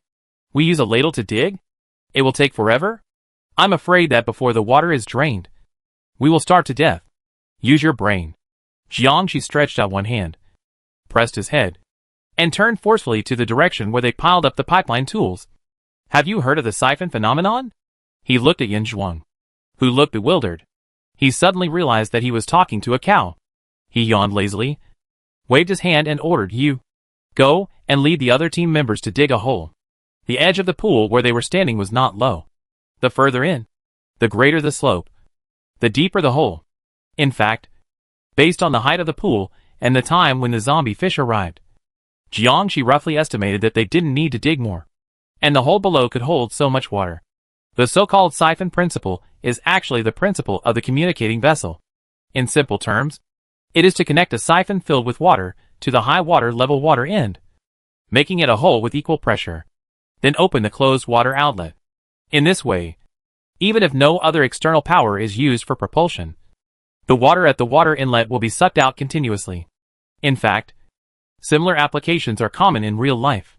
For example, it is common to use only a plastic bottle to drain indoor water, such as changing water in fish tanks, such as taking oil from a large barrel, such as siphon toilets. Jiangshi used to be a lazy person, although his attitude towards life is more positive now. Some old habits cannot be changed just by saying so. Lazy people can always quickly think of lazy ways that do not require stupid brute force. From Yin Zhuang's perspective, he could only glimpse Jiangxi's side face with slightly raised eyebrows. The nose is high, the lines are smooth, and the contours are clear. He is really handsome. But I don't know if it is Yin Zhuang's illusion. But he always feels that his unintentional slight lift of his chin makes Yin Zhuang feel that his IQ is despised. What are you looking at? Jiangxi glanced at him, and his light eyes made him look like a wolf isolated in the snowfield. Why don't you go to work? Yin Zhuang agreed subconsciously. He turned around and took 2 steps, and suddenly reacted and slapped himself. If I remember correctly, he seemed to have said not long ago that I don't care about things? Is this the area where the signal was last transmitted before they disappeared? Under the Taita Mountains.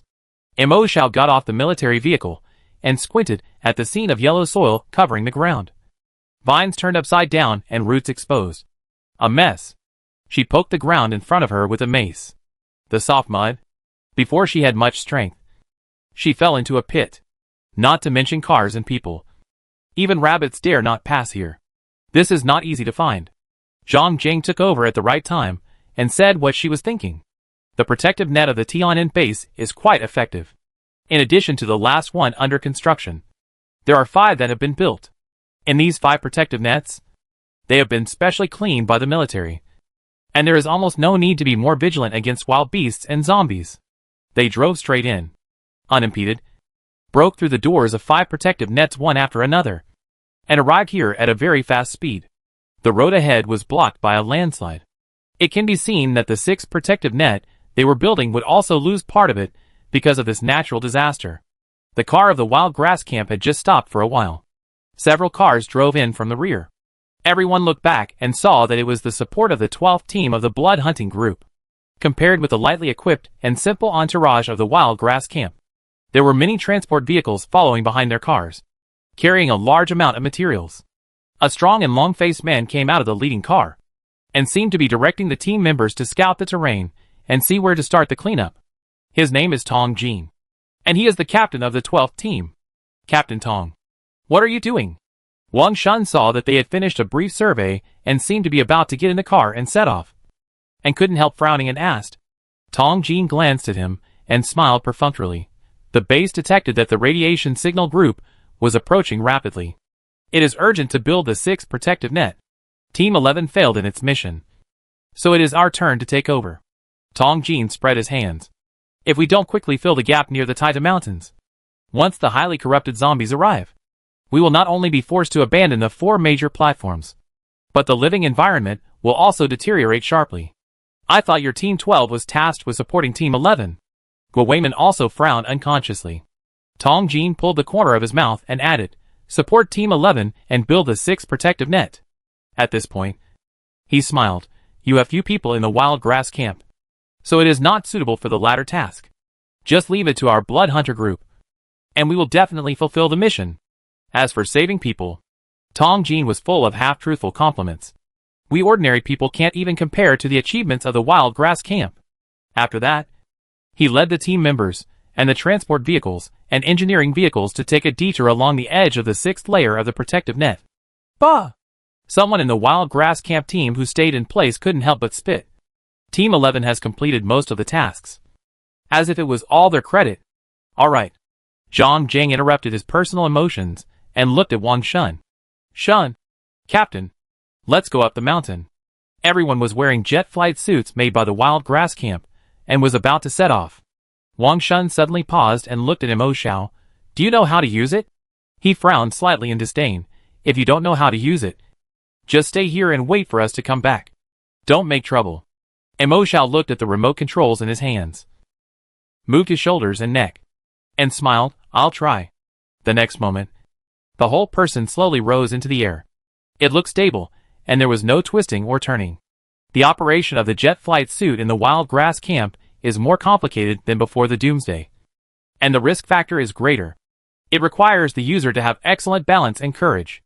This is why it is currently only promoted in the wild grass camp, because they are afraid that more people will fall to death in other legions. Not bad. It's good. Xiao Mo.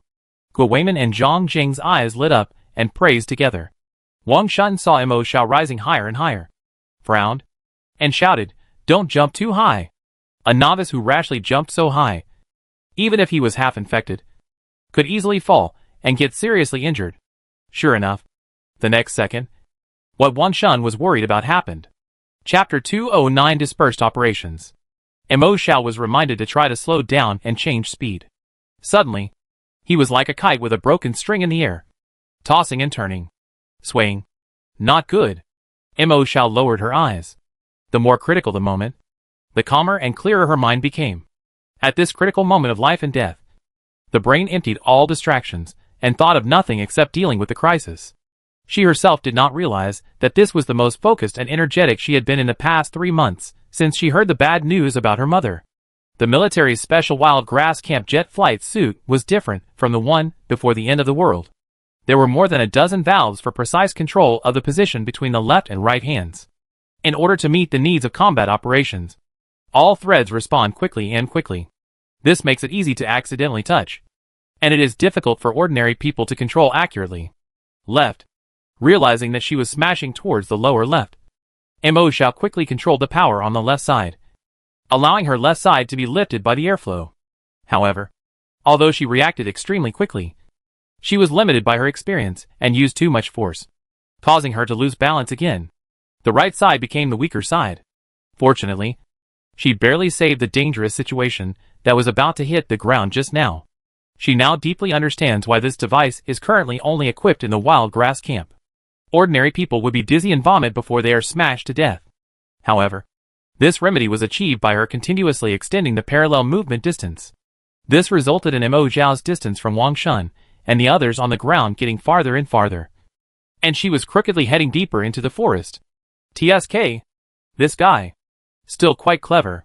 Seeing that she didn't fall, Wang Shun subconsciously breathed a sigh of relief. But then, he couldn't help but curse. I don't know what the battalion commander was thinking, giving these equipment to a newcomer who has never participated in camp training. In his words, he unconsciously recognized Mo Xiao's identity. Zhang Jiang looked at him with a smile. Captain, if we don't chase them, they will be gone. Guo Weiman had already started to operate the equipment to rise into the sky. And at the same time, he couldn't help but secretly said in his heart, my proud student is of course smarter than you. A fool. In the convoy not far away, the members of Team 12 of the Blood Hunter group looked at the wild grass camp taking off and said enviously, that's great. With this equipment, what are we afraid of zombies and beasts? I don't know when our team can install it. Captain, do you think the higher-ups are biased? They are both elite troops, but they favor the half-infected group of perverts. Tong Jin, who was called, had a slightly gloomy face and looked ahead without saying a word. I heard it will be soon, and we will try it out on a small scale in our group. Someone who is well-informed consoled. That's it. Maybe we will be snatched away by Team 11 again. Someone said unconvinced. The captain of Team 11 has never gotten along with our captain. But that guy is arrogant. But he is really capable. If it's just a pilot, their team will definitely be involved. After the man finished speaking, someone next to him grabbed his clothes and told him to stop talking, and at the same time raised his eyes and pointed at Tong Jin's face. It was getting darker and darker, and it was obvious that he and the captain of Team 11, Jiang Shi, had been grudged for a long time. Someone who wanted to defend the injustice next to him couldn't help but say, if the entire team of Team 11 was killed in the mountains this time, wouldn't there be no one to compete with us? Alas, it's their bad luck, and it has nothing to do with us. The two of them spoke in succession, thinking that they could get the captain's favor. Who would have thought that as soon as the voice fell, one of them was hit hard. Tong Jin retracted his fist with a cold face and said coldly, my personal grudge with him is personal grudge. But we are both on a mission to fight for the protection of the base. So there is no reason to hope that others will fail and be wiped out. After he finished speaking, he ordered sternly, tie them up. Bring them back to the base for military court after the mission is completed. Tong Jin had a serious long face, like a yam stick. In the camp, the team members usually excluded Team 11 and cursed the captain of Team 11 behind his back. But he always just listened. And even Tong Jin himself took the lead in making trouble. Everyone always thought that their relationship was so bad that it was either me or him. No one expected that Tong Jin would be so angry because of a word this time. and he would severely punish his team members. Everyone was silent. Tong Jin returned to his original seat with a gun in his arms. The car was quiet, and no one dared to speak carelessly. Mo Xiao flew deep into the mountains for a while. Except for the first few minutes, when he repeatedly hit trees. He had become more and more familiar with the control of the flying suit. The ground was in a mess. There were vague animals and zombies. And there were also large corpses. But there were not many living people in military uniforms. Mo Xiao stopped at the top of a big tree, leaned on a branch with one hand, stepped firmly on it, and looked around. Wang Shun and others behind him followed closely, each holding a branch, and stopped. "Why are you not moving?" Zhang Jing asked. "This won't work." Mo Xiao blinked and analyzed. "The Taita Mountains are too big. The 10 of us have been gathered together. I don't know when we will find a way to go." "That makes sense." Guo Weiman looked at Wang Shun. "Captain, let's act separately." They all had military-strengthened walkie-talkies in their hands. But in today's world, the distance that can guarantee the communication signal is not far. And once you enter the deep mountains, you may be affected by various factors such as terrain and mineral magnetic field, which will further weaken the signal. The Tianyan base has established so many layers of protection network. From another level, it is also to expand the number of base stations, increase density, and ensure signal coverage and quality. This is also a great guarantee for the safety of personnel on missions. The Taita Mountains are just on the plate boundary. Mo Xiao lowered her eyes and said, "I'll go over there and take a look." She pointed to a small north-south mountain range in the distance that was both raised and sunken and said, "I think there may be people buried there." Guo Weiman smiled and said, "Then I'll go over there." He pointed to a place on the other side where a piece of the belly of a mountain had collapsed and said, "If it was before the earthquake, that place would also be a good place to stay temporarily." Wang Shun did not refute them. In fact, before the death of Captain Zhao Jiangwo, he was not the one who made decisions in the team. On the contrary, Zhang Zheng had many more ideas than him. Now that he was pushed to the position of captain because of his combat power, Wang Shun's style has not changed. He made the decision directly, choose a place to survey. After that, he said to 2 of the team members, Lu Gang, Feng Qi, "You 2 go to those 2 locations to stand guard and serve as communication transfer stations." They brought 2 drones to move signal transfer stations, just to deal with the problem of everyone acting separately and communicating with each other. Others, pay attention to your positions during the action. Meet up with Lu Gang and Feng Qi before dark. Wang Shun waved his hand and said, "Now, disband." If it were other legions, they would never dare to separate alone in the deep mountains and old forests with many crises after the end of the world. And at least they should form a team of 2, even if it was the wild grass camp. It was a bit reckless. Wang Shun's captain's communicator almost immediately heard the reprimand from above. He cut off the communication over there with a dark face. Everyone quickly dispersed. Mo Shirua fell towards the valley over there like an arrow from a bow. Chapter 2 Tin Jiangshi's Diary. Some distances seem close, but it actually takes more time than expected to reach them. After about half an hour, Mo Xiao finally stopped on the trunk of a fallen tree in the valley. There was a landslide ahead. Many animal carcasses could be vaguely seen floating in the muddy stream and muddy water. Of course, there were still some zombies struggling from time to time. She killed them with a few sticks. The leaves in the forest were full of reptiles, coming out for air after the rain. Because she had 6 special insect repellent pills on her uniform, most insects and Mo Xiao were disgusted and avoided each other. Occasionally, among some vines, there are well-camouflaged emerald green snakes hanging, slowly crawling and waiting for prey. Mo Xiao has excellent eyesight and a certain amount of knowledge. Although it was her first time to enter such a deep forest, she was quite calm and cautious, and carefully avoided many traps set by jungle hunters. She walked on this tree trunk, but her eyes stared at a pool of water not far away for a long time. The pool was not connected to the outside stream, but there were many zombie fish jumping around in it. Mo Xiao made a rough observation and guessed that it might be caused by the previous mudslide that caused the stream to change its course. It is not strange that the living water has become a dead pool now. But the strange thing is that I don't know if it is her illusion, since just now, the water level of the pond seemed to be dropping subtly. That's why she stayed here for so long. Because there was no accurate measuring tool. She pulled out a few branches of different lengths, inserted them on the edge of the pond. She squatted here for about half an hour. The water level drop, which was not obvious at first, became particularly clear in an instant because of the contrast of the branches. This is not an illusion. Strange. Mo Xiao squatted on the tree trunk and took a breath of cool air. What's wrong with this pond? It's too weird. Mo Xiao thought and thought, but couldn't figure it out. Then he saw a big snake slowly wandering in the distance and drinking water by the pond. She was about to leave. Suddenly, Guo Weiman's slightly heavy voice came from the intercom in his hand. Everyone, I have a little situation here. In the underground pit. Jiangshi looked at the pipe that was slowly draining water, and his face was a little sour. Although the team members kept blowing rainbow farts in his ears. Such as the captain was mighty. The captain was unparalleled in wisdom and courage. Blah blah blah. A lot of cliches that he had heard too much.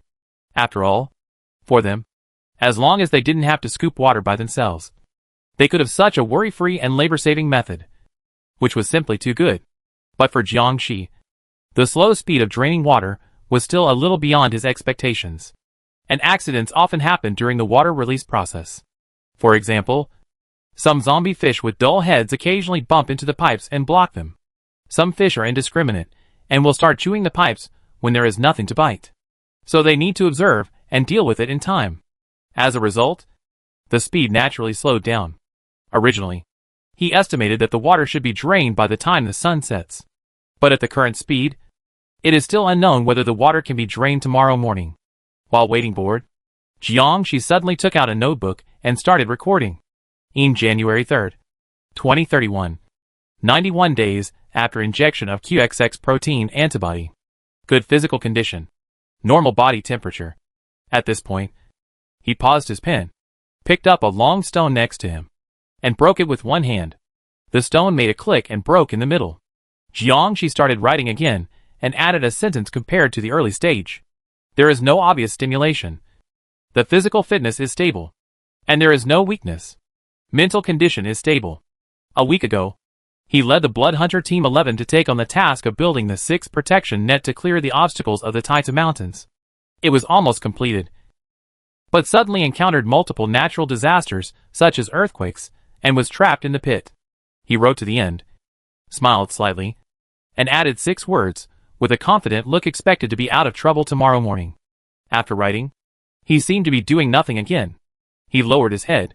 His hair was slightly messy. His eyelashes drooped, and shadows covered his eyelids, making it difficult to see the expression in his eyes. The tip of the pen moved unconsciously on the paper, and when he came back to his senses, he found that he had written the 2 words Mo Xiao unconsciously. He seemed to have written these 2 words countless times. The handwriting was handsome and smooth, winding and graceful, and the style was particularly different from other free and sharp words. Jiangshi subconsciously looked at the 2 words, and was stunned. He seemed to see a childish and hateful little face. When he first met in kindergarten, that guy had lost his face. It seemed to be back to the sunny student days. He also had a family that was not harmonious, but basically all the members were there. And she had it too. Every day's life was school and home.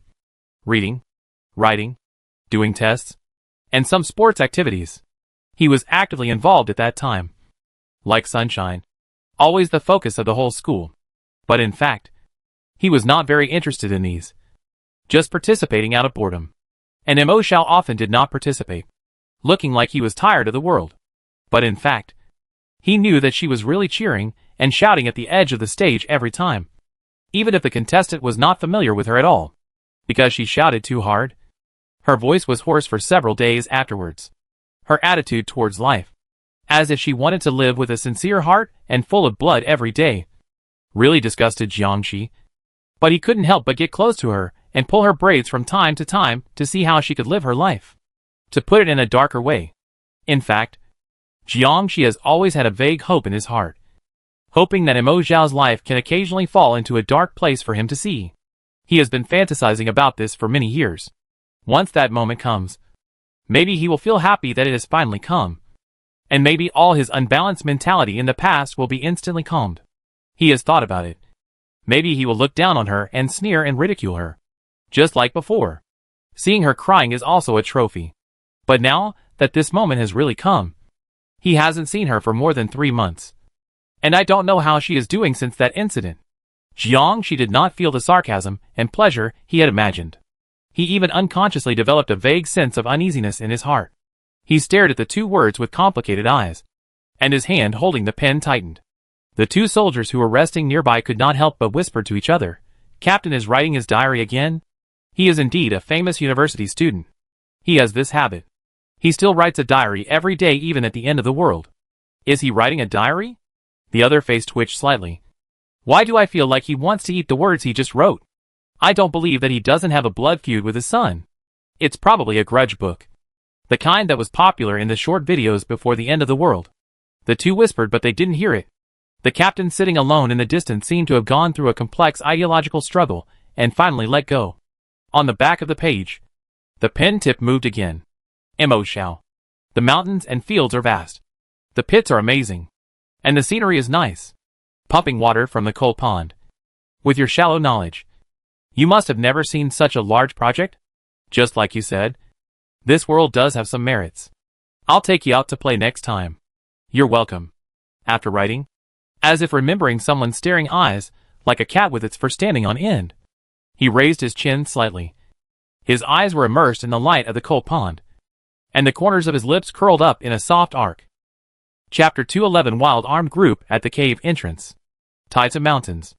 Near the belly of a certain mountain, Guawayman and several people in black uniforms were lying in a hidden place, staring at a hidden cave entrance in the shade of the forest leaves in front of them. Suddenly, the grass leaves behind them moved slightly. They looked back and found that it was Wang Shun who had fallen from the sky and arrived. The others are still on their way. Wang Shun lowered his voice and half crouched like Guawayman and the others. "What's the situation?" Not long ago, Guawayman passed the news to everyone. Although he had not found Jiangxi and the others yet, he found another new information. Guawayman found a cave in the belly of the mountain. The entrance of the cave is not big, but from Guawayman's observation of the number of people entering and leaving, he guessed that the cave must be very large. If they had not just experienced a wave of natural disasters, these guys seemed to need to inspect something. So they went in and out more frequently and made more noise. Normally, it would be difficult to find them in the jungle of the vast Taita Mountains. This is still close to the Tianyan base. They are all Long people. There is no reason for them not to know that the Tianyan base is very close. They have all come here, but they are still avoiding the military. They look organized and disciplined, and even have a lot of armed equipment stripped from the dead. It looked suspicious. Although their clothes were old, it was obvious that there should be professional staff in the other team to wash and mend them, so they were not too dirty. And the other party should have lived here for quite a while. They were very familiar with the surrounding environment and the mountain roads. Even the identification of various insect-repellent plants and herbs at the entrance of the cave was very accurate. At present, it seems that all those entering and leaving are men. Guawayman whispered. "I observed that there were about 18 people, and the exact number of people inside is not clear. Some were equipped with guns, and almost everyone was equipped with homemade bows and arrows, as well as other handmade weapons. It is indeed suspicious." Wang Shun nodded, then shook his head and said, "But there are too many people in our dragon country. It is normal for other groups to survive in some remote mountainous areas. Our main task this time is rescue." Wang Shun has never been a person who likes to meddle in other people's business. Guawayman looked at Wang Shun. "Captain, they carried some steel in earlier. I suspect they are taking advantage of this disaster to dismantle the materials of our 6th protective net." Almost as soon as Guawayman finished speaking, a series of footsteps sounded on the path ahead. Everyone crouched slightly. In the shade of the bushes, they found about 15 or 16 men walking back on the road. Each of them was carrying some industrial materials. It was obvious that they were not produced in their living environment of eating raw meat and drinking blood. They must have been picking up leaks from the Sky base. "We made a fortune this time. If it weren't for this natural disaster, how could we have picked up so many good materials?" Someone in the group said with a smile. "Yes. It's also thanks to these idiots of the Sky that the protection network has been expanded. So we have this opportunity. Otherwise, if we had to search for these materials in the nearby abandoned towns, the risk would be much greater." The group of people also knew a lot about the Sky base during their conversation. "Brother Xiong, you are still smart," someone flattered him. "Otherwise, we wouldn't be able to think so quickly." Everyone complimented the tall and strong bald man in the lead. Although he lives in the wild, but from the clothes that were propped up, it can be seen that the man has no less muscles, dark and healthy skin, and faintly visible tattoos. "What's this?" The bald man laughed and said in a deep voice, "Once those soldiers die, we can still pick up a lot of high-end equipment. This is the real wealth. Brother Xiong is wise." A thin short man with protruding eyes exclaimed, "Once we have that batch of equipment, the next time the soldiers come, we don't have to avoid them every time. Then we'll take guns and ammunition to counterattack the Sky Eye." The thin short man thought of this beautiful dream and grinned. "We're local tyrants. What do we want?" The bald man also sneered. "Who made them stupid? It's the end of the world. It's time to reshuffle and fight for power, wealth, food and women. Only fools work for the country." The few people talked and laughed and entered the cave again. The further they went in, the quieter the sound. Soon, nothing could be heard clearly. "It seems that this cave is bigger and deeper than we expected. You are so arrogant. I guess there should be a lot of people." Wang Shun touched his chin, picked up the communicator and said to the team members, "Did you hear it? Quickly unite and kill this nest of traitors for me." Mo Xiao was originally flying at a moderate altitude above the forest leaves. She has been a quick learner since she was a child. Although she has only been using this jet suit for a short time, she has already learned how to save fuel by leveraging the force. Mo Xiao listened to Wang Shun's instructions, but suddenly stopped on the branch. "Captain Wang, I think we should prioritize rescuing the Blood Hunters Team 11 now." Mo Xiao pursed her lips and said, "The group's flare is there, and they can't run away in a short time. Captain, I think Xiao Mo is right." At the same time, Zhang Zheng's steady voice came from the communicator. "They have a lot of guns and ammunition, and there may be more people than we think." Zhang Zheng analyzed. "Don't be too aggressive." "Shunzi, I'm aggressive?" If someone else had said this, Wang Shun might not have reacted so strongly. But as soon as Zhang Zheng opened his mouth, he didn't know what had happened and aroused his anger. Wang Shun sneered. "You are always cautious. If you weren't slow to react and always a step behind, would Captain Zhao have died saving you?" There was a silence in the communicator. Finally, Guo Weiman spoke up. "Actually, it was my idea to gather everyone here. I don't know if it was my illusion, but I seem to have vaguely heard a woman crying for help inside." As soon as Guo Weiman said this, everyone fell into silence again. Everyone has just learned how deep and big this cave is. The soundproofing effect is actually very good. If it is true as Guo Weiman said, it is not his hallucination. It is impossible for only one woman to make such a loud noise. It could be a group, or even a large group. It is difficult for anyone to ignore the innocent suffering of a group of women. What's more, they are a group of soldiers, saving people, no matter which side to save first. It is difficult to save both ends. If it is a few days later, or even a few hours at night, it is possible to miss the best time to save a group of lives. For Guo Weiman, it is better than the Blood Hunter Group 11, which is still unknown. This group of innocent women and children in front of him really makes him unable to ignore it. In silence, there seems to be some movement on the other end of the intercom. The entrance of the cave. Someone pushed open the door and threw out some broken skeletons. Far down the slope. Chapter 212. Oh my god. It's me. It's me. One of the obvious human skulls rolled down like a ball. There seemed to be fresh blood on it, which had not been cleaned up. It made people instantly think of what had just happened. These beasts. Someone in the team couldn't help but curse. "Captain, we'll be here soon." "Captain, I'll be there in 15 minutes to meet you." Responses came one after another from the communicator. Obviously, no matter how many opponents there were, they had made up their minds and were ready to fight. Mo Xiao held the communicator in silence. The sky was covered with dark clouds, like a tsunami, and it could collapse at any time. The earth was in a mess, and there was no fresh air in the mountains. The nose was full of pungent granular smells, and the whole world seemed to be wrapped in a suffocating cocoon. However, the mountain breeze blew from the high branches, as if to sweep away all the filth and gloom in the world. Mo Xiao couldn't help but take a deep breath. Although their temperaments might not be compatible, whenever she was with the guys in the jungle team, she would always be unconsciously infected by their spirit. Perhaps this infection was not from a certain person or thing, but a common belief and strength of the group. Although she was not a member of their team in the strict sense, but if possible, Mo Xiao also hopes that she can help them. But just now, The strange pool flashed through her mind. Mo Xiao suddenly realized a problem that she might have overlooked before. Jiangxi and the others might be trapped in a pit below. This discovery made it impossible for her to just leave it alone and go to meet up with everyone.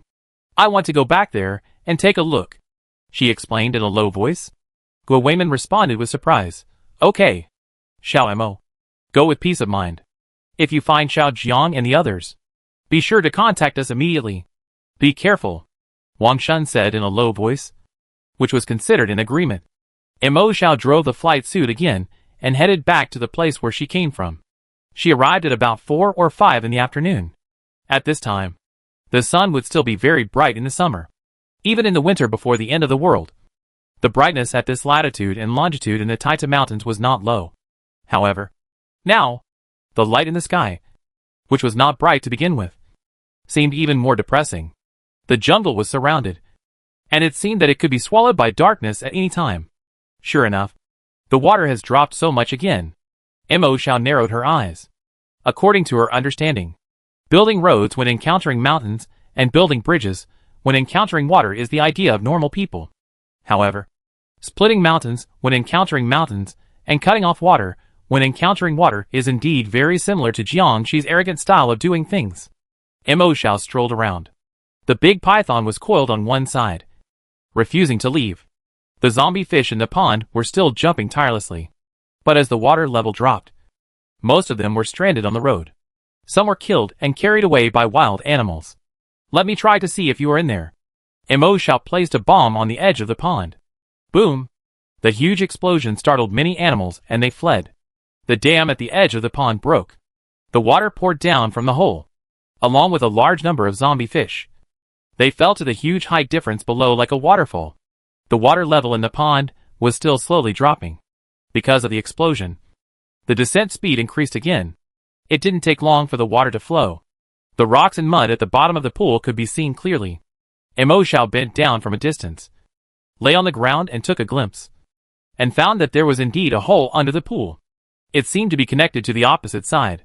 She squatted cautiously on the treetops and waited, not rushing in. In the underground pit, many people slowly climbed up from the ground. The explosion just now was so loud that many rocks and soil fell on their heads. What happened? It exploded? Who did it? It wasn't me. Didn't our explosives almost run out because of the mission before? The little bit left was washed away long ago. What's going on? Someone shook his head, and just as his vision cleared up, he suddenly pointed at the pond and shouted, "Captain! Look!" The water level in the pond, which had not dropped so obviously before, suddenly receded at a very fast speed. Jiangxi quickly stood up, squinted his eyes, and observed for a moment. Then raised one hand and ordered, "Put up the pipe." Everyone held their breath and waited. Not long after, the bottom of the pond was seen, except for some stranded zombie fish and small puddles. There was no extra water. What's going on? Is our rescue here? Someone whispered. It's not clear whether it's an enemy or a friend for the time being. Jiangxi waved his hand, and a team of heavily armed defensive uniforms gathered immediately. Keep alert. Go check it out. Yes, Captain. The team members went down to the pond, stabbing the zombie fish that passed by as they walked in. Mo Xiao squatted on a branch, staring intently at the empty pond. There was also a life detector she had installed by the pond. It had not responded for various reasons before. Now that the water had been drained, she wanted to see if there was any response.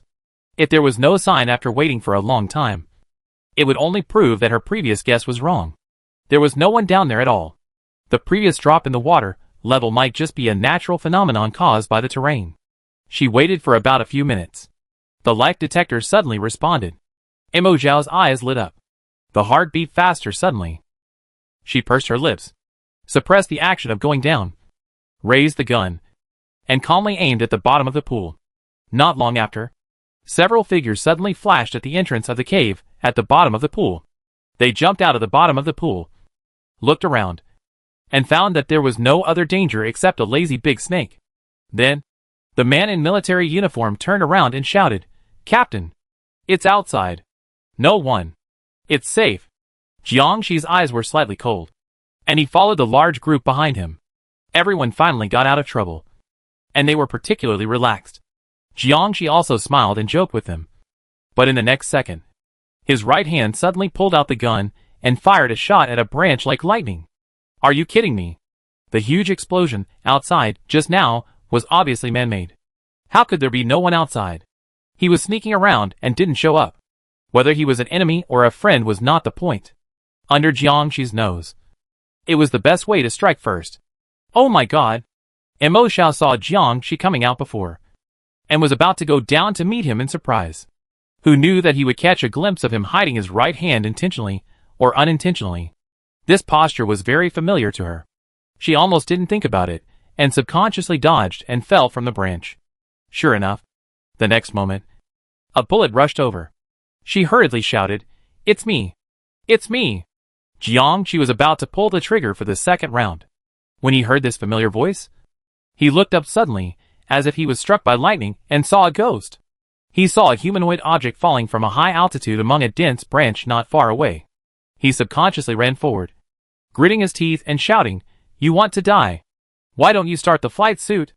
Chapter 213. Mo Xiao. Welcome back. Mo Xiao cried with a sad face. I just started today. I'm not proficient. Jiangxi choked, his face tense, and ran through the mountains at a speed that ordinary humans could not imagine. Almost when Mo Xiao was only a few meters above the ground, he also rushed over. He stepped on the tree trunk next to him for a few steps, then jumped into the air and stretched out his arms to catch her. "Captain! Don't!" Everything happened too fast, and the soldiers behind him finally reacted and shouted, "Your hand will be broken." From such a high place, such a heavy object with full armor fell down. If you want to catch it with your bare hands, the lethality caused by the collision can be imagined. Just saying it was a fracture was still an understatement. But it was clear that Jiangxi's situation did not allow him to make any better moves. He stretched out his arms and pulled the falling man into his arms. Unexpectedly, the expected pain did not come. He was moved and looked up. And then he noticed that Mo Xiao had pulled down the zipper and revealed a sly smile. With such a low landing distance, she could still operate the flight suit to such a level. She was not unskilled. She was obviously pretending just now. Jiangxi was secretly annoyed after being fooled. Both of them had landed. Mo Xiao stood on tiptoe and slapped him on the head. He couldn't help but grab the flesh on his face and pull it to both sides. Gritting and gritting his teeth, "Captain Jiang is so powerful. It doesn't matter if your savior is shot. Right? If they hadn't been enemies since they were young, Mo Xiao would have known his fighting moves very well. He might have a hole somewhere on his body right now. He was shot for saving someone. Tell me, who can I go to for justice?" The more Mo Xiao thought about it, the more aggrieved she felt. But it had been a long time since she saw the other party resist like before. She looked up in surprise. She saw Jiangxi still staring at her with a look as if he had seen a ghost. The mountains and fields were vast, and everything in the world was like a passing cloud. In his clear amber pupils, only his own shadow was reflected. Laughing, scolding, chattering, lively, especially lively. Mo Xiao blinked, as if it was the first time she saw herself so clearly in someone else's eyes. Familiar and strange. Feeling a little uneasy. It was just a fight like usual, but I felt something was different. She coughed lightly and put down her hands, but she didn't know where to put them. She was about to say something to break the awkward atmosphere. Suddenly her body leaned forward uncontrollably. It turned out that Jiangxi pulled her into his arms, patted her head, and whispered in her ear, "Mo Xiao. Welcome back. Welcome back. Come." Mo Xiao blinked. Back to where? Back to the original me who has always been fearless of any difficulties and obstacles and bravely moved forward. Back to face this realistic but cruel world? Back to the road of life where we continue to grit our teeth and struggle up and down to seek. Her eyes suddenly turned red, and tears were faintly accumulating in the bottom of her eyes. Mo Xiao tried to hold back. After a while, she couldn't help but said with a thick nasal tone, like a spoiled child, "Jiangxi? Don't you feel uncomfortable?" Both of them were carrying a lot of equipment, especially Mo Xiao, who was wearing an extra jet flight suit. "Indeed, you are bloated to begin with."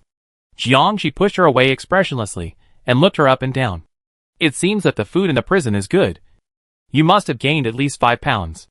Mo Xiao chuckled and sneered disdainfully. "Do you look down on me? I just weighed it. 10 pounds is okay?" The two exchanged a few words. The estrangement after not seeing each other for several months suddenly disappeared. And they smiled at each other. Jiangxi raised his eyebrows and asked, "You came all the way to see me?" Mo Xiao raised his uniform collar and shrugged. The wild grass camp went on a mission. And there were at least 100 lives lost. You and I are not worried. After all, the harm will last for thousands of years. Jiangxi laughed. What about the others? At this point, Mo Xiao's expression suddenly became serious. Looking at Jiangxi and the team members who came behind him and pointed at them, and whispered, "How much ammunition do you have left?" Seeing her expression, Jiangxi immediately realized that there might be some accidents in their team. He waved to someone to count and confirm again. It was clear at a glance that the artillery and explosives had long been gone. However, everyone's rifles and pistols were still intact, and the bullets were not consumed much. Mo Xiao briefly described the situation encountered by Guo Weiman and his team. Yin Zhuang was the first to speak out. "Damn it! I can't stand bullying women the most. Captain, we can't ignore this matter. I apply to assist the third team of the Wild Grass Camp A to participate in this mission. Rescue the trapped people. Captain, my guns and ammunition are intact. I can still shoot. Yes, Captain. We have rested in the pit for a day. We are full of energy." Voices responded one after another. Mo Xiao looked at them, and they were clearly faces covered with mud and tired. But their eyes seemed to be burning with blazing fire. She felt as if a warm current was flowing through her heart, and smiled. "I have to rush back to support first." She patted the flight suit on her back. There is no doubt that the time and physical strength required by the Army and the Air Force to march in the mountains are completely different. Looking at the mountain in front of her, it may only take her half an hour to fly over. But if the Army walks over, it may take several hours to get there. Although she was moved, she could not wait for them and walk with them. Now that she confirmed that the other party was safe, it was time for her to leave. Mo Xiao looked at Jiangxi hesitantly. Some experienced semi-infected people can carry one person in a flight suit, but she was so good at flying by herself that it was still risky to carry someone. And she dared to fly by herself because she was resistant to falling. At most, she could get up after getting hurt. If she carried someone else, she would be a little uncomfortable, both psychologically and operationally. I thought Jiangxi would go with her. Unexpectedly, Jiangxi smiled and shook his head and said, "You go. Don't force yourself. Be careful." Mo Xiao widened his eyes, looked at him in surprise, and nodded blankly. Then he saw that Jiangxi had turned around and told his excited subordinates to pack up and return to the base immediately. Mo Xiao pursed his lips, and with mixed feelings, he didn't say goodbye again, turned around and soared into the sky. In the jungle, Jiangxi raised his head slightly, looking at the back figure going away. His eyes were as deep as a deep pool. Shinchi looked at his captain in doubt. When he first joined the Blood Hunter group, he was still like a willful and arrogant young man. Now his temperament is more and more gloomy, like an old man who has experienced many hardships, making him unpredictable. Shinchi asked himself if he was still a little smart. He couldn't help but take a few steps forward and whisper to Jiangxi, "Captain, are we really leaving like this?" Jiangxi glanced at him, and a playful arc appeared at the corner of his lips. "What? Are you going to question my decision like those people behind me?" Chapter 214 Father. This is how we should play in the end of the world. Shinchi felt a chill in his heart for no reason, and immediately bowed his head and said, "Captain, you know me. I always follow orders, and never disobey orders. God knows. He is really just curious." The captain obviously has a special relationship with the female team member of the Wild Grass Camp just now. How can he watch them fight with fewer people? He thought the captain would lead his family to support them. How could he have known that he would get into trouble? Shinchi's face was full of bitterness. Jiangxi looked at him with a smile. Suddenly, he stretched his arms and put them on his shoulders like brothers, and said with a smile, "Look how scared you are. Don't I know you?" Shinchi was about to smile like him. Suddenly, Jiangxi's smile disappeared, and he said expressionlessly, "Write down the ones who made the most trouble, and find some reasonable reasons to apply for transfer to the team for them when you go back." Shinchi's smile froze on his face, and he rolled his eyes awkwardly. "Captain, what are you going to do?" "They are good." Jiangxi slowly wiped the water stains on his leather gloves. "But they are not suitable for my team. In this doomsday, what kind of survival rules are there?" Jiangxi has his own views. He will not wander in the shadows like that unlucky father. Nor will he live in the light like that fool Mo Xiao. He needs power, the right to speak, and an armed force that is invincible and obeys orders. He has to formulate strict military rules and regulations, and eliminate some weak and incompetent or hot-headed guys in due course. Shen Qi's mind turned quickly, and he had a little idea of what Jiang Shi meant. Since Jiang Shi became the captain of their team, the performance of their 11th team has begun to stand out among the 36 teams of the Blood Hunter group. These achievements are accumulated with extremely high risk factors and blood and sweat, although it is more difficult and tiring than before, and the risk is higher. Those who are not adaptable will naturally be transferred away gradually. In this case, Jiang Shi has already screened out a group of people. Shen Qi originally thought that the captain just wanted to polish them into the strongest team. But today, even these enthusiastic elements have to be screened out. Shen Qi was shocked, and some thoughts emerged in his heart. It seems that his ambition is not limited to this. For some reason, Shen Qi was shocked and frightened. And at the same time, he had a new feeling of blood boiling. He looked at Jiang Shi's back, admired him, and hurriedly caught up and asked in a low voice, "Captain, I think we still have to help the wild grass camp." "Help?" Jiang Shi turned around, smiled at him and said, "Of course we have to help. It's not just about rescue." Their Blood Hunter Team 11 also had to participate beautifully, and they deserve credit. Everything they do, they have to hear the sound of profit jingling in their pockets. But in our current state, it is not suitable to go directly. A miserable victory is as good as a defeat. Let's go directly to the protective net. Find Team 12 as quickly as possible, and use their vehicle-mounted base station to contact the Air Search and Rescue Department to apply for supplies and support. Shen Qi's eyes lit up. It turned out that the captain had planned it long ago. If the Air Search and Rescue Department can send a helicopter over, they can be the first to arrive and participate in the fight against the illegal armed gangs efficiently and powerfully. Listening to the captain's orderly and detailed deployment, Shen Qi was impressed again. Suddenly, he heard the voice of Yan Zhuang, who was making the most noise in the back, and looked at Jiang Shi embarrassedly. "Captain, what about Brother Zhuang?" Yan Zhuang is an old man, and his physical and combat abilities are obvious to all. If such a guy is transferred out of the team, it will be a loss for the team no matter how you look at it, and it may also shake some people's hearts. Keep him for now. Jiang Shi smiled slightly. A talent like Yan Zhuang is a thorn to the superiors. But while Jiang Shi wants to climb up, he still has many potential opponents. Playing the card of Yan Zhuang can, to some extent, solve a lot of external troubles for him. As for how to use it, Jiang Shi doesn't even need to speak for such a simple-minded person. With a glance from him, Shen Qi ran over to comfort him. Shen Qi is a smart man, ambitious and capable. Outsiders have always thought that Yan Zhuang is now Jiang Shi's right-hand man. But in fact, Shen Qi is the deputy he really chose. Jiang Shi squinted his eyes and looked up at the sky, as if he saw a similar cold face. It's a pity that if he takes a wrong step, he will lose everything. Father, the most important thing in the doomsday is to ensure survival. Under this premise, he had a sarcastic smile on his lips. Within the rules and bottom line, win the hearts of the people outside and hold power inside. This doomsday should be played like this. Mo Xiao was driving the flight suit and heard the sound of gunfire and artillery from afar. She frowned slightly and distinguished the trajectory and power of the shells, which were different from the models carried by her side. That must be the enemy's artillery fire. This was within her expectations. After all, it was an enemy base, so it was not surprising that there were many weapons in stock. And because of its excellent geographical location, it was easy to defend and difficult to attack. Mo Xiao quickly landed before getting close and took off his flight suit.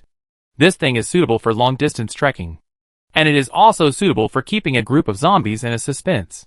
But it is not suitable for use in combat when the enemy has anti-aircraft weapons. First of all, speed and agility are a big flaw. Even if the military has specially made this kind of speed adjustment and improvement, face guns and artillery, it is still a live target in the air. The uniform of the wild grass camp is light and tough. After hiding the flight suit, she picked up a red bead-like pill and hesitated a little. To be honest, although Captain Qin had someone give her a set of equipment before she set out, even the red pill was equipped. But Mo Xiao had never eaten this thing, let alone drank blood.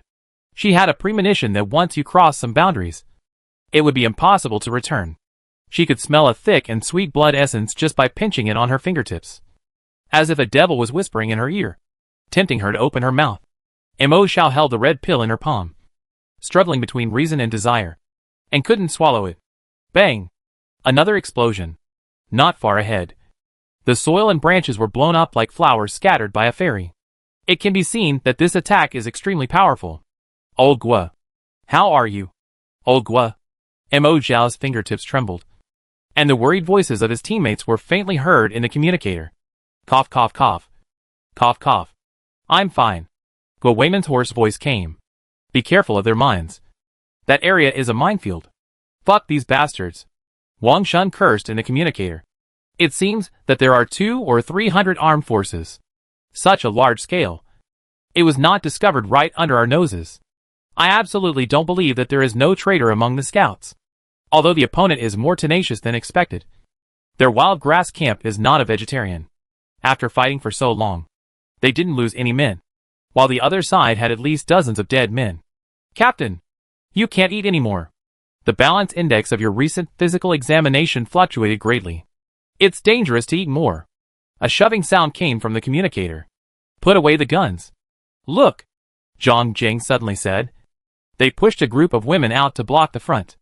Mo Xiao was stunned. At this moment, the teammates seemed to have seen something, and there was a rare silence in the communicator. This group of beasts?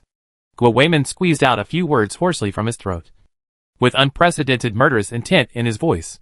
Although he was not there in person, the sorrow and anger, as well as the suffering and unwillingness that the group of women had endured in the doomsday, seemed to be transmitted from the fingertips to Mo Xiao's heart through the sound of the electric current. Her eyelashes drooped slightly, as if she had suddenly figured something out, and her whole body relaxed. With a calm expression, she swallowed the red pill in one gulp. Chapter 215. I'll exchange hostages. The red pill that had been condensed and not dispersed suddenly melted in the mouth after it came into contact with saliva. A strong smell of blood was like a pair of hands suddenly clenching a nerve, making people tremble all over. Mo Xiao's body gave off a sense of pleasure after a long drought. The whole body seemed to have suddenly added a lot of fuel, causing her body temperature to rise rapidly, and even began to get hot. The sound of artillery bombardment in front stopped temporarily. It seemed that because of the group of female victims, the two sides stopped fighting and were negotiating. Mo Xiao blinked, and in her field of vision, the originally gray and gloomy sky seemed to be stained with a layer of red. The trees, the land, and the backs of the teammates in front of them seemed to have added a light blood-colored filter to the original color. She kicked her foot, and the soil where she stood suddenly exploded into a pit. Her figure flashed away, and the unprecedented abundant power in her body made her move extremely fast. The opposite side. If you keep fighting, we will use the bodies of these livestock to block bullets. In the belly of the mountain, a bald and strong man in the group lifted a woman with messy hair and single clothes in front of him and shouted loudly. Damn it! Wang Shun aimed several times, but was cleverly blocked by the man. He couldn't help but curse. This bunch of scum. Recently, the temperature has dropped sharply again. The women on the opposite side were barefoot in this cold winter, wearing only a thin dress. There were many bruises on the exposed skin. They did not resist, perhaps because they had long been accustomed to being manipulated, even if they were pushed out by the armed gang to block the bullets. Most of them looked numb, without any anger in their eyes. What was even more hateful was that among these dozens of women, regardless of age, almost half of them seemed to be pregnant. A few were only slightly pregnant, and many of them had obvious pregnant bellies. They were covered with scars and looked like zombies. This scene greatly hurt everyone's eyes. Captain, the other side has a lot of hostages. We can't rush in. Zhang Jing suppressed his anger and whispered. They don't know how many of us are coming yet. Negotiate with them first. Take our people, and exchange them for the hostages. Wang Shun frowned. Will they agree? They will agree. A female voice suddenly sounded behind him. Everyone turned around and found a figure approaching at a very fast speed. Almost as soon as the voice fell, the person had already landed lightly, and came to Wang Shun's side. Wang Shun's pupil shrank, and his chest was slightly trembling. If the other party had not spoken on his own initiative, but chose to attack by surprise, he would have been tricked just now. This speed, and the movement of the movement are not just a simple increase in physical strength. The half-infected people taking the red pill is also one of the training items. The training is about the rationality and micro-control in the rampage state. When people are in danger, it is easy for emotional feedback to exceed rationality, resulting in wrong judgments and operations, especially for the half-infected in the rampage state. If they realize that their rationality is about to be devoured, they will start training to suppress and fight against this activated state. Of course, there are also failed examples. Not all the half-infected soldiers in the wild grass camp died on the battlefield or on the mission. Some died because they were not adapted to the red pill and turned into zombies after reaching the limit early. Later, the wild grass camp formulated and improved a standard. It was not that half-infected people would be allowed to join the camp, but they also needed to pass the balance index screening before they could be admitted. Therefore, even if they took the same red pill, everyone's peak state would be different according to the different balance indexes. Although Wang Shun was usually irritable, his ability in a violent state was stronger than many people in the wild grass camp. Therefore, he had a clearer understanding of the strength of the woman named Mo Xiao behind him than other team members. "What do you mean?" Wang Shun asked in a low voice. "Even if the other party didn't know our number, they must be worried that our large force support was on the way." Mo Xiao half-crouched beside him, looking ahead with cold eyes. In fact, their worries are reasonable. Even if the 6th defense network is not built, the small base of Yuansao Station is still there. Moreover, as long as they can reach the 5th defense network, they can directly contact the Sky Eye base through the vehicle-mounted base station. They can develop here safely until now. They must have bribed one or some scouts, and they must have a certain understanding of our external troop deployment, now that their base has been exposed. In this case, regardless of whether they can beat our teams that are already fighting, they must evacuate as soon as possible. Mo Xiao said solemnly. They pretend to be arrogant on the surface, but in fact, they are probably as anxious as ants on a hot pot. That's why they pushed these hostages out. Mo Xiao whispered first. They can use them as bargaining chips to negotiate with us to stop the war. Second, during their evacuation, such a large group of lifeless and disabled women and children will be a burden to them and are destined not to be taken away.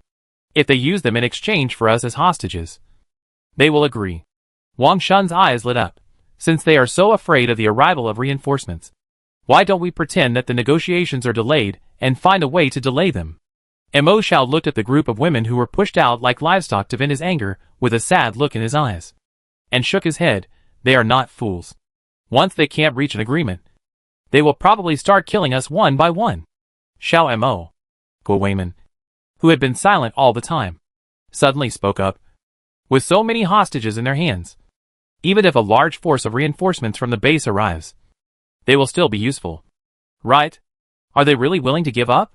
Mo Xiao pursed her lips and saw Guo Weiman's eager eyes. There were some words she couldn't say. Zhang Jing sighed at this time and continued, "Old Guo, do you think it is more important for the higher-ups to directly wipe out hundreds of hostile forces, or to sacrifice many hard-trained soldiers just to save dozens of women and children who are not of much value? Now it has passed the initial period of lack of mass rescue of the population. Some decisions have different weights on both ends of the scale in different people's minds. Even without reporting to the superiors, Zhang Jing can imagine that if it is just to save dozens of women, more soldiers may be sacrificed. The conclusion from above must be that it is not worth it. Therefore, if they want to save, they must rush before the rescue from above arrives.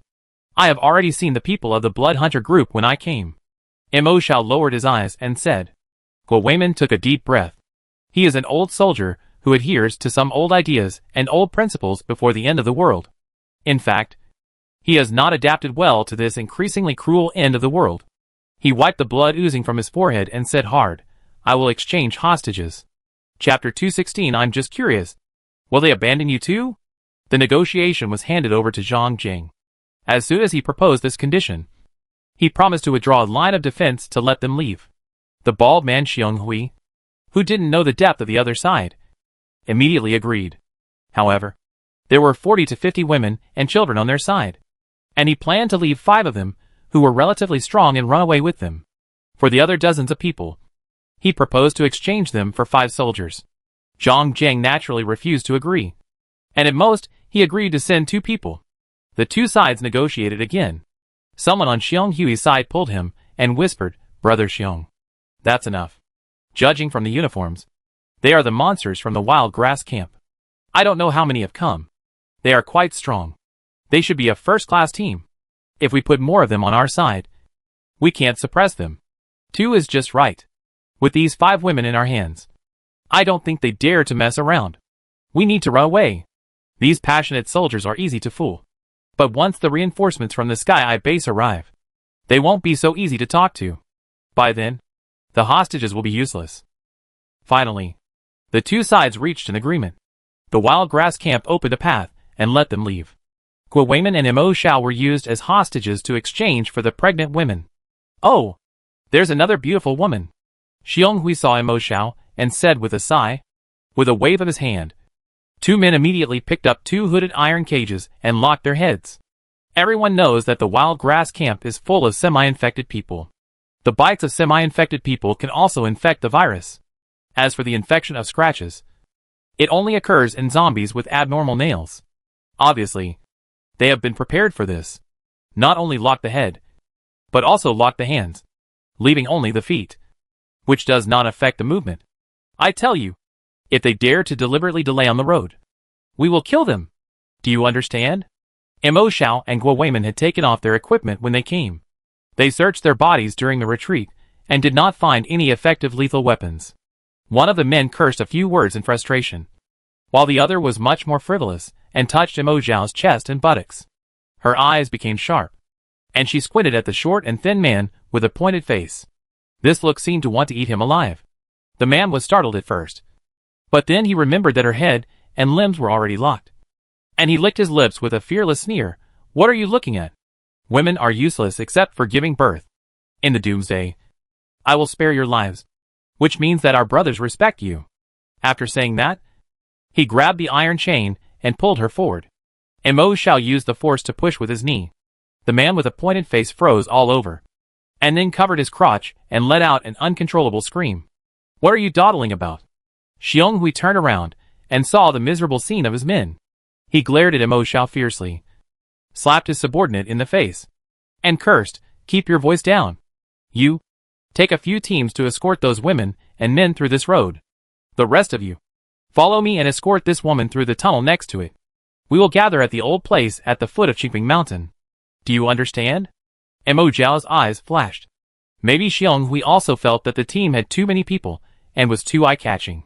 So not long after escaping, he ordered the team to split into 2. The short and thin man took most of the people away, which made him feel the boss's respect. He nodded emotionally and promised to take everyone to the old place safely. Xiong Hui took a small number of about 20 to 30 elites and went into the tunnel of another road. The Taita Mountains are very large, with countless peaks and hills. They have been operating in this mountainous area for so long that they are very familiar with it. How could they not leave a few escape routes for themselves? Mo Xiao was taken into the tunnel. After walking a distance, he found that except for the natural tunnel at the beginning, the rest was almost dug by humans. Mo Xiao suddenly sneered, and the noise was particularly obvious in the group of people who were rushing to escape. "What are you laughing at?" Xiong Hui grabbed the iron chain and pulled her to his side. "Be honest. Otherwise I can't guarantee the safety of that woman." He gave 4 of the 5 women taken from the hostages to the short and thin man to take away, and he himself only brought 1 person. He used this person to threaten Mo Xiao. "I laugh at your being a boss. It's really funny." Mo Xiao sneered. "You used the rest of the people as bait to attract attention, and you took a small number of elites to escape, playing a good trick of escaping." Xiong Hui's eyes flashed, and he looked deeply at the imprisoned woman. He usually pretended to be big and strong, but it was just a false appearance to paralyze the enemy or even brothers and friends. As a leader, Xiong Hui actually had a lot of thoughts. He knew very well that even if their gang could escape for a while, but once the upper echelons of the Sky Eye base knew about it, they would be determined to wipe them out. And then in this mountain, so many of them would eventually have nowhere to hide. After all, the other side still has an air search and rescue department. How can they outrun such a big target with their 2 legs? The only solution now is to give up the foundation that was accumulated with great difficulty before, abandoning most people to go to the mountains to attract the enemy's attention.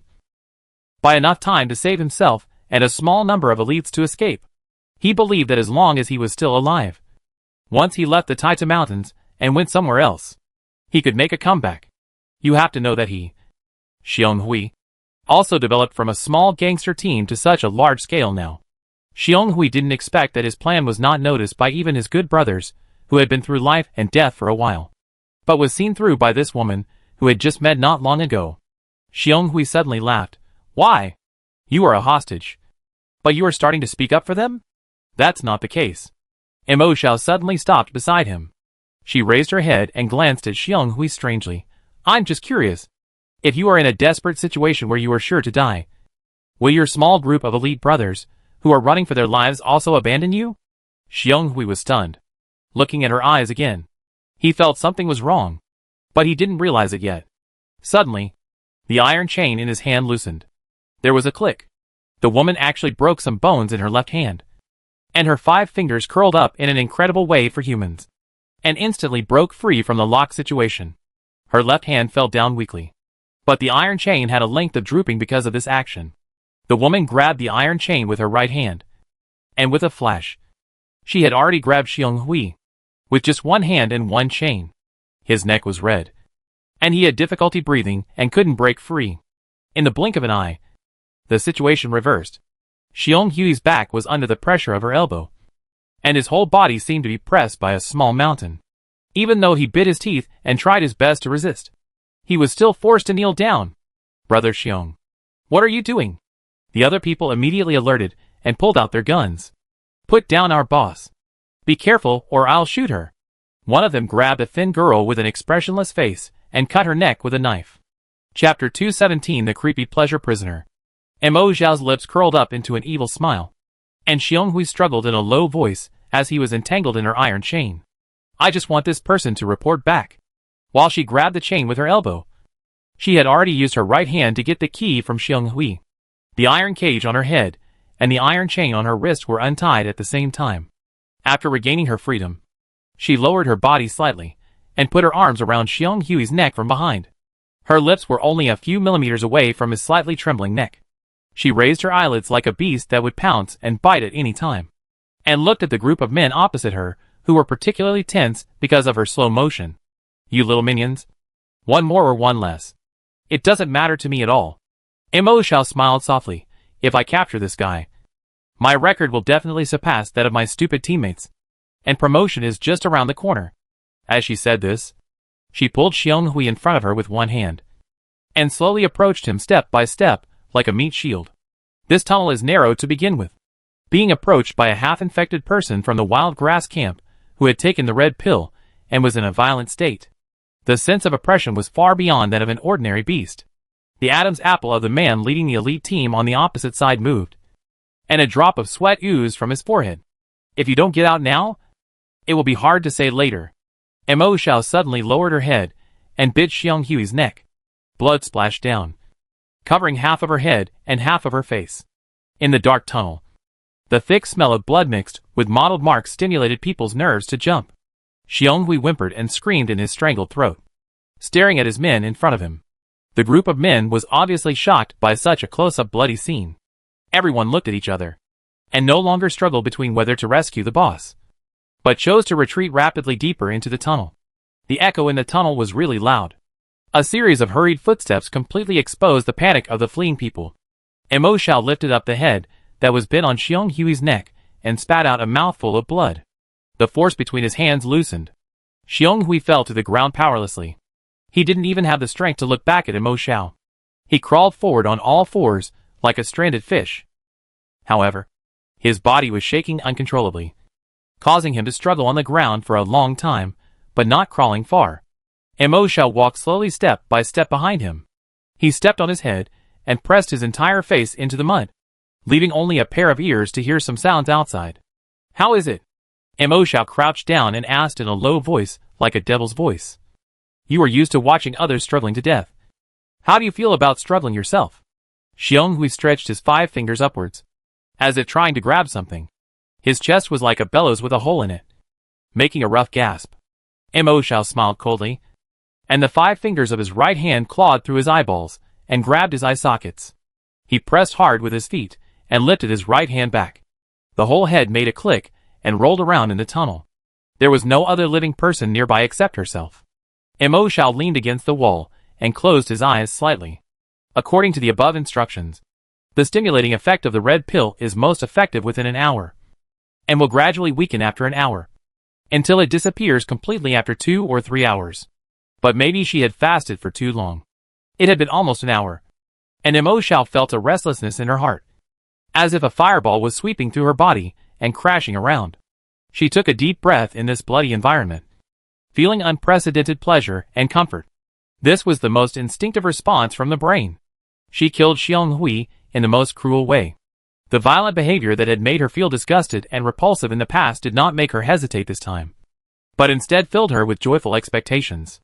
With every blow, a kind of numbing joy rose from her brain, making people unable to stop. Perhaps this is what makes them addicted. But these are all illusions. Mo Xiao suddenly opened her eyes and slowly raised her left hand. It seemed that countless tiny insects were crawling on the wound she had made before, and she felt numb while feeling the pain. The wound on her left hand was healing at an unprecedented speed. This terrifying speed that stimulated life made her realize with great calmness and clarity that all human senses can be deceived. In the shadows, Mo Xiao stood quietly against the wall, looking down at her left hand. She watched it recover at a terrifying speed visible to the naked eye. 10, 9, 8. She counted quietly. 5, 4, 3, 2, 1. Mo Xiao moved her left hand, and her wrist made a crisp sound. And then she turned around as usual. A cold murderous intent rose in her eyes, and she carried the knife and gun she had snatched from Xiong Hui on her waist. She turned around and rushed to the depths of the tunnel at a very fast speed. Quick! Run! A group of more than 20 people ran hurriedly in the depths of the tunnel. The last one to fall behind was the thin girl who was a hostage. Her speed was naturally not as fast as that of the elite team of men who ate and drank well every day. Fuck! Hurry up! If you dawdle again, I will shoot you. Why are you still carrying her burden? We will reach the exit soon. When the time comes, we will blow up the exit. Who can catch up with us? Someone yelled impatiently. The people behind thought that this was exactly the case. Anyway, the guy from the wild grass camp had also escaped, and she would not dare to confront them with so many people with guns. Now this hostage is really useless. Finally, the man took out his hand knife and was about to kill the girl who had just fallen to the ground. Suddenly, there was a bang. A bullet accurately pierced his throat. The gunshot shocked the team of more than 20 people, and they all found shelter or lay down. The people who fell behind and had no time to run took out their guns and were about to turn around and shoot blindly. Then they felt a chill in their throats. In the darkness, they could not see the person coming at all. I felt a cold light sweeping past, and the next moment, something had cut my throat. Agatizi, what's wrong with you? Speak. The people hiding in the bunker at the back did not hear the gunshots again. Instead, they heard an explosion. It turned out that a gap that allowed light to enter was blown up. As a result, this section of the tunnel was instantly plunged into a pitch-black darkness. Silence. The familiar smell of blood floated slowly in the air again. But it was too quiet. In this darkness, it was so quiet that it didn't seem like a deadly fight had just taken place and several people had died. No one dared to go out rashly, and even breathing became quiet. Clang dang dang. The echo sounded. It seemed that someone was walking in the dark and kicked a stone. The eyes of a man who was closest to him lit up, raised his hand, and fired a shot at the place where the sound came from. Chapter 218 Massacre in the Dark. However, just as the gunshot landed, the man felt something passing by his side. The next moment, there was only a headless corpse on the spot, bleeding. At the same time, several gunshots came from all directions, hitting his lifeless torso.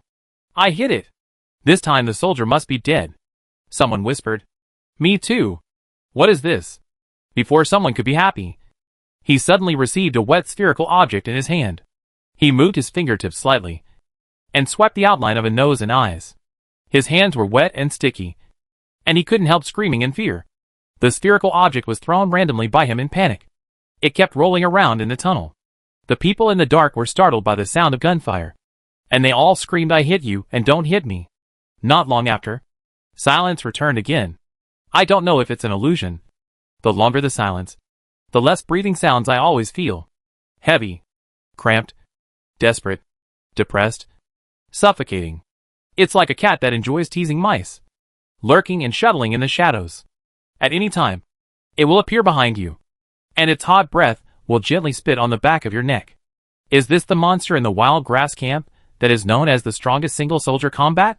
Someone was almost mentally collapsed, and could no longer hold back, shouting, if this goes on, we're all doomed. Run! The exit is in front. Let's go together. After saying this, he took the initiative to come out of his hiding place, and ran towards the exit, following the feeling in his memory. If they continue to disperse like this, they will only be defeated one by one. But as long as everyone works together and rushes forward, they can find the woman hiding in the dark with the least consumption. When the time comes, they will shoot together, and he doesn't believe she can still run away. However, this dry call did not summon much response. Only his monotonous footsteps echoed in the tunnel. He gritted his teeth and didn't run far before he seemed to hit a hard object head-on. Then, he lost consciousness. The footsteps disappeared in the ears within a few seconds. The people who were still hiding in the darkness could not help but hold their breath again, as if they were stared at by a poisonous snake, and a layer of shivering coldness climbed up their backs. Wang Shun was in the belly of the mountain. Not long after they handed over dozens of hostages, they heard the sound of a helicopter in the distance, because the group still had a few hostages in their hands, and threatened to kill the hostages if they dared to chase them. So Wang Shun did not let the rest of his teammates chase them openly. He only sent a few people who were good at lying in wait to know their approximate direction. So at this moment, seeing the helicopter, Wang Shun still had time to look up and stare for a while. He was wondering which level of support this was, and what kind of order was given from above. His teammates and several hostages were in the hands of that group of people. If this order was too inhumane and threatened their personal safety. After all, Wang Shun was not a soldier, so it was not easy for him to agree and compromise. At that time, I am afraid a collision is inevitable. Staring, I saw a medium-sized helicopter parked above his head, and a tall man in dark green military uniform jumped out from it. Captain Jiang. Wang Shun suddenly smiled. He stepped forward and shook hands with the other party. The man smiled and patted his shoulder. Glanced around. Brother Shunzi. Where are you? Hi. Wang Shun waved his hand and sighed. Zhang Jiang immediately stepped forward and briefly recounted what happened before. Jiang Shi narrowed his eyes slightly. Turn around and walk to the plane. I understand. You rest first, and leave the rest to us. Wang Shun immediately stood up and followed. Let's go together. How can the captain rest first while the teammates are still taking risks? Jiang Shi paused slightly, looked back and smiled. Okay. After speaking, he waved his hand, and Shen Qi immediately stepped forward. He led Wang Shun and his group to a small plane next to him. Jiang Shi quickened his pace. As soon as he got back on the plane, the medium-sized plane loaded with artillery had already set off. Wang Shun frowned slightly when he saw that Jiang Shi and he were not in the same plane. He grabbed Shen Qi beside him and said, Who ordered you to come this time? Shen Qi's eyes flashed, and he patted the back of Wang Shun's hand with a smile and comforted him. Don't worry, Captain Wang. What is the relationship between our Captain Jiang and you and your team members? He won't do anything inhumane. Wang Shun thought about it, and thought to himself that it was true. After all, Jiang Shi had grown up under his watch. What's more, with Mo Xiao as a hostage, that kid would never abandon the hostage. The small plane slowly followed the plane in front. On the medium-sized plane, another team member reported to Jiang Shi, report to the captain. According to the information provided by the tracking personnel of the 3 teams of the Wild Grass Camp A, their people seemed to have split into 2 in the middle of the journey. Jiang Shi narrowed his eyes and asked in a low voice, Do you know where Mo Xiao went? It's not clear yet, the reporting person said. The small team seems to have disappeared near a certain hilltop, and should have entered an unknown secret passage they had left behind. There are many vines and tall trees above the escape route of the large team. We can only occasionally see their figures from the air. Captain, which side are you chasing? Jiang Shi tapped his fingertips slowly on the handrail and quickly made a decision. Go to the side with more people first. The helicopter flew in the air. After a while, it rushed to the top of the group led by the short and thin man and hung not too far away. Captain, There is a plane from Sky chasing us. Soon someone noticed this situation and immediately ran to the side of the short and thin man to report. The short and thin man was slightly surprised and found that the plane did not bombard them. He rolled his eyes and thought to himself, "Is it because of the hostages? So he dared not attack?" The more he thought about it, the more he felt that this was the case. The short and thin man calmed down. He ordered, "Hold all the hostages for me. Don't let them be bitten by snakes, insects, rats and ants. With hostages in hand, the other party will be cautious." They did this and walked a distance safely. The plane behind them was still hanging not far away, and there was no intention of attacking. The short and thin man was relieved. "Captain, I see clearly." On the plane, a team member put away the telescope and came to Jiangxi's side to report. For female hostages, and a male member of the wild grass camp, and about 100 or 200 illegal armed villains. Jiangxi loosened his fingertips, stood up, and came to the windshield of the cockpit, looking at the fleeing army looming in the rainforest below. A gentle and cold smile appeared at the corner of his lips. "Fire! What's going on?" On the small plane behind, Wang Shun grabbed Shenqi's neck and pressed him to the side of the seat, pointing at the plane in the distance with roaring cannons. He shouted, "What is your captain doing?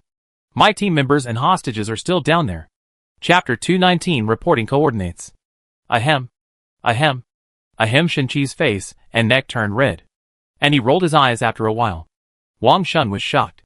He didn't know that there were people with such poor physical fitness in the Blood Hunter group. His hands loosened subconsciously. Who knew that the cunning man who was rolling his eyes and looking like he was about to suffocate just now would sprint towards the cabin door like a slippery loach? "Captain Wang, calm down." Shenqi smiled slightly and opened the cabin door. Under his bulging coat, he was actually carrying a parachute. But this seemed to be just the last way out he left for himself when he was forced to do so. And Shenqi himself had no intention of jumping down at this moment. He was very respectful and smiled soothingly. "This is also an order from above. Think about it. If we let this group of people leave safely today, how many more innocent victims will there be in the future? These innocent women you saved today may not be the doomsday portraits of another group of women tomorrow?" Wang Shun clenched his teeth and clenched his fists. He understood the reason, but it has come to this point, and it is difficult for him to ignore the team members and the hostages. Shenqi smiled. As early as when he spoke, the plane had been flying lower and lower. Until now, it was only a dozen meters above the ground. At this height, a normal person would be either dead or injured if he jumped down. But with so many big trees and vines nearby, it was not difficult for the soldiers from the wild grass camp to land. "Our captain knows the difficulty in your heart, so he specially put you on this small plane." Although Shenqi is thin, his voice is very warm, and he speaks very sincerely. "The bombing he just did was just to give the other side a warning," Shenqi said slowly.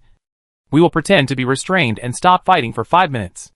At that time, they will use a loudspeaker from the air to pretend to negotiate with the people below. While pretending to be polite, they will definitely attract all the attention of the other side to the medium-sized plane above their heads. Of course, they are not fools, and they will soon find that the group of soldiers above their heads are just killing time meaninglessly. And these 5 minutes are the rescue time our captain has fought for you."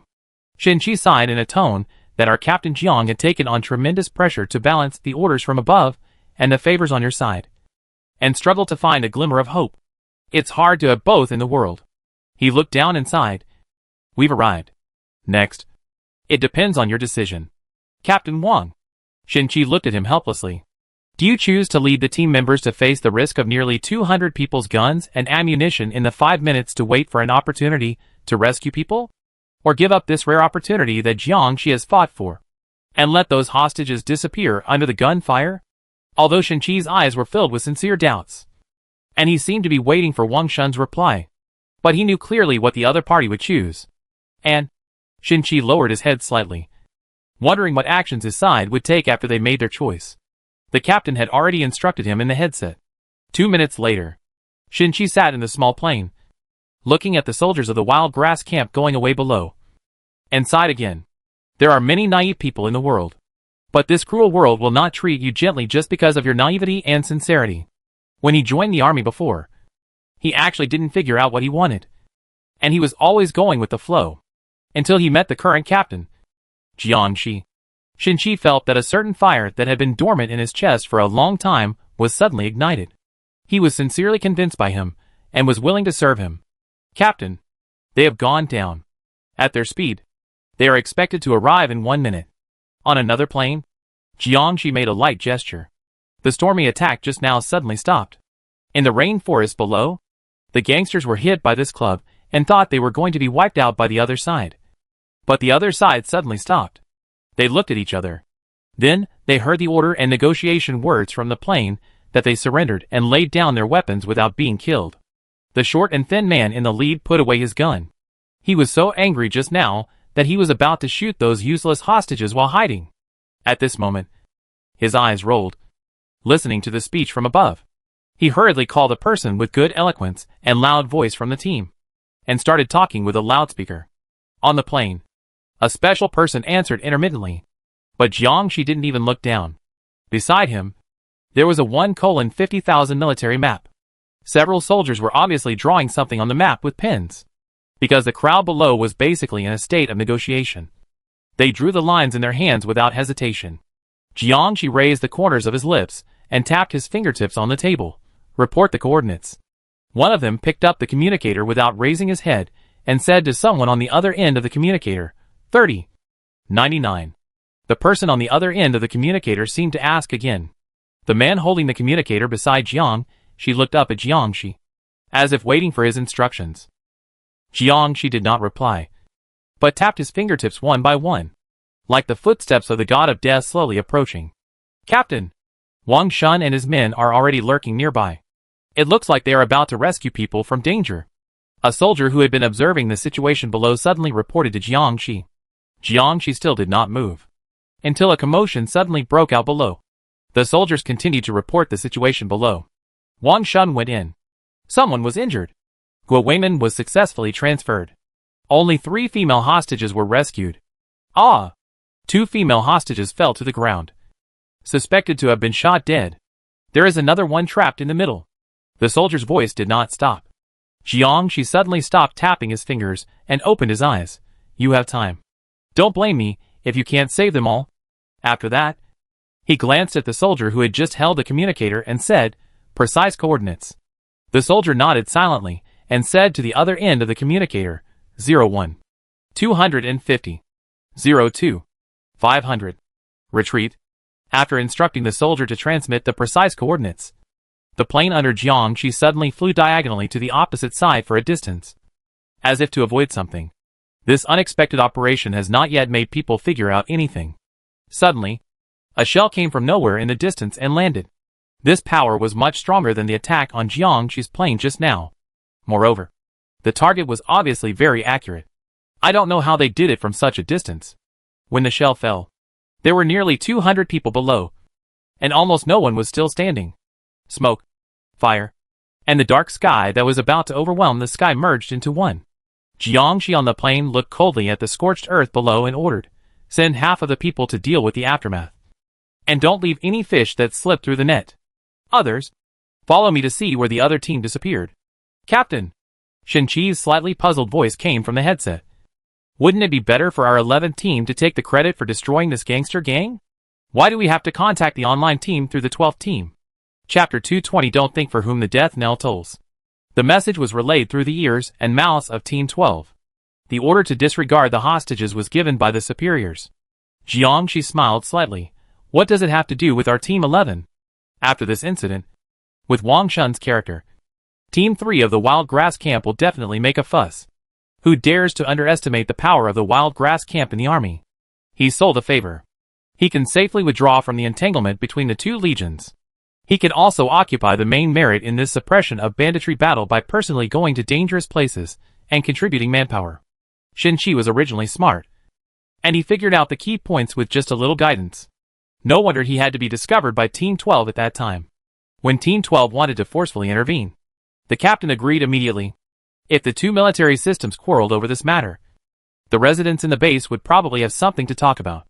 At this time, how could he, Jiangshi, be named after something that lost the support of the people? The support of the people is an invisible, but extremely powerful force. Captain is wise. Shinchi admired sincerely again. Sitting on the plane, Jiangxi's eyes swept coldly across the mountains and forests below. Not only that, after all, this approach is a bit inhumane, and she will definitely not agree. When he meets her later, he can barely give an explanation to her. His plane flew far away. He didn't notice that not far from the original bombing site, Wang Shun was running at full speed, carrying a bloody and seriously injured man on his back. Beside him, there were several men in the same uniform. Two of them were carrying two thinly dressed women on their backs. Judging from their appearance, they were the hostages from before. However, according to the observation of the soldier on the plane, only one person should have been rescued. However, here, there are two living people. The woman who was rescued at the back originally looked numb, but at this moment, she was covered in blood and stared at the back of the seriously injured man in front of her, her pupils trembling slightly. "Captain." The man in black uniform behind Wang Shun suddenly coughed heavily. His skull seemed to be sunken. He was so seriously injured. But he was still alive and talking. It must be said that this was a miracle that could only happen in a group of semi-infected people. He raised his head, and his thick eyebrows and big eyes were smeared with blood. From his appearance, it was Guo Weiman. "Old Guo, don't talk." Wang Shun gritted his teeth and said, "The plane has stopped in front. I will ask them to send you back to the base hospital for treatment by plane later. You hold on first." Guo Weiman had been rescued before, but he was concerned about the last female hostage who had not been rescued. "I couldn't bear to abandon her alone." Guo Weiman ignored the dissuasion and returned to the dangerous place. With his agile skills, he took a lot of bullets and rescued the person. Unexpectedly, he didn't escape far. The artillery roared. He only had time to protect the rescued woman, but he was injured and couldn't get up again. "Captain, I know my own physical condition." Every time Guo Weiman coughed, he would choke out a mouthful of blood. He was injured in the most critical position. "Captain, put me down." Guo Weiman was very laborious to say every word. He panted and said in a low voice, "According to the practice of the wild grass camp, I should blow myself up." Wang Shun bit his lips tightly, blood seeping out from between his lips. He didn't understand, although he also knew that the mission of a soldier was not to abandon or give up any of his compatriots. But sometimes he really didn't understand the foolish persistence of these veterans. Captain Zhao was like this. Now Lao Guo is like this too. Is the life of a woman who is not related to him and doesn't even have the slightest desire to live so important? They have clearly done the best they can do within the scope of their duties. And what about that woman? The woman he risked his life to save. Whether she was in danger or was rescued now, she didn't have any emotional fluctuations. She didn't even say a word of thanks to her savior after being rescued. Like a puppet that had long lost its soul. What's the difference between this and being a zombie? Risking one's life to save such a person. Is it worth it? Wang Shun's chest was filled with overwhelming anger. Was it directed at the gangster group that did evil and oppressed fellow countrymen? Or at the callous woman? At the superior who ignored the hostages and ordered the bombardment? At Guo Weiman? Or even at Zhao Jiangwo? Or at himself? At the speed of the wild grass camp, everyone quickly arrived at the location where the plane landed. Because this place was not far from the distance where the gang separated. There was already a hole that had been cleared in front. It looked like it led to a tunnel. Jiangxi, wearing a neat military uniform, was standing at the entrance of the cave with a slightly gloomy look, directing some soldiers to clear some stone pestles from the cave. It seems that there was a blast and landslide inside, blocking the way. Hearing the movement behind him, he glanced back and saw Guo Weiman, who was carried on Wang Shun's back. Frowning, he walked forward. "Uncle Guo, how is he?" Wang Shun paused when he saw him. He knew that in this matter, Jiangxi, an old acquaintance, had done his best to buy time for them. But for some reason, he still felt a little unhappy in his heart. But the next moment, he had already said, "Old Guo was seriously injured. Hurry up and send him to the base hospital by helicopter." No! Guo Weiman didn't know where he got the strength, and suddenly struggled to turn over and rolled off Wang Shun's back to the ground. "Uncle Guo. Old Guo." Guo Weiman's limbs twitched slightly, and his pupils shrank at a speed visible to the naked eye. This obvious sign of zombie transformation frightened many people. If he hadn't been fed several red pills, he would have been so seriously injured that his body would have been cold. However, this approach seemed to be futile. Guo Weiman simply couldn't stand the activation of the virus in his body. I'm at my limit. He trembled and pulled open his clothes on his chest. And there was a square portable blasting device inside. He was about to press it. Suddenly, a humming female voice came from the side. The woman in white who was saved by her desperately seemed to have been tortured for too long and lost her language function. At this moment, she barely hummed twice. She walked up to him, squatted down and stared at him blankly, her expression still numb. She held his hand, touched her chest clumsily, and then began to take off her clothes with great skill. It seemed that after doing this, the man in front of her would be able to get well immediately. A flash of grief flashed in Guo Weiman's eyes. But soon, he pulled his hand back stiffly, smiled, and helped the woman put her clothes in order. He was about to pat her head. The woman subconsciously dodged, preventing her eyes and other important parts. Guo Weiman's palm slowly fell and touched her soothingly. His voice was rough, but his tone was soft and soothing. Don't do these. You are free. When you go to the base in the future, you should smile more, talk more, make more friends with everyone, and start a good life again. The woman opened her eyes wide and looked at her well-dressed clothes. Feeling the hot palm on her head, she stared at him, motionless, but tears seemed to fall from her eyes and drip down her cheeks. Guo Weiman twitched suddenly and suddenly pushed her away heavily. He rolled down the hillside due to the reverse force. Uncle Guo. A figure appeared from the cave entrance. Just saw the scene, flashed away, and followed his figure and pounced down. Xiao Mo. Guo Weiman saw the girl with half of her body stained with blood, and smiled. I'm glad you're safe, Uncle Guo. Mo Zhao's pupils trembled slightly. How could she not see that Guo Weiman was about to turn into a zombie? She gritted her teeth and tried to pick him up. I'll take you back to the base. There must be a way. Don't give up. Guo Weiman shook his head to stop her, and suddenly took out a crumpled cigarette from his underwear pocket and tried to light it. However, the man who was usually strong couldn't even light a cigarette at this moment. Mo Xiao couldn't bear to watch it anymore. Guo Weiman had already spit out the cigarette, but he lay flat and looked at the sky with a sigh. I'm old and useless. Mo Xiao. There is something Uncle Guo has always wanted to say to you, he said with tears in his eyes. I'm sorry. I couldn't protect your mother. Mo Xiao bit his lips tightly and said stubbornly, why are you apologizing? It's not your fault.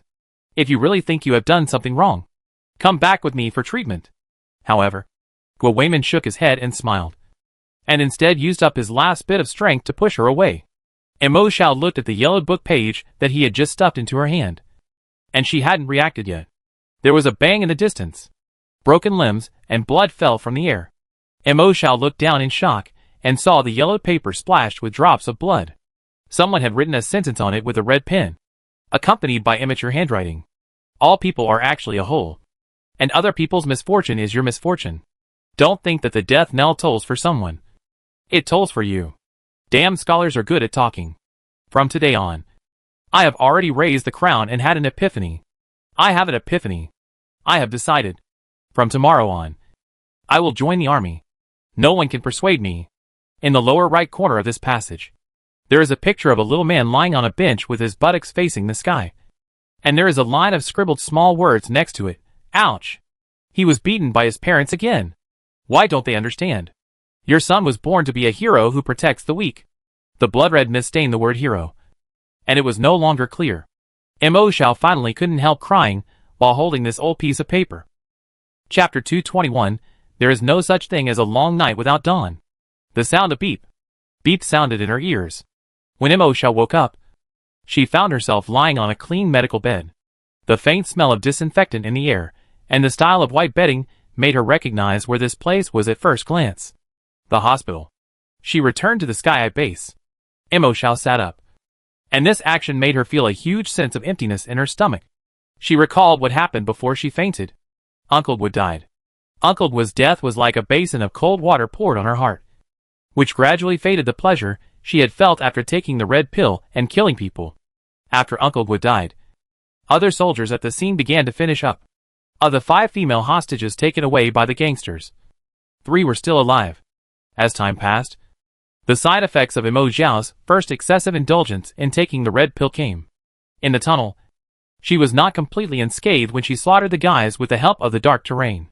After all, the distance was not far, and when the group of people were hysterically shooting, Mo Xiao was also affected. If she hadn't relied on her previously enhanced qualities to withstand it, she would have fainted long ago. When the side effects came, the contrast of the feeling of weakness in her body was too great. And coupled with the injuries and blows, she just wanted to lean against the wall and close her eyes to rest. But who knew that she fainted? When she woke up again, apparently, she has returned to the Sky Eye base. Mo Xiao looked at her palm and tried to clench it. Among the soldiers in the wild grass camp, she was the only one with such a serious side effect. Perhaps it was because they were taught how to control it skillfully in their usual training programs in the military camp. And Mo Xiao, after all, was just an inexperienced outsider who took the red pill for the first time. Mo Xiao leaned against the head of the bed in a daze. Suddenly, she heard sobbing in the room. So there was someone in the next bed? She tilted her head and pulled open the curtain. She saw a woman in a hospital gown sitting on the bed in tears. Mo Xiao frowned slightly. This woman was the one that Uncle Guo risked his life to save. She seemed to have been numb to the point of losing her ability to speak. But since Guo Weiman saved her when she was supposed to be abandoned, and then blew himself up in front of her, this woman seemed to have suddenly become enlightened and learned to speak again. From the sobbing at the beginning to the no she shouted when Guo Weiman died. From a numb walking corpse to a normal person who can think and speak again. It only takes such a short time. Human psychological factors are really complicated and strange. What's your name? Mo Xiao stood beside her bed and asked in a low voice. In fact, Mo Xiao felt very uncomfortable. Is it worth it? She couldn't help asking herself this question over and over again. She also wanted to ask Uncle Guo. However, just as she was asking this question in her heart, this sentence suddenly rang out in the room. Is it worth it? It didn't come from her mouth, but from the woman on the bed. She raised her head, revealing a face that was so thin that it was almost skin and bones. And tears left obvious wet marks on her face. Is it worth it? She asked this, grabbing her collar with one hand, tightening it like self-torture, as if only the pain of the flesh could bring her some relief. Save a piece of trash like me? The words that Mo Xiaoyuan was going to ask were choked in his throat. She pursed her lips and was silent for a long time. She whispered, only the rescuer and the rescued have the right to make a final decision on this issue. The rescuer has already answered you with his life. As for your answer, Mo Xiao bit her lip and said, it depends on you. After that, she turned and walked out of the room. There was no one in the corridor for a while, as if he was escaping from something. Mo Xiao walked faster and faster, and bumped into a person carrying fruit at the corner. Jiangxi? Mo Xiao's figure fell backwards, and was pulled by the man. Awake? Jiangxi picked up the fruit. This is an expensive food in the underground world today. He smiled and handed it to Mo Xiao. Where are you going? Mo Xiao pointed to her hospital gown. Where are my clothes and equipment? And Uncle Guo's paper. Jiangxi saw her gloomy expression, and her eyes darkened as well. The army has taken back the equipment borrowed from the wild grass camp. I will keep your previous things for you. Thank you. Mo Xiao nodded. I'm fine now. I can be discharged from the hospital now. I'll go through the formalities and leave immediately. After that, she continued to walk out. Mo Xiao. Jiangxi frowned and held her arm again. You don't have to be so anxious. There's plenty of time. After you go out this time, find an ordinary job in the base like Tongya and the others. Don't take dangerous things like Hongwan again. Before he finished speaking, Mo Xiao had already removed his hand from her arm. Jiangxi, I have a question for you. Mo Xiao has long and curly eyelashes and big round eyes. He usually looks directly at people, with sincerity and frankness. But at this moment, he avoided Jiangxi's sight and pursed his lips and said, that day, that siege. After she woke up, she lay on the bed and unconsciously began to review what happened that day. Jiangxi narrowed her eyes and was about to speak, but she was interrupted by Mo Xiao again. She waved her hand and said, forget it. Let's not mention the past anymore. Mo Xiao suddenly looked up and smiled brightly and firmly. Jiangxi, I can't do ordinary work, because I plan to join the army. Officially join the wild grass camp. What? Don't you plan to congratulate me? She blinked. Finally, I don't have to be a vagrant anymore. Jiangxi was silent for a while, as if he was choosing his words. He slowly said, Mo Xiao, being a soldier is a very dangerous profession. In such a desperate doomsday, you have to face the grief and risk of your comrades or yourself dying at any time every day. People like you are not suitable. Why not? Mo Xiao raised his eyebrows and smiled. You choose your own path. It is precisely because this world is too cruel that it needs me more. Speaking of this, she paused slightly, thinking of Zhao Jiangwo, thinking of Guo Weimin, or perhaps thinking of more unknown people. People like us? Go fight. Jiangxi. Whether you believe it or not. I always believe that. There is no long night without dawn. Everyone may face a desperate situation in their own life. But positive protection, belief and love can influence people, change people and help people. The sparks are still struggling in the dark night. Never giving up. Sooner or later, it will start a prairie fire and usher in the dawn. Her eyes seem to be washed by the clearest water in the world. Full of vigorous ambition and vitality. Brave and determined. Murderous. It also shines brightly under the dim lights in the corridor. Jiangxi suddenly felt stung, and couldn't help lowering his eyes. His chest, which had been cold and hard like a rock, was panicked for a moment, like an ugly and destitute fugitive. Chapter 222 Report. Meet old friends during the holiday. After Mo Xiao said what she wanted to say, she felt happy all over. When the world order suddenly changed, she struggled, hesitated, doubted, and hesitated.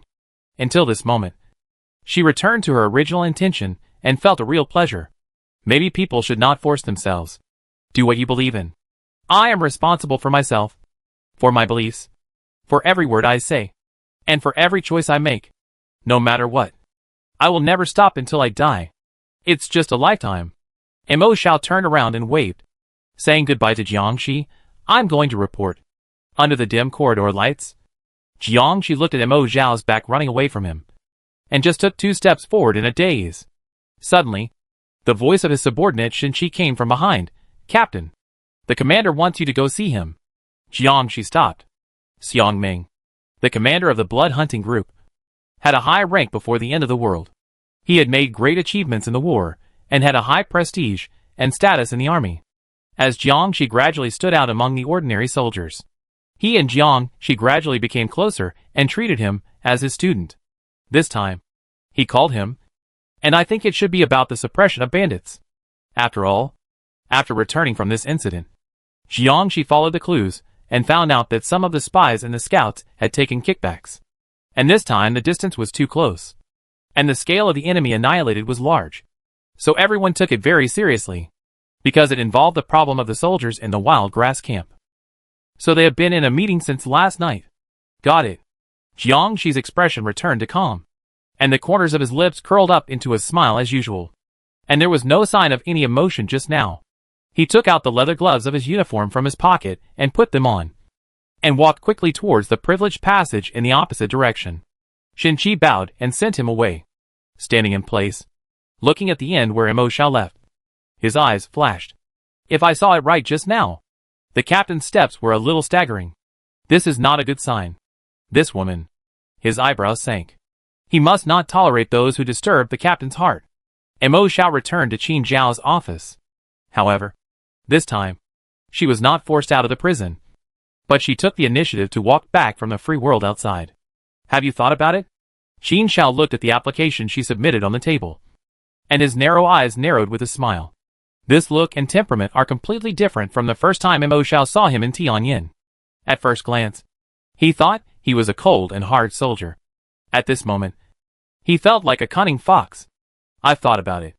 Mo Xiao's eyes subconsciously swept over his side. Last time, there were 2 people standing next to him. But now, one of them has. If you count carefully, it's only a few days. A new name has been added to the Yongjin Monument. I've accepted your application. Qin Zhao leaned back in his chair. I'll give you a day off. Go meet your friends first.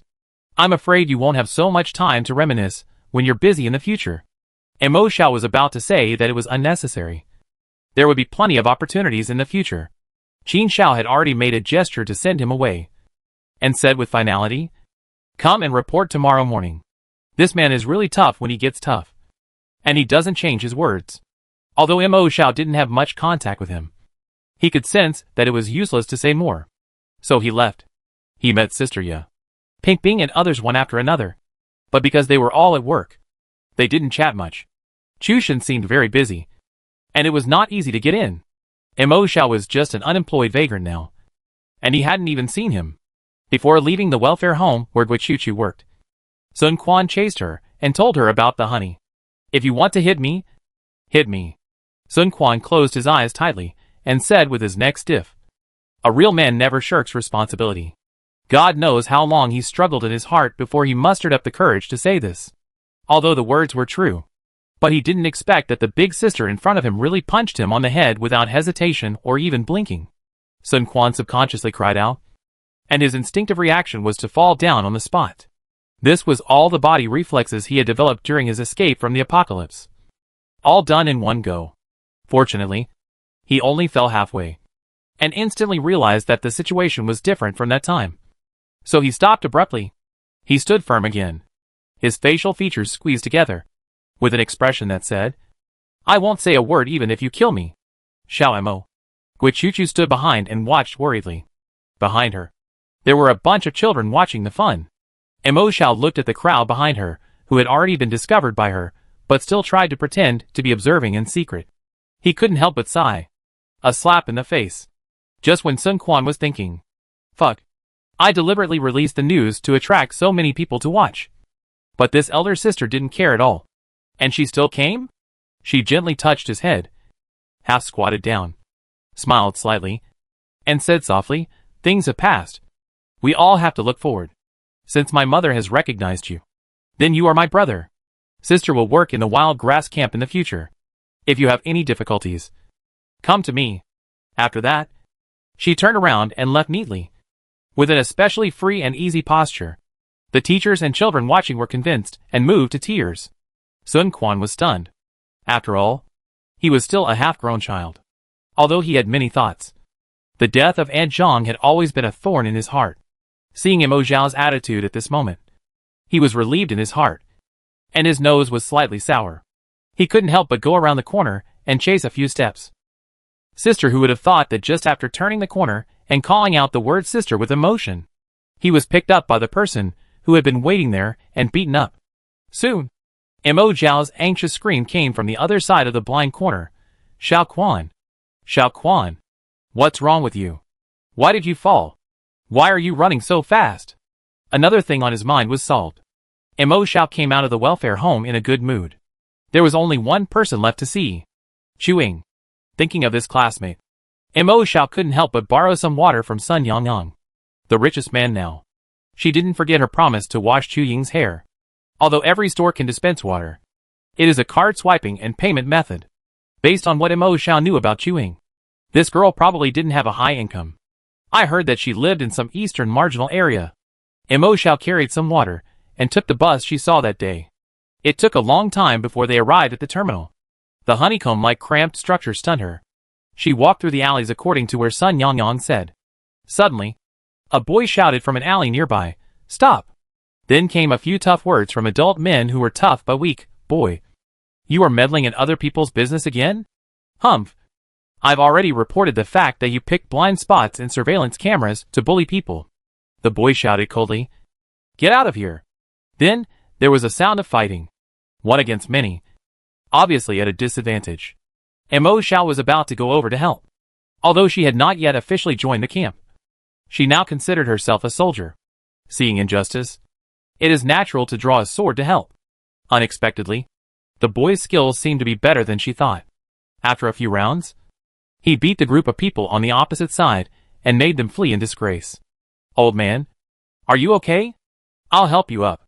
Mo Xiao heard the boy's low comforting voice. Old man, I have submitted an application to the wild grass camp. When I become a soldier and have a salary, I will take you out, and you can live with me. Oh, or a half-infected person? Mo Xiao shook his head and smiled. The sun may not shine in every dark corner, but it is precisely because there are many kind-hearted, innocent and pure good people in this world, and everyone helps each other, that it does not seem so bad. In this regard, although this unknown old man is unfortunate, he is also a lucky man. Mo Xiao smiled with emotion, and was about to leave to continue looking for Chu Ying. Suddenly, he heard a haggard cough and a grateful voice from the alley. Xiao Yan, you have worked hard again. This voice, Mo Xiao froze and turned back suddenly. Chapter 223. The evidence is solid. It's no big deal if I kill you. In the alley next door, a man with a cane was supported by a young man. The two seemed to have known each other for a long time.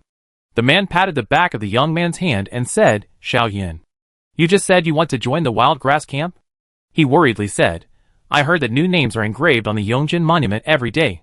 When you go in, you must be careful and pay attention to safety." The boy next to him looked about 15 or 16 years old, with delicate features and full of energy. "Don't worry, old man. I'm very powerful."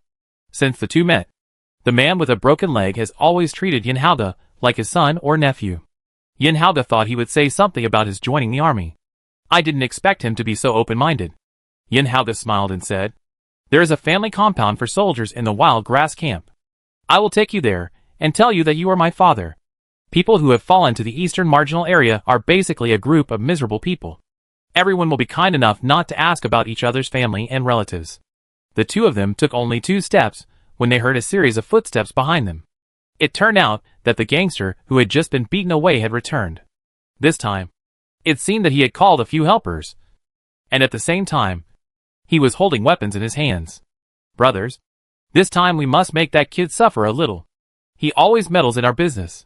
"Yeah, that kid is too arrogant." "Old man, wait a moment." Yin Haoda frowned and pushed the elder to the wall. He turned to the other side. A shovel fell between the two men. If they hadn't dodged in time, they would have been injured. Yin Haoda grabbed the shovel with his backhand and pulled it in front of him. The gangster holding the shovel staggered and leaned over by the force. Yin Haoda's knee hit the man's stomach hard, causing him to scream in pain and crawl on the ground, unable to get up for a long time. "Brothers, go!" The other side had many people, and everyone was armed. This place immediately fell into a chaotic street fight with more people fighting fewer people. 2 of them were quick-witted. They looked at each other and made a feint to the east and attacked the lame old man. This made Yin Haoda, who was eager to save people, feel more constrained. He was hit hard several times. "Do you understand the rules? I told you not to mind my business. I told you not to mind my business." The gangsters used despicable means to gain the upper hand for a while, and their arrogance became more and more unrestrained. Just as they were about to hit with another shovel, suddenly, the weapon seemed to be stuck in the air and could not be pulled out at all. Looking up, it turned out to be a new short-haired woman. The woman had a great figure, and her natural curly hair made her young face look even more tender. She looked like a young female student who had not yet entered the society. But that was not the case. She caught the shovel with one hand and had extraordinary strength. So she was definitely not an ordinary person. Maybe she was also a semi-infected person. "Another nosy person?" someone muttered. It was really strange. The semi-infected people in the base all needed to take inhibitors, and they were not much better than ordinary people in daily life. Why were the 2 people I met today so strong? Someone with more insight said, "My friend, this is purely a personal grudge, and I hope you don't get involved. Don't listen to their nonsense." Yin Haoda saw the woman's eyes light up, and hurriedly shouted, "This is a group of hooligans who bully the weak. They do evil without evidence. This is not the first time they have troubled us. Miss, you must not believe them." However, the woman who just appeared over there did not seem to believe him. She was quickly convinced by the gang of hooligans over there. As if she was in an empty space, she passed through the crowd and seemed to really intend to leave. Among the hooligans, someone couldn't help but whistle at the back of this well-behaved woman who knew the situation. Until the woman finally walked away. She suddenly tilted her head. In just a moment, everyone hadn't reacted to what happened. I saw a gangster next to the woman stretched out his hand as if to hit her. And then the woman was knocked out. She even rolled on the ground for a few times. She fell to the ground with serious injuries, coughing out blood. The gangster who beat people stared at his hand blankly, and was stunned for a moment. "Murder! Murder! Puff, vomit, murder!" The woman raised her head and screamed. Her messy hair blocked her bloody face, and she couldn't even see her face clearly. She only felt that her injuries were very serious. After shouting twice, she became weak and motionless, as if she had completely died. At this time, there was a clang. A stone bounced from somewhere, and the surveillance above the woman's body suddenly broke. This dramatic and shocking scene not only stunned the gang of hooligans. Even Yin Haoda, who was just filled with righteous indignation, stood stupidly on the opposite side, forgetting what he was going to do. As the surveillance camera above the head was destroyed, the woman suddenly crawled up again like a corpse. She took out a handkerchief and wiped the blood off her face. Looking at the gang of hooligans, he smiled and said, "Gathering to fight, making trouble and killing. The evidence is conclusive. According to the laws of the Sky Base, it's not a big deal if I just destroy you." This voice was like water in a frying pan. Everyone finally reacted, and their faces were instantly filled with anger and grievance. "You stinky bitch. How dare you cheat me? Fuck. Women are the most vicious. You are so shameless. As a semi-infected person, you dare not take inhibitors in the base. And you dare to beat ordinary residents? I want to see how you end up if things get out of hand. In the Sky Base, the gap between ordinary people is far less than the gap between ordinary people and semi-infected people. This is just like the racial discrimination before the end of the world, which is a difficult point to touch. Once it breaks out, it will cause public outrage and riots. Although this group of hooligans do bad things all day long, they also know how to cleverly exploit loopholes in the rules, so that they are safe and sound so far. I never thought that I would fall into the hands of a woman today. The more they shouted and threatened, the more timid and uneasy they were. Inhibitor? The girl pushed back her hair and smiled coldly.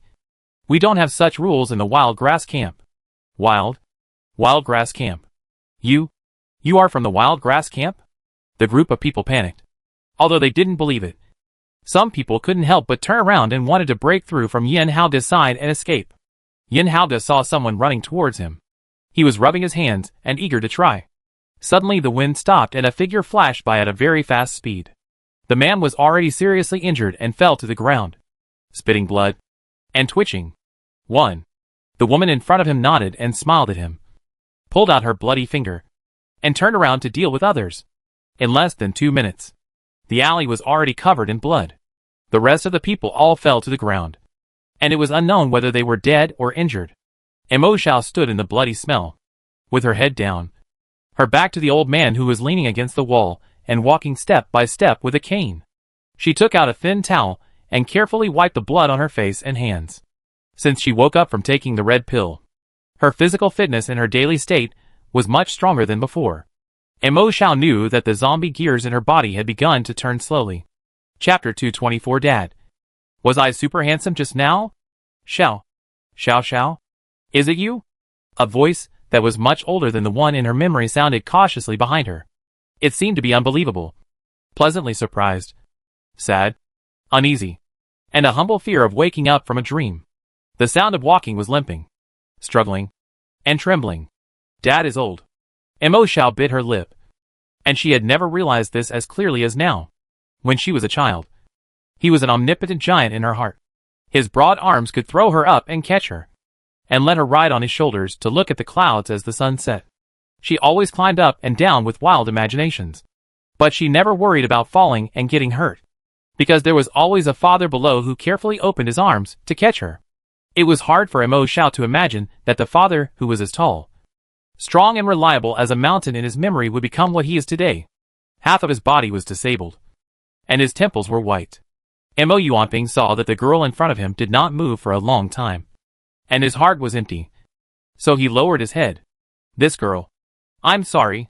You look a bit like my lost daughter. I didn't see it clearly just now. Maybe I recognized it wrong. After saying that, he turned around and tried to leave with a cane as if he was escaping. Dad. Mo Xiao tried hard to suppress the urge to cry, turned around and smiled. His eyebrows and eyes squeezed together, and his smile was uglier than crying. Dad. Wasn't I super handsome just now? Mo Xiao has liked to say this since she was a child, especially after getting good grades in exams and winning fights. She would put her hands on her hips and raise her proud little head. Dad. Am I super awesome? The formation of her values and her strong self-confidence, no matter how many hardships she has endured since she was a child, are inseparable from her parents' integrity and preference. Mo Yuanping turned around suddenly. He tried to squeeze open his eyelids to look at her, nodded continuously, and tears flowed down his face.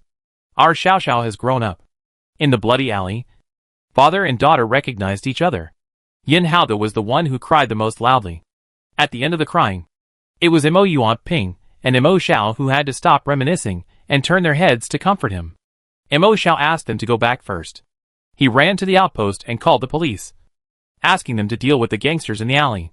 He also mentioned that this was the order of Qin Xiao, the commander of the wild grass camp. Afterwards, he hurried back to find his father. Mo Xiao always felt that he seemed to have forgotten something. He touched the back of his head and thought about it again and again. But before he could remember it, he was washed away by the joy of reuniting with his father. He went back to the small house rented by his father. It was not big, only a few square meters, with a bed. Even when 3 people sat down, it seemed very crowded. Mo Xiao told Mo Yuanping everything about his journey. When talking about Zhang Mei, both father and daughter fell into a long silence. It was the sound of Yan Haoda crying beside him that brought them back to reality.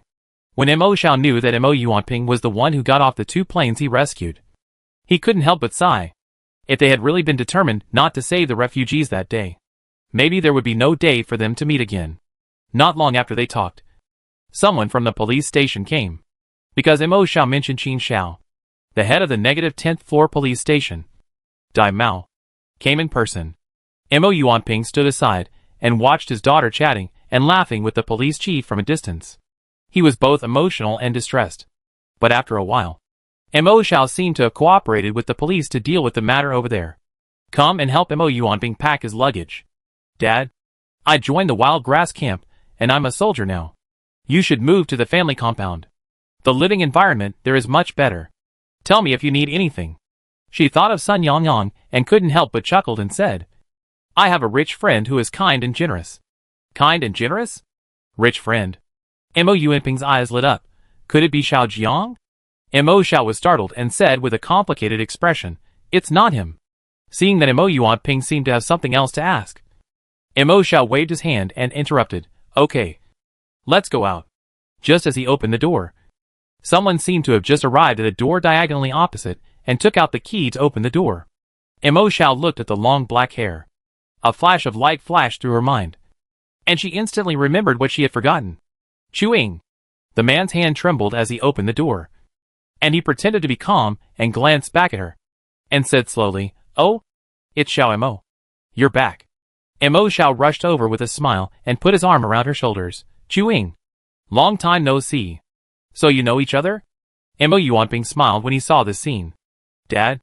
Is she the girl who helped you said? Mo Xiao came back to her senses and smiled in surprise. She is my classmate. Chewing. Chewing. This is my dad. After saying that, Chewing put his hands behind his back, expressionless, and seemed a little rude. But Mo Xiao seemed to sense her embarrassment, smiled gently, and whispered in her ear, Just call me Uncle Mo. Chewing pursed her lips, and really called out, Uncle Mo. A series of surprises hit her head today, and Mo Xiao was in a particularly good mood. She forced Chewing and Mo Yuanping to go to the family compound together. Yan Haoda, who wanted to ask her about the heroic deeds of the wild grass camp, also came up to her shamelessly. It seems that someone in the family compound had already said hello. Although Mo Xiao has not officially started work yet, he has already arranged a room. She stood there in a daze, thinking of Qin Zhao's narrow and long fox eyes, and seemed to understand something. Arrange a place for my father to live. Mo Xiao thought of Chu Ying's simple residence, glanced at Yan Haoda, and suddenly his eyes moved, and said, You said you want to join the wild grass camp? Hey! Yan Haoda, who had been ignored for a long time, immediately responded, and came to Mo Xiao happily, smiling. Which team is Sister Xiao Xiao in? Take me with you. Mo Xiao pushed Chewing in front of him and asked Yan Haoda, My classmate, can I borrow your family quarters quota and live here for a while? To be honest, in the previous escape team, Mo Xiao was most worried about Chewing. Her personality was incompatible with society and people. In the wild, everyone is the same, and it seems that there is not much difference. But once entering the civilized human society, this gap is almost immediately reflected. Look at Sun Yangyang, and then look at Chu Ying's residence. Alas, Mo Xiao was still considering how to convince the other party. But Yan Haoda had already agreed. She widened her eyes, looked him up and down, and laughed. Sure, you are very willing to help others and devote yourself. Yan Haoda is energetic, kind, righteous and sincere. Inexplicably, He is somewhat similar to himself. Mo Xiao has a good impression of him. If we can really be assigned to the same team in the future, it will be good. At night, Mo Xiao settled her father, and went to Chuing again. Why are you here again? Chuing glanced at her. No believer has ever been as inseparable from her as Mo Xiao. I'll wash your hair. Mo Xiao held her head. And when Chuing was stunned and struggled, he took out a comb. Don't move. Mo Xiao sighed and asked while combing. Chuing, are you willing to cut your hair short? Chuing was unwilling at first. Otherwise, she wouldn't have kept her long black hair for so many years. But for some reason, she glanced at Mo Xiao's short curly hair, felt the soft and comfortable force behind her, and nodded involuntarily. Mo Xiao's eyes lit up. You promised me this. After saying that, he cut her hair with his hands, as if he was afraid that she would regret it. The remaining short hair was much easier to wash. The key is to save water. There is no way. Sun Yanong is too stingy. Chuing, everyone is out working. Do you have anything you want to do? Mo Xiao asked while combing her hair. Chuing thought about it. I don't think that is a genius. I need to do anything specifically. It's okay. You can stay here and think about it slowly. Mo Xiao smiled, suddenly lay down, and hugged her from behind. I plan to join the army. We may not see each other often in the future. You have to take care of yourself. Chuing was stunned, and she felt Mo Xiao's warm breath on her cheek. Even after the other person had left for a long time, the warm breath seemed to still linger. Chuing touched her face and saw a clean, brand new self in the mirror. She widened her eyes, quickly covered her face with her hands, and then slowly moved away, until she confirmed again and again that the stranger was herself. Like a fool, she stood in front of the mirror in the dark for half the night. The next morning, Mo Xiao received his own uniform and stood in the training camp of the Wild Grass Camp with a group of new recruits. Chapter 225 Emergency Logistics. New soldiers go. After Mo Xiao reported, she was assigned to a dormitory. It was a single room. Not big, but it had all the necessary living facilities. She had just changed into her military uniform and hadn't rested yet. She heard the call to assemble. According to convention, new recruits need to take a collective oath when entering the camp. But something unexpected happened today. Mo Xiao and the new recruits of the same period had not yet been led by the team leader to go through the process. They heard another emergency alarm throughout the camp. Then, the garrisons left behind in the entire camp began to come and go, becoming hurried. What's wrong? What happened? In the team, some talkative people couldn't help but whisper to each other. If this behavior had been seen by the instructor in the past, he would have been severely criticized and singled out for punishment. But today, the instructor only glanced at him and was pulled aside by a soldier who hurried over. The two whispered something. Instructor Jiang Qi quickly turned around and came to the front of everyone, with his hands behind his back, and said sternly, all new recruits, here, just received an urgent order. A large number of zombies are attacking outside the 6th Defense Network. In view of the large range, the higher-ups have ordered the emergency withdrawal of the remaining military equipment in the entire base. Jiang Qi said, now, bring your equipment and follow me to provide logistical support. Logistics? Mo Xiao's eyes turned, and then she was relieved. At first, she thought that the other party would let her group of recruits, who had never participated in training for a day, go straight in. Now it seems that the situation is not that serious. It's just logistics. Mo Xiao hesitated for a moment, and began to check the equipment as soon as possible, ready to go at any time. And there were obviously many tiger people among the recruits. And they blurted out, ah, just logistics? A young man with only a coxcomb left muttered, before coming in.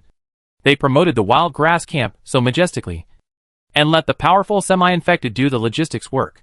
I don't know what they were thinking. Having said that, he was quite agile, and his speed of sorting and checking equipment was not much slower than Mo Xiao. Because the two were next to each other, the comparison was obvious at a glance. Sister Xiao Xiao. Yin Haoge ran over happily when she saw Mo Xiao. I didn't expect you to join the camp today. I thought you were a veteran. Oh, I didn't expect the first day's mission was logistics. Yin Haoge sighed as he picked things up next to her. I don't know what our specific mission is. Sister Xiao Xiao. You and the first-class team have been on missions together. You have experience. Did you know that? When Yin Haoge said this, a group of recruits, who were listening with their ears perked up suddenly became quiet. Everyone looked at Mo Xiao. Intentionally or unintentionally. To be honest, it might be because the ratio of men to women was relatively large before the apocalypse. Of course, there should also be the issue of the probability of death after the apocalypse. There are girls in this group of recruits in the wild grass camp, but not many. As a result, everyone is very eye-catching. Mo Xiao was not the most eye-catching one. The one who was secretly looked at the most by everyone was a recruit named Wu Batian. Although the name sounds, ahem. The owner of this name is a real woman. I heard that this woman has come several days in advance. Every day. She does nothing but watch the training of veterans. Before, she accidentally had a conflict with a veteran. And this girl was not afraid at all. And the two almost fought on the spot. Although the peacemaker later pulled them apart. But it is said that Wu Batian did not suffer any loss at all.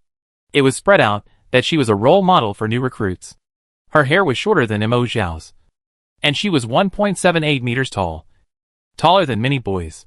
She was straight and upright. And looked particularly handsome in the special military uniform made by the wild grass camp. Wu Batian was a taciturn and cold person. This added a bit of mystery to her. In this military camp that admires the strong, everyone couldn't help but guess how strong she was. Although Mo Xiao had actual combat experience in missions, he didn't care much about the attention of outsiders. And his previous state was just right. But at this moment, Yin Haoge suddenly pushed him to the forefront with a word. "Oh, you followed the mission?" Someone whispered. "Now the approval for entering the camp is so strict. Didn't you get in through the back door?" When the wild grass camp was first established, the number of people was actually much larger than it is now. After all, as a semi-infected person, if you want to live a stable life in the base, you must take white pills as an inhibitor. After taking it continuously, your physical ability has dropped significantly, and you are quite weak. At that time, the popularization of semi-infected people in the base was not enough, which led to ordinary people having a lot of opinions about semi-infected people. There was a big gap between the two, and there was friction from time to time. At this time, the semi-infected who continue to take the white pills are more likely to fall into a weak position. So many semi-infected people are still willing to join the wild grass camp.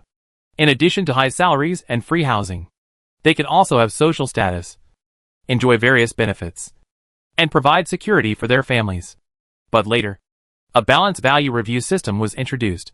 This led to many semi-infected people who wanted to join the wild grass camp being isolated. In other words, it is not so easy for ordinary semi-infected people to come in. Those who can get to this point now have all passed many reviews and stepped on the corpses of many similar resumes that were screened out. Everyone is excellent. But I have never heard of anyone who has participated in actual combat with the first-class team before entering the camp.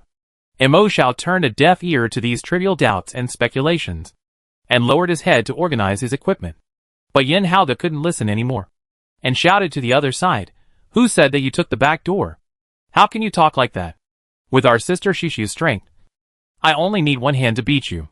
He took out one arm and gestured up and down, raised his head and said proudly, "Do you understand? One hand. Say less." Mo Xiao sighed helplessly, and couldn't help rolling his eyes and hitting him on the head. "Yo!" The cockscomb man next to him rolled his eyes, came over and smiled. "So, this young lady is very strong, brother. Can you talk about it so that I can open my eyes too?" "Of course not." Yin Haoge couldn't forget her heroic figure fighting in the alley yesterday. Rubbing the back of her head, she chased after Mo Xiao and looked at the cockscomb man alertly. "Who are you? Why are you asking about this? Did you forget to introduce yourself?" The cockscomb man smiled indifferently and stretched out his hand in a familiar way. "My name is Qin Cheng. My friends call me Brother Qinzi. And your name is Yin Haoge, right?" Yin Haoge saw that he could call her name, and her eyes lit up. It turned out that he was a thoughtful person. The two of them walked closer and chatted unconsciously. Suddenly, they were slightly bumped by a human-shaped object with eyes straight ahead. "Who is so blind? Didn't you see that Brother Qingzi is talking about something?" Qin Cheng turned around and cursed subconsciously. Then he caught a glimpse of an unusually cold face. Chapter 226, I'll give you a chance to prove yourself. The man had regular features, and compared to ordinary men, he looked much more delicate. But compared to women, he was much more dashing. It was the legendary recruit Wu Batian, who was said to be fearless in a fight with veterans. She glanced at him coldly, as if saying, "Who doesn't have eyes? Do you have the guts to say it again?" Chin Chung stopped what he was about to say, shook his head symbolically, made way to the side, and shrugged indifferently to let her pass. Wu Batian was not polite at all, and walked over again without looking sideways. "So cool." Yin Haoda couldn't help but admire. "What are you doing? It's been 2 minutes. You're still dawdling." Suddenly, a stern rebuke sounded on the stage. It turned out that Jiang Qi was watching from afar, holding a stopwatch in his hand and yelling, "The last 15 seconds. We haven't assembled yet. No need to go on the mission. Before you take the oath, pack up and get out." Then, he began to count down from 15. Because of Jiang Qi's countdown, everyone's movements seemed to be fast-forwarded, and they sped up. Within a few seconds, they reassembled. "Let's go!" Everyone went up to the ground through the elevator. They took a military vehicle and were taken to a certain direction. About 2 hours later, everyone heard the rumbling sound of artillery fire. Occasionally, planes flew overhead. In the distance, with a protective net as the boundary, planes shot up into the sky deeper.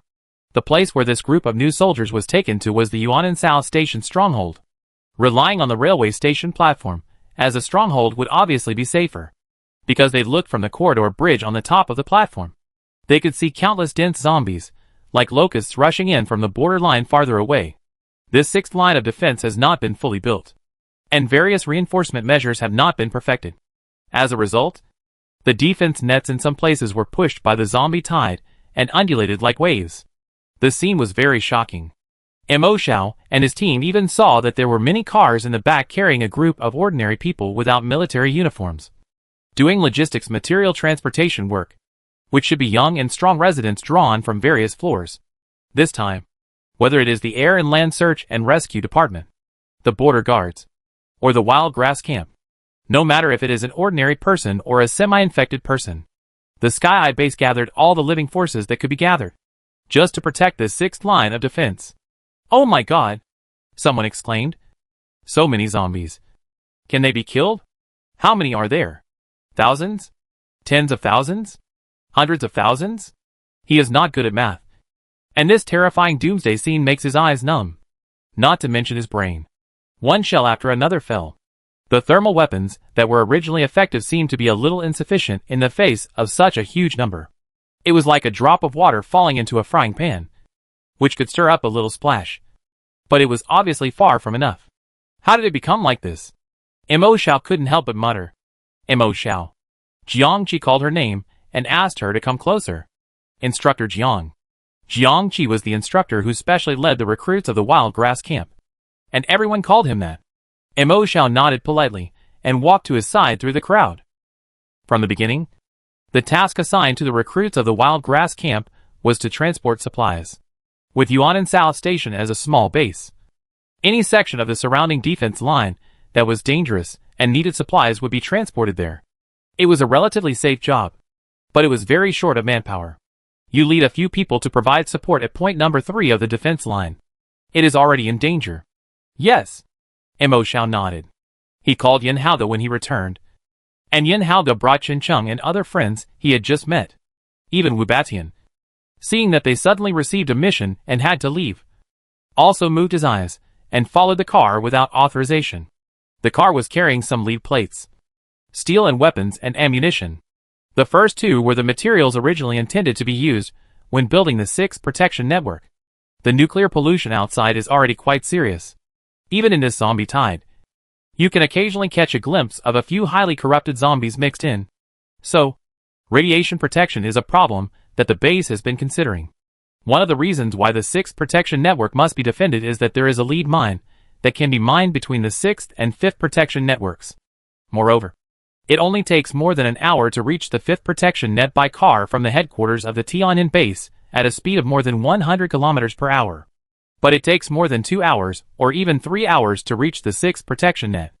It can be seen how much land resources there are between the 5th and 6th protection nets. In this doomsday where every inch of land is fought for, if it can be taken, it will provide a relatively safer zombie-free environment for future resource supply. It also provides better safety construction conditions for the possible expansion of the Tian'an base in the future and the construction of other strongholds. Point number 3 is not far from Yuanan South Station. It should be here soon. Mo Xiao looked at the people in the car and said with a slightly restrained expression, "Since you are all here, I must say something in advance. Even if it is just logistics, we are still on the front line, and there is also the danger of dying at any time. I know we are not familiar with each other, and we have not run in with each other. Everyone may have some complaints about who to follow. To be honest, I don't have much ambition and desire for command." Seeing that several people's expressions moved slightly, Mo Xiao's eyes suddenly became fierce, and he sneered. "But? Since Instructor Jiang entrusted this task to me, then I am the captain of our temporary team. No matter who is dissatisfied, keep it to yourself. If you still think you are stronger than me and cannot obey my orders, why not stand up now? I will give you a chance to prove yourself. If someone doesn't stand up now and breaks the discipline on the battlefield and makes trouble for me." Mo Xiao smiled coldly.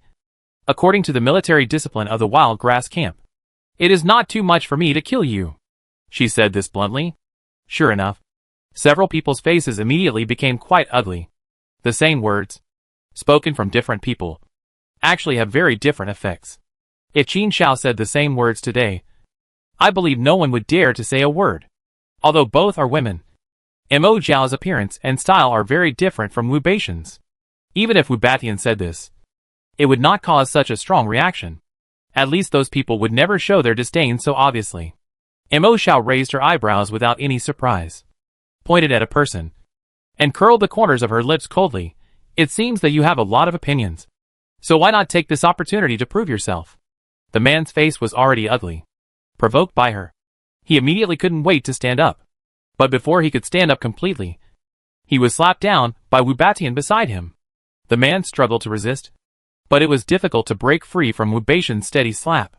From this, it can be seen that the difference in strength between the two is not of the same order of magnitude. "I'll do it." Wu Batian stood up and looked at Mo Xiao with a fighting spirit, standing particularly steadily on the fast-moving truck. Chapter 227, I have never had the word surrender in my dictionary since I was a child. Mo Xiao stood up, smiled and nodded at her, and stretched out his hand. Mo Xiao. Wu Batian, who was originally preparing to attack directly, glanced at the hand she stretched out. He paused for a moment, looked at his palm, and stretched it out neatly. Wu Batian. Snap. The two hands clasped. Wu Batian thought it was just a courtesy handshake before the battle. Who would have thought that when she was about to let go, she found that her hand was firmly held by the other party, and could not struggle to retract it. Wu Beixian's eyes widened, and he realized that the competition had begun. "Great. It turns out that you are waiting for your sister Batian here."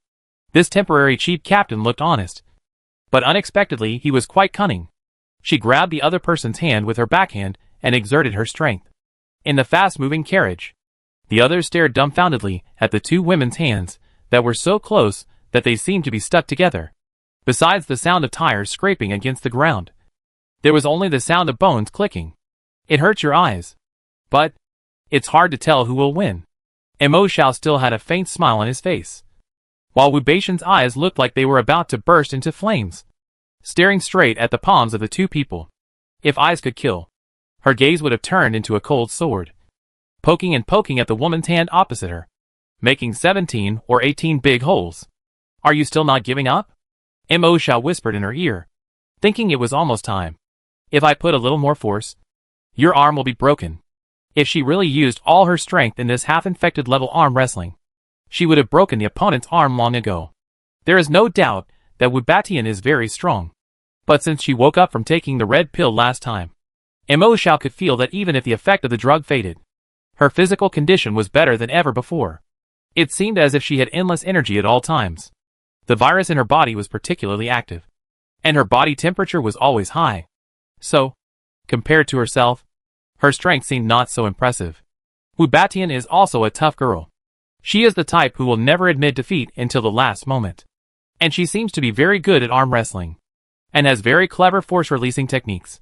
If she has never joined the army before, then it is estimated that she was also a martial arts practitioner before the end of the world. Admit defeat? Wu Batian sneered. I have never had the word admit defeat in my dictionary. If you want to break, just break. Why are you talking so much nonsense? From the silent contest just now, Wu Batian has figured out that the girl in front of her is indeed quite capable. If she only competes in strength without comparing skills, it is estimated that it will be difficult for her to beat her. Accepting the challenge without asking about the fighting method in advance is also a trap set by the opponent, which is considered a loss. But she, Wu Batian, should give up now? Impossible. The head can be cut off and the blood can flow. But this breath cannot be lost. Anyway, with the recovery ability of the half-infected, as long as some key parts are not injured, they can be rescued. Mo Xiao felt a little helpless about her stubbornness. You know, the battlefield is imminent, and there may be a time when they are needed. She deliberately chose arm wrestling to minimize the damage to both sides in case of emergency. But who knew that Wu Batian was so stubborn? What to do? You can't really break someone's hand at this critical moment. Right? Mo Xiao glanced, and saw the faces of the people on both sides of the carriage waiting anxiously and nervously for the outcome of the battle. Especially Yin Haoda. Blinking his eyes, he was actually a little excited. That posture was like standing on the spot watching horse racing. If the horse he bet on was the first to cross the finish line, Mo Xiao estimated that he would be so excited that he would jump up. No one can help. Mo Xiao laughed angrily, and then saw Wu Batian's solemn and tense expression. And suddenly a plan came to his mind. She leaned forward slightly, leaned close to her ear and whispered, Okay. Okay. If you don't admit defeat, then I will admit defeat. Okay? As soon as these words came out, Wu Batian glared at Mo Xiao fiercely like a cat whose tail was stepped on. Humiliation. This is absolutely humiliating. A victory given by others is more humiliating than winning. Wu Batian's originally cold face turned red, either because he used too much force or because of his emotional ups and downs. He stared at the cunning woman opposite him with hatred. Seeing her lips move slightly, it seemed that she was really going to admit defeat first. He hurried ahead of her, let go of her hand, gritted his teeth, and said bitterly, I lost. Sister Batian is really amazing. Thank you for letting me. What Wu Batian didn't expect was that the woman opposite him even took advantage of her and hugged her. She looked like she had won with great effort, and kept wiping the cold sweat on her forehead. She stared with wide eyes, staring at the other party's superb performance in amazement. Before she opened her mouth, applause and praises rang out on both sides of her. Captain Mo is really amazing. He even managed to beat Sister Batian. TSK. Someone muttered in a low voice. I didn't expect she was really capable. Sister Batian is also very strong. She dared to compete with the veterans of the first-class team. I'll admit defeat, since even Sister Batian lost. We'll just listen to your command from now on. Mo Xiao was humble for a while, and took the opportunity to recommend Wu Batian as the deputy captain of the temporary team. No one objected, and because of her action, the tense atmosphere among everyone just now eased a little. Everyone began to talk about their experiences from time to time. A few minutes later, the car stopped. By the time they actually arrived at the front line, their relationship had become much more harmonious. Hurry! Support is coming! Hold on! In front, a girl with short ponytails and blood all over her body commanded the team members to hold the protective net while shooting zombies. The number 3 point guarded by her team was one of the relatively weak points of the 6th protective net that had not yet been fully built. It was just a simple fence built with iron nets and steel frames, and even the solid wall was not erected. Somewhere in the iron net, a point had been pushed inward by the tide of zombies. Several team members were pushing a few thin steel plates and trying to block this position. It was about to be broken. Mo Xiao saw this from a distance and suddenly turned around and returned to the car again. He stepped on the accelerator and rushed forward. Get out of the way! She shouted. Seeing this new logistician, several old members of the wild grass camp, who had been fighting for a long time and blocking the gap, were stunned. They were afraid that if they really got out of the way, the zombies outside would take advantage of the opportunity to enter. They were also afraid that if they didn't get out of the way, they would be hit to death by this timid new recruit. Therefore, the hand holding the steel plate was neither loose nor loose. Get out of the way! Mo Xiao failed to communicate in a short time, knowing that the other party had very little trust in his group of new recruits. Suddenly, his eyes turned and he shouted to the tall woman outside the car window, Wu Batian. The short-haired woman whose name was called was startled. and then realized that she had just taken the position of deputy captain of this temporary team not long ago. The captain named Mo Xiao suddenly called her, and the meaning was obvious. Although Wu Batian didn't like being pushed around, but to be honest, she still admired the captain's style of doing things. To be successful, you need to grasp the timing and control every second properly. Under the current circumstances, this is indeed a bold attempt. But if it were her, she would also start without looking back. Chapter 228. Pay attention. A large number of highly corrupted zombies are about to arrive. Everyone knows that if no new measures are taken, the situation will continue to deteriorate. It is better to take a risk. Obviously, Wu Batian and Mo Xiao, the chief captain, had the same idea. Realizing this, her face darkened. Damn! I was controlled by that woman again. Humph. Wu Batian spit out a mouthful of fine saliva, and her eyes were filled with fighting spirit. She said loudly, "How many times have I told you to call me Sister Batian?" The next moment, she swallowed a red pill. The figure flashed away, like a catapult on the spot. The next moment, she appeared in front of the exhausted veterans. "Let's go down and have a rest."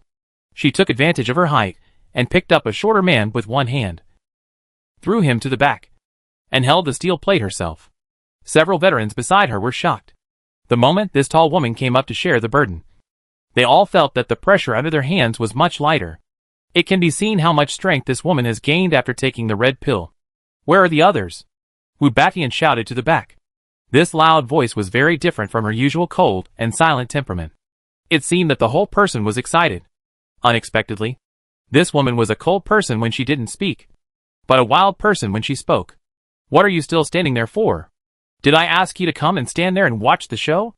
Before Wu Batian finished speaking, another figure appeared beside him. TSK. Qin Chung touched his coxcomb and smiled regretfully. "You women have taken all the limelight." "How can that be?" "Sister Batian, Brother Qingzi." Yin Hao's eyes were flushed, making his handsome face look androgynous. "You guys are so fast." The veterans were squeezed out one by one. After these steel plates, almost all of them were replaced by newcomers. Mo Xiao adjusted the angle of the truck loaded with extremely heavy equipment horizontally, looked at everyone and smiled. "Are you ready?" She lowered her voice slightly. "If you fail, you will be crushed into a pulp by the zombie tide." "What are you talking about?" Wu Batian rolled his eyes. "I've never seen a captain as slow as you. Hurry up." "Wait. I'm not ready yet." One of the short and thin boys with his back against the steel plate said with a sad face. "Wow. Seriously? I'm not ready yet." His voice was trembling slightly, but the part where his back was against didn't tremble much. It can be seen that although he was afraid, he didn't hold back. He cried in Wu Batian's ear. Wu Batian was annoyed and turned back and shouted, "Shut up." The boy shuddered and hiccuped, as if he was frightened. He really stopped talking. 3. Mo Xiao slowly backed the car out a distance. Everyone evacuated. The impact of the zombie tide. The steel plate fell, and her parking space just filled it horizontally. All these steps must be completed in an instant. If either side does not cooperate well, the locust-like zombies will rush in through this gap. 2. The foot stepped on the accelerator. Mo Xiao and Wu Batian on the other side looked at each other. She smiled slightly, and her eyes became sharp and firm. 1. The truck roared like a giant beast and continued to accelerate and rush over. None of the recruits, who were holding the steel plate on the other side, moved away. Are they crazy?" several veterans said in horror. "Why not retreat?" Wu Batian stared coldly at the steel behemoth rushing towards him and his men. "It's getting closer. But not enough. Closer. Closer. Closer. Now!" Mo Xiao's voice suddenly came from the car. Wu Batian reflexively grabbed a team member with one hand, kicked his feet back on the steel plate, and ejected away. The zombies were unaware, and only knew to keep moving towards the place where there was food. Just as several figures against the steel plate moved away at the same time, the pressure in front disappeared instantly. Seeing the steel plate collapse, and the zombies about to step in, a heavy truck, with a difficult posture, almost brushed the edge of the collapsed steel plate, and pushed it back with an offset arc. The tires made a loud friction sound on the ground. Everyone was worried that it would not break in time and go over the road. Who knew that the other party was stuck on the edge of the road and stopped? The military trucks transporting large equipment and other materials are very high, And because of these heavy objects, they are much more stable than the previous steel plates. Huh? The old members of the wild grass camp, who were worried not far away, finally breathed a sigh of relief. This batch of recruits are amazing. They are not ordinary tigers. The one driving is their captain? The new recruits were assigned to captain so quickly? Didn't they do it after the recruit training was over? That girl is amazing. She can stop so accurately. She must have calculated it in advance. To be able to complete such precise calculations in such a short time. You must be very good at mathematics. The one holding the steel plate is really amazing. The force she used to throw me out just now must have a high balance value. One or two were exhausted and had just a moment to breathe. Suddenly, another alarm came from the base. Attention! Attention! A large number of highly corrupted zombies are about to arrive outside the ordinary zombie tide of the 6th protective net. Attention! The highly corrupted zombie tide is about to arrive. All logistics personnel without protective measures, please evacuate. Repeat again. A large number of highly corrupted zombies are about to arrive. All logistics personnel without protective measures immediately withdraw to the base. The veterans who had just gathered together and were panting got up from the ground in an instant after hearing the alarm. What? A large number of highly corrupted zombies? Can you see them? How many are there? Someone looked up and asked his teammates on the simple sentry tower next to him. I can't see clearly. The man on the sentry tower took a telescope and shook his head after taking a closer look. The outer perimeter of the 6th defense line was full of zombies. Perhaps it was because the height of his position was not high enough. And the ordinary zombies alone were so dense that it was difficult to see the edge. Not to mention the highly corrupted zombies that were about to arrive outside. We can't keep relying on cars and a few steel plates to block here. Mo Shao got off the car, came to the crowd, gathered the new and old soldiers defending Point 3 together, and said solemnly, although these new recruits are logistics personnel, they are soldiers of the wild grass camp after all. The special black uniforms are made of special materials. They are not only waterproof, but also non-flammable, and have a certain degree of radiation protection effect. Only in a small army like the wild grass camp, everyone wears this special uniform. In the Airland Search and Rescue Department and the Sky Eye Border Guard, only a few elites can afford to wear special uniforms with radiation protection. Therefore, the people who were asked to evacuate naturally did not include Mo Shao and his team. What do you say we should do? The girl with a ponytail looked at Mo Shao and asked patiently. Chapter 229. The 6th line of defense failed. After what happened just now, no one dared to underestimate her. So they all began to ask her for advice. With more and more zombies outside, our car won't last long. Mo Shao whispered. We should still take out the equipment in the car and put it at this position. She drew a concave line on the ground. Shrink the defense line inward. And complete the reconstruction of this Point 3 with the most stable triangular structure before the zombies break through. We are not professionals. We have only learned fighting skills. And we are afraid that we can't do it well. No one refuted Mo Zhao's idea. But worry was inevitable. That a weak male voice suddenly sounded among the recruits. Everyone looked over and found that it was the short man who had been trembling and saying that he was not prepared. I used to study architecture. I can guide. He wanted to say to guide everyone. But seeing that these two strong half-infected soldiers were staring at him, he changed his words and said hesitantly, assist. Assist everyone. Many people looked at him with suspicion. Whether a person is confident or not has a great impact on his temperament. This man was timid and couldn't even speak a sentence properly. He really didn't look like a senior engineering talent before the end of the world. The man seemed to realize that he was not trusted by everyone. So he lowered his head and stopped talking. What's your name? Mo Shao suddenly asked. Shui Cancan. The man looked up in surprise and quickly answered. Okay. Shui Cancan. Mo Shao stared at him and said in a deep voice. Next. We will all listen to your command. All listen to me. Mine? Shui Cancan waved her hand and shook her head. No. I will assist. TSK. Shut up. Wu Batian shouted angrily. The captain said to listen to you. Just give orders. What nonsense. Shui Cancan shivered when she yelled at him. And nodded subconsciously. Although the command power was handed over to Shui Cancan. But at first, everyone was secretly observing whether the way of picking on him was reasonable. Later, it was discovered that although the short man was timid in speaking before, he was now very organized. logical, and professional in his professional work. Soon, under his guidance, Mo Xiao and his team used most of the equipment they had brought. Although these soldiers from the wild grass camp were not professional construction workers, they were strong and quick-witted. When the almost empty transport truck was pushed to the point of collapse, they had successfully built a new and solid defense line in the internal test. Well done! After everyone retreated to the new defense line, Wu Batian patted Shui Kankan on the shoulder to encourage him. Shui Kankan was so moved that she was about to speak. Wu Batian had already turned and left, and came to Mo Xiao, stretched out a hand, raised an eyebrow and said, "You are very good to keep up with my pace." It seemed to refer to the fact that the two of them had not communicated in advance, but cooperated very well. Mo Xiao smiled and clapped his hands with her happy cooperation. The pressure on point 3 was slightly reduced, and everyone finally had time to rest. Mo Xiao and his team were ready to return. Their logistics mission was over. Of course they had to go back and continue to wait, or there might be new missions. And the group of veterans who stayed at point 3 could not leave. It was just that the defense line was temporarily reinforced.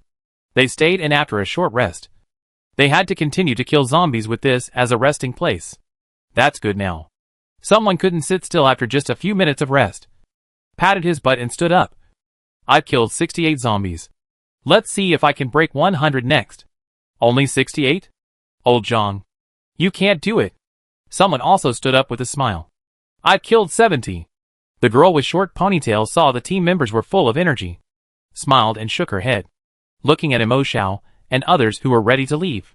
Thank you for your support. After saying that, she stood up straight, stood at attention, saluted, and said sternly, "Please go back and tell them that all the members of Team 9 of the Wild Grass Camp will lead the brothers and sisters of other legions to guard point 3. People are on the defense line. Make sure to complete the mission." The sky was gray, and the wind was howling across the wilderness. The guns and fire in the distance never stopped, and the roar of zombies and the fighting of soldiers formed a doomsday fantasy that echoed in their ears all the time. Mo Xiao and his group of recruits were quite moved by their resolute faces.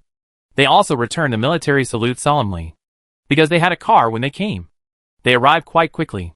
When they left, they could only walk back, although there were still many assembled military vehicles in the Tianjin base. Not every team could get one in this all-out defense battle, especially under the premise that the teams above the B level of the Wild Grass Camp were equipped with jet flight suits. Vehicle resources are generally inclined towards the Tianjin border guards, who are all ordinary people. But fortunately, everyone is half infected, so even if they are walking, their speed is not slow. About half an hour later, they returned to the Yuanan South Station base. Mo Xiao found the instructor Jiang Qi and just reported the mission to him. Suddenly, a sharp alarm sounded on the radio of the entire base. Attention everyone! Points 2, 5, 13, and 16 have been breached by highly corrupted zombies, moving towards other bases. The 6th line of defense has been lost. Everyone immediately retreat to the 5th line of defense. The garrison troops at the lost base have been annihilated. Please evacuate the neighboring bases at full speed. Repeat again. The 6th line of defense has been lost. Everyone please evacuate at full speed. At this moment, no matter which base they were in, all the soldiers who heard the news looked up at the same time, looking at the dark sky in the distance with a look of grief. Mo Xiao and his group of new recruits followed Jiang Qi, the new recruit instructor, and hurried downstairs. It was discovered that many of the original soldiers stationed at Yuanan South Station had begun to empty the previously stored supplies and pack them into boxes on the train.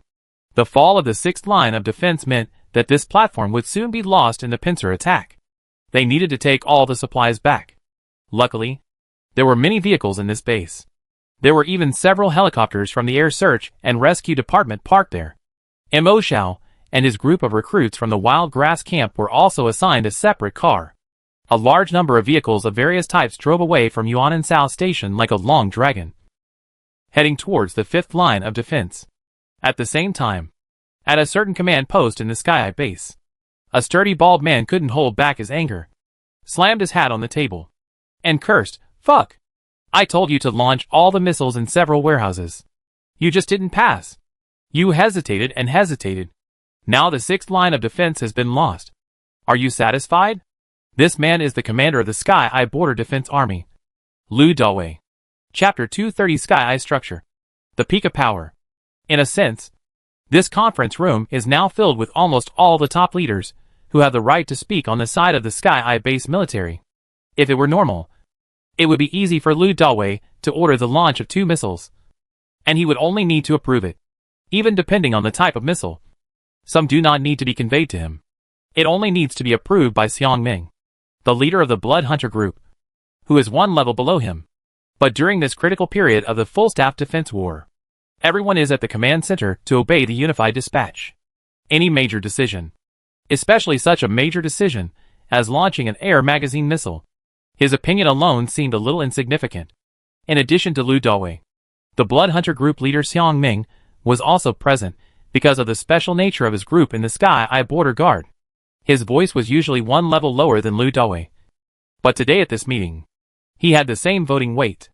In addition, there was Xiang Wei, the head of the Air Rescue Department, and her subordinate captain, Long Xiang, Zhang Sanchuan, the head of the Land Rescue Department, and his subordinate captain, He Wen, and Qin Xiao, the battalion commander of the Wild Grass Battalion, who was independent of the ordinary military system. All of the above were leaders of the 4 major military branches, who had both actual military power and voice. In addition, the Tianyan military also has a special organization called the Tianyan Military Commission to balance and even check the forces of all parties. Zhang Tu, director of the Tianyan Military Commission, and his subordinates, He Ding, director of the Tianyan Military Commission Logistics Department, Song Jin, director of the Tianyan Military Commission Hospital, and Ding Ming, director of the Tianyan Military Commission Police Bureau, are all on the scene. They control various resources closely related to survival and fighting. Among them, the police system is also a subordinate of the administrative side. So Zhang Tu can be regarded as a link between the Tianyan military and the administrative side, because the situation is critical. At this time, although the military is the leader of the command center, there are still 2 administrative parties, namely Tianyan Base Chief Lu Tian and Deputy Base Chief Kai Shui. They also have equal voting rights. At the same time, there is a most special existence here, which is independent of the military and the administrative side. It is the Tianyan Laboratory, which was created with the research of the X virus as the core, and has brought countless new equipment and technologies. All the experimental branches of Tianyan involving various fields of life are under its jurisdiction.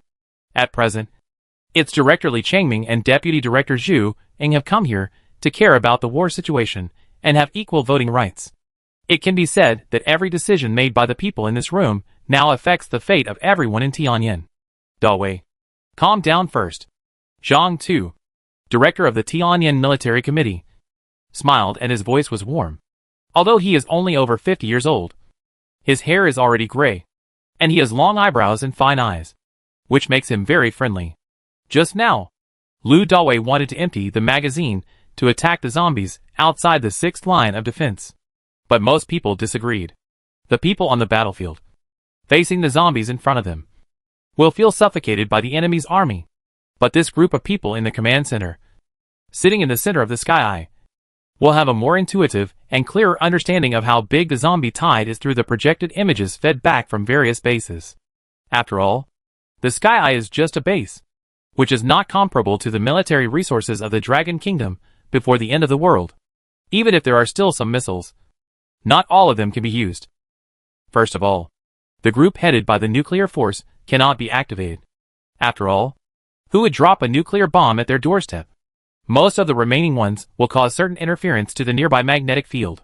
This did not have a big impact before the end of the world, but now, it will make their already poor signal worse. The 6th line of defense is too long and too wide, which may cause problems of untimely information transmission in many places. Finally, the most core concern is, this missile is thrown far away, and the killing range of the zombie tide is not wide, causing great waste. If it is thrown close, it is easy to cause accidental injuries, and it will destroy the zombies, the defense line, and even its own army together. Some people think that they can withdraw their own army first and then launch missiles. But it is too late. Once they withdraw, it is estimated that before the missiles fall, the 6th line of defense will be completely broken. The zombies will chase the fifth line of defense as if they are in an empty space. Moreover, there is no army to follow and monitor, and manually report the coordinates of the high-speed moving zombie group at any time. In this apocalyptic era where signals are greatly interfered, it is also difficult to hit missiles accurately. It's not that we don't want to, but everyone has analyzed it just now, and the effect is not great. Zhang Tu spoke in a calm voice. Hearing that Lu Dawei was angry but had no solution, he had to sit down. It's not a big deal to ask everyone to retreat to the fifth line of defense. Xiang Ming, the leader of the blood-hunting group, who had been silent all this time, suddenly spoke up. I have a suggestion.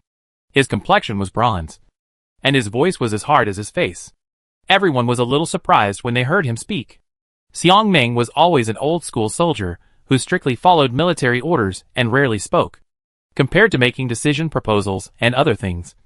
Xiang Ming was often better at killing enemies on the front battlefield. Oh! Xin Xiao, the battalion commander of the Wild Grass Battalion, leaned back, narrowed his narrow eyes, and looked him up and down. Tell me about it. Except for the first line of defense. The other lines of defense were expanded by us later, Xiang Ming said in a deep voice. Because of limited time, most places only use iron mesh as walls. The further inward the defense line is, the higher the iron mesh is because of the sufficient materials. Of course, as time goes by, they also start to build boulders, reinforce concrete, and thicken the walls from the inside out. But after all, time is limited, so they only do this in some key areas. But now there are too many zombies, and from the loss of the sixth line of defense, it can be seen that the previous walls can't stop them at all. Once one point is lost, with the approach of this large number of highly corrupted zombies, they will not have time to clean up. The entire line of defense will be lost one after another. If this continues, as time goes by, the other lines of defense will sooner or later fall like the sixth line of defense. Instead of waiting for the zombie tide to knock down the wall and attack, I might as well give up first, transfer all the resources that can be transferred in advance, and retreat to the first line of defense. The first line of defense was planned at the beginning of the establishment of the Sky Eye. Although the circle is small, it is only a kilometer away from the edge of the Sky Eye building. But it is solid, very thick, 22.3 meters high, and the problem of isolating nuclear pollution is also considered. As long as the emergency shelter mode of the Sky Eye base is turned on, its electric roof is extended by several large spider legs and will be truly assembled and integrated with the first line of defense. Let alone zombies. Even a fly would have a hard time flying in. Do you know what you are talking about? Tianyan Base Director Lu Tian said with a sullen face. Do you know how many mineral and forest resources there are within these lines of defense? Without the large amount of resources and samples provided by the outside world, the progress of many of our projects will be hindered. Tianyan Laboratory Director Li Changming rested his hand on his chin and thought. After being refuted by two people in succession, Xiang Ming remained unmoved and said, open the doors of several protective nets when evacuating to create gaps for the zombies. We all move to underground life. Zombies migrate only by instinct. After a long time, they can't find living targets to attack, so they will gradually disperse, and the density of gathering will also be greatly reduced. Within a month, the number of zombies besieging us this time will be reduced by at least half. Of course, half is also a very scary number. Xiang Ming said in a deep voice. We need to organize soldiers and constantly look for opportunities to go out and use guerrilla warfare to recover the lost ground step by step. Papa Papa. A series of crisp applause rang out in the room. Qin Xiao stood up with the help of the table and said with a smile, Xiang Lan Yo, you have finally come to your senses today? Xiang Ming used to be stubborn in his words and deeds. Qin Xiao often jokingly called him a stubborn old stubborn, as stubborn as a cow, and called him Xiang Lan Yo in front of him many times. Xiang Ming is already over 50 years old, compared with Qin Xiao, who is less than 30 years old. He is really a great senior, being given such a nickname. He was really angry at first, but after a long time, he couldn't do anything about Qin Xiao, and he got used to it. He glared at Qin Xiao, snorted coldly, and said nothing. Qin Xiao, who always had a bad relationship with him, continued Xiang Ming's words. Everyone heard it. And what old Xiang said is what I want to say. Sooner or later, it will fall. And the only choice we have is to retreat passively or actively. I choose the latter. We can have a great initiative. And Qin Shao raised the corners of his lips, glanced at the people around him, and smiled coldly. The lives of the soldiers under my command are also lives. Instead of making meaningless sacrifices, taking the initiative to retreat first will undoubtedly preserve our strength more. But Lu Tianyi was anxious and wanted to say something else. Qin Shao suddenly interrupted him. His eyes were heavy, and he said, "Old Lu, face the reality. With our current strength, we can neither swallow nor defend such a large place." Chapter 231 I swear. Artillery fire roared behind us. Aircraft flew back and forth overhead from time to time. Mo Shao and his companion sat in the back of the truck, looking at the yellow smoke and dust rolling up from the rear of the vehicle, feeling gloomy. Point 2 was breached. What about the group of comrades at Point 3 just now? Someone suddenly asked in a low voice in silence. The words were not finished, but stopped abruptly, as if they were afraid of getting an answer and wanted to take back the question. No one else said a word. The oath of the comrades, who fought side by side the moment before, was still ringing in their ears. And the next moment, they realized that it might be a farewell forever. They were just a group of recruits. But it seemed that on the first day of entering the camp, they had seen the fate of the soldiers and the end of the world. This blow is not small. Everyone cast their silent eyes outside the car, and the sky became increasingly gloomy without knowing when. From time to time, thick black smoke rolled up from the edge of the field of vision, and when blown by the cold wind, it seemed to sweep the world in an instant. "It's snowing," someone whispered. Everyone looked up slightly, and gray and white snowflakes fell from the sky, silently covering the scorched earth. Perhaps after a bright white, the earth will become as if it is brand new again. All these disasters and sufferings have no effect on the blue planet itself. The only ones struggling to survive are the humans who rely on the planet to survive. In the final analysis, tears, pain, and the meaning of survival are only given to themselves by themselves. For the planet, the loss of one or two species will not have much impact, and humans are just one of the numerous biological pools. Its existence and traces of activities are not long-lasting. Even in the history of the entire planet, nothing is more despairing than clearly realizing one's own insignificance. The sixth line of defense has collapsed.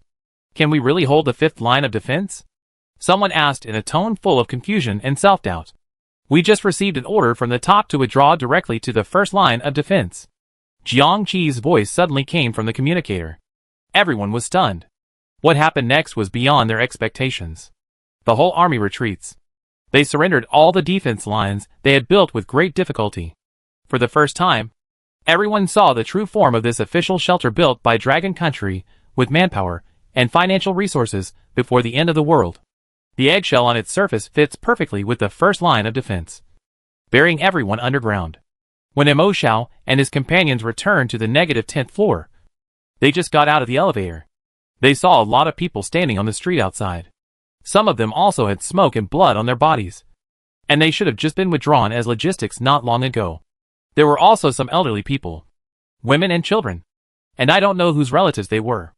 Everyone had tears in their eyes, looking at them with eager eyes, constantly searching for familiar faces inside. Some people expressed gratitude and offered food and water. Others wailed and cried, lying on the ground. It was noisy, and the originally orderly but diverse underground world suddenly tightened like a loose rope at this moment. Everyone was a grasshopper on this rope. They knew that if the rope broke, everyone would be destroyed. When disaster struck, I don't know whether it was under the intentional guidance of the superiors or someone took advantage of the situation to encourage them, but people's hearts were rarely united. Among them, the blood-hunting group of the Tianyan border guards was the most grateful and prestigious. It is said that it was the leader of the blood-hunting group, Xiang Ming, who proposed the plan to withdraw the defense line against all odds, which saved most of the troops. Those who have relatives in the army are especially grateful.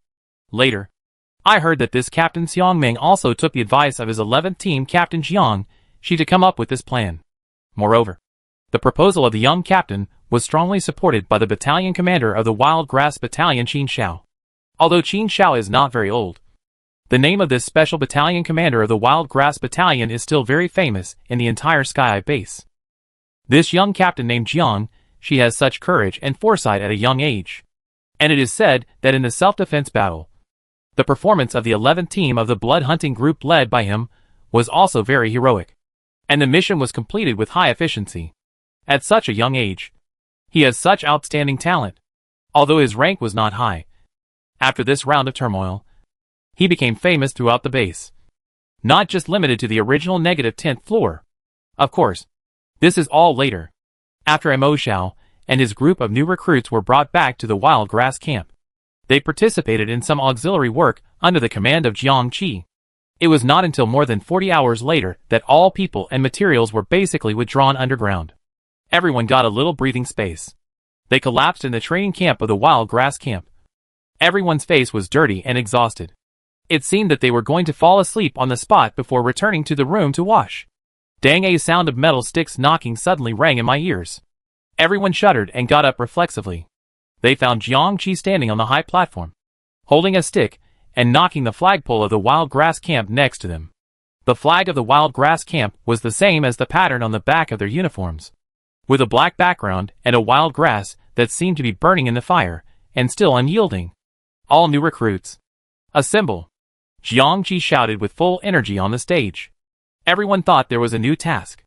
Although they were extremely tired, they still gritted their teeth and cheered up again. To be honest, the new recruits who had just entered the camp could have such discipline and awareness, which was also related to the fact that they had witnessed such a tragic war and the sacrifice of so many compatriots on the first day.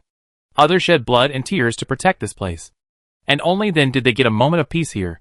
Their task was just a little tiring, which was nothing compared to this. Jiang Qi changed his serious expression and swept his eyes over the young faces who were trying their best to cheer up. His voice slowed down and he bent down deeply. Everyone, you have worked hard. Looking at the instructor's head lowered on the high platform, everyone's eyes were hot and they shouted, "It's not hard. Instructor, this is what we should do. Instructor Jiang, don't look down on me. I've just warmed up for this little job." Jiang Qi smiled and raised his head with slightly wet eyes. He looked at everyone and said, "Before everyone disperses and rests, we have one last task. The new recruits are to take the oath when they enter the camp." Everyone was stunned for a moment. And then, they remembered that there was this one. Originally, the first thing for new recruits to enter the camp was to take the oath. But they were in an emergency at the time, and almost forgot it. At this moment, looking at the high-flying flag, everyone's heart was slightly moved, and they stood at attention with Jiang Qi and saluted. From this moment on, they will truly become a soldier of the wild grass camp. The cheeks mixed with blood, sweat and dirt raised a solemn look. "I swear, I will be loyal to my homeland, and behind me is a home that I will never abandon." On the outer edge of the protective net of the wild grass camp training base, many residents were lying on the railings, attracted by the shocking voice, biting their lips, and staring at them from a distance. "I swear, I will be loyal to civilization, and will never succumb to killing and barbarism." No one knows the pain and difficult situation of the semi-infected better than themselves. Whether they will sink or not is just a matter of thought. However, today, they still chose a more difficult and unyielding way to practice their original beliefs and lofty ideals. Chapter 232 New Recruits Graduate. Team Select Members.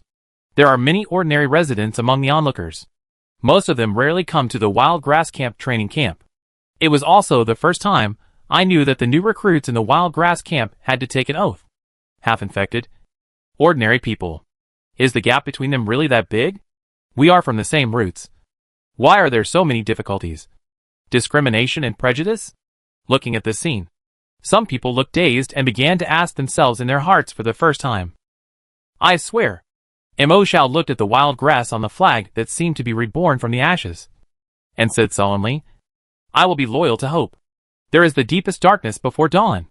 I will be the blade that pierces the eternal night. I will fight until the last drop of blood is shed. Live like weeds." Jiang Qi, who took the oath, shouted this sentence with countless recruits. To this day, he is still inspired by the unyielding fighting spirit in it. "If you don't advance, you will die. Live like weeds.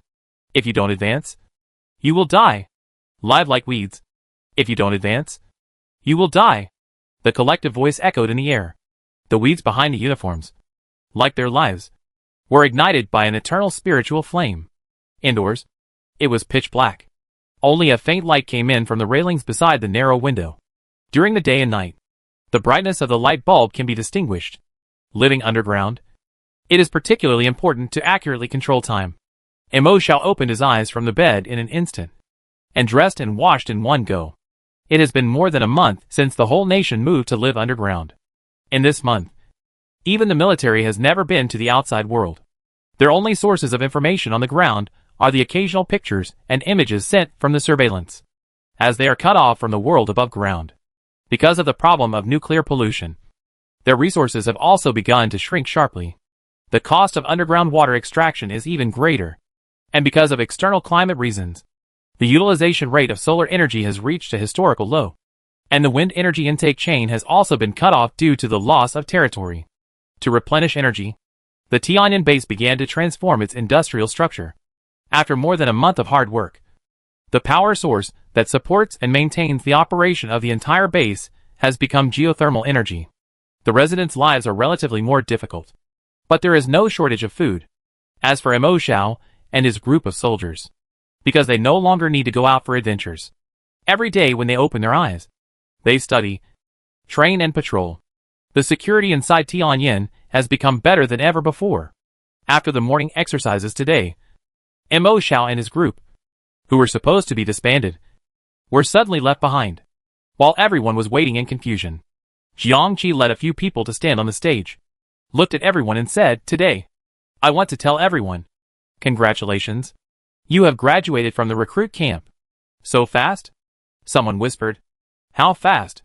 someone retorted. "The recruits in the past didn't train for so long. How can we compare?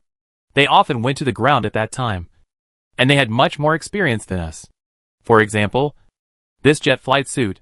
We are training underground." How timid. Jiangqi didn't care about the noise of the crowd. The wild grass camp is different from other military departments, and this link is not so serious. You should know that according to the rules of our wild grass camp, after the recruits graduate, they will start to form teams. You can choose to form a new team freely, but the initial rating of the team composed of all recruits starts from Class C. Everyone knows that the welfare benefits of the members of the C-level team are definitely not as good as those of the B-level and A-level teams. If the resources available to the C-level team are 1, then the B-level team is at least 3 times that, and the A-level team is at least 3 times that of the B-level team. In addition, the higher the level of the team, the more opportunities there are to receive extra rewards for missions. Although they all live underground and seem to be not much different in the military, but many of them still have relatives living in this base. In this underground world, all social order is basically the same as before. Seeking medical treatment, shopping, and even buying a house all require money. Good welfare benefits can not only allow oneself to live a better life, but also allow relatives to live a better life. Of course, you can also choose to join the old team that is short of people. As long as the captain of the old team likes you, it's fine. Jiangqi pointed to several veterans beside him and said, "Here are 12 captains and representatives of the B-class old team to select people. You must seize the opportunity." And Jiangqi smiled and said, "This time, there is also an A-class team to select people in the recruit camp." A-class? Many people's eyes lit up. That's 9 times the welfare benefits. And being promoted to the A team means there are many strong people in it. Following the strong, the chance of survival will be greatly increased. In the post-apocalyptic military camp, because of lack of experience, the death rate of the first mission is the highest. Everyone looked at them one by one according to Jiangqi's introduction. When it came to the introduction of the representative of the first-class team, who came to select people, Mo Xiao was slightly startled. "Zhang Jing? What is he doing here? He can't be here to select me." Right. To be honest, she subconsciously didn't want to go to their team. From Zhao Jingwo to Guo Weiman, that team carried some not-so-good memories of her. Thinking of this, she subconsciously avoided Zhang Jing's gaze and shrank back into the crowd. "Why?" Wu Batian next to her grabbed her wrist and raised his eyebrows in surprise. "You don't want to go to the first-class team?" Mo Zhao's performance in the recruit camp for more than a month seemed brilliant. But for some reason, Wu Batian always felt that she didn't use her full strength and had a sense of ease. Wu Batian, who has always wanted to be strong, has already listed him as a key observation target. Who doesn't want to be stronger and higher? Wu Batian is determined to win the A-level team, and he also wants to pull Mo Xiao in. At that time, in actual combat, they will compete again. I won't fight for it. You go. Mo Xiao said sincerely. A strong man like you should move forward. A complicated look appeared in Wu Beixian's eyes. That feeling came again. Obviously. The little sister's eyes and expression were very sincere, which should be a very useful compliment. But she always felt uncomfortable in her heart. I don't know what's going on. While the two were talking, the crowd in front suddenly became noisy. Someone pushed through the crowd and came to the two of them. Mo Xiao. Zhang Jiang looked at her. Come join us. Being invited so humbly by the leader of the A-class team. Everyone's eyes fell on Mo Xiao. TSK. Qin Sheng held up his coxcomb and pouted. Comparing yourself to others is frustrating. Yin Hao smiled and said, if Sister Xiao Xiao joins, then I will join too. Chapter 233 Class C Team 477. He said this as a matter of course. And Qin Sheng couldn't help rolling his eyes. You mean joining the Class A team is like buying cabbage wholesale. Buy one get one free. Yin Hao touched his head and smiled foolishly, but didn't say anything. On Zhang Jing's side, Mo Xiao, who was named, could no longer avoid it. She had to look at him seriously and shook her head. Sorry. Zhang Jing was silent for a moment, and then spoke again. Really don't consider it again. No need. Mo Xiao smiled lightly and said, thank you for your invitation. But I want to start from the grassroots. After that, she turned and left the crowd. Zhang Jing sighed deeply. He laughed as if he had expected it, and muttered in a voice that only he could hear, I was rejected. I told you it would be like this. But you insisted on letting me come. You must have given up now.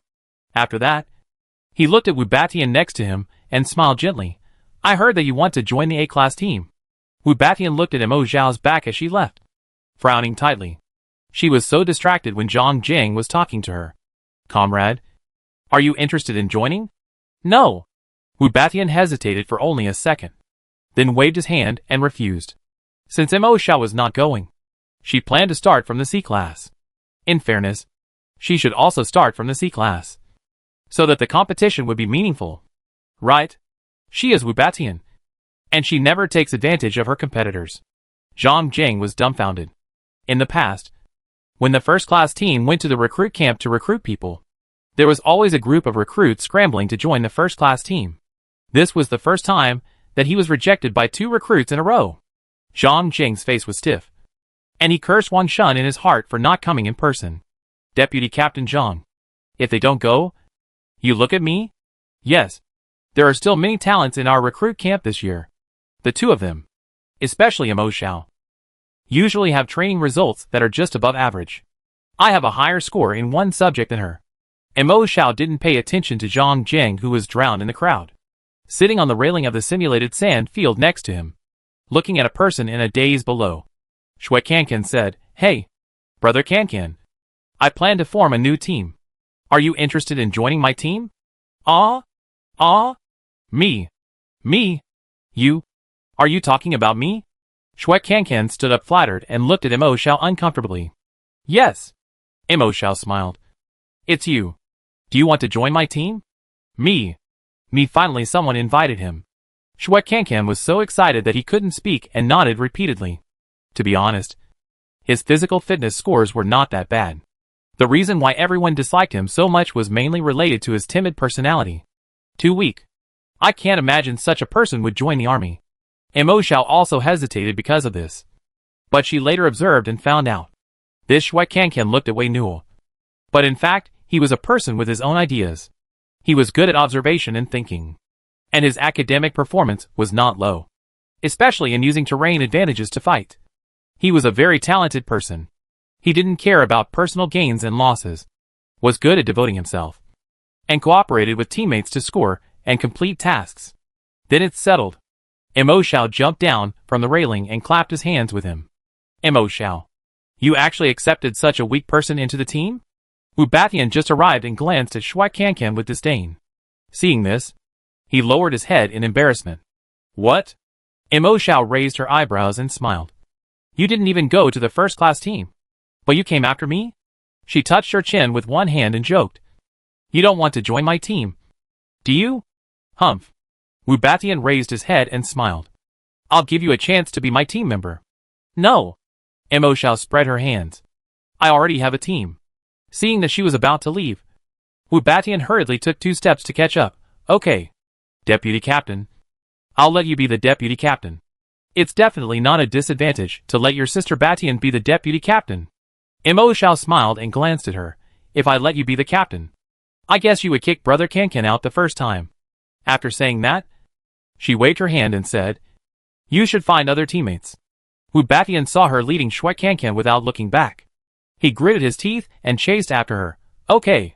I'll be your vice captain. That's fine. Right? Before Mo Xiao turned around, a smile of success appeared on her lips. Then, she clenched her fist against her chin and coughed lightly. In the face of Wu Batian's angry look, she had no choice but to agree. Xiao. Sister. Yin Haoge ran over in a hurry, put one hand on her shoulder and laughed loudly. How can your team be without me? Following closely beside him was the coxcomb-haired Qin Cheng. Since they volunteered to join, how could Mo Xiao not accept them? To be honest, the strength of these 2 people in the previous training project surprised her. I don't know if Yin Haoge and Qin Cheng had discussed it, although their performance was only above average. Their performance was very stable in many training sessions. Such people are much stronger than they seem, and they are well versed in the rules of survival. Since then, Mo Xiao's team has 5 people at once. Since the last defense battle, many major legions have lost a lot of personnel. The number of people in each team of the Wild Grass Camp is also uneven. The team limit has been lowered again. 5 people have reached the minimum requirement for applying for a team. Mo Xiao observed the crowd for a while. There were quite a few who took the initiative to contact them and wanted to join. But Mo Xiao had her own team formation criteria and rejected those who did not meet her criteria. She had experienced the painful experience of losing teammates several times. Although she also understood that many things were inevitable, she still wanted to try her best to reduce the occurrence of tragedies. At least, around her and in her team. She hoped that everyone could welcome the dawn without missing a single one. Therefore, she also had her own considerations for the configuration of the team members. Unfortunately, because of the large reduction in personnel last time, more people needed to be selected this time. Several people with strong abilities that Mo Xiao had previously selected joined a team with a higher level. In the end, Mo Xiao, who was not going to make do, simply reported as a team of 5. Our team number is 477. After completing the formalities, Mo Xiao returned to the waiting team members and said, Team C477 is the full name of their current team. The rating prefix may change, but if the team can be upgraded in the future, the number 477 will not change again. Captain, we will follow you from now on. Qin Cheng laughed. Finally, there is a team that can go on a mission. Qin Cheng's words reminded everyone. They have been locked up underground for more than a month. From the video information sent by the ground surveillance, it can be seen that most of the zombie tide outside has dispersed. But because the original base number is large, there are still many lingering nearby. The upper echelons of Tianyin must be unwilling to stay underground. So a few days ago, a cleaning plan was launched. Chapter 234 Cleaner Mission and Points. In simple terms, each military department will gather elite teams, go to the ground, with the Sky Eye base as the center, and gradually clear out the zombies, check risks, and recover lost territory. This team has a new nickname, called Cleaners. On the ordinary people's side, only elites can go on missions. And on the Wild Grass Camp side, any team can apply to become a cleaner. Due to the disaster and reality, the functions of the army are gradually changing. The cleaners assembled in teams have the characteristics of strong mobility, which coincides with the essence of guerrilla warfare. If you can fight, fight. If you can't fight, hide. If you can't hide, run. A hammer here and a stick there can minimize the noise and loss. Nowadays, soldiers who have not applied to become cleaners can only receive basic wages in the underground camp. But after becoming a cleaner, every mission will have team points and personal points. And these battle points can be exchanged for supplies and money. Since the launch of this cleaning plan, all major military departments have begun to get excited. Now that it has been tested for a few days, the response is really good. You follow me. Mo Xiao smiled and led everyone to the office in the camp. I have just submitted the application form, but our uniforms must be sent for optimization first. The radiation intensity outside is no longer comparable to the past due to the watering of the highly corrupted zombies. The cleaners' uniforms will also be sent to the processing plant under the Tianyan laboratory for rework and optimization. This will prevent these soldiers from being hurt too much on the ground. Not only that, the Tianyan laboratory has also specially recruited people to form a corpse collection team. The corpse collection team can contact the cleaners to report the location and ship back the zombie bodies they killed, to meet some strange requirements of the Tianyan laboratory. As for the highly corrupted zombies, no one can do anything about them now. They can be killed. But what to do after killing them? This is a very headache. The solution given above is to first find a way to take back the lead mine territory. Then build a huge lead pit deep in the mountains, in the form of a coffin, and try to bury all the mobile radiation sources. As for the places that have been irradiated, the Tianyan laboratory is also stepping up research, trying to reduce nuclear pollution as much as possible through electrochemical methods, physical chemical methods, microbial removal methods, supercompression methods, and soil nuclear pollution removal methods, such as shoveling soil to remove pollution, deep turning over foreign soil, etc., are quite feasible. As long as the number of zombies outside is reduced to a certain extent, engineering vehicles can be sent to work. At present, most of these cleaners, if they encounter high corrosion zombies outside, mainly avoid them. If it is unavoidable, the corpses of the highly corrupted zombies killed by mistake need to be moved into several lead containers airdropped by the base nearby to avoid contamination on the spot. There are only a few tasks we can choose from at present. Mo Shao pointed to a catalog on the table. I brought you here to ask for your opinions. Which one is better to take? Task 1. Kill 10 ordinary zombies each time. Complete the team points 2. Personal points 1. Wu Batian was the first to pick it up and read it. Frowning. Who are you looking down on? She couldn't help but curse. According to the point exchange principle, team points are used to upgrade the team, and only personal points can be exchanged for supplies. In the personal points exchange rate, 20 points can be exchanged for 10 yuan. In the Tianyan base, a bottle of 100 milliliters water produced by the Tianyan water factory is about the same price. Mo Shao smiled and comforted her, and asked her to continue reading. Task 2. Kill 1 high corruption zombie, and move its body into any of the 6 lead boxes AF currently airdropped to achieve blockade. Complete team points 10. Personal points 5. Huh. That's about right. Wu Batian's face improved. But he didn't stop there, but continued to skin down. Task 3. She paused, because she found that there was only one sentence written after Task 3: complete the cleaning of a special area. Below this line, there is a map. It is the topographic map between the first and second lines of defense. It can be seen that according to the color blocks, it is divided into different fragmented areas of different sizes. Some of the color blocks have been checked. It is estimated that the predecessors have taken over this task, and most of the color blocks are still vacant. The points for completing Task 3 are divided into 3 levels according to the size of the color blocks. The first level has the largest area. After completing it, the team points will be 1,500, and the individual points will be 750. After completing the second level, the team points will be 1,000, and the individual points will be 500. After completing the third level, the team points will be 500, and the individual points will be 250. This is good? Wu Batian's eyes lit up after reading the entire description, and he pointed to the third task.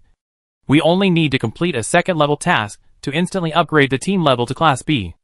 Upgrading from a Class C team to Class B requires 1,000 team points, and upgrading from a Class B team to Class A requires 5,000 team points. Calm down, Sister Batian. Shui Kankan was so scared that she mustered up the courage to speak out. This task is not so easy to complete. Wu Batian frowned and glared at him, making Shui Kankan stammer like a deflated ball again. Brother Kankan is right. Mo Shao shook his head and smiled.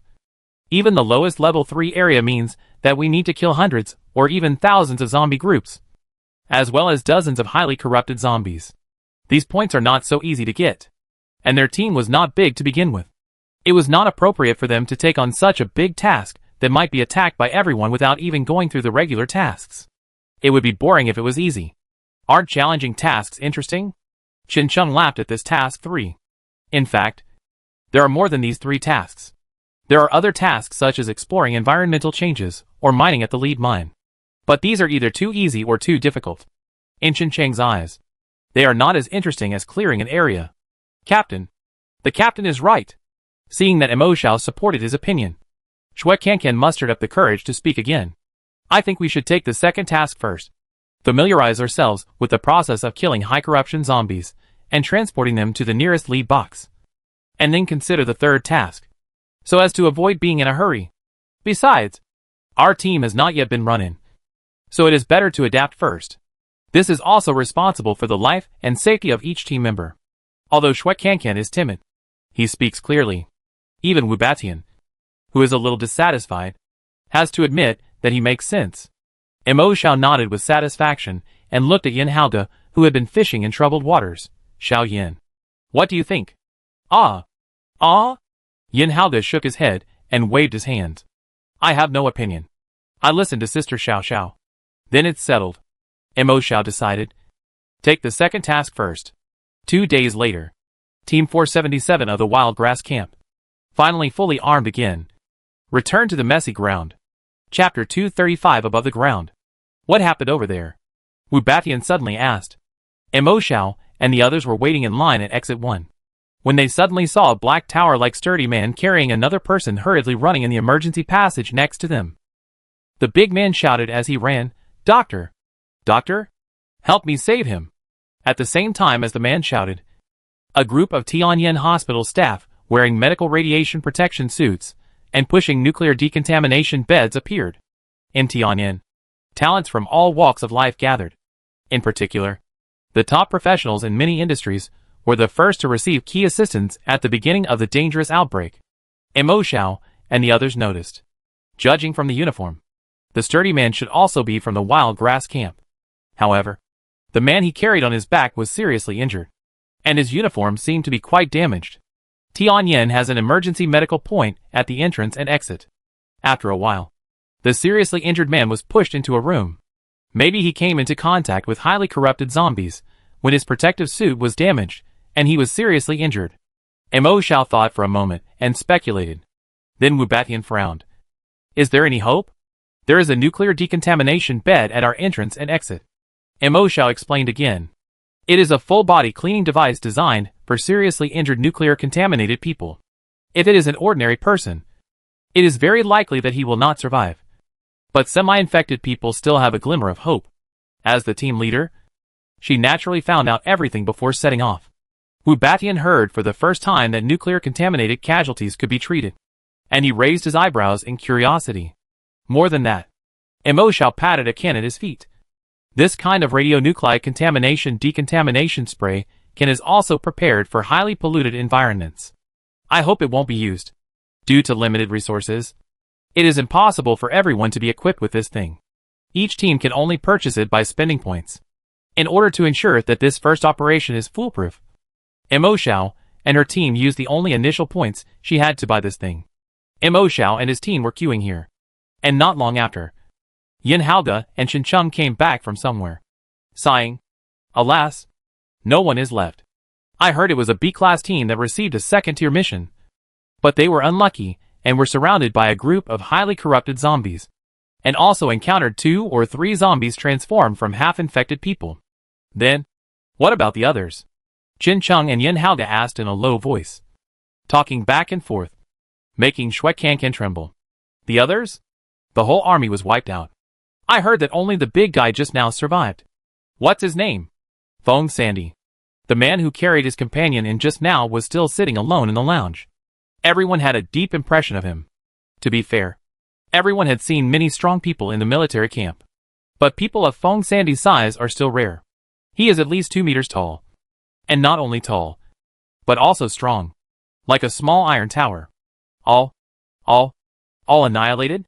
Shui Kankan's face turned pale instantly, and his legs were shaking. He walked to Mo Xiao and hesitated. Captain, how about we wait and see?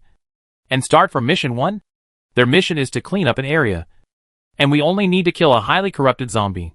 Mission 1 can be done as a side job, and the recorder will record it for the final settlement. Mo Xiao comforted. The team in front passed by. Mo Xiao picked up the radionuclide contamination decontamination spray can at his feet, and tied it to his waist behind him. They all wore jet suits on their backs. If the operation skills were not up to standard, It would be easy to fall in other accidents if they carried other heavy objects. There was only one kit of this thing at present, so it was better to carry it on their backs. Wait! When they were about to go out, someone suddenly ran over from behind. It was Feng Sandy, who was just mentioned. Have you accepted the task of killing highly corrupted zombies? Feng Sandy looked around and finally set his eyes on Mo Xiao. I know where there is near this exit. I will take you there. I can help you newcomers complete this task for free. Because the cleaning plan had only been tested for a short time. Most teams are still waiting and watching. At this stage, not many are willing to take on mission 2. He stared at Mo Xiao closely. His eyes filled with strong hatred for the highly corrupted zombies. Assist? Mo Xiao laughed. If you act with us, you must follow our instructions throughout the process. Sorry. She refused decisively. You just lost your comrade. I can't believe you can stay rational at that time. We will complete the mission ourselves. Thank you. After that, she led the team out of this safe shelter. Outside, the sky was gray and yellow, and the thick snow on the ground buried all the dirt. Fuck. This smell Chen Chung couldn't help sniffing. Even after being treated by the filter, the smell in the air is still unpleasant. This shows how serious the pollution outside is. This is not just a regional problem, but a global problem. They haven't seen the sky for more than a month, but it feels like a lifetime ago. They all stood on the high wall of the first line of defense and looked up at the gloomy sky for a while. It's not as bright as the lights in the underground city, but it's the sky after all. It's not the ceiling. It's the real sky. As soldiers, they can also come to the ground fully armed by accepting missions. The ordinary residents living in the base may not be able to see the scene again for a long time in the future. Our activity range is set within the first and second lines of defense. Mo Xiao said to the team members. There is a factory building 5 kilometers to the left front. The environment there is more suitable for us to hide and move. Let's go there first. Before the Tianyan base fully retreated underground, there were some functional buildings within the defense line and on the ground outside. For the convenience of timely withdrawal of materials, there are several factory areas like this in each defense line. There are scattered buildings, and such an environment must be more favorable than a flat plane. Even if they have flight suits, once the fuel of that thing is exhausted, it will put people in a desperate situation. The first sentence Mo Xiao said to the team members was to always pay attention to their fuel, and not to rely too much on the so-called flying ability. Okay, Captain. Chen Chung smiled and rushed forward. I'll go and help everyone explore the way. Before he finished speaking, he had already flown up. It can be seen that he was very excited to fly between heaven and earth for the first time. Humph! Do you need to explore the way?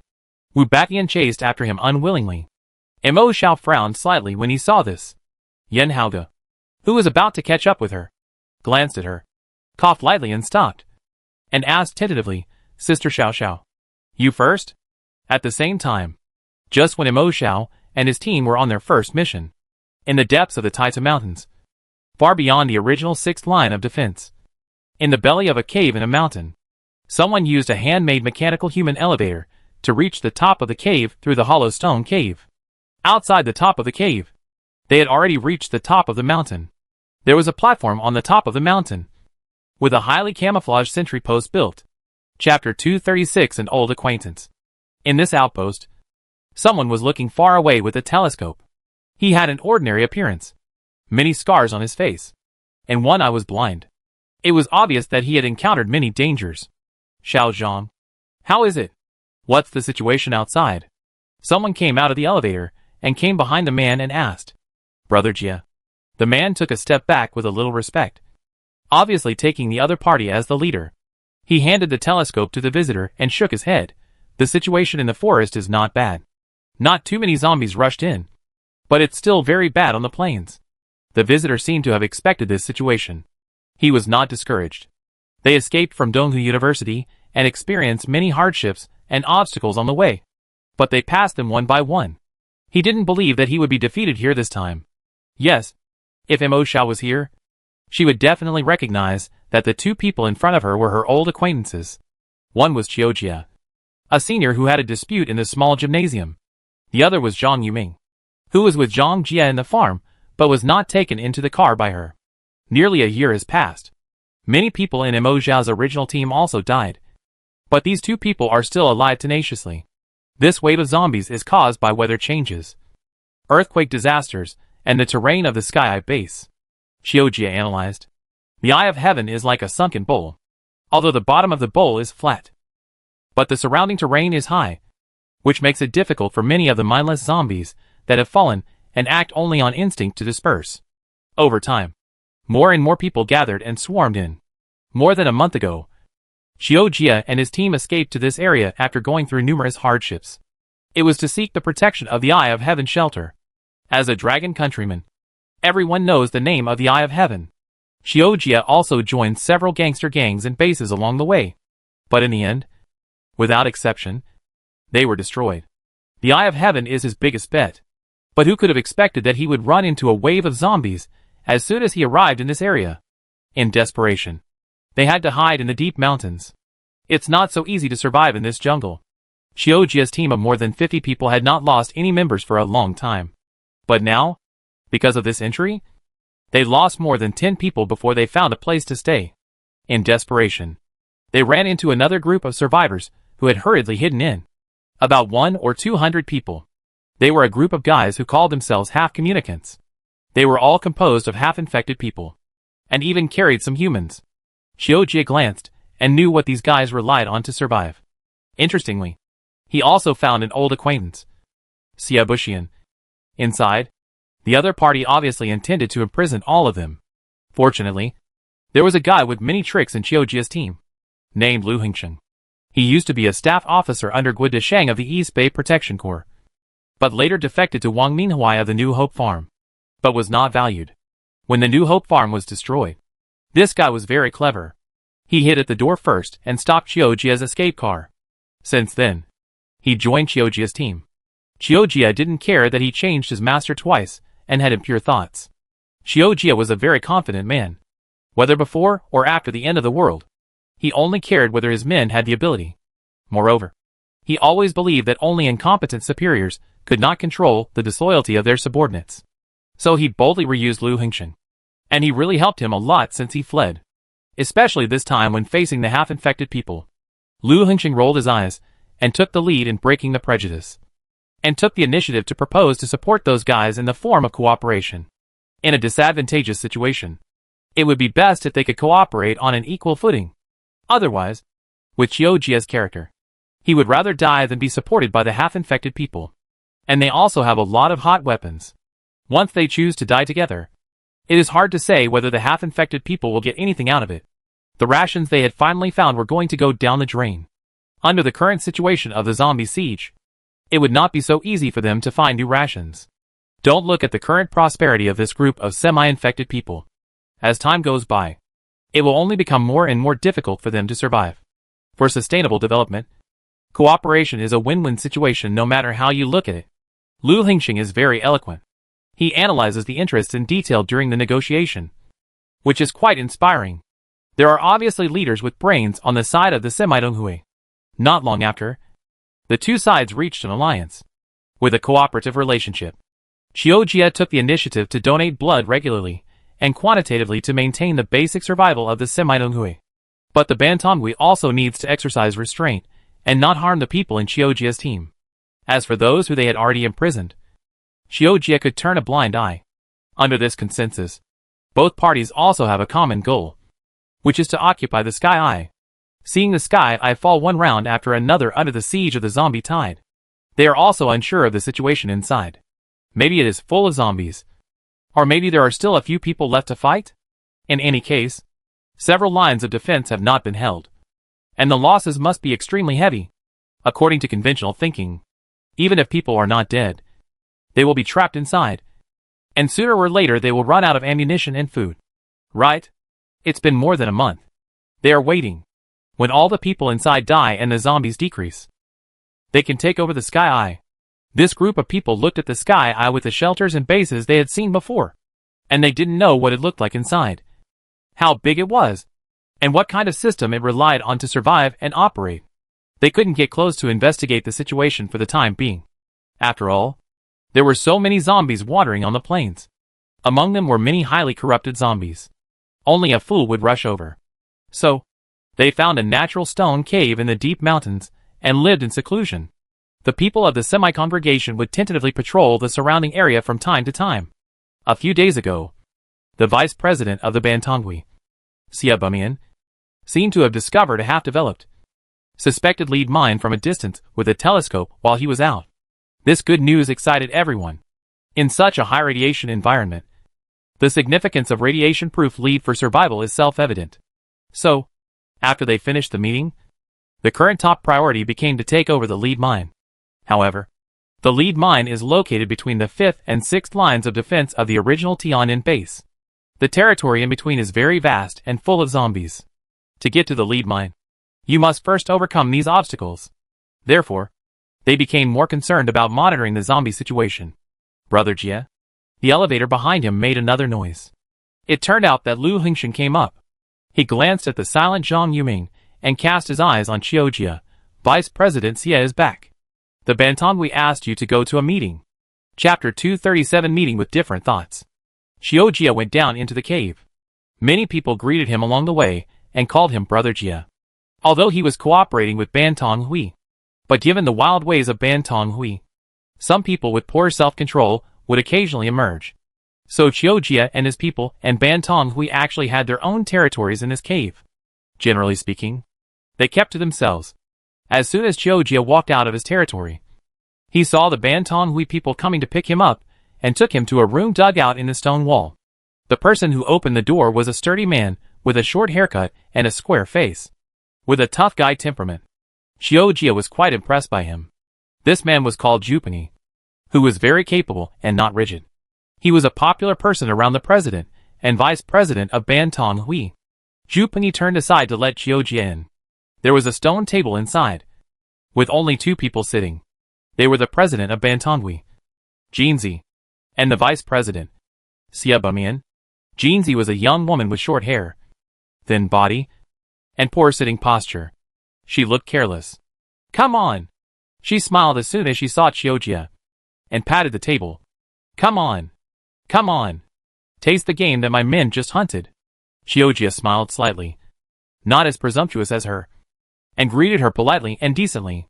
He knew that this woman looked kind at the moment, but in fact, she was the kind of ruthless character who could turn against you and bite you in the next second. He didn't dare to take it lightly.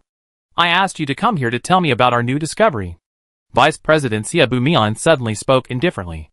Since they first met in school, Qiu Jia discovered that this junior was particularly cold and withdrawn.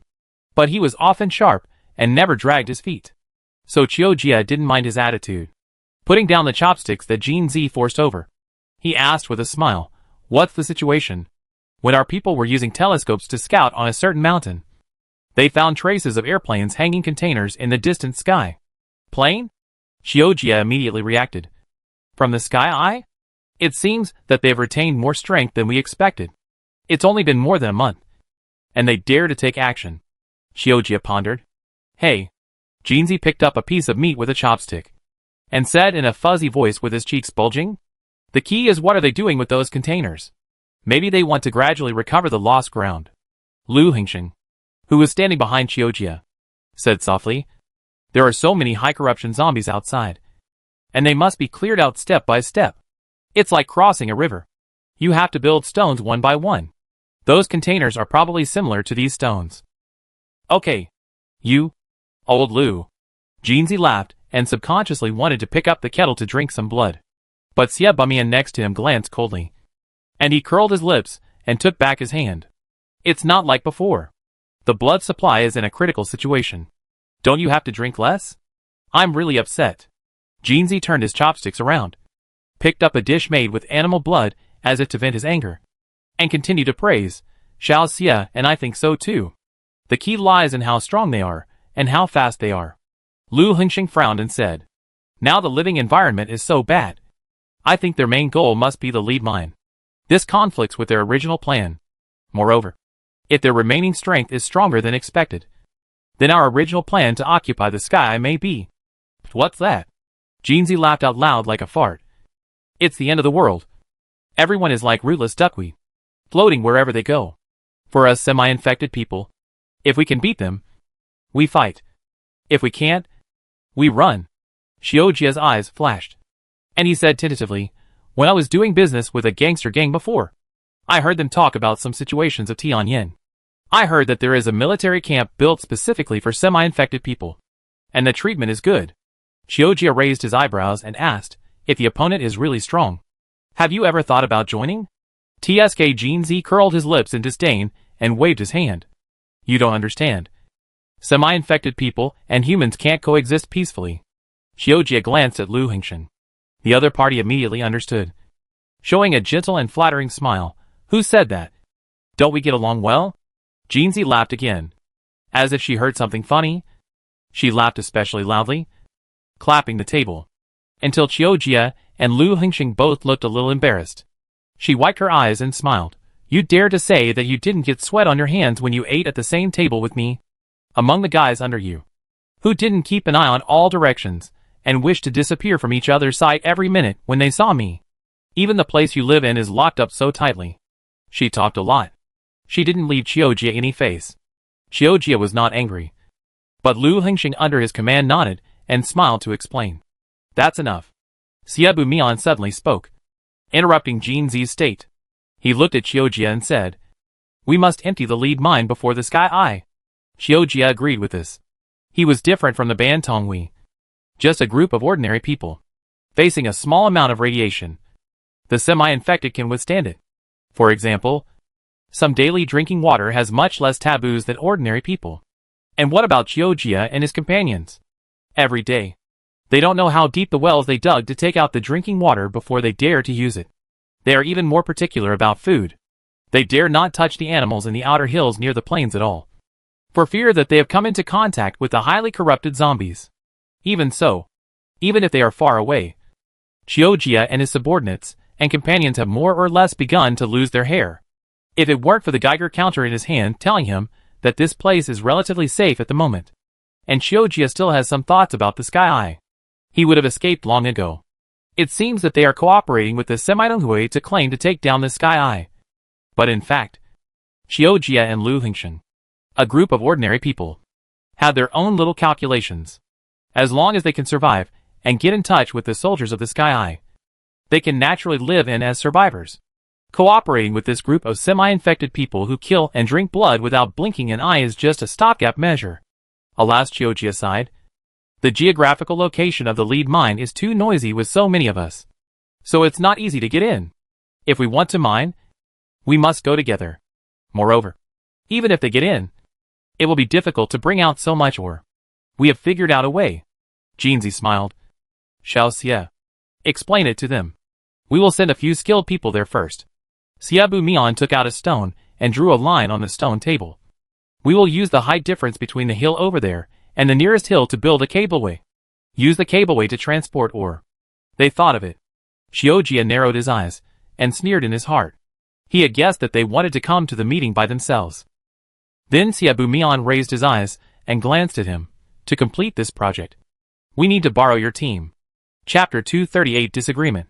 Xiaojia's team was carefully selected by him through various means, such as making promises or giving up benefits along the way. They come from all walks of life. Moreover, Xiaojia is a man with high standards, and he pays special attention to high-tech talents before the end of the world. Therefore, there are many skilled craftsmen in the team. The human elevator in their territory was designed and built by themselves, and it is very exquisite. The people from the same association agreed to cooperate with them so quickly because they saw this point. Since you all said so. Of course I agree. Xiaojia smiled and stood up and said. However, materials are needed to do engineering. I have to go back and discuss the specific categories and shares with them before reporting to you. Seeing Xiaojia and others leave, Zhu Penny couldn't help but sneer. Looks easy to talk to, but has many evil ideas in his mind. Then he whispered, if you ask me, since Tianyin can create a half-infected army, maybe they can really absorb us? We don't need to. Before he finished speaking, he was hit hard on the face. Jinzi stepped on his head with a foot, and said with red pupils, haven't you understood the matter of Quan Quan? We half-infected are a new species. We are new humans. Only by establishing our own country can we achieve true peace. If you dare to talk nonsense again in the future, I will destroy you first. After speaking, it seemed that her anger had not subsided. The heavy stone table was lifted up by her, and then left. Zhu Pingyi wiped the blood from his lips, and climbed up. Muttering, "She's getting more and more irritable." Xia Bumian lifted the stone table, picked up the dishes, wiped them and replated them, and said lightly, "She has been going on a rampage more and more frequently recently, so don't say anything that irritates her." After hearing this, Zhu Pingyi immediately sat opposite him, rolled his eyes and said, "If Sister Jinzi does that, won't you be in the position? I'm following you anyway.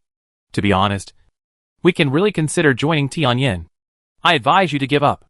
Xia Bumian glanced at him and said sarcastically, "This may be okay before Brother Quan died, but after that incident, even if you want to join, they may not accept you." When Lu Quan died, Jinzi almost turned into a zombie. That was when they were escaping from Nutuling and encountered a Class B team of the Wild Grass Camp, who claimed to be from the Sky Eyes on a mission. That team and a team called the Land Rescue Department. Although wearing different uniforms, both claimed to be Sky Eyes soldiers.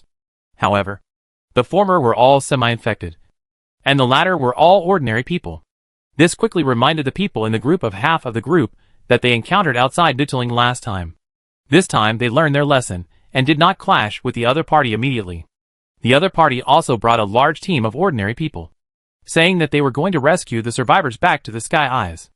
After knowing that the members of the Bantongui were all half-infected, he did not despise them, but happily invited them to go with him. At first, Jinzi was not happy. She was the oldest member of the Bantongui, and she had not forgotten why this group was created, although the old president had died, and the great hatred with Nutuling had been avenged. But the established damage and the reversal of concepts had already been formed, and there was no going back.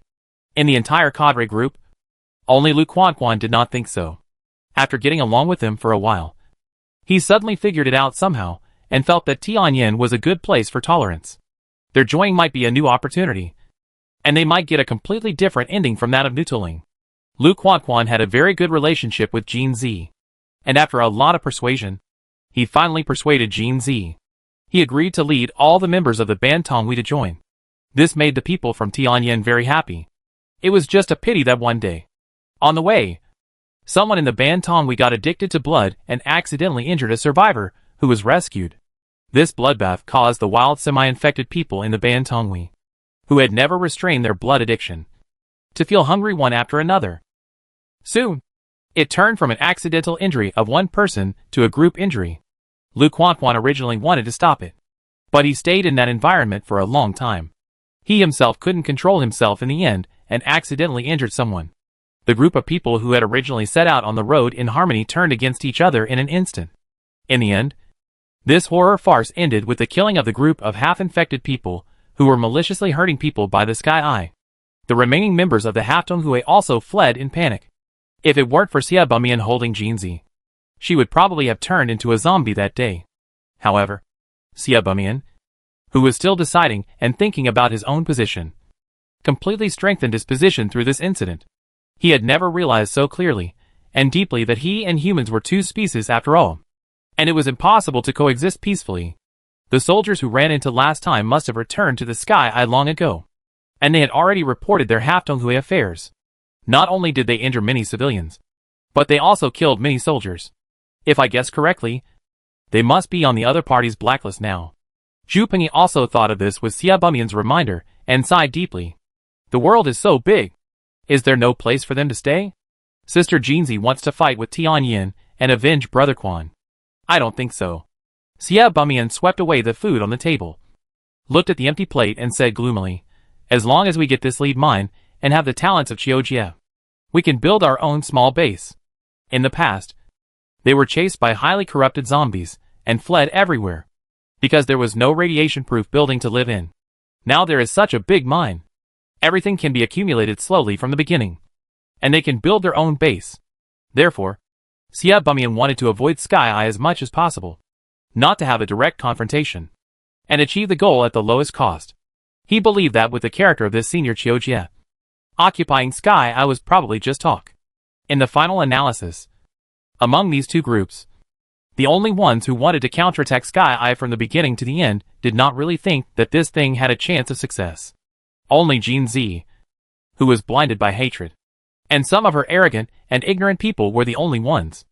A factory area between the first and second lines of defense of Sky Eye. Mo Xiao was on the shaped roof of a high warehouse, looking at the zombies wandering below, squatting quietly. How long are we going to wait like this, Captain? Chen Chung yawned and lamented. How about I go outside and see if there are any high corruption zombies nearby to lead you here? Mo Xiao was about to speak.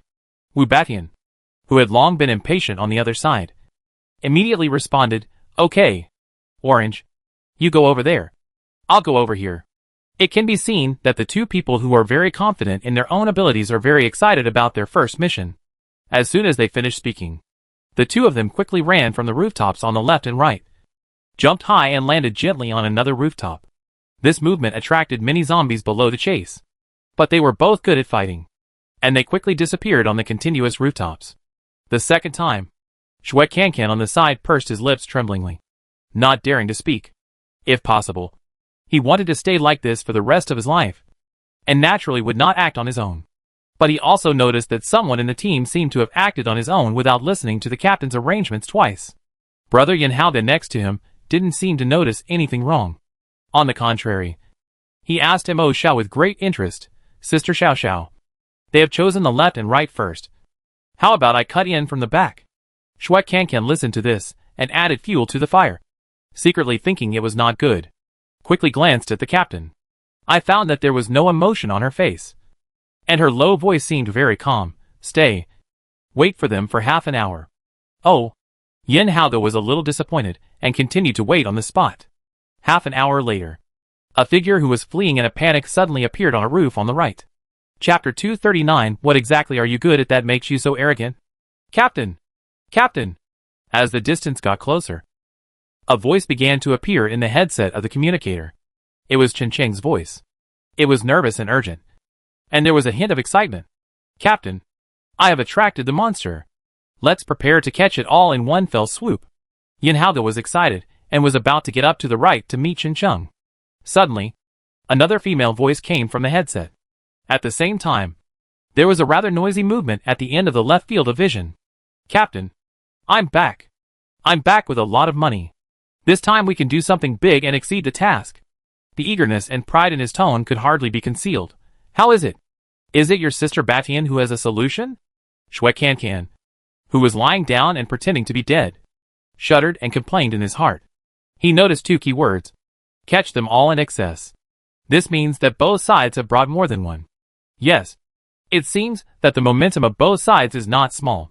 Presumably, in addition to the highly corrupted zombies, there are also many ordinary zombies. That is, there are many buildings in the factory area here, so the impact on the zombies in other areas is not that great. If you change to the plains of the outer defense lines, there is nothing to block except some trees. It would be strange if there was no wave of zombies. This is why the base clearly values the lead mine. But only the A-level team was sent to sneak in with flight suits to investigate the situation, instead of sending a helicopter directly. It was because the plane made too much noise along the way. If a wave of zombies were really attracted to surround the lead mine, wouldn't that be shooting oneself in the foot? However, the lead mine is still a bit far from the Tian'an base, so even if you fly there with a flight suit, there is still a risk. After all, the fuel you can carry is a big problem. If you don't bring replacement equipment, this backpack of fuel is barely enough for a round trip. And this is based on the premise that there is no other extra consumption on the road. Captain! Shui Cancan clenched a rope in her hand and looked at Mo Xiao. Wait a little longer. Mo Xiao's lips curled slightly. Yin Hao felt a little scared when he saw her expression, and suddenly laid down again obediently. Mo Xiao focused on Chen Cheng, who was closer to the right, and counted silently in his heart. 3, 2, 1. Right, she suddenly said. Shui Cancan closed her eyes, gritted her teeth, and pulled some ropes in her hand accurately. Ah! Chen Cheng just jumped onto a roof. Suddenly, he felt his feet slip, and then a big net came down from nowhere in front of him and covered him. He was hung in the air along the cableway pulled from somewhere above. Fuck! Chen Cheng stared down. He saw another net, catching zombies like fish, covering them all from the hollow space between the two buildings he had just jumped over. At the opening below, the more the zombies struggled in all directions at the same time, the tighter it became. Left, Mo Xiao's voice suddenly rang out again. Shui Kankan shivered and pulled the other ropes. Wu Batian was treated the same way. And he also cried out in surprise. The two people were wrapped in the net with confused faces, and passed through several pulley ropes that Shui Kankan had connected before. Like two chickens tied in a bag and sold to the vegetable market to be slaughtered. They swung slowly in front of Mo Xiao and the others. Captain, what are you doing? Wu Batian glared. Why don't you let your sister Batian out? With Wu Batian speaking up, Qin Cheng only snorted twice to express his dissatisfaction. From now on, the two of you will stay here for 10 minutes. Can you do it? Mo Xiao asked casually while taking out a rifle with a silencer. What an unreasonable request. Wu Batian said unconvinced. How can you use a trap against your own people? Qin Cheng kept nodding and humming to express his agreement. This is the captain's order. Mo Xiao glanced at her lightly. Our wild grass camp is a military system. I ask you one last time. Can you obey? We have to obey unreasonable orders? Wu Batian was not convinced. We are the heroes who attracted the monsters. Even if we don't have any credit, we have worked hard. Right? Attract the monsters? Mo Xiao smiled. Did the captain give the order? She saw Wu Batian and Qin Cheng choked at the same time. His expression was slightly restrained, and a cold smile appeared on his lips. And he waved to the distance. Yen Haoge, who had just received the order to count the trapped zombies, quickly returned and said, Captain, there are 2 high corruption zombies on the right, and about 260 ordinary zombies. There are 3 high corruption zombies on the left, and more than 300 ordinary zombies. At the same time, a group of zombies were attracted by the movement in the front and back. The specific characteristics are unknown, and the total number is estimated to be no less than 400. After saying that, she saw Mo Xiao waving to him, and Shui Kankan again. The two of them took up their guns and acted separately. The first goal, of course, was to take the opportunity to shoot the high corruption zombies trapped in the place. Do you know what you did?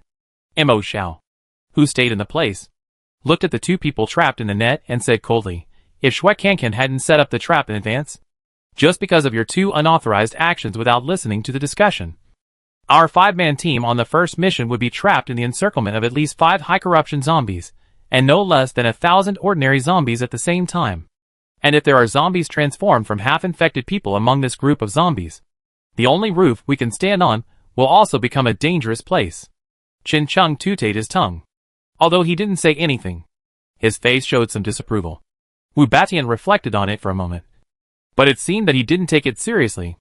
Mo Xiao smiled coldly. Do you think that you have good skills and strong abilities, and you can rest assured that you can escape even if you can't win with a flight suit? Our flight suit is specially developed by Tianyin for military use. It sacrifices some volume to enhance operability and flexibility. The basic principle is still to continuously inhale gas from the atmosphere, compress and mix fuel to form high-temperature combustion gas. This means that if you fly too low, you may be caught by zombies accidentally due to the influence of the real battlefield. If you fly too high, there is a risk of the power suddenly misfiring due to air environment problems. And now the wind and snow are not stopping.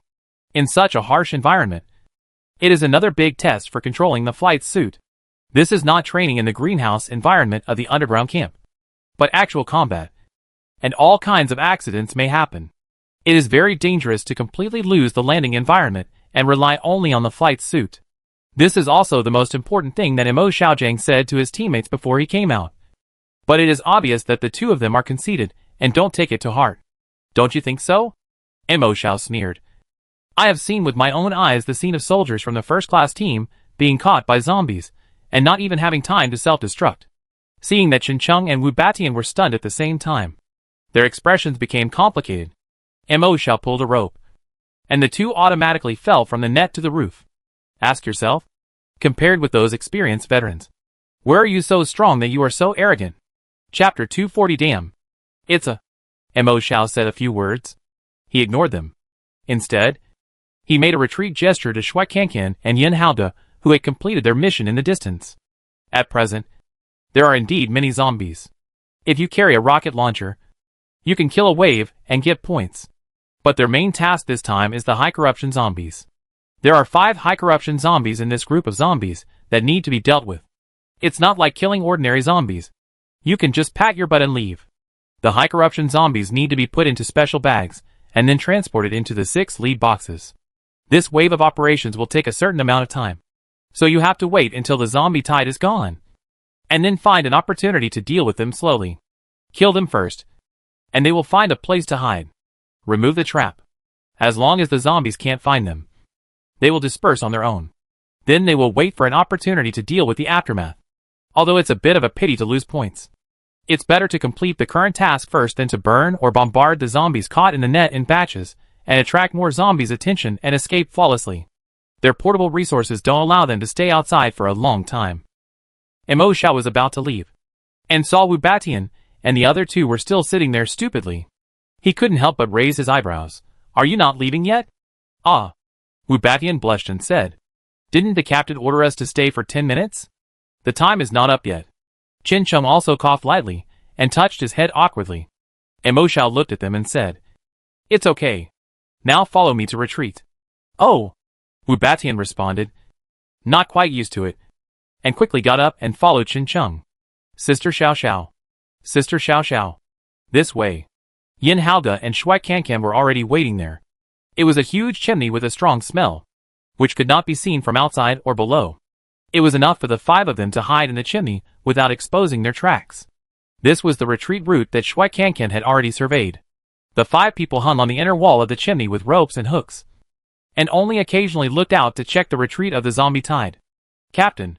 In the silence, Qin Chung suddenly said, since you have long been dissatisfied with our unauthorized actions, why didn't you stop us at that time? Mo Xiao glanced at him. Qin Chung is a bit rebellious. I stopped you at that time, and then waited for you to not take it seriously, and then did it again next time. Mo Xiao smiled coldly. This time I want you to know that as long as you take advantage of the terrain, and set up an ambush in advance, even Shui Cancan, whom you have always looked down upon, can easily kill you. Human life is such a fragile thing. Semi-infected people are no exception.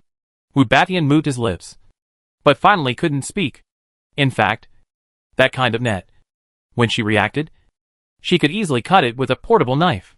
But just when she was about to refute, she suddenly realized that Shui Cancan had set up a trap instead of trapping her, but pushed her into the zombie group. Even if she was only locked with them for a few seconds, she might have ended up like the seriously injured person she met before leaving the base today. If it was not a teammate but an enemy, would they give you time to react? Would they give you a chance to struggle? I'm not. Shui Cancan blushed, and waved her hands in surprise, joy, and fear. I'm not that good. It was all done with the help of everyone. And he smiled and scratched his head embarrassedly. Sister Batian and the others didn't investigate the situation nearby because they trusted us. So, I took advantage of the opportunity. No. Wu Batian seemed to be hit hard by Mo Xiao's words, and said with his head down in disappointment, she is right. It's our problem. Shui Cancan hurriedly whispered to comfort him. Yin Haoge didn't participate from the beginning, and quietly lay on the edge of the chimney to observe the external environment.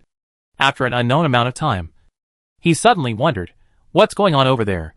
In theory, after a few hours, the zombies that were attracted to the vicinity should have dispersed. But for some reason, the zombies that were originally scattered gradually gathered in a certain place ahead. It was as if something was attracting them there. Mo Xiao also noticed it. She tilted her ears, and only heard a few sounds vaguely. Maybe there were other teams on a mission? When she thought of this, she suddenly missed the days when Chu Ying could accurately broadcast the news by her side. Bang. Rumble. A collapse sound suddenly sounded. Mo Xiao vaguely saw that a large tree covered with snow in front seemed to be broken by something and collapsed. This noise. She frowned slightly. Could it be that zombies appeared? Although zombies transformed from ordinary people also have increased strength, they are still within the range that ordinary people can resist.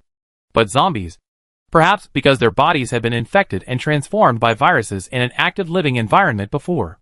After being transformed into zombies, they became stronger again. Therefore, it is difficult for most semi-infected living people to fight semi-infected zombies simply by brute force. This kind of zombie was evaluated as a special zombie by the Sky Eye, so it was named Zombie. Just as she finished her words, there was a clanging sound of racing on the roof opposite. This situation is undoubtedly. There must be people from other teams fighting with zombies. Now it is dark early on the ground. and there is wind and snow. From a distance, Mo Xiao and the others can only see two blurry figures, and the large number of zombies running after them under the house. This idiot. Seeing the zombies being attracted and gathered again, Mo Xiao couldn't help but curse. Why don't you run away if you can't win? Maybe there is no fuel. Shui Kankan guessed in a low voice. Mo Xiao put the gun on the chimney, squinted at one of the black shadows, and said softly, "Save people first." In the dark night, in the wind and snow, she was not sure if she could hit the high-speed moving object with one shot. She could only wait. Wait for the other party to approach and find the best opportunity. Although the zombies have strong physical fitness, they are just brainless zombies after all. It is difficult to deal with them alone, but it is still very likely to take one down with teamwork. Shit! Wu Batian was sweating as she waited with Mo Xiao. Suddenly, she saw the man fleeing from the rooftop actually took a detour and circled with the zombie. He just didn't come to her side. She was so anxious that she wanted to jump out and lead the zombie to Mo Xiao's gun. However, just as she was about to leave, she seemed to think of something, paused slightly, looked at Mo Xiao, and said awkwardly, Captain, I will lead it over. Go ahead. Be careful." Mo Xiao squinted and said without moving, "We can't let the other party continue to make trouble like this. Otherwise, more zombies will gradually be attracted. Then what about their mission? If a few more hours pass, those highly decayed zombies will be buried in the snow to an unknown depth. Staying in one place for a long time will cause more serious environmental pollution." The reason why Wu Batian was allowed to go was because with her physical ability, she could dodge even when facing zombies. From this perspective, the black shadow that was still circling the zombies at a very fast speed was also terrifyingly strong. Not long after Wu Batian went there, he suddenly turned around and ran away like a rabbit seeing an eagle. At the same time, Mo Xiao and his colleagues heard a curse from the headset of their communicator. Fuck. It's a highly corrupted zombie. That lunatic.